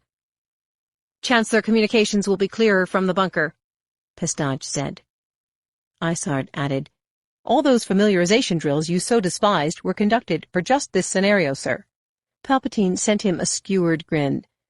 "Practice and reality are different matters. The Supreme Chancellor of the Galactic Senate does not hide from enemies of the Republic. Can I be any clearer?" The fact that Palpatine was flustered, confused, possibly frightened was obvious, but when Shakti attempted to read him through the Force, she found it difficult to get a sense of what he was truly feeling. "Chancellor, I'm sorry," Stasali chimed in, "but the Jedi are obliged to make this decision for you." He swung to her. "I thought you answered to me." She remained unfazed. "We answer first to the Republic, and safeguarding you is tantamount to safeguarding the Republic." Palpatine deployed his signature-penetrating gaze. "And what will you do should I refuse? Use the Force to drag me from my quarters? Pit your lightsabers against the weapons of my guards, who are also sworn to safeguard me?" Shakti traded looks with one of the guards, wishing she could see through the face shield of his red cowl. The situation was becoming dangerous. A shiver born in the Force moved her to glance out the window. "Supreme Chancellor," Pestage was saying, "you must listen to reason." "Reason," Palpatine snapped. He aimed a finger toward the window. "Have you gazed into our once tranquil skies? Is there anything reasonable about what's occurring there?" "All the more reason to move you to safety as quickly as possible," Isard said, "so that you conduct Coruscant's defense from a hardened site." Palpatine stared at him. "In other words, you agree with the Jedi?" "We do, sir," Isard said. "And you?" Palpatine asked the captain of his guards. The guard nodded. "Then all of you are in error." Palpatine stormed to the window. "Perhaps you need to take a closer look." Before a further word could fly from his mouth, Shakti and Stasali were in motion. Shakti tackling Palpatine to the floor, while Ali ignited her blade and brought it vertically in front of her. Without warning, the gunships closest to 500 Republica were lanced by plasma bolts. Their door gunners blown into midair, the 2 ships veered and began to fall through the clouds, trailing plumes of fire and thick black smoke. "Unhand me," Palpatine said. "How dare you?" Shakti kept him pinned to the floor and called her lightsaber into her hand. A shrill sound overrode the window's noise cancellation feature, and a separatist assault craft rose into view from somewhere below the suite. Crowded at the side hatches and ready to deploy stood a band of battle droids and others. As the craft hovered closer to the window, Shakti gaped in disbelief. "Grievous! Down!" Stas Ali shouted a moment before the entire window wall blew inward, filling the air with permaglass pebbles. Through the shattered window, droids leapt into the room, opening up with blaster rifles. Stas Ali stood immobile in the rush of wind, noise, and blaster bolts. 6 Red Guards raced to her side, their activated force pikes humming in concert with Ali's lightsaber. Droids fell armless, legless, headless before they made it 2 meters into the room. Blaster bolts deflected by Ali's flashing blue blade blazed out of the window opening, ripping into the other droids waiting to hurdle the gap between craft and building. For a moment, Shakti was certain that Ali was going to throw herself aboard the hovering gunboat, but there were simply too many droids standing in the way. Keeping Palpatine in a crouch, she grabbed a handful of his robes and began to guide him deeper into the room, her upraised lightsaber parrying bolts that ricocheted from the walls and ceiling. Beaten back, the battle droids broke off their attack. Outside the window, the gunboat was taking heavy fire from a surround of patrol skimmers. As Ali and the Red Guards were felling the final few droids, the separatist craft dropped back into the clouds, with bolts from the skimmers chasing it. Releasing Palpatine to the custody of 2 guards, Shakti raced to the window and gazed down into the clouds. By then there was little to see but angry exchanges of cyan and crimson light. She turned to face Isard. "Alert Homeworld security that General Grievous has broken through the perimeter." Elsewhere in the room, Pestage was helping Palpatine to his feet. "Ready now, sir?" Palpatine returned a wide-eyed nod. "These familiarization drills you've been conducting," Stas Ali started to say. Isard gestured to one of the side rooms. "The suite is equipped with a secret turbolift that serves a secure mid-level skydock. An armored gunship is standing by to transport the Chancellor to a bunker complex in the Sok district." "Negative," Shakti said, shaking her head. "Grievous knew enough to come here. We have to assume that the escape route has been compromised as well." "We can't just take him to a public shelter," Isard said. "No," Shakti agreed, "but there are other ways to reach the bunker complex." "Why not use Republica's private turbolifts?" one of the security guards suggested. "Ride them to the basement levels, and you'll have access to any number of landing platforms." Stas Ali nodded, then glanced at Palpatine. "Supreme Chancellor, your guards are going to encircle you. You are not to attempt to leave that circle under any circumstances. Do you understand?" Palpatine nodded. "I'll do whatever you say." Ali waited until the Red Guards had gathered around him. "Now, quickly!" When everyone had moved into the hallway, Shakti used her comlink to find Mace Windu. "Mace, Grievous is on-world," she said the moment she heard his voice. The response was noisy but intelligible. "I just heard." "The Chancellor's escape route may be in jeopardy," she continued. "We're heading for Republica's sub-basements. Can you meet us there?" "Kid and I are nearby." Pressed into the turbolift with Stas Ali, Palpatine's guards and advisors, and Republica's security personnel, Shakti watched the display tick off the floors. No one spoke until the car had reached the first sub-level. "Don't stop," Shakti told the security man closest to the controls. "The deeper we go, the better." "All the way to the bottom?" the man asked. She nodded. "All the way to the bottom." Again. The turbolift deposited them not far from where she had been earlier, though on the opposite side of the tunnel leading to the east skydock. As they hurried for the tunnel, Shakti took a moment to survey the huge space for some sign of Captain Dine's team. Considering all that had happened since she left, it was likely that Dine and Commander Valiant had curtailed the search for Sidious's hideaway, or perhaps they were still at it, somewhere in the sub-basement. Just short of entering the tunnel, she caught a glance of a bright silver protocol droid that might have been TC-16, hastening toward the exit to the west skydock. The tunnel was darker than it should have been at that time of day, and the lower reaches of the canyon were darker still. "Wait here," Shakti instructed the Red Guards and Palpatine when they had reached the mouth of the tunnel. Stas Ali strode to the center of the platform and gazed up at the buildings that loomed on all sides. "Grievous's forces must have destroyed the orbital mirror that feeds this sector." Shakti looked straight up at the sliver of sky. "The shield is down. They must have taken out the generator." Ali blew out her breath. I'll find an appropriate vehicle to confiscate. Shakti laid a hand on her upper arm. Too risky. We should remain as close to ground as possible. Ali indicated the stairway that led to the maglev platform. The train won't take us to the bunker complex, but close enough. Shakti smiled at her and reactivated the comlink. Mace, she said when he answered. Another change in plans. 45. Dragging himself out from under plasteel girders and chunks of ferrocrete, Count Dooku came shakily to his feet and gazed in astonished disbelief at the shambles of the control room. Had the containment dome been so weak that it had succumbed to flurries of ricocheting blaster bolts, or had Skywalker's voiced rage actually called the ceiling down? Had Dooku not leapt forcefully at the last moment, he might have been buried, as the two Jedi were, somewhere below, in the expanse of rubble that covered the archive room. He was certain that they had survived, but if nothing else, they were trapped, which had been the intent from the start. But Skywalker, assuming that he had grown powerful enough to have collapsed the dome, the end result was simply further evidence that he would someday undo himself, wasn't it?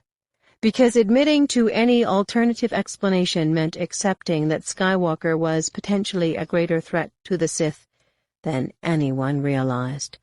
Initially, it had cheered him to observe that Skywalker and Kenobi had finally learned to fight together, to see how powerful they had become in partnership, complementing each other's strengths, compensating for each other's weaknesses, Kenobi making full use of his inherent discretion to balance young Skywalker's inattentive rowdiness. He could have watched them until the light faded on Fair Tithe, and he wished that General Grievous could have been there to witness the display for himself. Now he wasn't so sure. What if it should all come crashing down? He found himself thinking, as he dusted himself off and raced to exit the ruined facility. What if Grievous was outwitted and destroyed at Corusant, Sidious apprehended and defeated? What if the Jedi should triumph after all? What would become of his dream of a galaxy brought under eminent stewardship? On Vajun, Yoda had implied that the Jedi Temple would always be open to Dooku's return. But no, there was no turning back from the dark side, especially from the depths in which he had swum. Was there, then, a life of retirement somewhere in the galaxy for the former Count Dooku of Sereno? So much rested on what would take place over the next few standard days.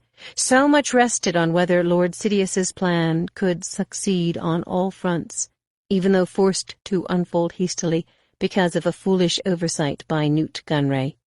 Outside, under Tithe's yellow-gray sky, his sloop was waiting, and standing alongside it, the ship's pilot droid.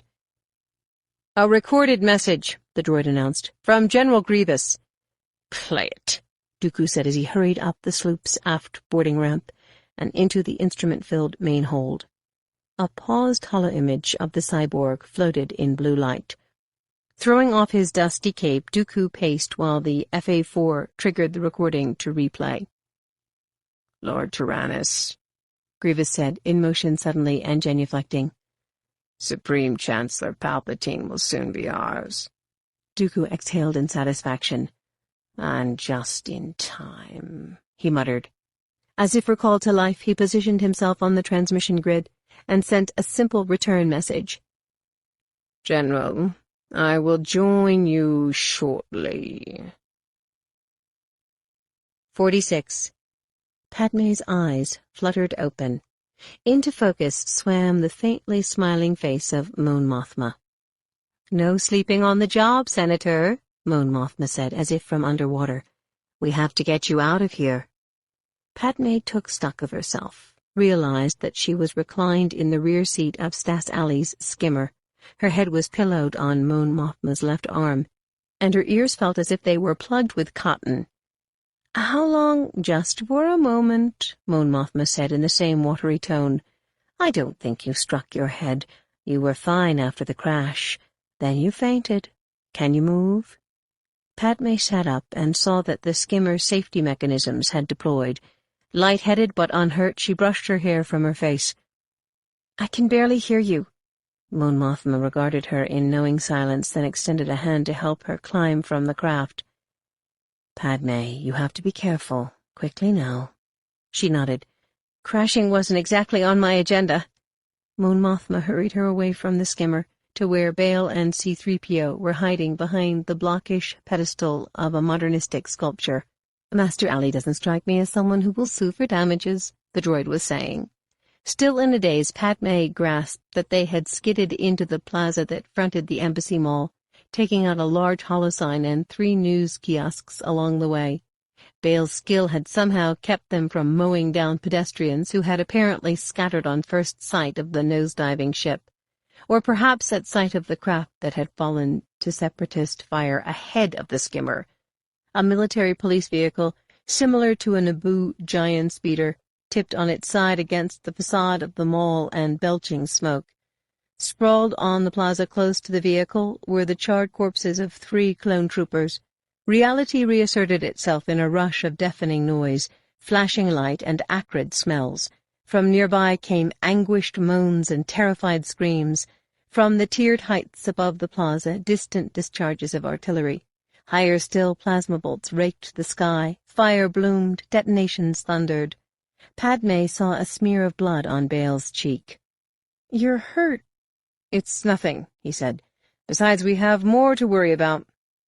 She followed his grim gaze, and understood immediately why Coruscanti were fleeing the pedestrian sky bridge that linked the mall to the mid-level entrances of the Senate Hospital. 5 vulture droids had alit on the far side of the span, and reconfigured to patrol mode.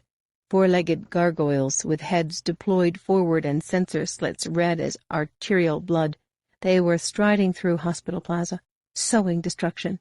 Their 4 laser cannons were aimed downward, but from paired launchers in their semicircular fuselage flew torpedoes aimed at air taxis, craft attempting to dock at the hospital's emergency platforms, the tunnel entrances to the Senate shelters.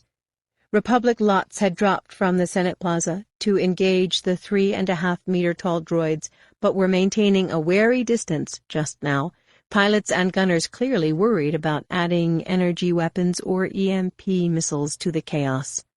"Zechar monstrosities," Mon Mothma said. Padme remembered standing helplessly at the tall windows of Theed Palace, watching squadrons of vulture fighters fill the sky like cave creatures loosed on Naboo by darkness. Caught in the crossfire, pedestrians had raced across the sky bridge, hoping to find sanctuary in the Embassy Mall, mid-level in the dome-topped Nicandra Counter-Revolutionary Signalman's Memorial Building. But thick security grates had been lowered over the entrances, leading crowds of Coruscanti to scramble for whatever cover could be found. Padme felt faint once more. Huddled, frightened, panicked masses of Coruscanti were suddenly getting a taste of what the inhabitants of Jabim, Brental, and countless other worlds had faced during the past 3 years, caught up in a war of ideologies, often by dint of circumstance or location, caught between the forces of a droid army led by a self-styled revolutionary and a cyborg butcher, and an army of vat-grown soldiers led by a monastic order of Jedi Knights who had once been the galaxy's peacekeepers, caught in the middle with no allegiance to either side. It was tragic and senseless, and she might have broken down and cried if her current circumstances had been different. She felt sick at heart and in despair for the future of sentient life. "Palpatine will never live this down," Mon Mothma was saying, "committing so many of our ships and troopers to the Outer Rim sieges, as if this war he is so intent on winning could never come to Coruscant." Bail frowned in sympathy. "Not only will he live it down, he'll profit from it. The Senate will be blamed for voting to escalate the sieges, and while we're mired in accusations and counter-accusations of accountability, Palpatine will quietly accrue more and more power. Without realizing it, the Separatists have played right into his hands by launching this attack." Padme wanted to argue with him, but didn't have the strength. "They're all mad," Bail continued. "Dooku, Grievous, Gunray, Palpatine." Mon Mothma nodded sadly. "The Jedi could have stopped this war. Now they're Palpatine's pawns." Padme squeezed her eyes shut. Even if she managed to summon the strength, how could she respond when her own husband was one of them, a general? What had the Jedi gotten Anakin into, taking him from Tatooine, from his youth, his mother? And yet hadn't she done as much as anyone to encourage him to remain a Jedi, to heed the tutelage of Obi-Wan, Mace, and the others, to perpetuate the lie that was their secret life as husband and wife? She hugged herself. What had she gotten Anakin into? What had she gotten both of them into? Bale's voice snapped her from self-pity. "They're coming." He aimed a finger across the plaza. "They're coming across the bridge." From somewhere in the Vulture's droid brains had come a revelation that the pedestrian skyway offered a better vantage for targeting buildings and craft to both sides of the kilometer-deep canyon. More important, the gunships were even less likely to fire on them there, lest they destroy the span and send it plummeting to the busy thoroughfares and maglev lines 200 stories below. "Perhaps if we throw ourselves on the mercy of the owners of the mall, they will raise the security grate," C-3PO started to say. Bale looked at Padme and Mon Mothma. "We have to keep those droids on the far side of the bridge, so the gunships can take them out." Mon Mothma glanced at the overturned military craft. "I see a way to try." The craft sat scarcely 50 meters from the base of the sculpture. Without further word, the three of them hurried for it. "What could I have possibly been thinking?" C-3PO shouted as he watched them search the craft for weapons. "It can never be the easy answer." The three humans returned momentarily, carrying 3 blaster rifles. "Not much power left," Bale said, checking one of them. "Yours?" "Low on blaster gas," Padme said. Mon Mothma ejected the power pack from hers. "Empty." Bale nodded glumly. "We'll have to make do." Hunkering down behind the pedestal, he and Padme took careful aim on the closest of the walking droids. By then 3 had started onto the skyway, firing at random. Exploding against the facades of buildings above and below, torpedoes sent slabs of durasteel-reinforced ferrocrete avalanching onto plazas, landing platforms, and balconies, burying scores of hapless Coruscanti.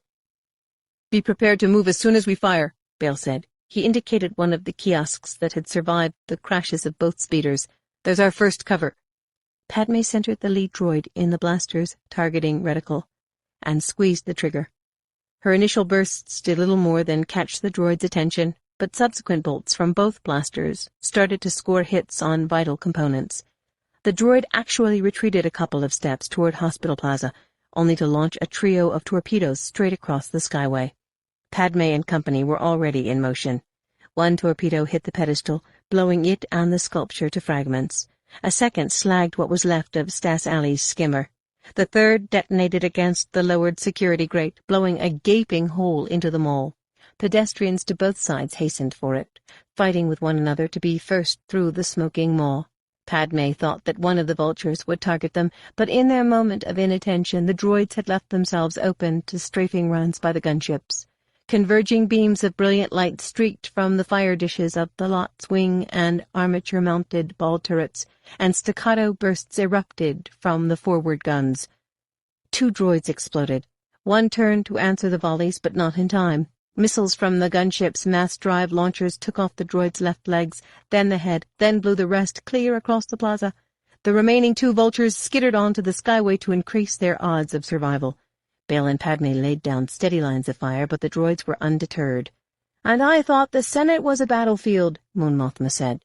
The sight of smoke curling from holes in the lead droid's fuselage seemed to invigorate the one behind.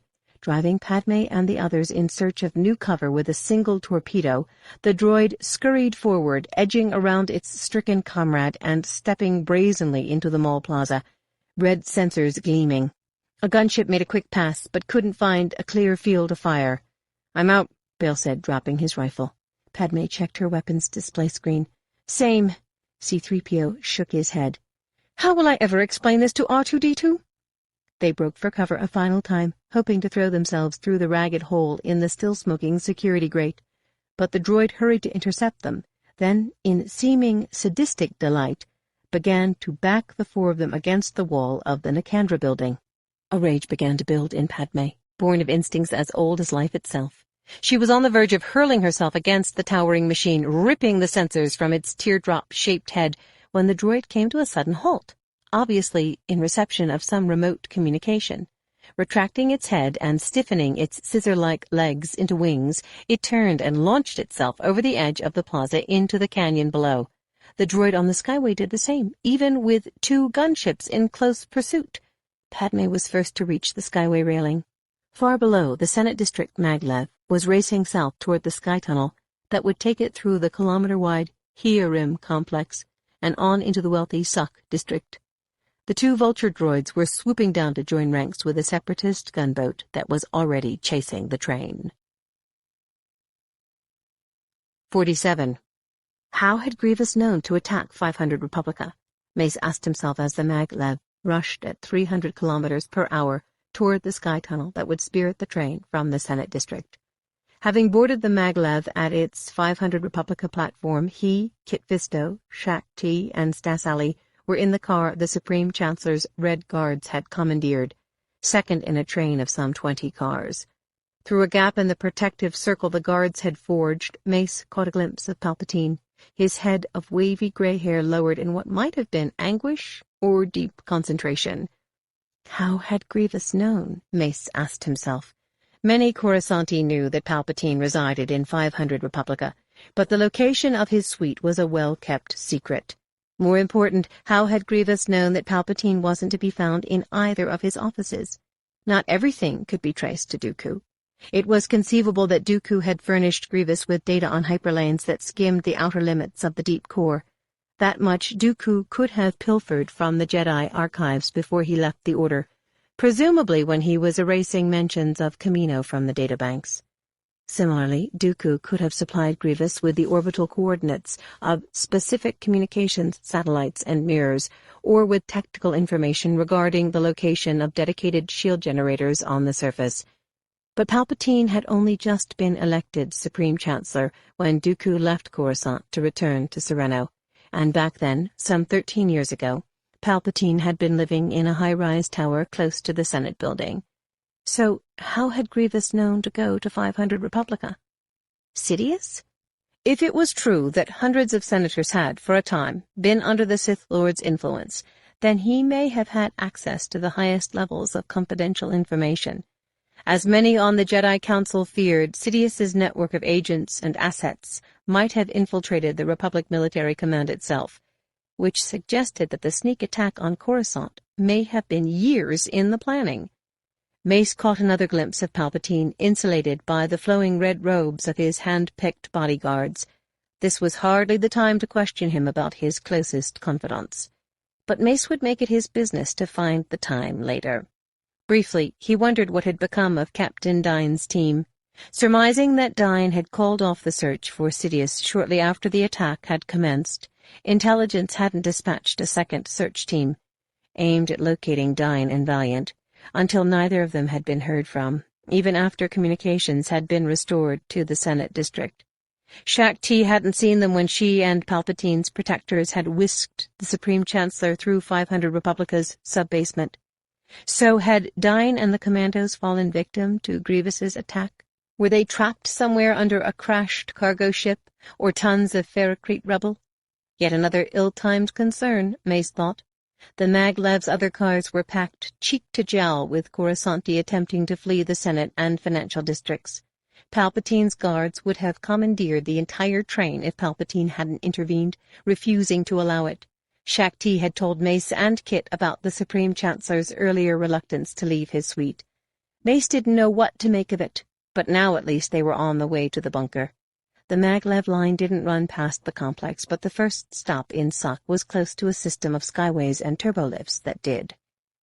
Light filtering into the car through the tinted windows dimmed.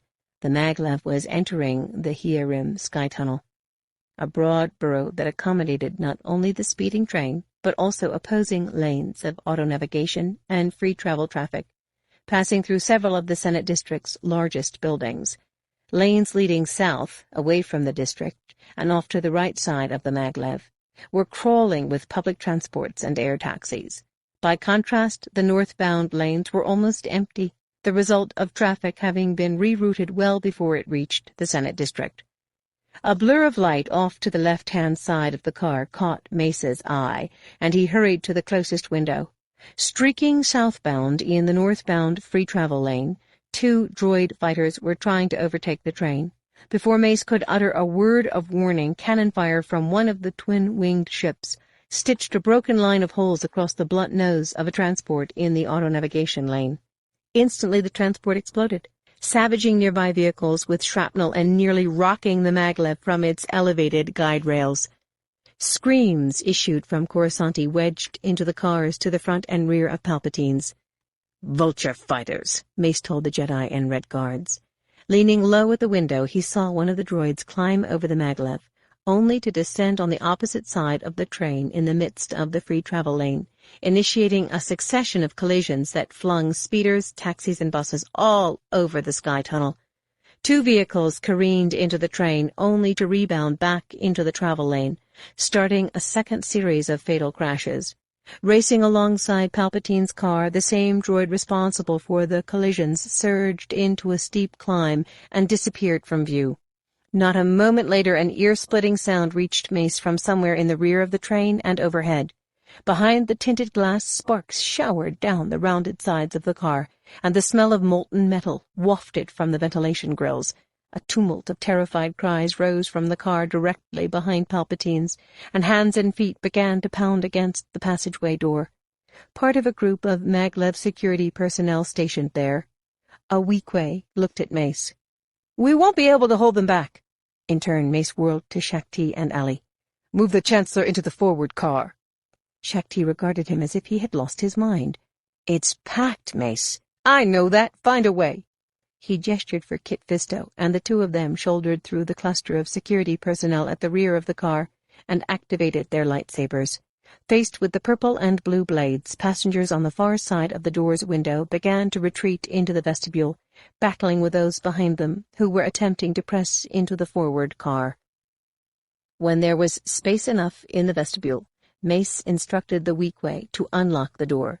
Without hesitation, he and Kit dashed through the vestibule and on into the rear car, where most of the mixed-species passengers were heaped atop seats to both sides of the wide aisle.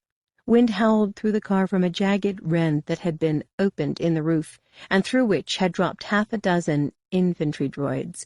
Mace allowed himself a moment of bewilderment. Since the battle droids couldn't have been delivered by the droid fighters, there had to be a 3rd separatist craft racing alongside the train. The battle droids opened fire. To many of the passengers, all but fused to the tinted windows, the situation must have seemed hopeless. Not because the 2 Jedi couldn't deflect the hail of blaster bolts aimed at them, but because they couldn't deflect them without sending some into or through people in the car. But those passengers failed to recognize that one of the Jedi was Mace Windu, rumored to have single-handedly destroyed a seismic tank on Dantooine, and that the other was Kit Fisto, Nautolan hero of the Battle of Mon Calamari. Together they returned some of the sizzling bolts into the advancing droids. Others they sent whizzing through the opening in the roof, managing in the process to catch one of the vultures in the belly and send it spiraling to its death somewhere below the maglev line.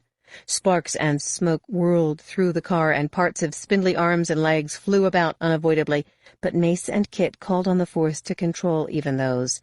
A few Coruscanti were struck, but against all odds the Jedi saw to it that none was critically injured. No sooner had the final droid dropped than Mace leapt straight up through the rend, landing in a crouch on the roof of the next car down the line, holding himself in place by the Force with the wind whipping at the back of his shaved skull and coarse tunic. Senses on alert, he saw a separatist craft drop down behind the final car in the line. Farther away, but quickly making up the distance, flew 2 Republic gunships. Instinctively, he glanced to the right just as the 2nd vulture droid was rocketing into view. Seeing him, the droid sprayed the roof of the car with cannon fire. Mace turned into the powerful wind and focused all his intention on a front flip that carried him back through the rend.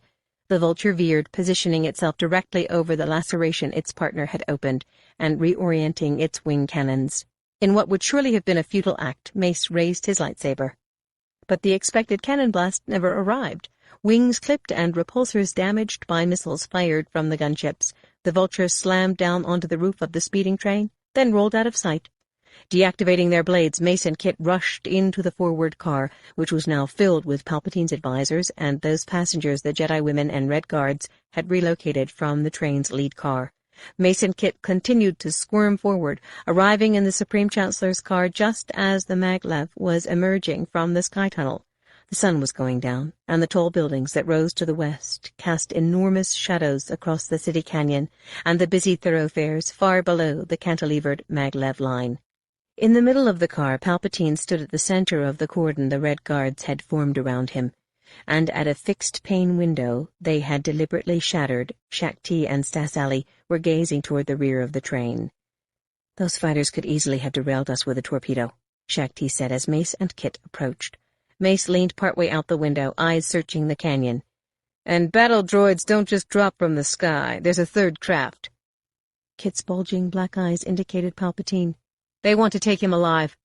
The words had scarcely left his mouth when something hit the train with sufficient force to whip everyone from one side of the car to the other, then back again. The Red Guards were just regaining their balance when the roof began to resound with the cadence of heavy, clanging footfalls advancing from the rear of the train. "Grievous," Mace grumbled. Kit glanced at him.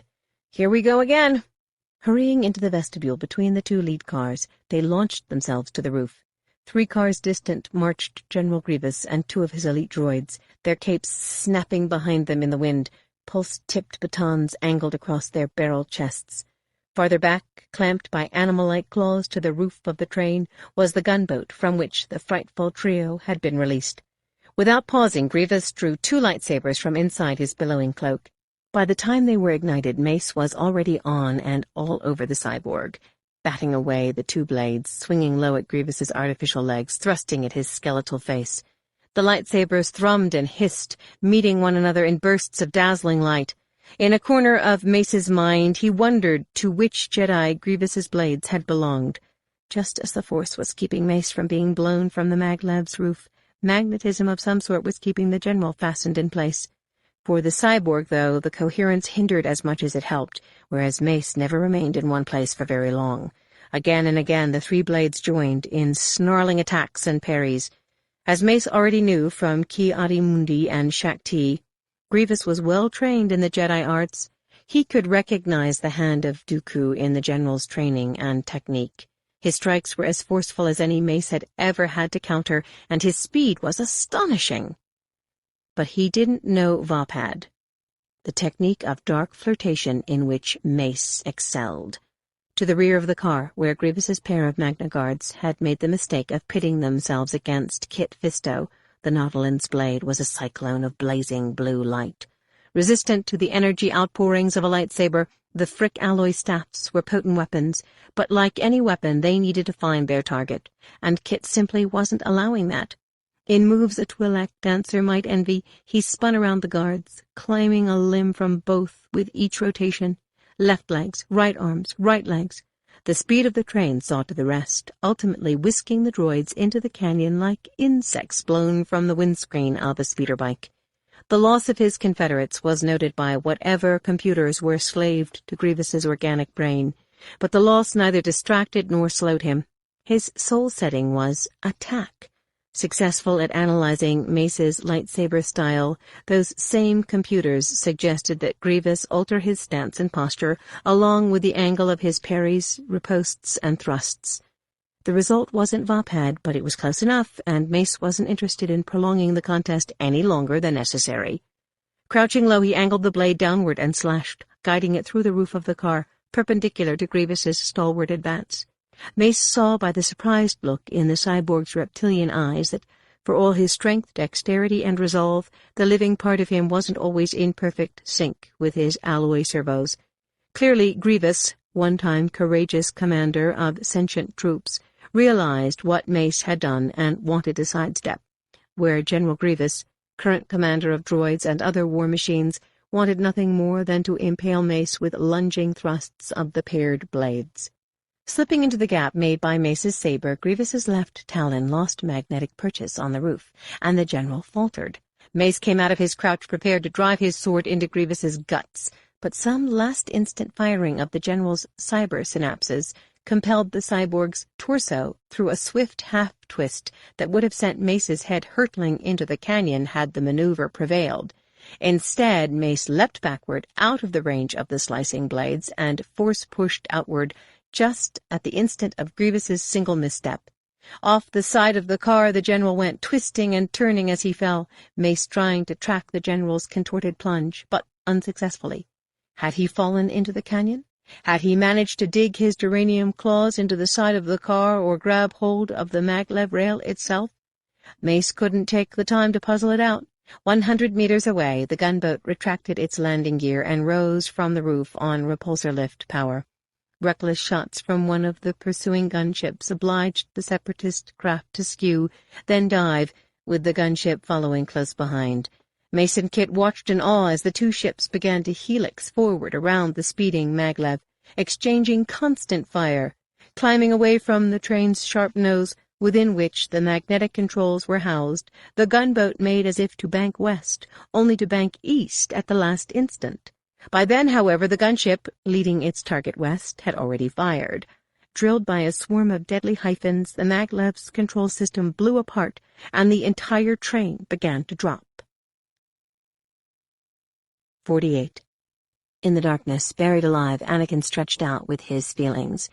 In his mind's eye, he saw Padme stalked by a dark, towering creature with a mechanical head, poised at the edge of a deep abyss, her world turned upside down. A surprise attack. Opponents locked in combat. Ground and sky filled with fire, smoke billowing in the air, clouding everything. Death, destruction, deceit. A labyrinth of lies. His world turned upside down. He shuddered, as if plunged into liquid gas. One touch would break him into 1,000,000 shards. His fear for Padme expanded until he couldn't see past it. Yoda's voice in his ear. Fear leads to anger, anger to hatred, hatred to the dark side. He was as afraid to lose her as he was to hold on to her, and the pain of that contradiction made him wish he had never been born. There was no solace even in the Force. As Qui-Gon had told him, he needed to make his focus his reality. But how? How? Qui-Gon, who had died, even though to his young mind Jedi weren't supposed to. Beside him, Obi-Wan stirred and coughed. "You're getting awfully good at destroying things," he said. "On Vajun you needed a grenade to do this much damage." Anakin shook the vision from his mind. "I told you I was becoming more powerful." "Then do us both a favor by getting us out from under all this." They used the Force, their hands and backs, to extricate themselves. Getting to their feet, they stood staring at each other, dusted white head to toe from the debris. "Go ahead," Anakin said. "If you don't say it, I will." "If you insist."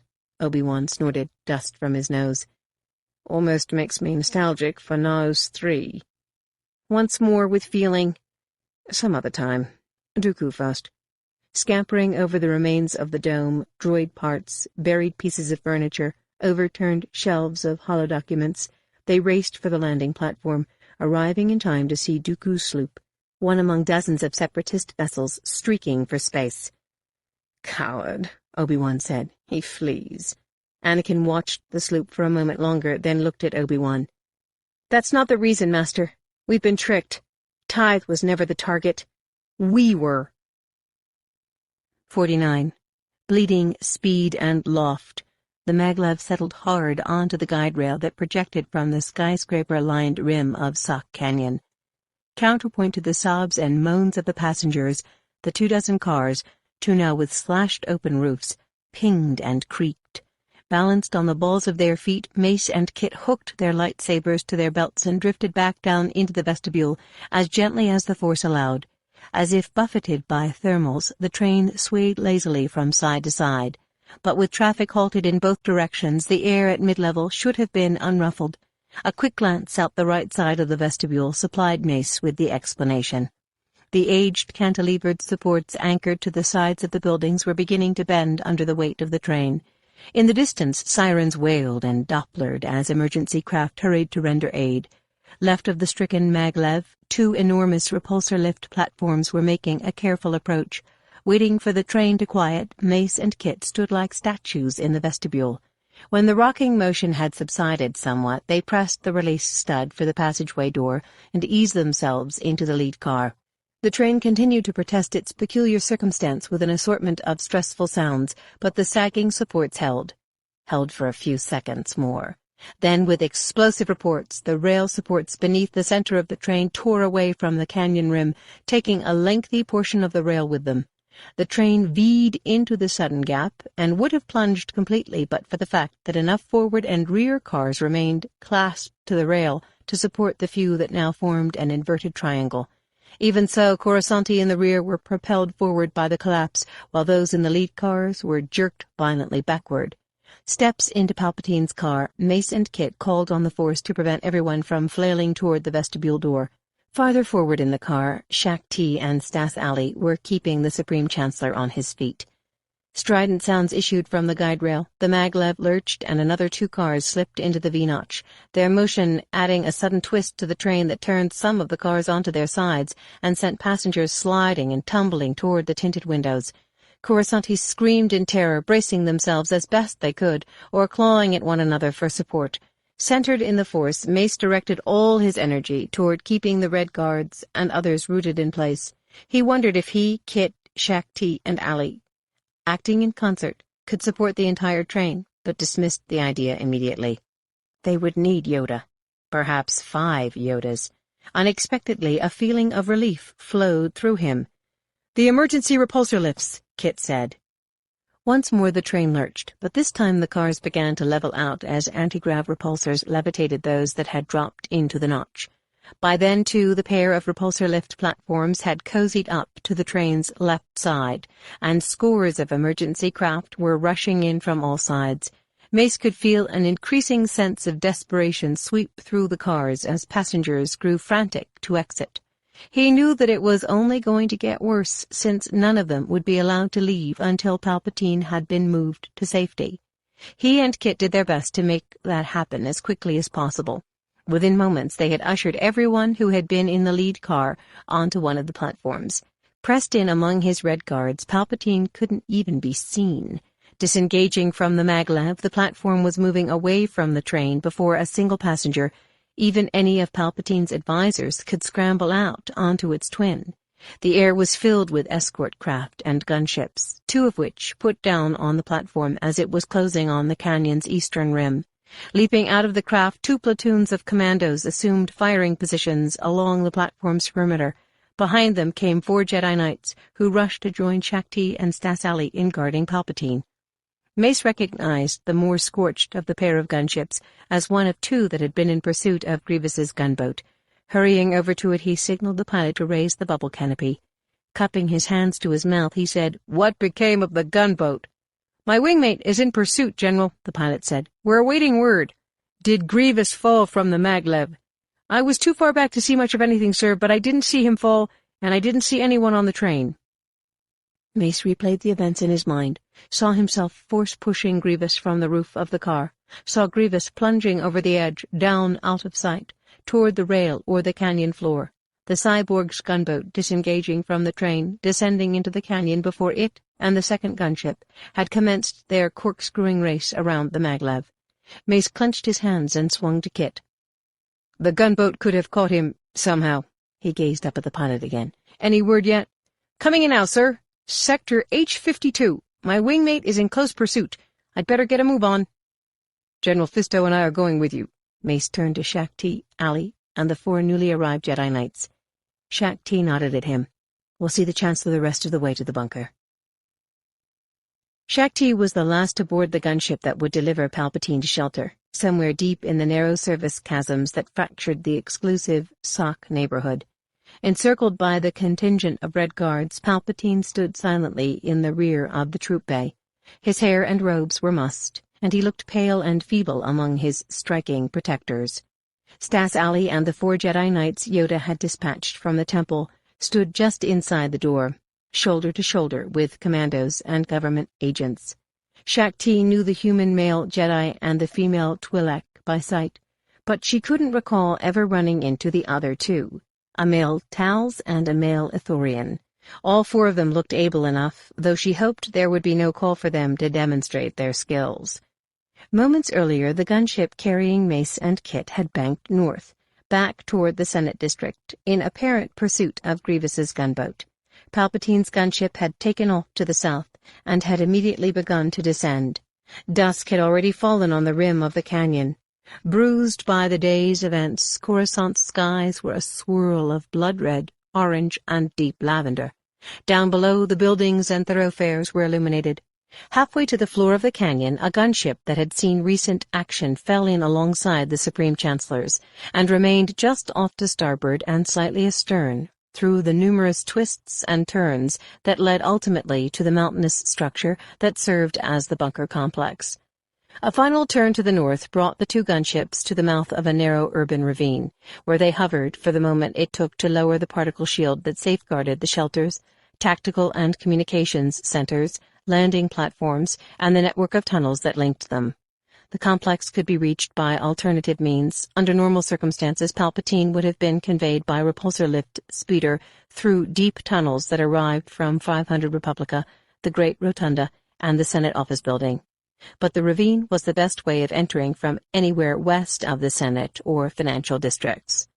Shaak Ti didn't allow herself to relax until the gunships had been cleared through the shimmering screen and had been issued approach vectors for landing. Her relieved exhale seemed to go on and on.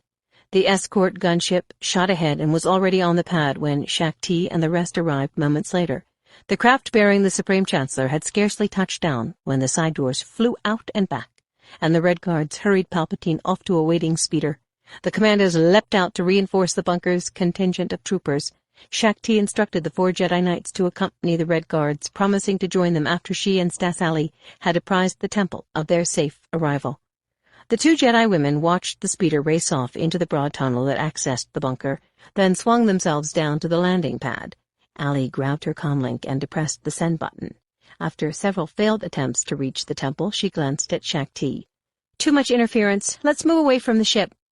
It was the interference that saved them from the explosion that mangled and consumed the gunship. As it was, the blast set their robes on fire and hurled them 10 meters through the air. Retaining consciousness, Shaak Ti used the momentum to propel herself through a tucked roll that carried her almost to the edge of the landing platform. Stas Ali lay face down nearby. The missile that had destroyed the gunship had been launched by the craft that had preceded them into the ravine. That same craft's several cannons were firing now, laying waste to other vessels and making short work of the troopers. Shaak Ti saw several soldiers jump from the gunship's doors and move with astounding speed into the mouth of the access tunnel. She raised herself to one knee, then sprinted to Stas Ali's side to put out the flames that had engulfed her cloak.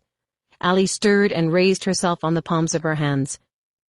"Stay down," Shaak Ti warned. As the gunship was lifting off, no doubt to gain a better vantage on the landing platform, additional troopers appeared from somewhere below the landing pad. Rocket-propelled grenades swarmed after the rising craft, several of them infiltrating the vented nacelles of the repulsor lift engines. The ensuing detonation resounded in the ravine and cast fiery hunks of metal in all directions. Shaak Ti curled her body and tucked her head to her chest. A wave of intense heat washed over her and Ali, and a hail of fragments clanged and clattered down around her. One of the last pieces to land, not 2 meters from her face, was the charred head of a battle droid. 50. Mace and Kit stood in the open doorway of the Republic gunship as it threaded its way among the monads and skyscrapers of the Senate district. Grievous's gunboat raced ahead, darting left and right as it fired continuously at its pursuer. Mace backed into the gunship as bolts sizzled past the doorway, nearly catching the underside of the starboard wing. The fact that it had taken so little effort to track and catch up with the separatist craft gnawed at Mace. Neither he nor Kit could shake the feeling that the gunboat had practically been waiting for them above the squat Senate building, and had only then attempted to go evasive. And yet it had obviously eluded the original gunship that had chased it through the Sock sky tunnel. Mace leaned into the hatch to the gunner's compartment and called up to him. "Where's your wing mate?" "Lost him, sir," the gunner shouted. "He's not anywhere on the tactical screen." "The ship could have gone down," Kit suggested. Mace's brow furrowed. "I don't think so. Something's wrong about this."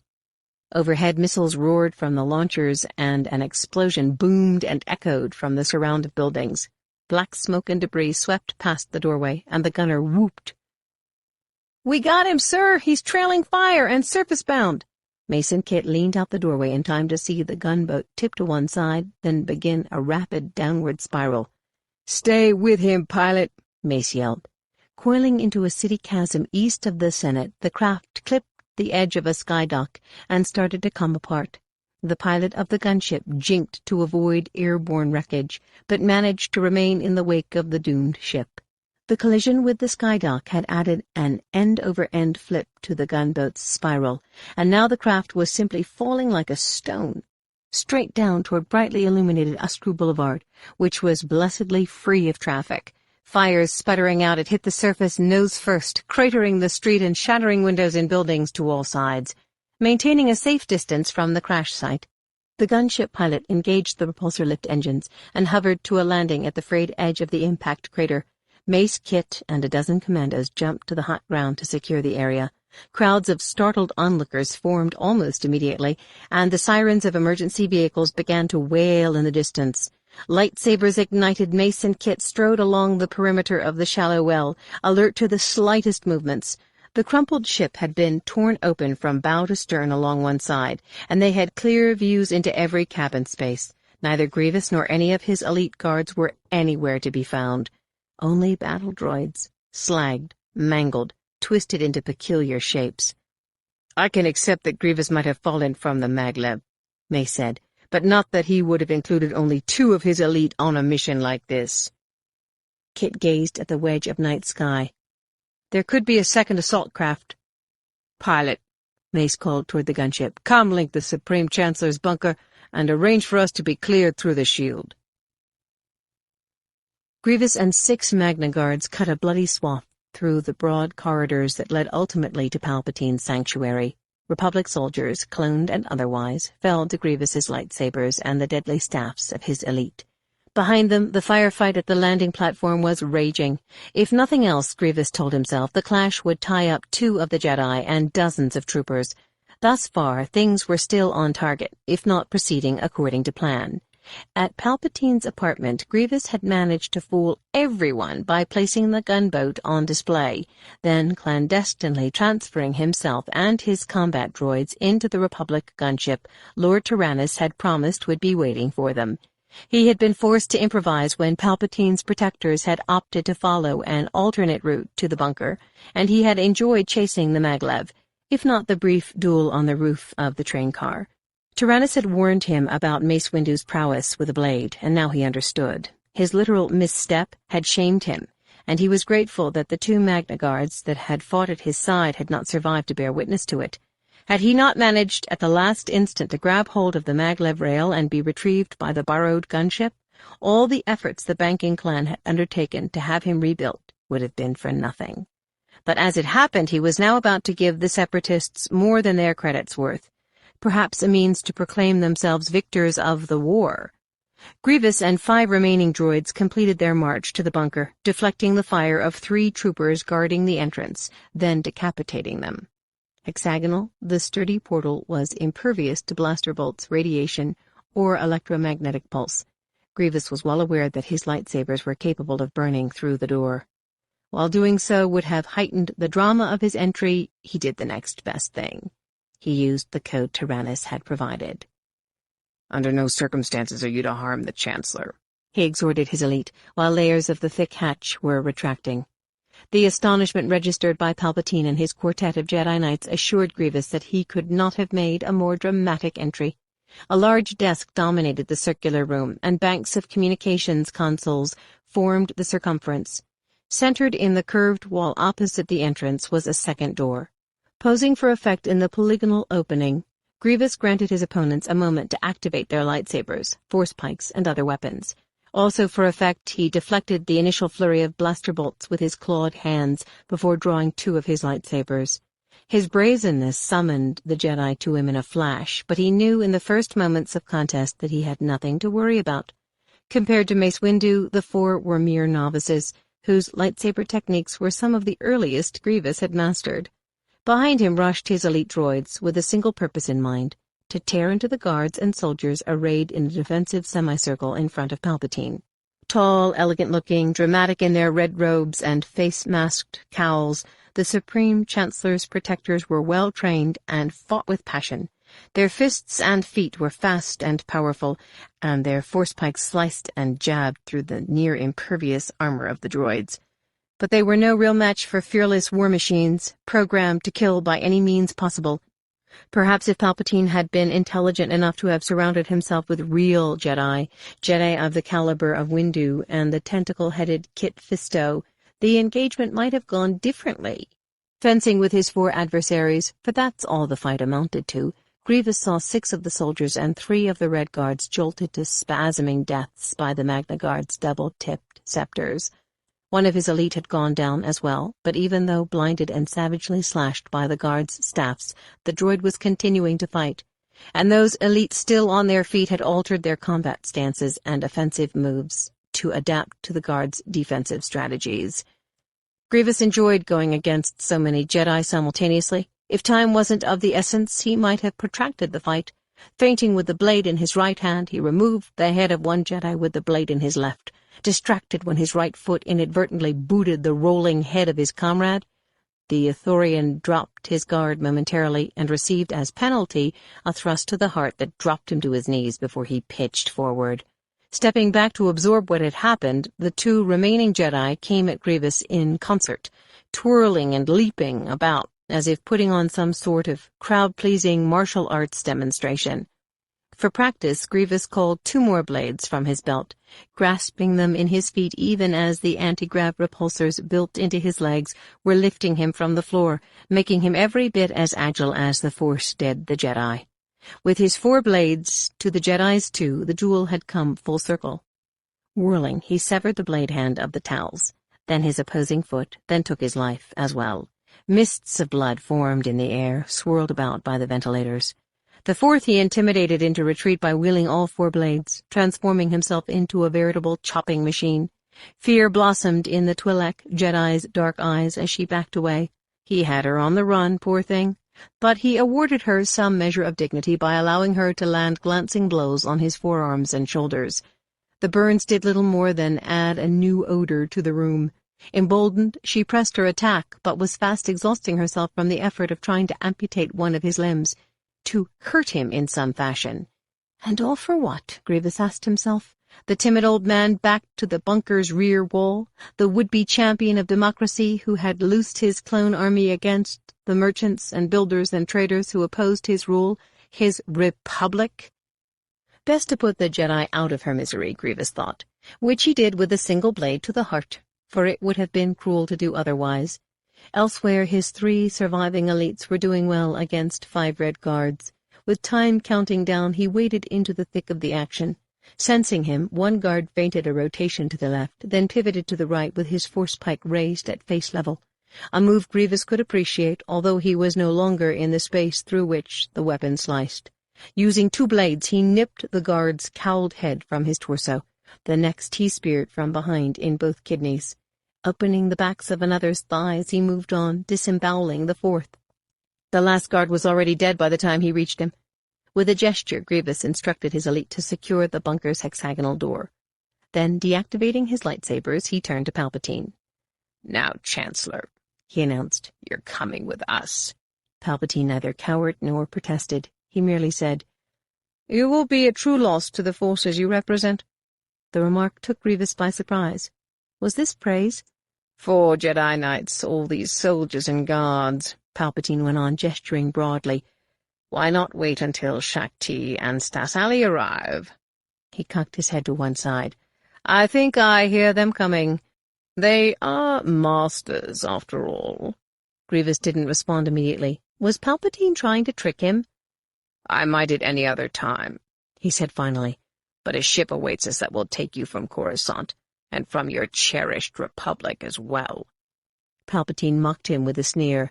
"Do you actually believe that this plan will succeed?" Grievous returned the look. "You're more defiant than I was led to believe, Chancellor. But yes, the plan will succeed, and to your deficit. I would gladly kill you now, but for my orders." "So you take orders," Palpatine said, moving with deliberate lethargy. "Which of us, then, is the lesser?" Before Grievous could reply, he added, "My death won't end this war, General." Grievous had wondered about that. Understandably, Lord Sidious had his plan, but did he actually believe that Palpatine's death would prompt the Jedi to lay down their lightsabers? Thrown into turmoil by the Chancellor's death, could the Senate order the Jedi to stand down?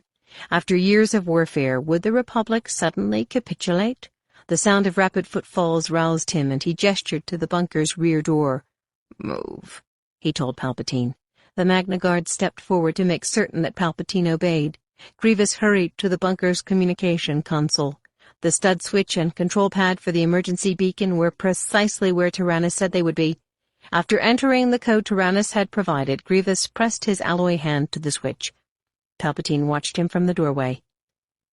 "That will call many Jedi down on you, General, some of whom you may regret having summoned." Grievous glared at him. "Only if they fail to challenge me." 51. Word of the firefight on the landing platform reached Mace and Kit in the gunship while they were returning to Sock. It hadn't taken long to piece together what had happened.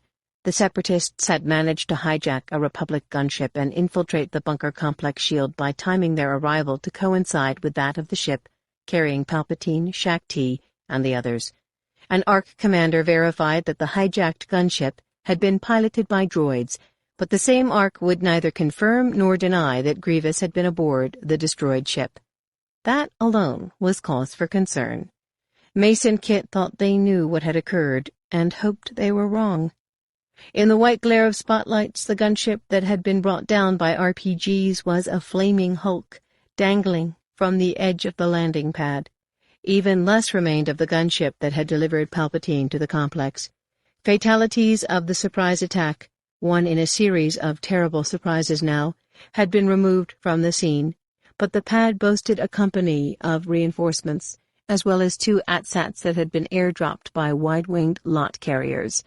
This time Mace and Kit didn't wait for the gunship to touch down. Jumping from 5 meters up, they raced across the brightly illuminated landing platform and directly into the access tunnel. Steps into the tunnel, their worst fears were realized when they saw 3 troopers hauling away a Magna Guard, holed by more blaster bolts than would have been needed to demolish a police skimmer. The hijacked gunship had rescued Grievous after his fall from the maglev, Mace told himself. But had the fall been deliberate, part of an increasingly elaborate ruse, or had Grievous originally planned to abduct Palpatine from the train? Either way, how had the cyborg general known how many of his forces to commit to such a daring plan? Unless, of course, he had received prior intelligence on the number of Red Guards in Palpatine's detail, and the number of troopers and other combatants stationed in the bunker complex. Every meter of the tunnel presented Mace and Kit with fresh evidence of the ferocious fight that had taken place, in the form of slaughtered commandos and others. Without limbs, beheaded, shocked to death by EMP weapons. Mace stopped counting after he reached 40. The heavy hexagonal entrance that was the terminus of the blood-stained tunnel was open. If the fight leading to the door had been fierce, the one inside the ravished bunker had been savage. Stas Alley, her face and hands blistered and her robes singed, was kneeling by the bodies of the 4 Jedi Knights with whom Mace had spoken briefly during the maglev evacuation. Only Grievous could be held accountable for what had been done to them. The same was true for those Red Guards whose corpses had been burned open by lightsaber. Grievous had taken the blades with which the Jedi had fought. Here, too, were the shells of 2 more Magna Guards. But Palpatine was missing. "Sir, the Supreme Chancellor was gone by the time we arrived," a commando explained. "His captors exited the complex by way of the south tunnels." Mace and Kit glanced at the door that led to those tunnels, then turned to Shaak Ti, who was standing by the bunker's holoprojector table as if lost. When Mace hurried over to her, she practically collapsed in his arms. "I fought Grievous on Hapori," she said weakly. "I knew what he was capable of. But this, and taking Palpatine." Mace supported her. "There will be no negotiations. The Supreme Chancellor won't allow it." "The Senate may not see it that way, Mace." Shaak Ti composed herself and gazed around. Grievous had help from someone close to the top. Kit nodded. "We'll find out who, but our first priority is to rescue the Supreme Chancellor." Mace looked at the commando. "How did they leave the complex?" "I can show you," Shaak Ti said. Turning, she activated a security recording that had captured Grievous and several of his humanoid guards dragging Palpatine to the south landing pad, butchering the handful of troopers posted there, scrambling into a waiting tri-winged shuttle, lifting off into sunset clouds. "How were they allowed through the shield?" Mace asked the commando. "Same way they entered the bunker, General." Mace hadn't even thought to ask, had assumed they had burned their way in. "They had the entry codes to the bunker, sir, as well as codes issued earlier today that permitted them to clear the screen." Mace and Kit glanced at each other in angry bewilderment. What is the shuttle's location now? Kit asked. The commando conjured a 3D image from the holoprojector. Sector I-33, sir. Outbound auto-navigation trunk P-17. Gunships are in pursuit. Mace's eyes widened in alert. Do your gunners know that the Supreme Chancellor is aboard? Do they realize they can't fire on the shuttle? They have orders to disable if possible, sir. The shuttle is shielded and well-armored in any case. Who else knows of the abduction? Kit thought to ask. Has this been released or leaked to the media? Yes, sir, moments ago. On whose orders? Mace fumed. The Supreme Chancellor's top advisors. Shaak Ti forced an exhale. All of Corusant will panic. Mace squared his shoulders. Commander, scramble every available starfighter. That ship cannot be allowed to reach the Separatist fleet. 52. Dooku hadn't fled alone. The only indications of Tith's invasion were the hulking remains of Separatist and Republic warships, tumbling indolently in starlight. We were all beginning to wonder if you were going to return, a human crew chief said by way of welcoming Obi-Wan and Anakin back to the assault cruiser's ventral landing bay. Obi-Wan descended the ladder affixed to the starfighter's cockpit. When did the Separatists jump? Less than an hour local. Guess they had enough of the pounding we were giving them. Leaping to the deck, Anakin laughed nastily. Believe whatever you want. The crew chief furrowed his brow in uncertainty. Do we know where they're headed? Obi-Wan asked quickly. The crew chief turned to him. Most of the capital ships jumped rimward. A few appear to be headed for the Nelbon system, 13 parsecs from here. What are our orders? We're still waiting to find out. The fact is, we haven't received any communications from Corusant since the start of the battle. Anakin took a sudden interest in the crew chief's remarks. Could be local interference, Obi-Wan said. The crew chief looked dubious. Several other battle groups reported that they have been unable to communicate with Corusant. Anakin shot Obi-Wan an embittered look and began to storm away. Anakin, Obi-Wan said, following in his footsteps. Anakin whirled on him. We were wrong to come here, Master. I was wrong to come here. It was all a feint, and we fell for it. We're being kept away from Corusant. I can feel it. Obi-Wan folded his arms across his chest. You wouldn't be saying that if we'd captured Dooku. But we didn't, Master. That's what counts. And now no communication with Corusant? You don't even see it, do you? Obi-Wan regarded him carefully. See what, Anakin? Anakin started to speak, then cut himself off and began again. You should keep me fighting. You shouldn't give me time to think. Obi-Wan rested his hands on Anakin's shoulders. Calm yourself. Anakin shrugged him off, a new fire in his eyes. You're my best friend. Tell me what I should do. Forget for a moment that you're wearing the robes of a Jedi and tell me what I should do. Stung by the gravity in Anakin's voice, Obi-Wan fell silent for a moment, then said, The Force is our ally, Anakin. When we're mindful of the Force, our actions are in accord with the will of the Force. Tithe wasn't a wrong choice.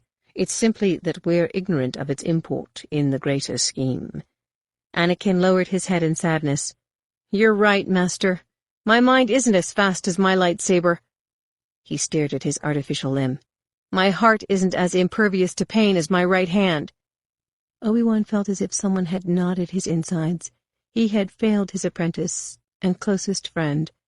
Anakin was suffering, and the only balm he offered were Jedi platitudes. His body heaved a stuttering breath. He had his mouth open to speak when the crew chief interrupted. General Skywalker, something has your astromech very flustered. Obi-Wan and Anakin swung to Anakin's starfighter. R2? Anakin said in a concerned tone. The astromech tooted, shrilled, chittered. Does he understand, droid? The crew chief asked Obi-Wan as Anakin hurried past him. That, droid, Obi-Wan said. Anakin began to scale the cockpit ladder. What is it, R2? What's wrong? The droid whistled and zithered. Throwing himself into open cockpit, Anakin toggled switches. Obi-Wan had just reached the base of the ladder when he heard Palpatine's voice issuing through the cockpit annunciators. Anakin, if you are receiving this message, then I have urgent need of your help. The crew chief's comlink toned. Obi-Wan glanced from the crew chief to Anakin and back again. What is it? He asked in a rush. Tight beam comm from Corusant, the crew said. He listened for another moment, then added in obvious disbelief. Sir, the Separatists have invaded. Obi-Wan gaped at him. Above him, Anakin lifted his face to the high ceiling and let out a sustained snarl. Glaring down at Obi-Wan, he said, "Why does fate target the people who are most important to me?" Crew Chief," Anakin cut him off. "Refuel and rearm our starfighters at once." 53. Grievous had a good lead on them. Seated in the co-pilot's seat of a Republic cruiser, Mace accepted that the shuttle couldn't be intercepted before it left Coruscant's envelope, and perhaps not before it was in the protective embrace of the Separatist fleet. Regardless, the hot scrambled starfighters were giving all they had to the chase. Having access to high-clearance codes, Grievous could have plotted a proprietary launch vector for the shuttle, but by doing so he would have put the shuttle at risk of arrest by disabling fire or tractor beam. Instead, he had elected to avail himself of the protection afforded by starship traffic in one of the outbound auto-navigation trunks. Police, governmental, and emergency vessels were permitted to use free travel lanes that paralleled the trunks, but even with that advantage, Mace and Kit's cruiser was still several kilometers behind the rising shuttle. Below, vast areas of darkness stained the usual circuit board perfection of nightside Coruscant. That the vessels surrounding it were compelled by orbital tractor beam arrays to adhere to standard launch velocities benefited the shuttle. The Tri-Wing benefited even more from the fact that Grievous was almost as adept at handling a ship as he was a lightsaber. Each time flights of starfighters attempted to hem him in, Grievous would lead them on spiraling chases through the thick traffic, inserting the shuttle between ships, initiating collisions, resorting to firing the shuttle's meager weapons when necessary. Recalled from the battle outside the well, Agen Kolar, Sacy Tian, and Pablo Gil had come closest to incapacitating the shuttle, but twice now, Grievous had managed to evade them by bringing the shuttle's laser cannons to bear on cargo pods and strewing local space with debris. Even when the three Jedi had gotten near enough to launch disabling runs, the shuttle's shielding and armor had absorbed the bursts. With the pursuit closing rapidly on the rim of the gravity well, the Jedi pilots were executing maneuvers they had been reluctant to employ deeper in the atmosphere. Weaving among the vessels, the starfighters fired on the shuttle at every opportunity, scorching its wings and tail as the shield generator became overtaxed. Grievous was unable to match them maneuver for maneuver, but his response to the attacks was to target any innocent in his sights, ultimately forcing the Jedi to fall back once again. Punching through Coruscant's sheath of gases, the auto-navigation trunk branched like the crown of a shade tree. Thrusters flared as endangered ships slewed and rolled onto vectors meant to distance them from the fray. With local space cross-hatched with plasma trails and brilliant with explosions, escape was scarcely an option. Even so, many ships were attempting to follow the curve of the gravity well toward Coruscant's bright side, while others veered for the safety of Coruscant's moons and still others sped for the nearest jump points, except for the shuttle, which accelerated straight for Grievous's flagship. Calling full power from the cruiser, Kit Fisto joined the three Jedi starfighters in a flat-out race for the shuttle. By then, too, several Republic frigates and corvettes were diverting from the principal battle to assist in the interception. Despite his earlier misgivings, Mace thought for a moment that they might succeed. Then he watched in disquiet as 500 droid fighters, gushing from the gray curving arms of a Trade Federation battleship, swarmed forward to safeguard the shuttle in its flight to freedom. Three among a crowd several hundred strong standing in the Nakandra Plaza, Padme, Bail, and Mon Mothma watched the late-breaking news report on the Embassy Mall's HoloNet monitor. When word of Supreme Chancellor Palpatine's capture had first been rumored, then verified, all anyone in the crowd could ask was, how, in 3 short years, had it come to this? The armies of chaos were parked in stationary orbit above Coruscant, and the beloved leader of the Galactic Republic seized. For so many, what had been an abstraction was stark reality, playing out overhead, for all of Coruscant and half the galaxy to watch. Now that time had passed, however, Padme had begun to notice a change in the crowd. Though a climactic battle was raging as near as the night sky's frightening fireworks, most Coruscanti preferred to keep their gaze fixed on the real-time images of battle. That way, it was almost like watching an exciting HoloNet drama. Would the starfighters be able to overtake the shuttle in which Palpatine was being held captive by a cyborg monster? Might the shuttle or the flagship that was its destination explode? What would become of the Republic should the Supreme Chancellor be killed? or Corusant occupied by tens of thousands of battle droids? Would the Jedi and their clone army fly to the rescue? When Padme could take no more of the 3D images or the remarks of the audience, she wended her way to the perimeter of the crowd to take hold of a handrail at the plaza's edge and to lift her eyes to the strobing sky. "Anakin," she said to herself, as if she could reach him with a thought. "Anakin." Tears coursed down her cheeks, and she wiped them away with the back of her hand. Her sadness was personal now, not for Palpatine, though his abduction hollowed her. She wept for a future she and Anakin might have had, for the family they might have been. More than ever she wished that she hadn't been a featured player in the events that had shaped the war, but merely one of the crowd. "Come home to me before it's too late." Her gaze lowered. She caught sight of C-3PO, parting company with the silver protocol droid that disappeared into the crowd. "What was that about, 3PO?" she asked as he approached. "A most curious encounter, mistress," C-3PO said. "I think that shiny droid fancies himself something of a seer." Padme looked at him askance. "In what way, 3PO? "In essence, he told me to flee while it was still possible. He said the dark times are coming, and that the line that separates good and bad will become blurred. That what seems good now will prove evil, and that what seems evil will prove good." Sensing there was more, Padme waited. C-3PO's photoreceptors locked on Padme. "He said further that I should accept a memory wipe if it is ever offered to me, because the only alternative will be to live in fear and confusion for the rest of my days." 54. Slapped by fire, the tri-winged shuttle fairly crawled toward the docking bay of the Invisible Hand. Grievous held to his treacherous course, even while contingency plans formed in his mind. Wings of Trade Federation droid fighters had burned a path for the shuttle through areas of intense combat, but the vulnerable little ship was not yet in the clear.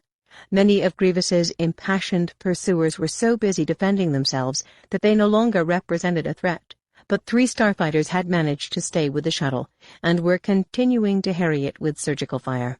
The spiraling chase up the gravity well and the twisting transit to the cruiser had left the ship battered. The sublight engine was whining in protest, the ray shield dangerously diminished, the minimal weapons depleted. Uncertain as to where Grievous had stashed Palpatine, the pilots of the trio of starfighters were being careful with their bolts, but every hit was inflicting further damage to the stabilizers and shield generator. Plasma fire from the Invisible Hand's point defense weapons had only prompted them to close ranks with the shuttle, using it in the same way Grievous was using Palpatine, as a kind of screen. The mechanical voice of a control droid aboard the cruiser issued from the shuttle's cockpit speakers. "General, do you wish us to deploy tri-fighters against the starfighters?" "Negative," Grievous said. "Save them for when we actually need them. Continue cannon fire." "General, our computations suggest that continued close-range fire could subject the shuttle to fratricide." Grievous didn't doubt it. As it was, the hull was blistering with each salvo from the cruiser. "Ready the forward tractor beam," he said after a moment. "Fire a disabling burst at all 4 of us, then utilize the beam to ensnare what remains of the shuttle and draw it into the docking bay, even if that means dragging a starfighter in as well. Have battle droids standing by." "Yes, General." Grievous swiveled his seat toward Palpatine, who was strapped into an acceleration couch between 2 Magna Guards. The Supreme Chancellor had been unexpectedly compliant since leaving the bunker, at times brazen enough to take Grievous to task for his less-than-perfect piloting skills. "You fool, you'll get us both killed," Palpatine had barked at him repeatedly. What did Palpatine think was going to become of him after they reached the Invisible Hand? Grievous had asked himself. Was he under the delusion that Lords Sidious and Tyrannus would simply hold him for ransom? Did it somehow escape him that he wasn't likely to see Corusant again? Once more, Grievous questioned the needless complexity of the Sith Lord's plan. Why not kill Palpatine sooner rather than later? If he hadn't been under orders— "You take orders?" Palpatine had mocked him. Which of them was the lesser indeed? "Strap in, Chancellor," Grievous said now. "This could get rough." Palpatine sneered. "With you at the controls, I'm certain it will." No sooner did Grievous swing back to the viewport than gouts of fire spewed from the Invisible Hand's forward cannons. Two of the starfighter pilots must have sensed something coming, because they all but glued themselves to the shuttle. Rocked by the burst, the shuttle lost portions of itself to space, and all systems shut down. One of the starfighters was blown away, but the other two had lost little more than their wings. The shuttle reeled as the tractor beam took hold of it. With it came the pair of starfighters. Grievous considered ordering that the docking bay be purged of atmosphere. Somewhere aboard the shuttle there would be extravehicular gear Palpatine could don. But with life support failing, Palpatine was already in enough trouble. Grievous would just have to deal with the starfighter pilots when the ships were released from the beam. The three were scarcely through the docking bay's containment field when explosive charges flung the canopies from the starfighters, and two Jedi Knights leapt to the deck, lightsabers ablaze, deflecting blaster bolts from battle droids as they raced for the shuttle. Before the shuttle had even settled to the deck, one of the Jedi had plunged his glowing blue blade straight through the starboard hatch. Hurrying aft through thickening smoke, Grievous caught sight of Palpatine's expression of derision. "Surprise, surprise, General." Grievous halted just long enough to say, "We'll see who's surprised." He saw the lightsaber blade retract. By the time he had shouldered through the hatch onto the landing platform, the Jedi had moved to either side.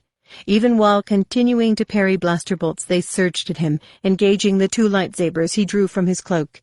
The duel raged through the hold. Battle droids lowered their weapons for fear of hitting Grievous. These Jedi were more proficient than the ones he had fought in the bunker, but not skilled enough to challenge him. The four blades seared through the recycled air, washing the burnished bulkheads with harsh light and outsized shadows. Flanking him, the Jedi rushed in. Grievous waited until the last instant to command his legs to raise him up several centimeters. Then he extended his lightsabers straight out from his sides, angled slightly downward. Slipping past the flashing strikes of his opponents, Grievous's blades pierced the chests of both. They fell away from him, faces contorted in surprise, of the sort only sudden death could bring. Several battle droids hastened forward, almost prancing in eagerness. "Jettison the bodies," Grievous instructed. "Choose a place where the Republic can have a good look at them." Diminutive between two Magna Guards, Palpatine was waiting at the foot of the shuttle boarding ramp. "Take him," Grievous said.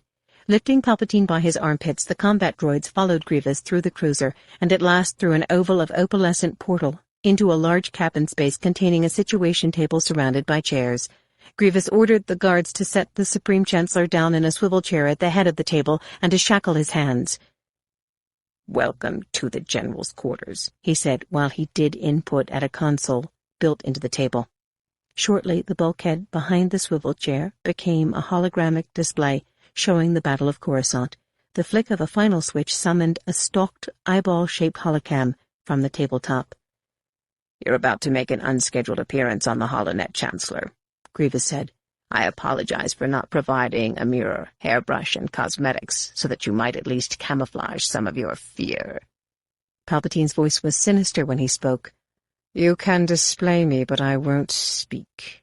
Grievous nodded at what seemed an obvious statement. "I'll display you, but you won't speak. Is that understood?" "You will do all the talking." "That's correct. I will do all the talking." "Very good." For no apparent reason, Grievous felt uncertain. "Lord Tyrannus will soon be here to take charge of you." Palpatine smiled without showing his teeth. "Then I am assured of being greatly entertained." From aboard his cruiser, General Grievous addressed a captive audience of trillions of beings. His frightening visage dominating every frequency of the holonet, he delivered a message of gloom and doom, forecasting the end of Palpatine's reign, the long-delinquent downfall of the corrupt Republic, a bright new future for all the worlds and all the species that had been enslaved to it. Crushed in among Nicandra Plaza's suddenly silent multitude, Bail touched Mon Mothma's arm in a gesture that promised his imminent return, and began to writhe his way to the edge of the crowd. Gazing around, he spied Padme standing with C-3PO, arms cradled against her, elbows in the palms of her hands, her face raised to the light-splintered sky. Hastening to her, he called her name, and she turned from the handrail into his comforting embrace, her tears wetting the front of his tunic. "Padme, listen to me," he said, stroking her hair. "The Separatists have nothing to gain by killing Palpatine. He'll be all right."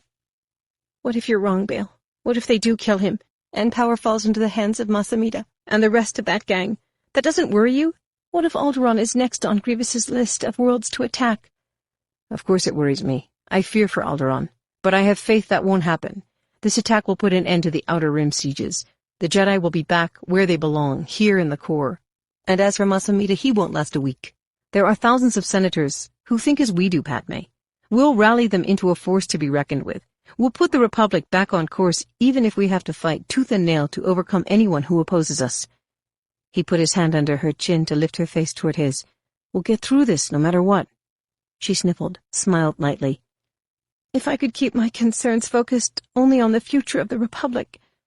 Bail held her gaze and nodded in understanding. Padme, if it's any comfort to you, please know that my wife and I would do anything to protect you and those close to you. Thank you, Bail, she said. With all my heart, thank you. On Utapau, an outer rim world of vast sinkholes and lizard mounts, Viceroy Newt Gunray watched a grainy holonet image of General Grievous lower the boom on Corusant. Had he been wrong to underestimate the cyborg? Might this war actually end with the Republic vanquished? It was almost too much to contemplate. Unrestricted trade from core to outer rim, undreamed of wealth, unlimited possessions. Gunray glanced at Shumai, Passel Argente, Sandhill, and the rest, a back-slapping fellowship all of a sudden. Smiling broadly, for the first time in several years, he joined them in celebration.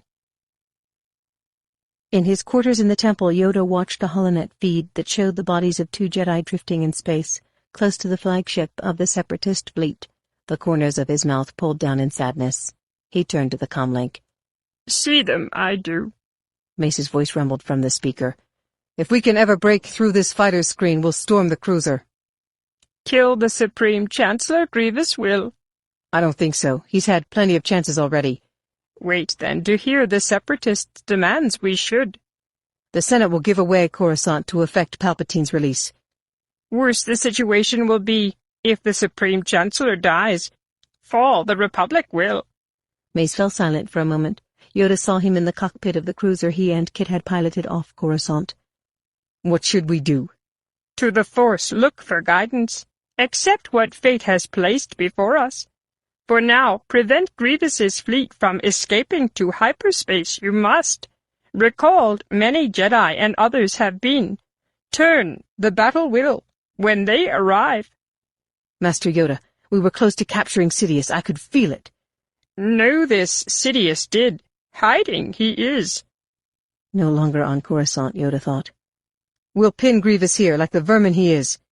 Mace severed the transmission, and Yoda tottered to the windows. Western Corusant was engulfed by darkness, the sky above, splintered by rapid light. Calling his lightsaber to his hand, he ignited the blade and waved it through the air. Perilous the future will be, a cause for grave concern. But the battle in local space wasn't the end. Beginning, the final act was. 55. Dooku had ordered the droid pilot of the sloop to revert from hyperspace for a brief time at the planet Nelvon. Should any ships among the Republic battle group at Tithe plot his escape course, it would appear that Nelvon was his destination. The sloop's Geonosian technology would mask the fact that he had jumped almost immediately to Corusant to join Grievous, and to play out the final act of the drama Sidious had composed. The abduction of Palpatine had not only abbreviated the search for him, but also allowed Sidious to escape Corusant undetected. But those events had been minor acts. Sidious would never have allowed the Jedi to expose him, and Palpatine was hardly the prize he appeared to be. The greater prize, Sidious had told Dooku during their most recent communication, was Anakin Skywalker.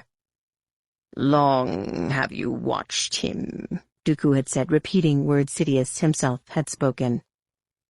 "Longer than you know, Lord Tyrannus, longer than you know, and the time has come to test him again. His skills, my lord, the depth of his anger, his willingness to go beyond the Force, as the Jedi know it, and to call on the power of the dark side. General Grievous will activate a special beacon that will call Skywalker and Kenobi back to Corusant, and onto the stage we will set for them. But not to capture them. You will duel them," Sidious had said. "Kill Kenobi. His only purpose is to die, and in so doing ignite young Skywalker to tap the depths of his fear and rage. Should you defeat Skywalker easily, then we will know that he is not prepared to serve us. Perhaps he never will be prepared. Should he by some fluke best you, however, I will control the outcome to spare you any unnecessary embarrassment, and we will have gained a powerful ally. But above all, you must make the contest appear real, Lord Tyrannus. I will treat it as if it were my crowning achievement," Dooku had promised. Hyperspace awaited. "To Corusant," he told FA-4 from his comfortable chair in the sloop's main hold. And with that, the ship jumped. 56. The two starfighters sat side by side in the launching bay, only a few meters separating them, engines warming, droids in their sockets, cockpit canopies raised. Neither pilot wore a helmet, so Anakin could hear Obi-Wan plainly when he shouted, "For all the jinks and jukes you've taken me through, there's no one else I'd rather fly with." Anakin canted his head and smiled. "It's about time you admitted it. Can I take that to mean you'll follow my lead without question?" "To the best of my ability," Obi-Wan said. "I may not always be able to remain at your wing, but I won't be far off, and I'll always have your back. When I call for help, you'll come speeding to the rescue. The day you call for help, I'll know that we're both in over our heads." Anakin adopted a serious look. "Obi-Wan, you don't know how many times you've already rescued me." Obi-Wan swallowed the lump that formed in his throat. "Then whatever lies ahead for us shouldn't be a problem." Anakin laughed lightly. "Who'll restore peace to the galaxy if we don't?" Obi-Wan returned a tight-lipped nod. "At least you said we." They lowered the starfighters' canopies and engaged the repulsors, lifting off, rotating 180 degrees, and easing through the launching bay's transparent containment field. Flying abreast, all but sharing a wing, they enabled their thrusters and banked away from the massive ship. Accelerating on columns of brilliant blue energy, slewing slightly to port. Slightly sinister, they coupled with their hyperdrive rings and disappeared into the long night. To be concluded. End of Star Wars Labyrinth of Evil by James Luceno. Read by Martha Harmon Pardee. About the author. James Luceno is the New York Times best-selling author of the Star Wars, The New Jedi Order novels, Agents of Chaos 1, Hero's Trial, Agents of Chaos 2, Jedi Eclipse, and The Unifying Force, as well as Star Wars, Cloak of Deception, and the e-book Darth Maul, Saboteur. He also co-authored the popular Robotech series with his close friend, the late Brian Daley. Luceno wrote the film adaptations for The Shadow and the Mask of Zorro. He lives in Annapolis, Maryland with his wife and youngest child.